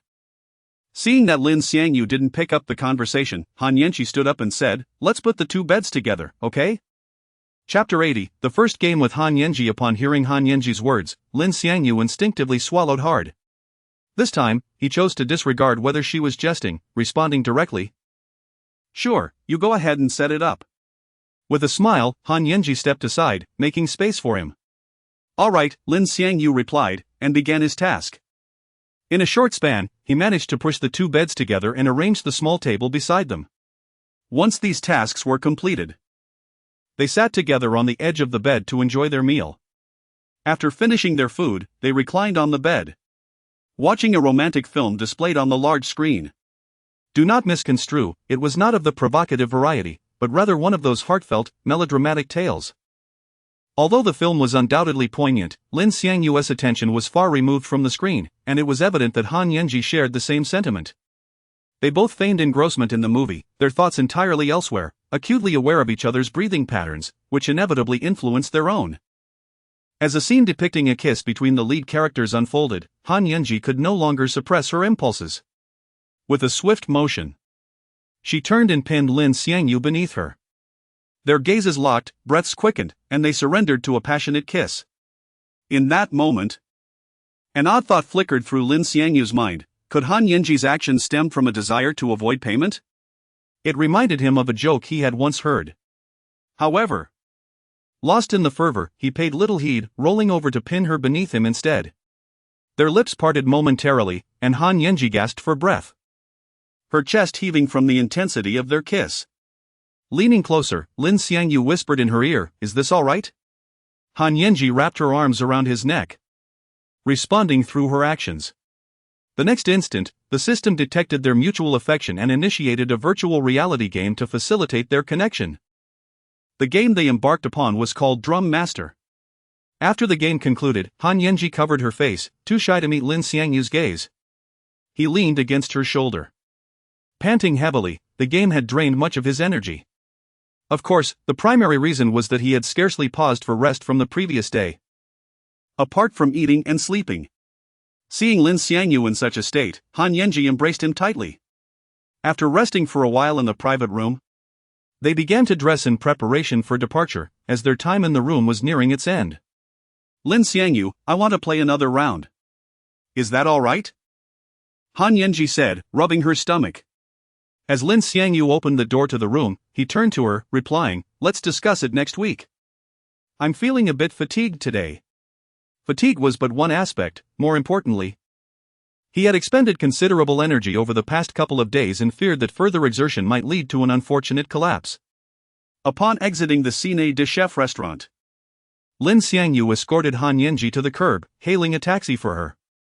Yet, Han Yanqi was reluctant to part ways so easily. As she settled into the back seat, she seized Lin Xiangyu's shirt before he could close the door, attempting to pull him inside. However, her feeble strength was no match for Lin Xiangyu, who had undergone rigorous physical training. What are you doing? Lin Xiangyu inquired, perplexed by her actions. Han Yanji looked up into his eyes and replied. Let us play another round, and I'll pay double. Double. Faced with her tempting offer, Lin Xiangyu felt a flicker of interest. Yet, as the saying goes, there is always tomorrow, and do not rush to settle matters at hand. Preserving one's vitality ensures that there will always be resources available. Moreover, Lin Xiangyu's aspirations were not to endlessly scale a singular peak, but rather to explore the myriad of different summits, appreciating the subtle distinctions among them. Ultimately, the pressing matter was that he had indeed overexerted himself in recent days and intended to seize this opportunity to return home for some much-needed rest. Especially with the impending situation involving Li Yizhen looming ahead. Chapter 81, showing you my outfit. Lin Xiangyu gazed at Han Yanji, whose face was etched with earnestness and anticipation, and smiled gently as he replied, I truly cannot today. I haven't rested well lately, and I wish to take a proper break. Let us postpone our outing until tomorrow. All right, Han Yanji nodded, though a flicker of disappointment crossed her heart. Nevertheless, she acquiesced to meet again the following day. Despite having one more mandatory opportunity left this week, she did not insist on an immediate date with Lin Xiangyu. With that, she waved goodbye to him and climbed into a taxi. The vehicle meandered slowly along the bustling streets, filled with noisy pedestrians and vibrant life, yet none of it captured Han Yanji's attention. Instead, she stared vacantly out the window, lost in her thoughts. Upon opening her front door, she found Aunt Wu seated upright on the couch in the living room. When Aunt Wu noticed Han Yanji's return, she stood respectfully and softly said, Miss, you're back. Yes, I am, Aunt Wu, Han Yanji replied, her gaze sweeping over the familiar yet desolate living room. Taking a deep breath, she mustered a self-consoling smile and headed straight for her parents' room. As she pushed the door open, a chilling air, reminiscent of a long-abandoned space, enveloped her. On the wall hung a wedding photo of a striking couple, their smiles radiating warmth. Han Yanji's steps slowed involuntarily as she approached the wall, gently caressing the frame, her eyes glistening with unshed tears. Her voice quivered as she whispered, Mom and Dad, I've fallen for a boy. Tilting her head slightly, she gazed at her parents' youthful faces in the photograph, tears brimming in her eyes. Yet a smile graced her lips as she continued, he is truly special. Being with him fills me with happiness. It feels as if life has taken a turn for the better. However, her voice dimmed as she added, but my sister is still missing. She forced another smile and reassured, but you need not worry too much, my aunt will be returning from America soon. She is incredibly capable. And I believe she will find my sister. In this silent room, her words echoed back to her, unreturned. Leaving her parents' room, Han Yanji turned towards her grandmother's room. Observing her movement, Aunt Wu silently followed, her eyes filled with concern. Though Han Yanji had wiped away her tears and put on a smile when exiting her parents' room, Aunt Wu, who had cared for her for many years, could still sense the lingering sadness in her demeanor. Entering her grandmother's room, Han Yanji stood before her grandmother's photograph. Fighting back tears as she spoke in a light-hearted tone, Grandma, Aunt Wu has taken wonderful care of me, you need not worry about me over there. By the way, I have a boy I like now. When your anniversary approaches next month, I will bring him to meet you. Aunt Wu remained at the door, choosing not to intrude. Seeing Han Yanji emerge from her grandmother's room with tears in her eyes, Aunt Wu stepped forward, gently patting her shoulder and soothingly saying, Miss, please do not be sad. Your grandmother would not wish to see you like this. Han Yanji replied, her voice choked with emotion, and then she leaned against Aunt Wu's shoulder, embracing her tightly. Han Yanji had long regarded this devoted caregiver, who had looked after her for 18 years, as family. Meanwhile, Lin Xiangyu ascended the stairs upon entering his home, heading straight to his room to retrieve clean clothes before making his way to the bathroom. After a long day at the cinema without shower facilities, he felt an urgent need for a refreshing wash. Stepping into the bathroom, he turned on the faucet, letting warm water cascade over him. After showering and donning clean attire, he emerged from the bathroom, greeted by the enticing aroma of food wafting from the kitchen. Xiangyu, dinner is ready. Please call Mimi and Yilin down, Minanjing's voice chimed in. Okay, Antinjing, Lin Xiangyu responded, raising his voice towards the upstairs. Mimi, Yilin, come down for dinner. After 2 intense bouts of competition over the past 2 days, Lin Xiangyu felt elated. Soon, Pei Yilin and Jean Mimi came down one after the other. They gathered at the dining table and began their meal.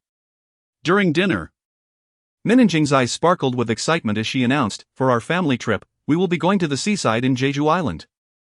I have already booked a large villa." As she spoke, her gestures were animated, her face radiating anticipation. Lin Xiangyu felt a warmth in his heart at Antinjing's enthusiasm.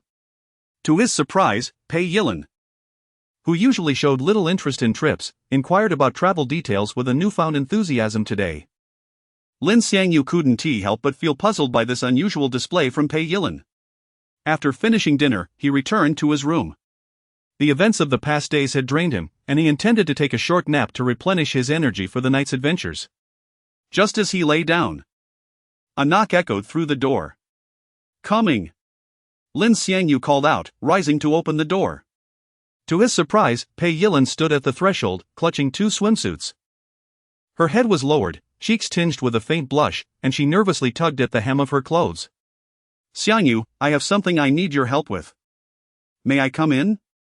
Lin Xiangyu hesitated. Pei Yilin typically burst in without ceremony, exuding confidence. Her unusual politeness today made him somewhat uneasy, even fearing she might suddenly shout in his room. After a moment's contemplation, he chose to step aside and let her enter.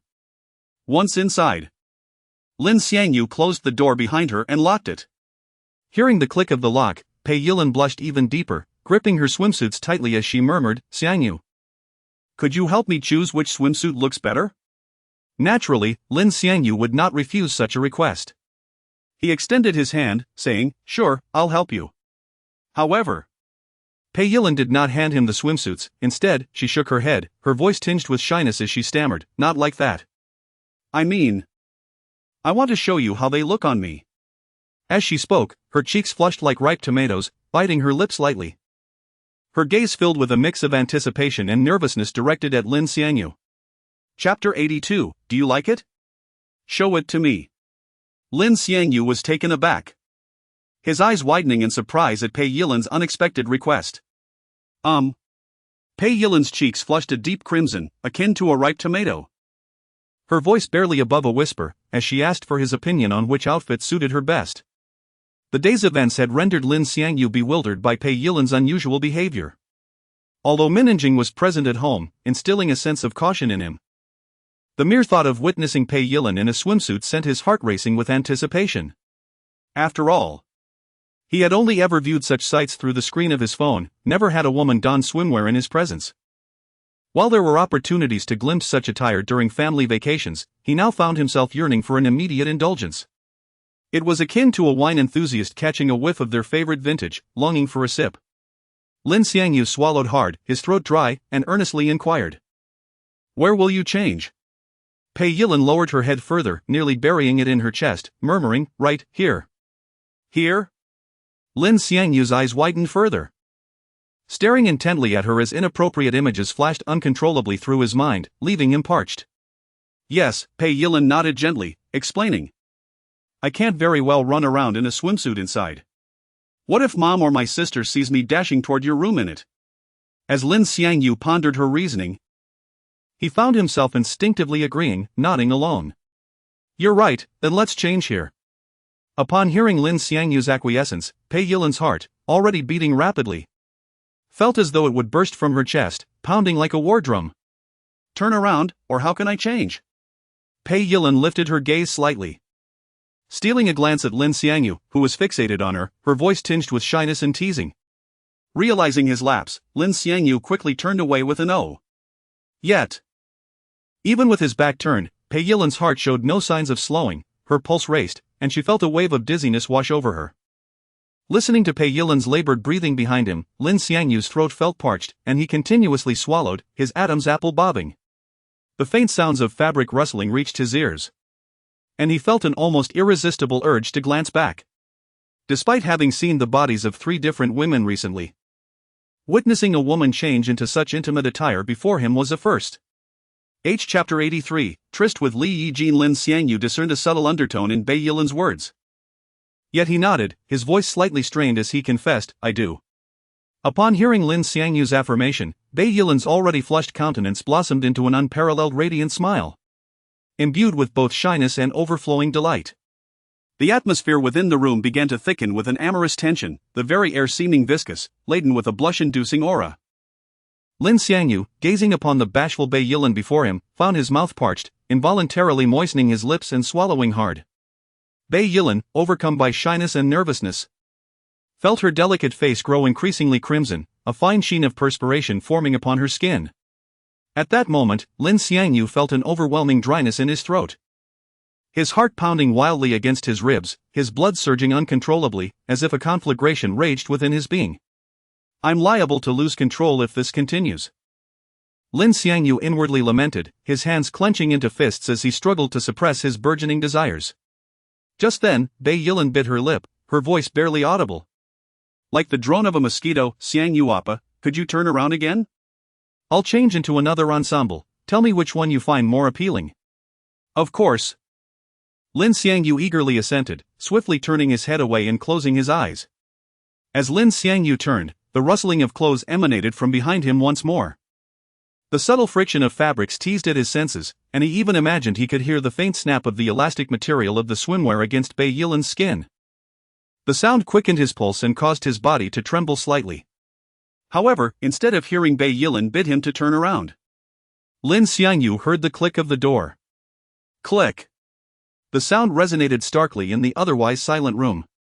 Startled by the sound, Lin Xiangyu was taken aback, for he distinctly remembered locking the door moments before. Without hesitation, he whipped around, only to find the room empty, Bei Yilan nowhere to be seen. The room still lingered with the lingering scent of their intimate encounter, but one of its protagonists had vanished, leaving Lin Xiangyu sitting on the bed, utterly bewildered. Evidently, Bei Yilan had not changed into another swimsuit but had instead donned her previous attire and stealthily slipped out the door. This left Lin Xiangyu perplexed. If Bei Yilan had sought his opinion, why had she absconded halfway through? While Lin Xiangyu puzzled over Bei Yilan's surreptitious departure, Bei Yilan herself had already scurried back to her own room in a flurry. Clutching her thighs together, she leaned against the door, her chest heaving as she gasped for breath, the blush on her face still vivid. "I nearly made a fool of myself in front of Xiangyu Appa," Bei Yilan mused, inwardly relieved, the recent events replaying in her mind, leaving her shaken. Subsequently, Bei Yilan slowly approached the bed, her legs giving way as she collapsed onto it, Lin Xiangyu's figure dancing in her thoughts as she closed her eyes. Lin Xiangyu's gaze, his voice, and their awkward yet intimate interaction swirled through her mind like a carousel. A sweet, bashful smile crept onto her lips as she succumbed to her reverie.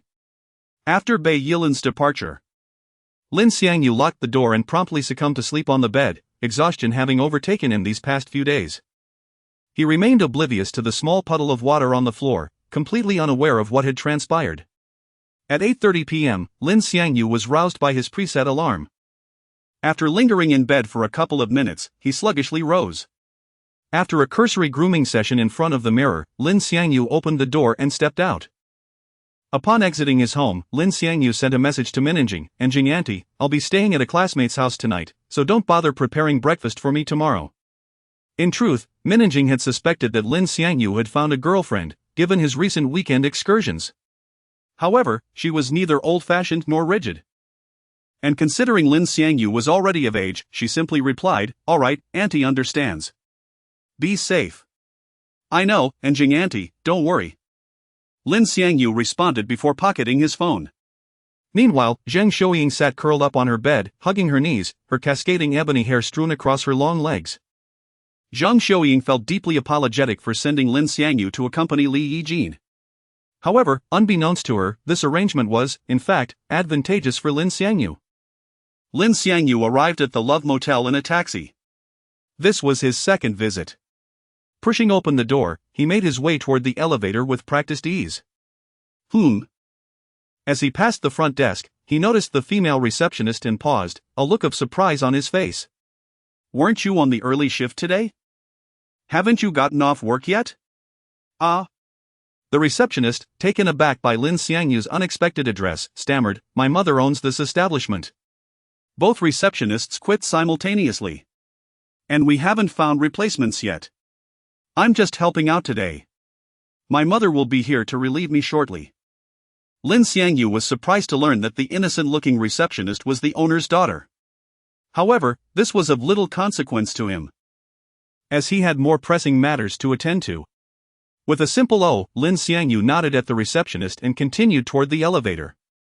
Upon reaching the 9th floor, Lin Xiangyu proceeded directly to room 906, raised his hand, and gently knocked twice. Hearing the knock, Li Yijin slightly opened the door and concealed herself behind it.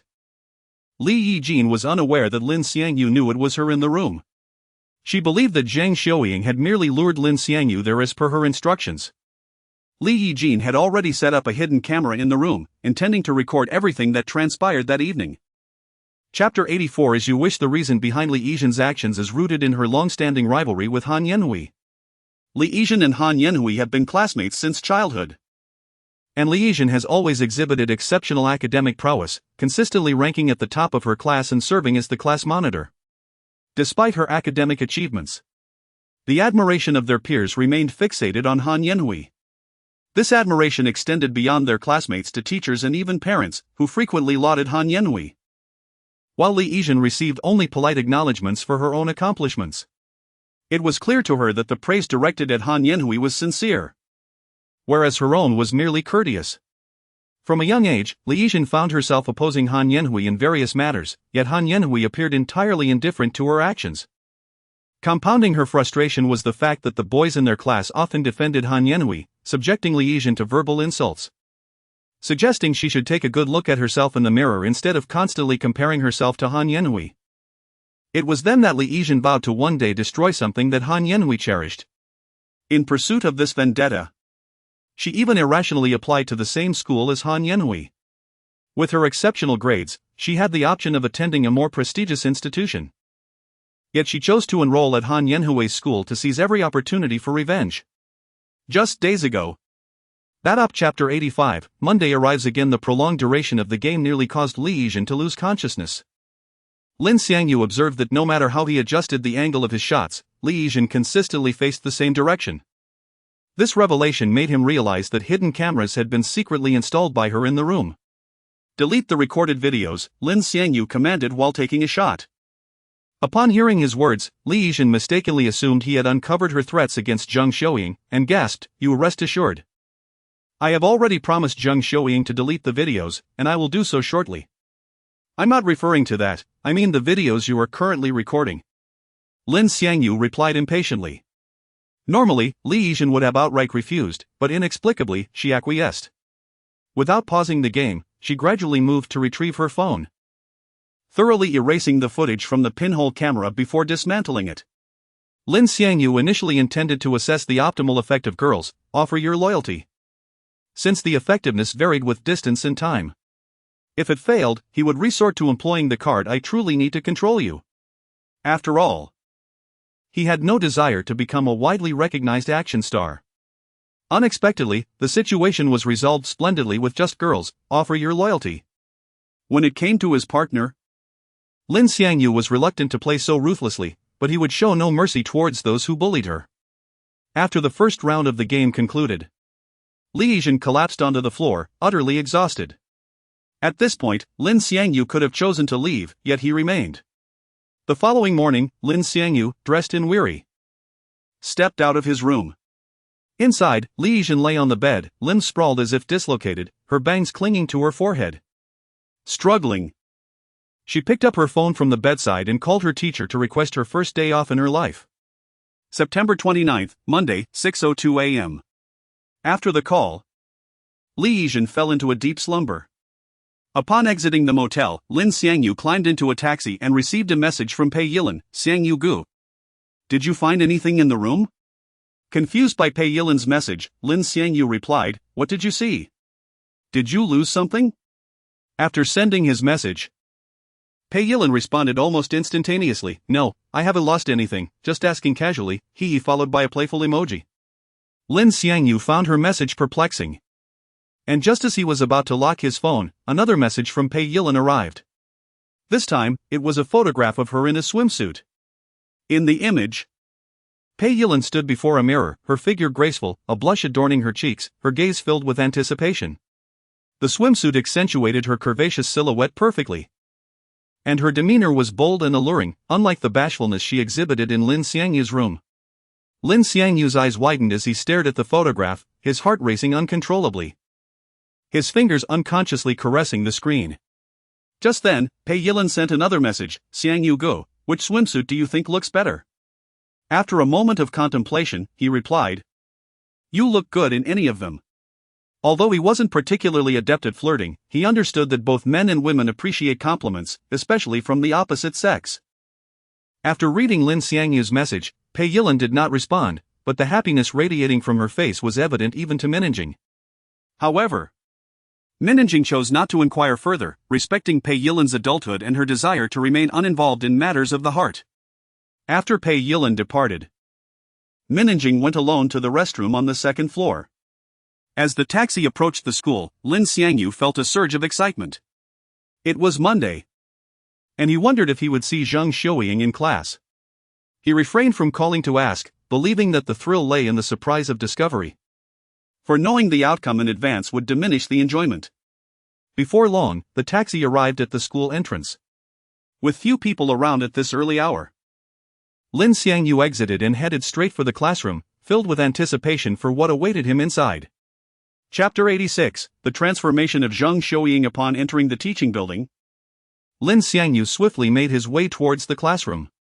As he approached, he deliberately slowed his pace, endeavoring to minimize the sound of his footsteps. Upon reaching the door, he refrained from immediately opening it. Instead, he pressed his ear against the door to eavesdrop on the sounds within. Hearing a woman's soft sobs, Lin Xiangyu's heart leaped with joy, and he cautiously opened the door, intending to secretly witness Zhang Xiuying's captivating performance. However, upon entering, he was met with a scene starkly different from his expectations. The classroom was devoid of the exhilarating spectacle he had imagined. Instead, Zhang Xiuying was hunched over her desk, weeping quietly. Seeing her in such distress, Lin Xiangyu could no longer conceal himself and, with genuine concern in his voice, asked, Xiuying, what troubles you? Startled by the sudden intrusion, Zhang Xiuying hesitated before recognizing his voice. She did not immediately lift her head but first wiped her eyes, managing to force a smile as she replied, I am fine. Her voice was strained, remnants of her earlier sobs evident in her words. Observing the painful smile on Zhang Xiuying's face, which was even more distressing than her tears, Lin Xiangyu chose not to confront her deception. Instead, he approached her and enveloped her in his embrace. Instantly, Zhang Xiuying lost her composure and began to cry anew. As he gently stroked her hair, Lin Xiangyu reassured her. It's all right now, don't cry, please don't cry. Zhang Xiuying remained silent, holding him tightly, her hands clutching his shirt as if seeking solace. Lin Xiangyu's warm embrace and comforting words soon assuaged Zhang Xiuying's sorrow.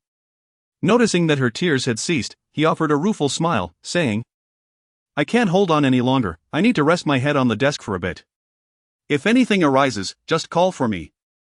He had been severely sleep-deprived and overexerted these past few days, genuinely fearing he might collapse from exhaustion. Zhang Xiuying nodded gravely, recognizing the toll the previous night had taken on him, feeling a surge of guilt for his hardship. She silently vowed to repay Lin Xiangyu's kindness in the days to come. Lin Xiangyu soon succumbed to slumber, completely worn out. Zhang Xiuying rose from her seat and moved to the one in front of him, gazing at him with an almost entranced expression. After a while, she pulled out her phone and became engrossed in the screen. As classmates trickled into the classroom, a boy who typically sat in front of Lin Xiangyu noticed Zhang Xiuying occupying his spot and, being considerate, chose to sit elsewhere. With only a minute left before class began, Zhang Xiuying tucked her phone away and placed her hands over Lin Xiangyu's ears to shield him from the ringing bell. As the class bell rang, the impeccably dressed Xin'ai entered, adorned in semi-transparent black stockings and striking red high heels. Upon her entrance, several male students whispered amongst themselves, Don't you think Miss Shin looks even more stunning lately? Another boy chimed in, I agree, and I feel like Zhang Xiuying has become even more beautiful too. A girl seated in front turned to retort softly, Are you love-struck? You think everyone looks better. To which the boy promptly countered, It has nothing to do with being love-struck, I just think you haven't changed at all. The girl opened her mouth to respond but was interrupted as the bell finished ringing, plunging the classroom into silence, compelling her to sit upright and face forward. The moment Shen Ai entered, her gaze was drawn to Lin Xiangyu's seat. Upon noticing Zhang Xiuying sitting in front of him, covering his ears, a wave of jealousy surged within her. Yet, she refrained from reprimanding Zhang Xiuying or instructing her to return to her own seat. Since the incident with Han Yanhui, she had come to terms with the reality that a man as exceptional as Lin Xiangyu could not be wholly devoted to her. For her, as long as Lin Xiangyu remained by her side, with a place for her in his heart, that was sufficient. In stark contrast, Zhang Xiuying was blissfully unaware of the dynamics between Lin Xiangyu and Xinning, leading her to act affectionately in front of Shen. In her heart, she believed herself to be Lin Xiangyu's true girlfriend, not Han Yanhui. Despite Zhang Xiuying's firm conviction, her classmates harbored a different perspective. They observed her openly displaying affection for Lin Xiangyu in the classroom and began to gossip about her being a third party, with some even capturing photos to share with students from other classes. Inevitably, this incident would soon circulate wildly throughout the school, ultimately reaching Han Yanhui's ears. Chapter 87, An unexpected turn of events. Until the first class concluded, Lin Xiangyu remained in a deep slumber. When the bell rang, Xinning cast a lingering glance at him before gracefully exiting the classroom in her high heels. A few boys, enchanted by the rhythmic click of her heels against the floor, could not help but lick their lips and swallow hard. Throughout the morning, Zhang Xiuying remained seated, keeping Lin Xiangyu company as he slept. As noon approached, she decided to rouse him. "Xiangyu, wake up. School is over, let us go have lunch together." Feeling a gentle nudge on his arm, Lin Xiangyu slowly opened his eyes. After yawning, he sat up, still feeling quite fatigued despite having rested for the entire morning. After stretching a bit, he prepared to accompany Zhang Xiuying for lunch. Although Lin Xiangyu had only delayed for a brief moment, the classroom was now empty, as the other students eagerly rushed to their meals. After a moment's contemplation, Lin Xiangyu suggested to Zhang Xiuying, "Let us dine out today." He had two reasons for wanting to eat out. Firstly, he had some money now and wished to treat Zhang Xiuying well, considering their deepening relationship. Secondly, the school cafeteria was overcrowded and noisy, and he wanted to avoid an encounter with Han Yanxi. Lin Xiangyu had always been perplexed as to why someone as affluent as Han Yanxi chose to live a life akin to that of ordinary people. Upon hearing Lin Xiangyu's proposal, Zhang Xiuying beamed with joy, her face radiating happiness. "Sure. What do you want to eat? It's on me. No need for that." "I shall treat you," Lin Xiangyu replied with a smile. At that moment, Han Yanxi had stealthily arrived at the door of Lin Xiangyu's classroom and overheard his last remark. With a hint of resentment in her gaze, she clapped her hands and said, "Am I interrupting something?" The corridor outside the classroom was now filled with onlookers, all eager to witness the unfolding drama. Zhang Xiuying, upon spotting Han Yanxi, did not falter. Instead, she grasped Lin Xiangyu's hand and confidently walked towards Han Yanxi. This unexpected confrontation left Lin Xiangyu feeling somewhat awkward. Just as they approached her, Han Yanxi declared, "Accompany me for lunch." The crowd held its breath, anticipating the next development. Lin Xiangyu recognized that Han Yanxi was exercising her privilege to demand his presence, and he had no intention of playing coy. Moreover, Zhang Xiuying was already aware of the situation, so there was no need for pretense. He turned to Zhang Xiuying and said, "I'm sorry. It seems I cannot join you for lunch today." His words incited a wave of murmurs among the spectators, with some voices accusing Zhang Xiuying of being a third party. However, this time Zhang Xiuying reacted differently. Having grasped the general situation, she no longer remained passive. Releasing Lin Xiangyu's hand, she smiled and nodded, saying, "All right, I understand. I shall go alone for lunch today. We'll eat together tonight." Her response ignited further speculation among the crowd. What is going on? Are these two campus beauties actually in fair competition? Such fortuitous events seemed elusive to others. Never mind that for now. You should quickly find a mirror to check your reflection. As the crowd continued their lively discussions, Han Yanxi was taken aback by Zhang Xiuying's demeanor. She had anticipated trampling Zhang Xiuying's dignity as she had done previously, yet she found the situation evolving in an entirely unforeseen direction. Chapter 88, The Third One. Well, let's talk about it tonight, Lin Xiangyu remarked as he turned to Zhang Xiuying. Han Yanhui, feeling somewhat embarrassed due to the incessant chatter of onlookers, instinctively grasped Lin Xiangyu's hand and led him out of the classroom. The crowd blocking the doorway parted, allowing their passage. After taking a few steps, Han Yanhui, still seething, wrapped her arms around Lin Xiangyu's and playfully declared, "Xiangyu, we must dine together tonight." Upon hearing this, Lin Xiangyu glanced back, noticing the smile on Zhang Xiuying's face. She understood that Han Yanhui was deliberately trying to provoke her, aware that Han Yanhui had a quota of 3 mandatory dates with Lin Xiangyu each week. Thus, instead of feeling anger, Zhang Xiuying felt a sense of delight. "It matters not, you have merely 3 opportunities each week. I eagerly anticipate your swift consumption of them. For thereafter, Xiangyu shall belong solely to me," Zhang Xiuying mused inwardly. Upon exiting the school gates, the tears that Han Yanhui had been suppressing finally betrayed her, cascading down her cheeks. She halted in her tracks and confronted Lin Xiangyu. "Why? I have given myself to you. Why do you still flirt with that girl in your class?" Lin Xiangyu replied earnestly, "I have known Zhang Xiuying long before our contract. I was involved with her prior to you." Taken aback, Han Yanhui had believed their relationship to be merely flirtatious, never realizing they had progressed further. It dawned on her that she was the one who had arrived later. Drawing a deep breath, her voice tremulous, she queried, "So, I am merely the third party?" "Not quite," Lin Xiangyu shook his head, letting out a sigh. He was prepared to elucidate the situation thoroughly, stating, "To be precise, you are not a third party. You may consider yourself the 4th or even 5th, for there was someone before you." "The 4th? The 5th? Han Yanhui was utterly bewildered by Lin Xiangyu's words, unable to comprehend that she was deemed lesser than a mere third party.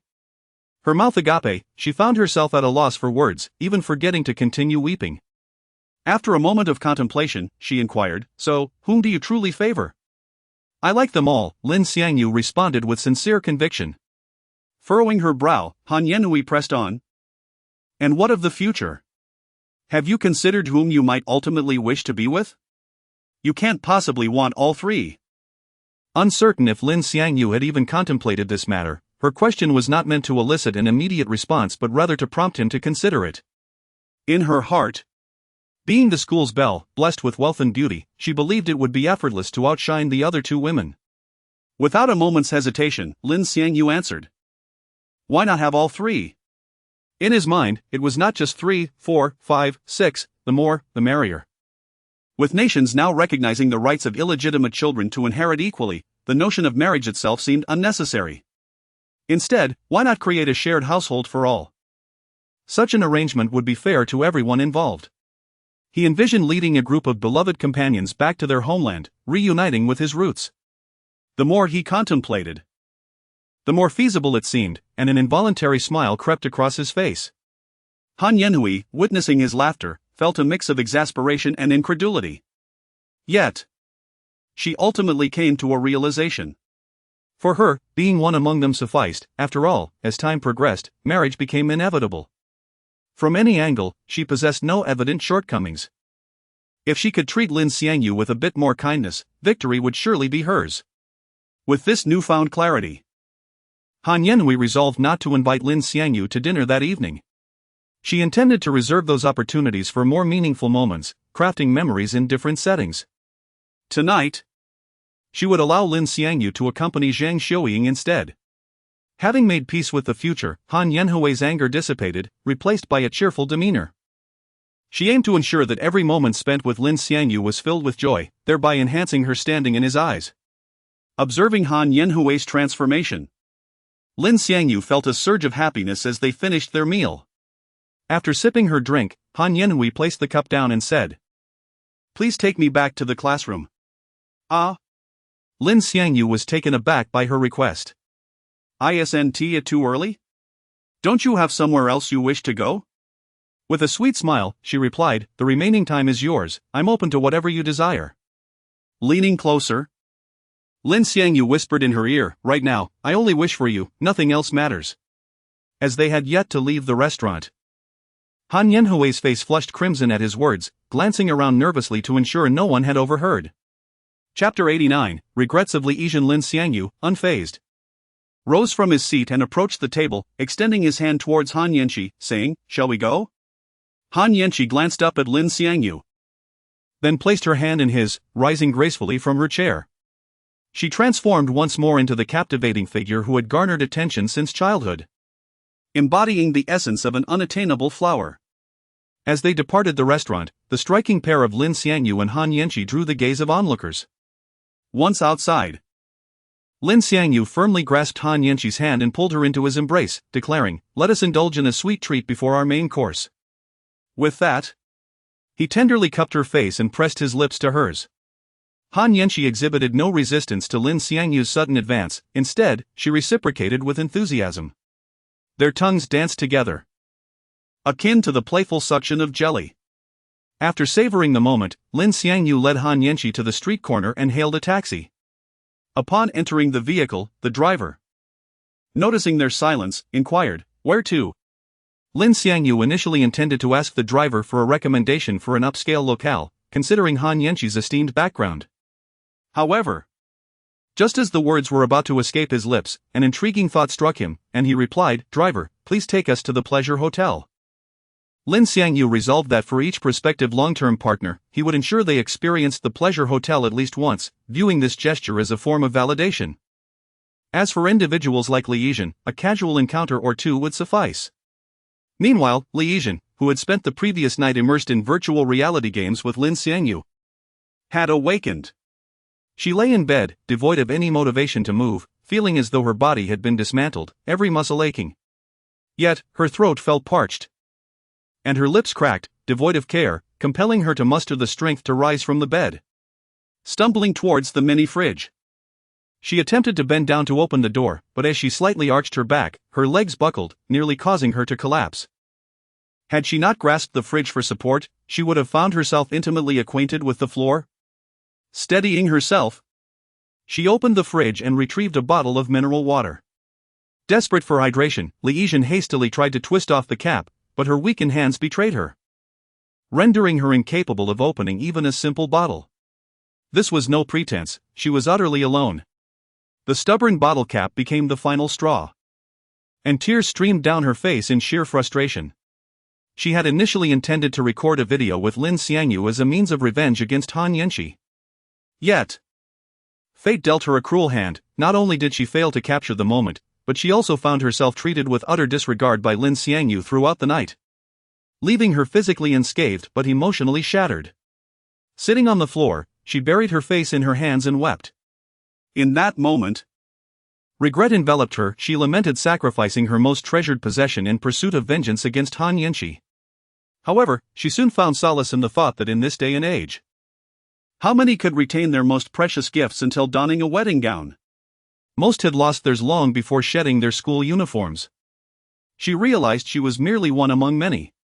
Moreover, granting her first time to a man like Lin Xiangyu was not entirely a loss. The only lamentation remained that she had not been treated with sincerity. Coming to terms with her profound error, Li Yizhen wiped her tears, wrapped the bottle cap in a bedsheet, and summoned every ounce of strength to twist it open. After gulping down half the bottle of mineral water, she donned the clothes Lin Xiangyu had carelessly discarded the previous night and picked up her phone to message Zhang Xiuying and Han Yanqi. P.S. The earlier chapter was sent in error, it has been corrected. Chapter 90, Room 306. While attending class, Zhang Xiuying felt her phone vibrate beneath her desk and discreetly glanced at it. Initially, she assumed it was a message from Lin Xiangyu. But upon discovering that it was from Li Yizhen, an unsettling feeling washed over her. Nonetheless, she promptly opened the message to read it. Xiuying, I apologize for my actions during this time. I do not dare to hope for your forgiveness, I merely wish to express my regret. After reading Li Yizhen's message, Zhang Xiuying took a deep breath, her expression transforming from worry to relief. She then replied with a single hand. I no longer hold it against you. It is because of you that I have come to understand what I truly desire. Thank you. Upon sending her response, a smile graced Zhang Xiuying's face. Simultaneously, Han Yanqi, who had just arrived at the Pleasure Motel, received a similar message. Lin Xiangyu was checking in, and she took the opportunity to read her message. Yanqi, I have made many mistakes over the years, and I am truly sorry. I do not expect your forgiveness but hope that you recognize I have acknowledged my wrongs. Upon reading Li Yizhen's message, Han Yanqi felt no emotional upheaval, she simply replied quietly. Asian, do not say such things.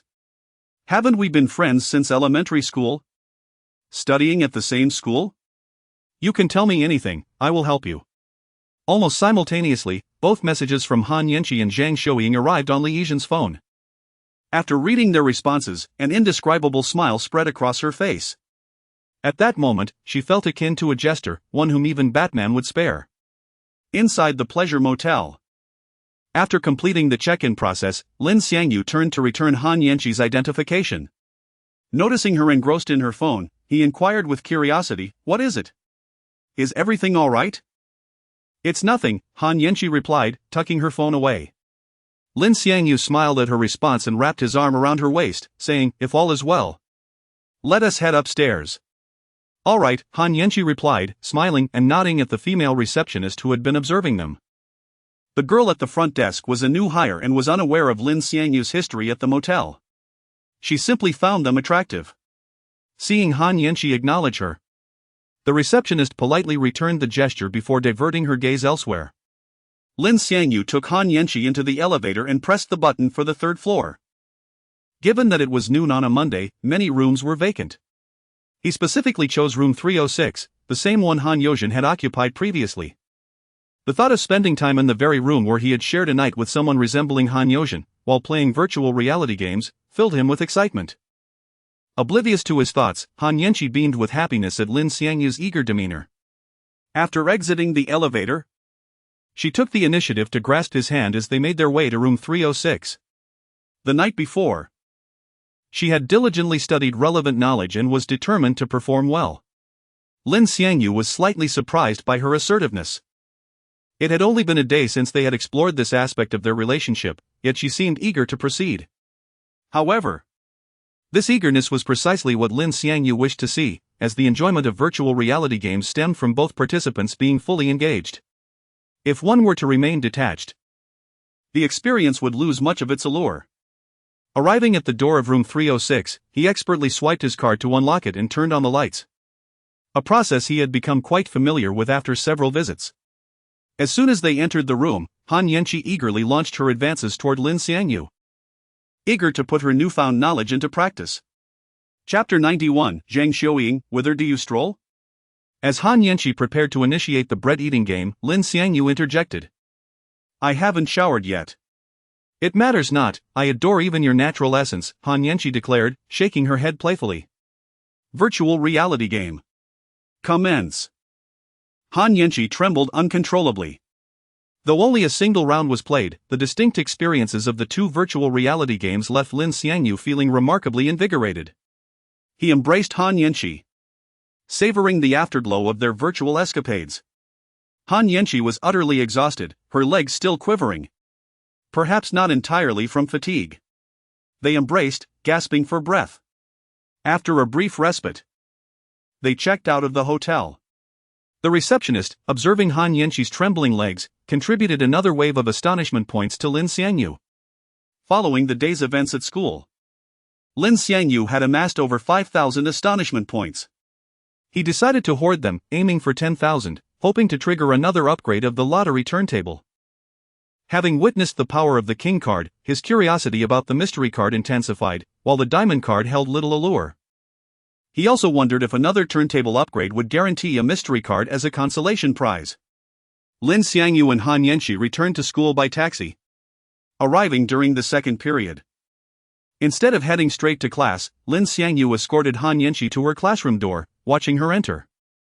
This act garnered him another surge of astonishment points. Since noon, the students had been gossiping about Han Yanqi, Lin Xiangyu, and Zhang Xiuying. Some even visited Lin Xiangyu's class to see if he was present and to gauge Zhang Xiuying's reaction. Rumors involving school beauties spread rapidly, often embellished in the retelling. Some claimed Lin Xiangyu, Han Yanqi, and Zhang Xiuying had slept together the previous night. Others alleged Zhang Xiuying had secretly borne Lin Xiangyu a child to bind him to her, explaining why he maintained contact with her despite having the school beauty. Still others suggested Lin Xiangyu was the interloper in a destined romance between Han Yanqi and Zhang Xiuying. The rumors were outlandish, and even the teachers indulged in the gossip, contributing to Lin Xiangyu's astonishment points. After escorting Han Yanqi to class, Lin Xiangyu proceeded to his own. He knocked and, upon receiving permission, opened the door. Before he could reach his seat, Zhang Xiuying rose and approached him, stunning both the students and the teacher, who contributed their own astonishment points. The male teacher inquired. Zhang Xiuying, whither do you stroll? Ignoring him, Zhang Xiuying seized Lin Xiangyu's hand and led him out of the classroom.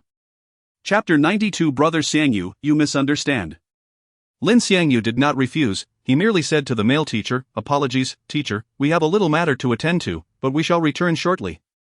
The male teacher, having heard of Lin Xiangyu's entanglements with Zhang Xiuying and Han Yanqi, as well as his recent altercations, chose not to intervene. After all, he earned the same salary each month and saw no reason to invite trouble upon himself.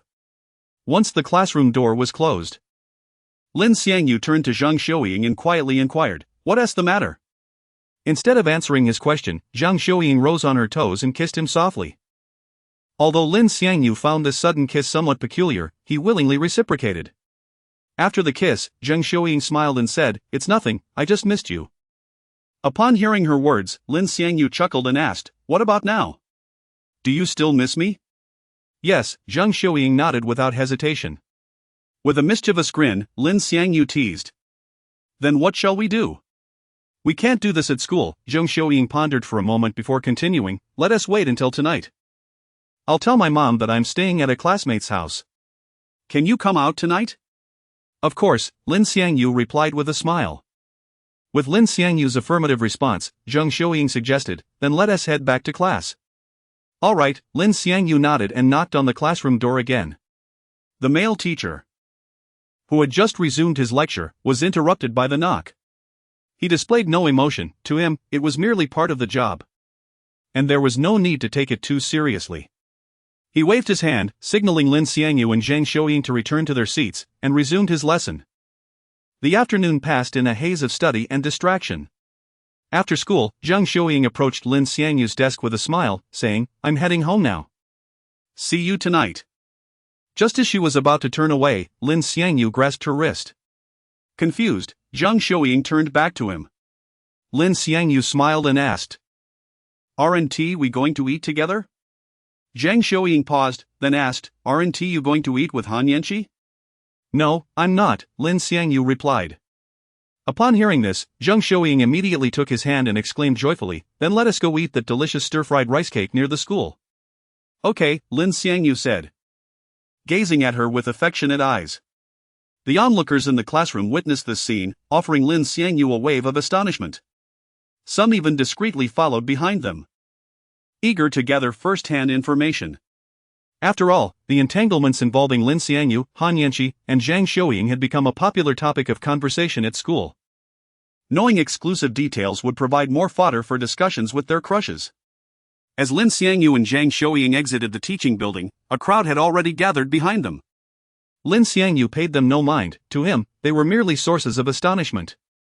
In contrast, Zhang Xiuying wished for more eyes to witness their connection. Hoping the news would eventually reach Han Yanqi. She wanted her to understand that unlike Han Yanqi's contractual hold on Lin Xiangyu, she had won his affection. Even the students who had exited before them paused to observe the couple. As they strolled toward the school gate, Gu Gunsuk suddenly stepped in front of them.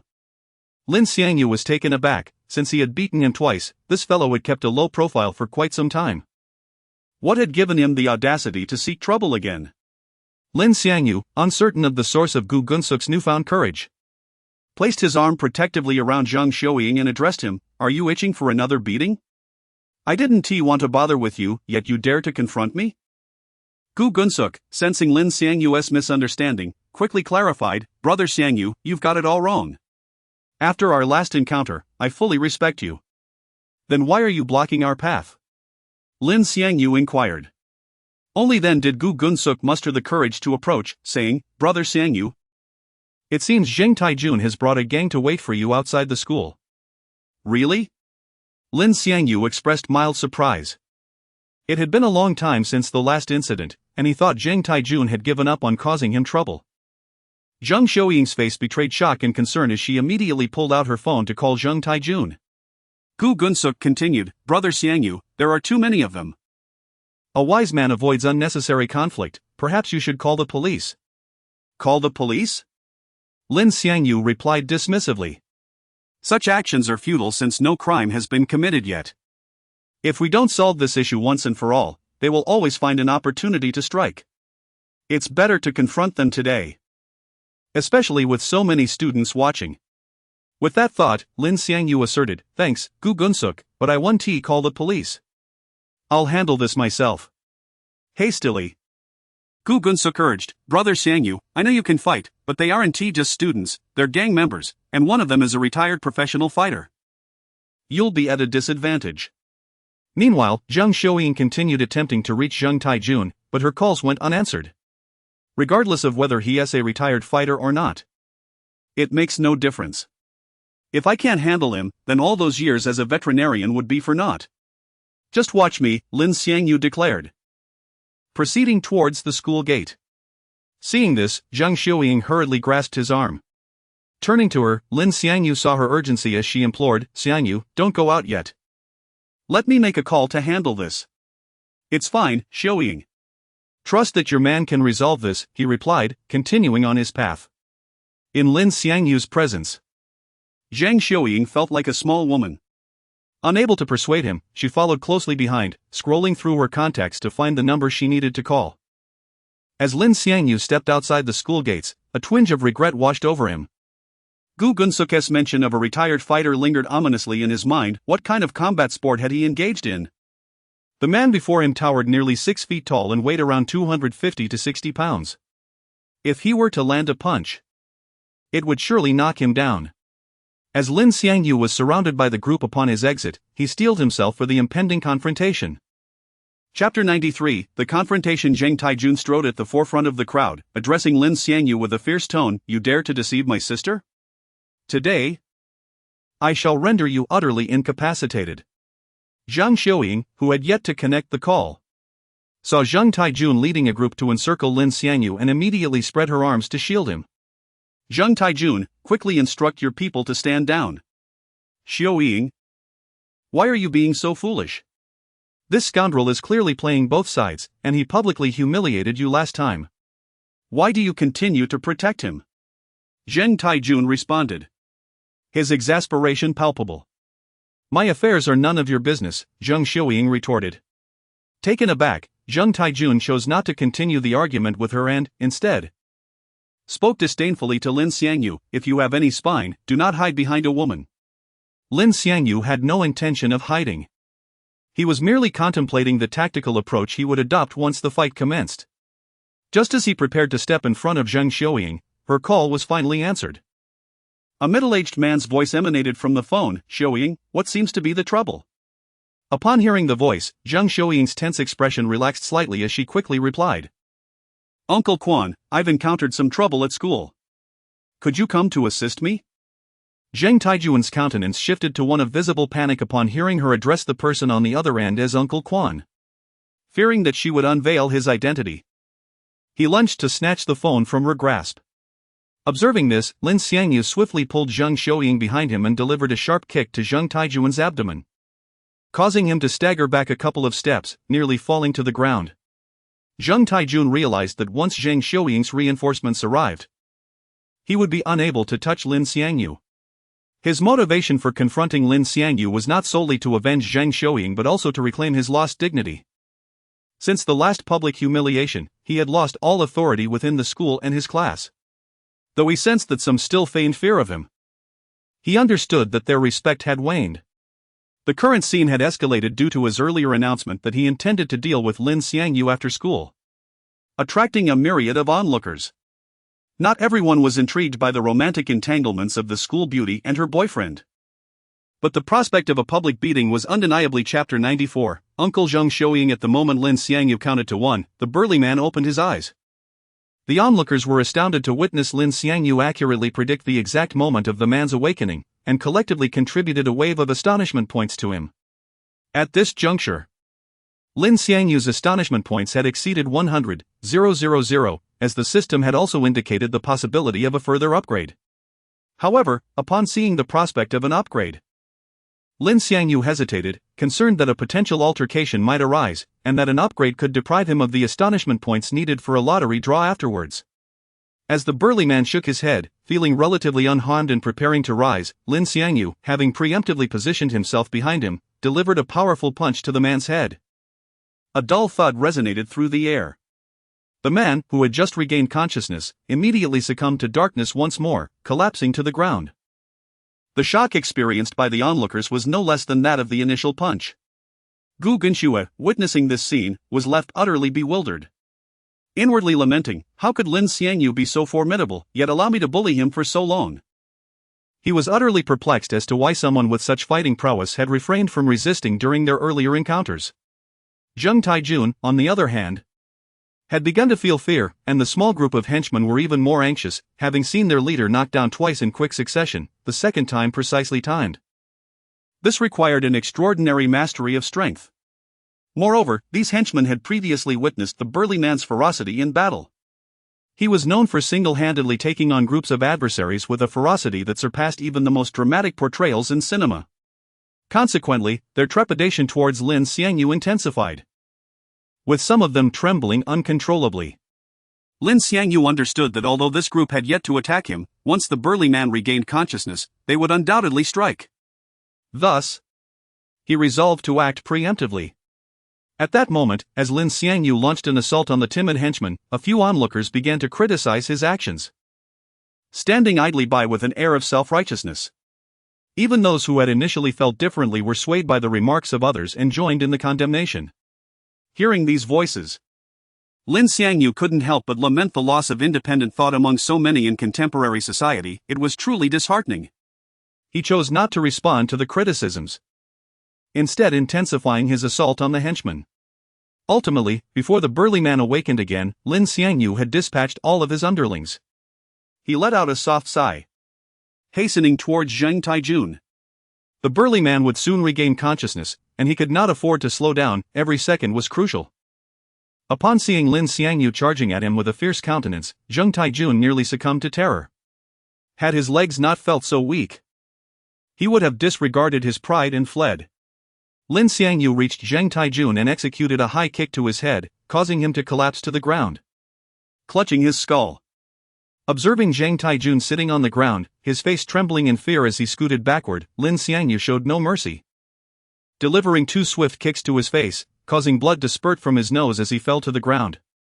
Just as Lin Xiangyu prepped Chapter 95, the background of Zheng Xiuying. Uncle Quan, I am here. Zheng Xiuying emerged from the school gate, a smile gracing her face as she held her phone. Ji Zhenshu, who had been tasked by Lin Xiangyu to watch over her, found himself unable to obstruct her upon encountering the commanding presence of the middle-aged man. Xiuying, are you all right? The middle-aged man inquired, relieved to see her unharmed yet still concerned. I'm fine, Uncle Quan, Zheng Xiuying replied sweetly, her smile unwavering. That's good, the man repeated with a smile, his gaze shifting to the scene nearby. As a senior figure in a gang, he could easily discern the chaos that had just unfolded. When his eyes met those of the burly man, the latter immediately bowed respectfully, acknowledging the man's authority. Uncle Quan, they bullied me, my friend. Zheng Xiuying paused before elaborating. Rest assured, Xiuying, I will handle it, the middle-aged man declared, stepping forward to confront the burly man. You recognize me, do you not? Yes. I have seen you, the burly man replied, bowing deeply, resembling a submissive dog. From the Jiuxing gang? The middle-aged man asked, a frown creasing his brow. Indeed, Master Quan. The burly man said, keeping his head lowered throughout the exchange. Lift your head, the middle-aged man commanded. The atmosphere around them seemed to chill with his words. The burly man's heart raced as he swallowed hard and complied. Slap. A resounding slap echoed as the middle-aged man struck the burly man's face, rendering him momentarily stunned. Slap. Slap. Slap. The sound of consecutive slaps filled the air as the middle-aged man unleashed a torrent of blows upon the burly man's face, swelling it and drawing blood from his mouth. Yet, throughout the ordeal, the burly man neither defended himself nor attempted to evade the punishment, fully aware that any act of resistance would only lead to a more severe fate. The middle-aged man seemed somewhat satisfied with the burly man's submission, delivering a few more slaps before turning to Zheng Xiuying. Xiuying, do you feel capable now? Yes, Uncle Quan, Zhang Shouying affirmed, nodding. She then approached him and added, Uncle Quan, there is another person I wish to deal with myself. Who? The middle-aged man inquired, casting a glance at Lin Xiangyu. The gaze made Lin Xiangyu feel a chill run down his spine. It was not the look of an ordinary individual. Not him, Uncle Quan, Zhang Shouying said, pointing at Zheng Taijun, who had already stood up. It's this guy. Upon hearing her, the middle-aged man shifted his focus to Zheng Taijun, who trembled under the scrutiny. The man did not strike Zheng Taijun but merely observed him, turning to Zhang Shouying and saying, Shouying, proceed with what you wish to do. All right, Uncle Quan. Zhang Shouying replied, walking toward Zheng Taijun. Under the icy gaze of the middle-aged man, Zheng Taijun dared not move, his eyes pleading as he stammered, Shouying. I know I was wrong, you. Slap. The response was a forceful slap across his face. I will warn you one last time, my affairs are none of your concern. If you meddle again, I shall have Uncle Quan deal with you. Zhang Shouying stated coldly. Zheng Taijun, hearing her words, felt a wave of relief wash over him. He nodded and bowed repeatedly, saying, All right, Shouying. I promise I won't interfere with your matters again. Leave, I do not wish to see you, Zheng Shouying said, turning her face away and refusing to look at him any longer. I will leave, I will leave. Though he repeatedly claimed he would depart, Zheng Taijun hesitated, glancing at the middle-aged man standing behind Zheng Shouying. When he noticed the man slightly shifting his gaze, as if granting permission, he hurriedly squeezed into the crowd. Feeling thoroughly humiliated and fearing his standing in school would suffer greatly in the future. Once Zheng Taijun had left, the middle-aged man approached Zheng Shouying and asked, Shouying, how do you intend for me to handle the remaining individuals?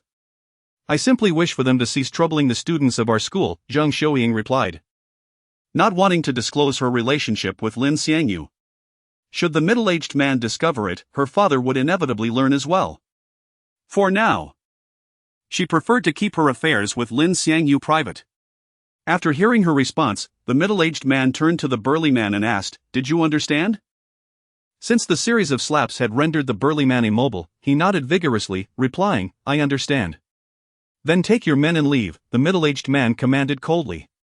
The burly man, feeling a surge of relief, immediately responded, Yes, Master Quan, I will leave at once. His expression mirrored that of someone who had just received extraordinary news. He gestured to his subordinates, who promptly understood and followed him out of the school.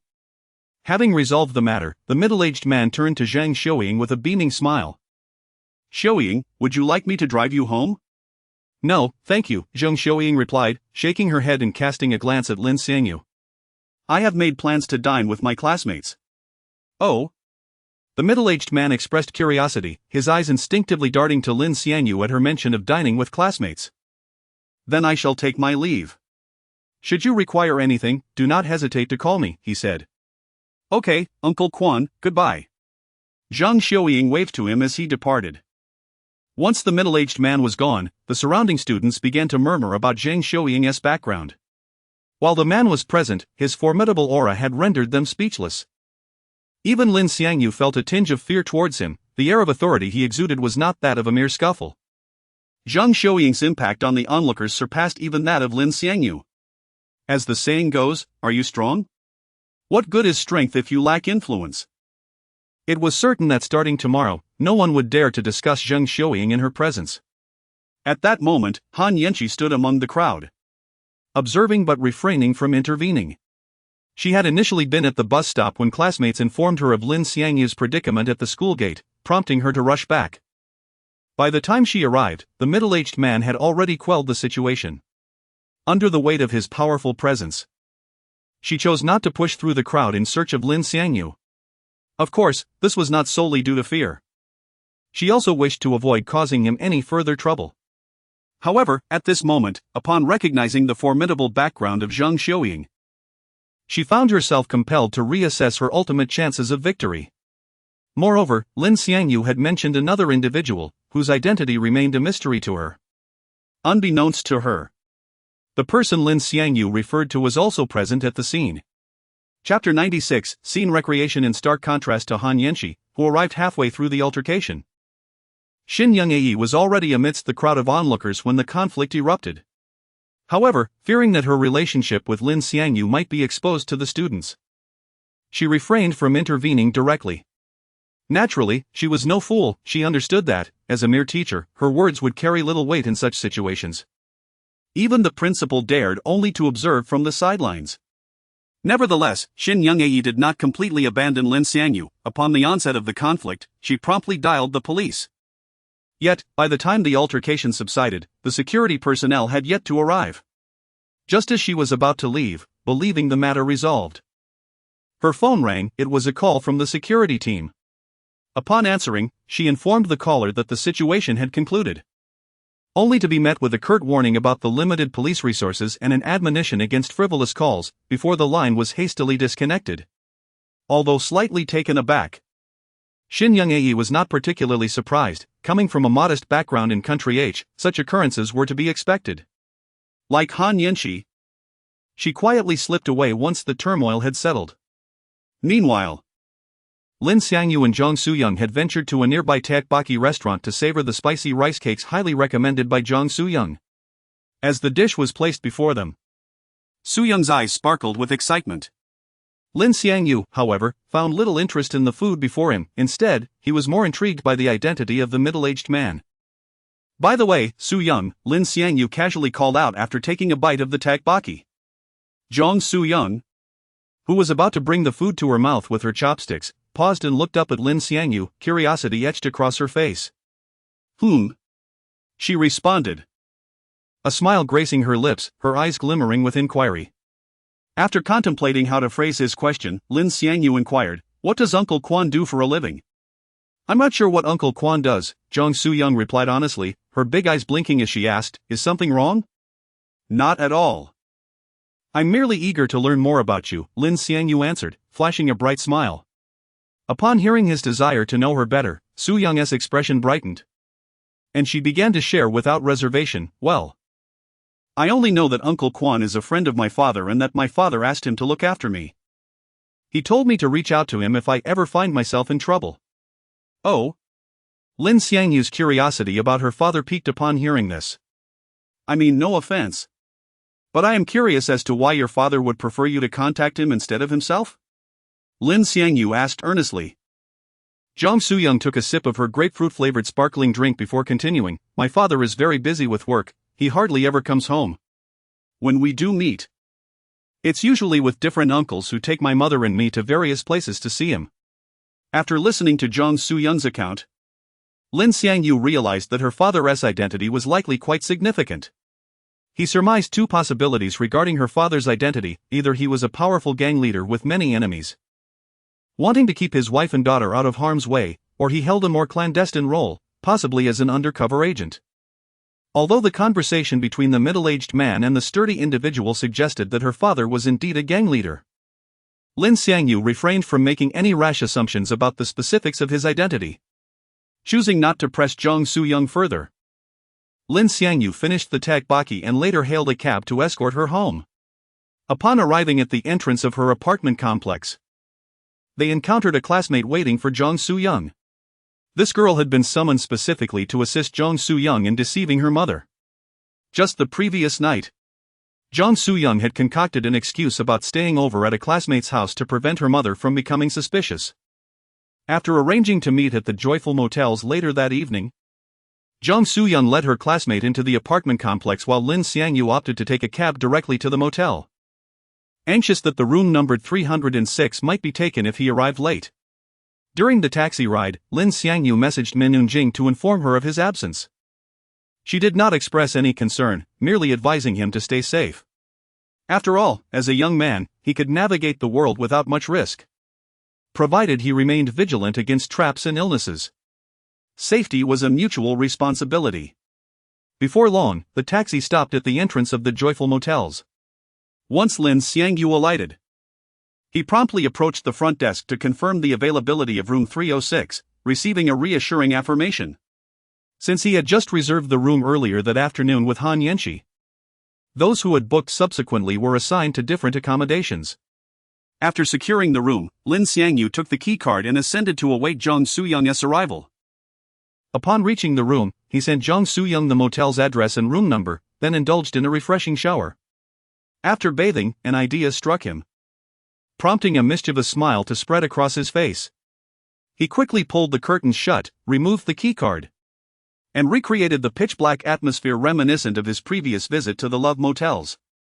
Chapter 97, Upgrade Complete. Zhang Xiuying, accompanied by her female classmate, successfully secured permission to return home. Her mother's acquiescence came easily, prompted by the sweet calls of auntie from her friend. After leaving home, Zhang Xiuying hailed a taxi to drop her classmate off before proceeding to the motel location provided by Lin Xiangyu.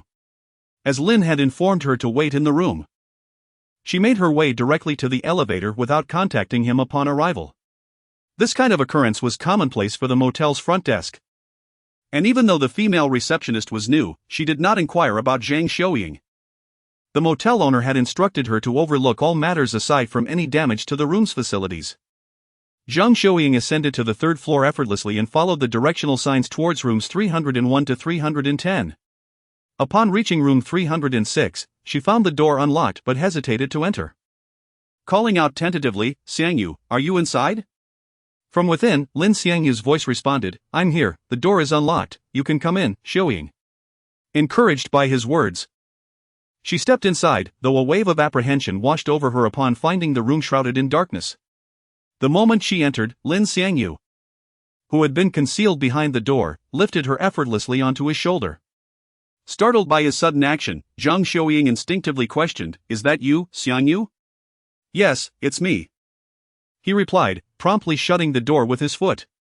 After an intense session of virtual reality gaming, Lin Xiangyu lay beside Zhang Xiuying on the bed, both of their breaths uneven. Zhang's cheeks flushed, the warmth of the moment still enveloping her.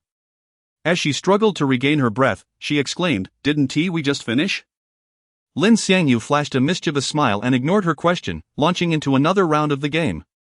Unlike Li Yizhen, Zhang Xiuying was cherished by Lin Xiangyu, who, after achieving several perfect scores, embraced her and drifted into slumber.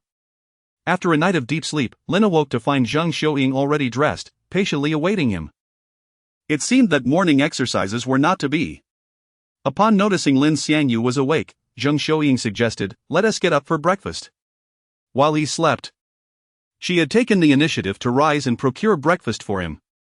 As Lin Xiangyu rubbed his eyes and sat up, Zhang Xiuying drew back the curtains. Sunlight streamed through the window, bathing him in a warm glow that filled him with contentment.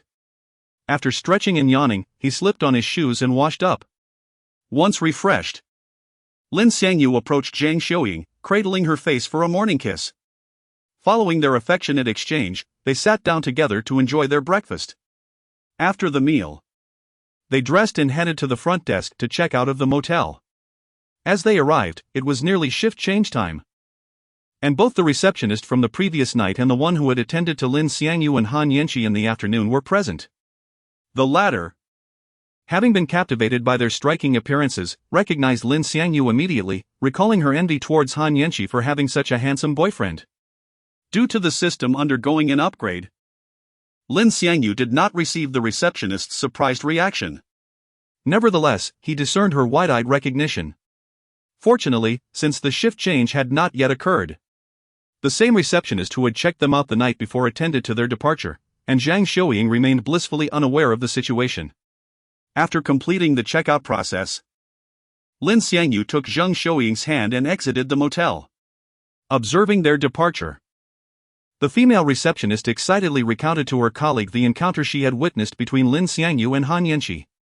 They exchanged thoughts and discovered that Lin Xiangyu had occupied room 306 on both occasions, leading them to speculate about his peculiar preferences. Ultimately, they reached an astonishing decision to reserve room 306 exclusively for Lin Xiangyu, ensuring it would not be assigned to anyone else unless the motel was fully booked. After leaving the motel of indulgence, Lin Xiangyu and Zhang Xiuying hailed a taxi to school.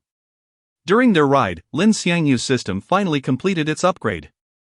Chapter 98, Li Yizhen returns to class. The system upgrade has been completed, consuming 100,000 shock points. Current shock value system version 2.0. New features of version 2.0.1. Base card function, it allows the storage of 10 disposable item cards or skill cards, which can be charged using shock points. Base cards with zero charge can be replaced at any time. The shock points required for charging depend on the card's grade. Diamond card, 5,000 shock points. Master card, 10,000 shock points. King card, 20,000 shock points. Mysterious card, 100,000 shock points. 2. Limit breaker, shock points can be used to enhance physical limits. While this enhancement does not increase immediate combat power, it can be improved through training or other cards. Every 10,000 shock points can raise the physical limit by 1. After reviewing the new features following the system upgrade, Lin Xiangyu felt a surge of excitement. Firstly, the ability to store powerful disposable cards as base cards and recharge them was a significant advantage. With this functionality, he would no longer hesitate to use those disposable cards. Although the required shock points for recharging were substantial, he deemed it worthwhile, as it allowed for designated cards rather than relying on random draws. For instance, with the card, Turn the Tide, theoretically, as long as he possessed an endless supply of shock points, he would be invincible. Secondly, the limit breaker function was self-explanatory. Anyone familiar with One Punch Man understands what breaking limits signifies. Although it only partially alleviates limitations, theoretically, with a continuous supply of shock points, he could eventually surpass Saitama. However, he remained uncertain about how much 1 point of physical limit enhancement would actually translate into. Upon checking his remaining shock points, Lin Xiangyu was dismayed to find he had only a few hundred left. It dawned on him that the system had upgraded right after his shock points exceeded 100,000, meaning he had missed out on several thousand points during that significant event. Such an occasion was rare and precious. Fortunately, the commotion from the previous day was substantial enough that people were still contributing shock points to Lin Xiangyu. It seemed that after arriving at school, some individuals began discussing the incident again. The person who contributed 100 shock points was likely someone who had missed out on the events of the previous day. Before long, a taxi arrived at Lin Xiangyu's school and came to a stop at the entrance. Nearby students witnessed Lin Xiangyu and Zhang Xiuying alight from the taxi, and they began contributing shock points once more. The sight of a single man and woman emerging from a taxi early in the morning implied an obvious narrative. Although the effect was not as pronounced as the previous day, it still promised to yield a modest harvest. Zhang Xiuying wore a radiant smile, now accustomed to the stares of her peers and the scrutiny of others, which only emboldened her to link arms with Lin Xiangyu. She understood that this would undoubtedly reach Han Yanqi's ears. Lin Xiangyu found no fault in Zhang Xiuying's gesture. He regarded all three women in his life equally. Regardless of who initiated any intimate actions, he would neither refuse nor actively pursue them in front of others. This approach could be summarized as the 3 no principles: neither initiating, refusing, nor taking responsibility. Thus, Zhang Xiuying maintained her hold on Lin Xiangyu's arm as they walked from the school entrance to the classroom. Along the way, countless students observed them. Yet due to the intimidation from the previous day's incident, they refrained from discussing it openly. The journey from the school entrance to the classroom allowed Lin Xiangyu to amass over 5,000 shock points. Once seated, Lin Xiangyu wasted no time and opted to spend 3,000 shock points on a lottery draw. His current collection of cards was limited.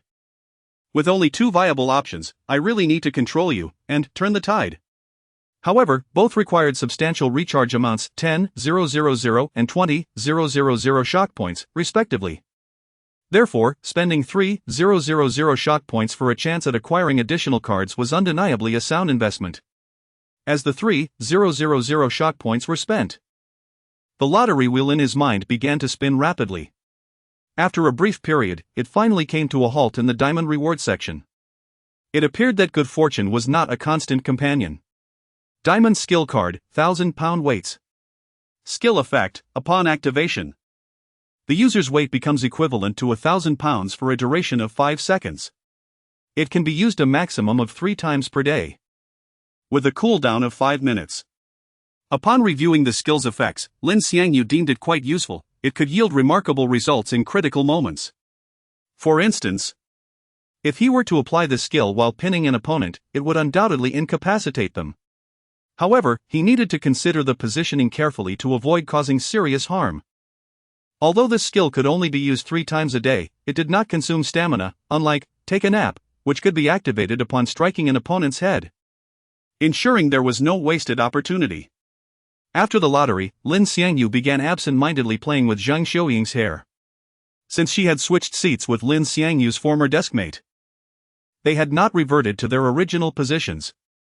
As Lin Xiangyu twirled her lustrous black hair around his fingers, Li Yizhen entered the classroom. Upon spotting Lin Xiangyu, Li Yizhen's face flushed crimson. Prior to coming to school, she had contemplated how their encounter would unfold and had mentally prepared herself for a long time. Yet, when she finally laid eyes on him, all her preparations evaporated. She felt intensely awkward, especially seeing Lin Xiangyu and Zhang Xiuying displaying affection, which left her feeling utterly embarrassed. Similarly, both Lin Xiangyu and Zhang Xiuying felt a degree of discomfort upon seeing Li Yizhen. Compared to encountering Han Yanqi, encountering Li Yizhen was far more awkward for Zhang Xiuying, as she knew Lin Xiangyu had accompanied Li Yizhen out of consideration for her. Although she had never inquired about the events of that night, she could surmise what had transpired. Lin Xiangyu felt the same. If there was anyone he felt most awkward about seeing now, it was undoubtedly Li Yizhen.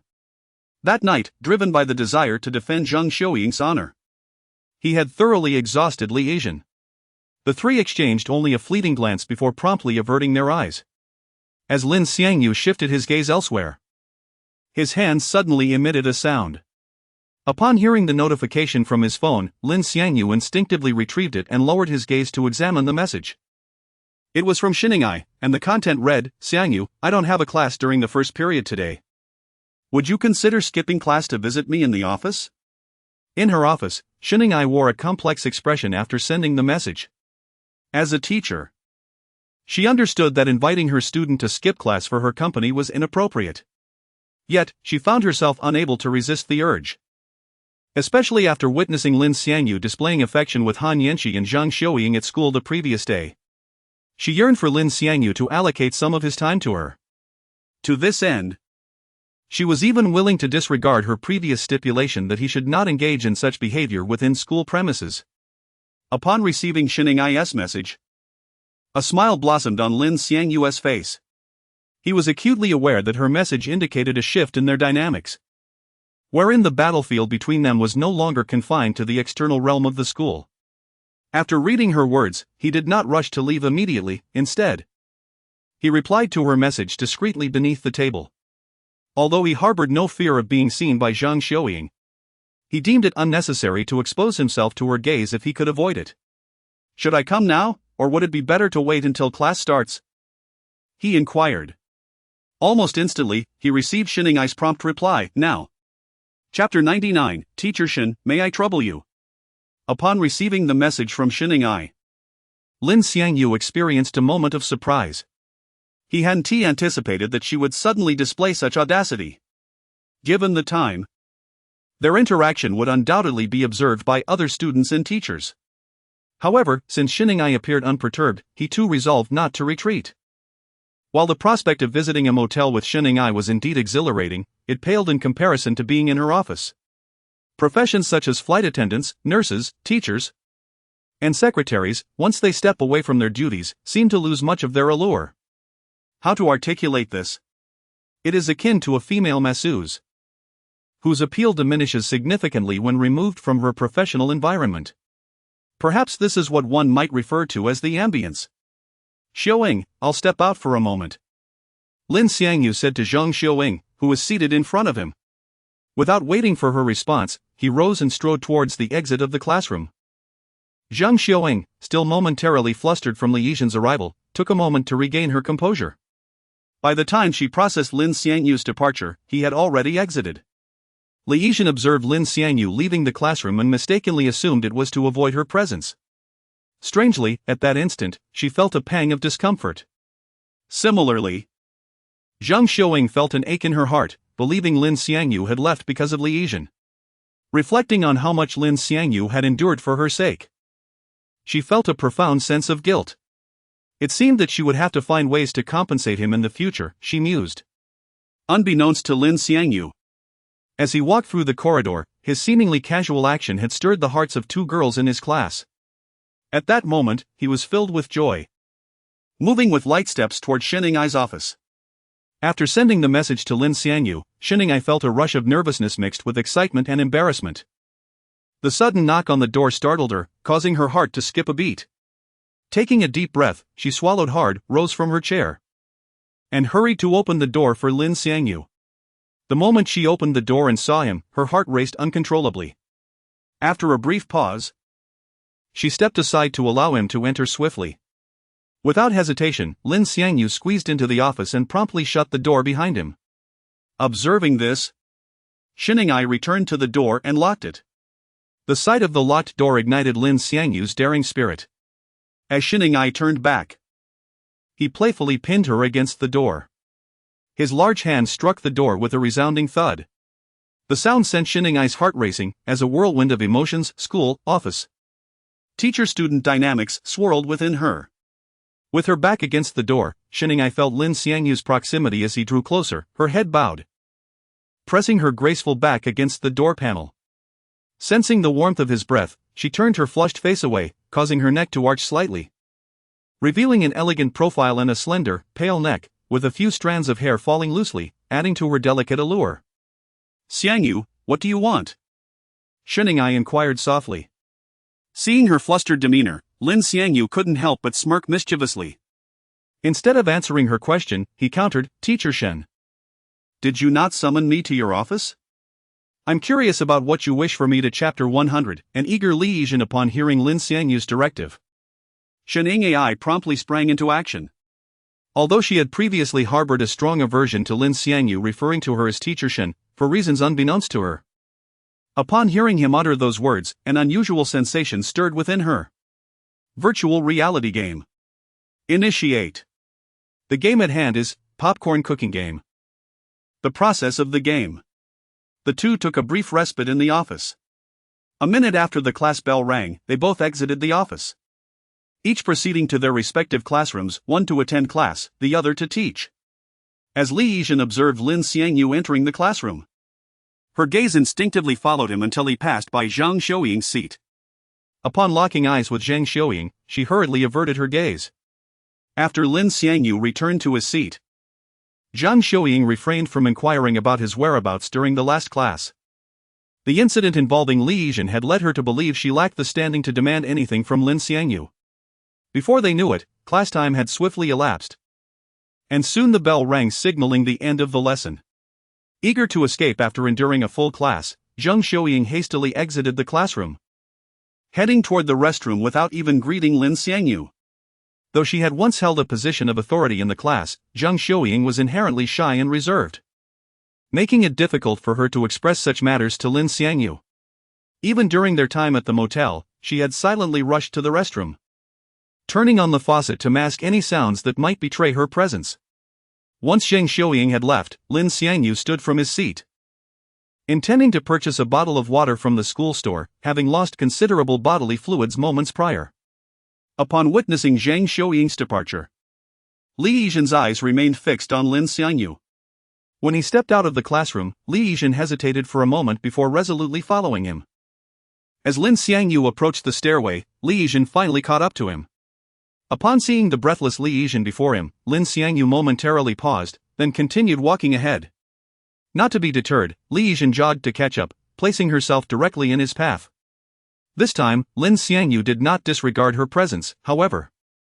He also refrained from initiating conversation, simply standing still and observing her, curious about her intentions. Taking a deep breath to steady herself, Li Yizhen inquired, "Lin Xiangyu, do you genuinely detest me?" "It's not a matter of liking or disliking," Lin Xiangyu replied with an impassive expression. Surprisingly, upon hearing Lin Xiangyu's explicit admission of disdain, Li Yizhen felt a flicker of joy within her, prompting her to ask again, "Then, why do you consistently ignore me?" "Is there a problem with me ignoring you, Li Yizhen?" Lin Xiangyu retorted with a disdainful smile. Li Yizhen found herself momentarily speechless by his question, not anticipating such a response from him. After all, she had given him everything that night. Did it truly mean nothing to him? Meanwhile, back in the classroom, Zhang Xiuying, upon noticing Lin Xiangyu's absence, resolved to head to the supermarket to procure some beverages for him.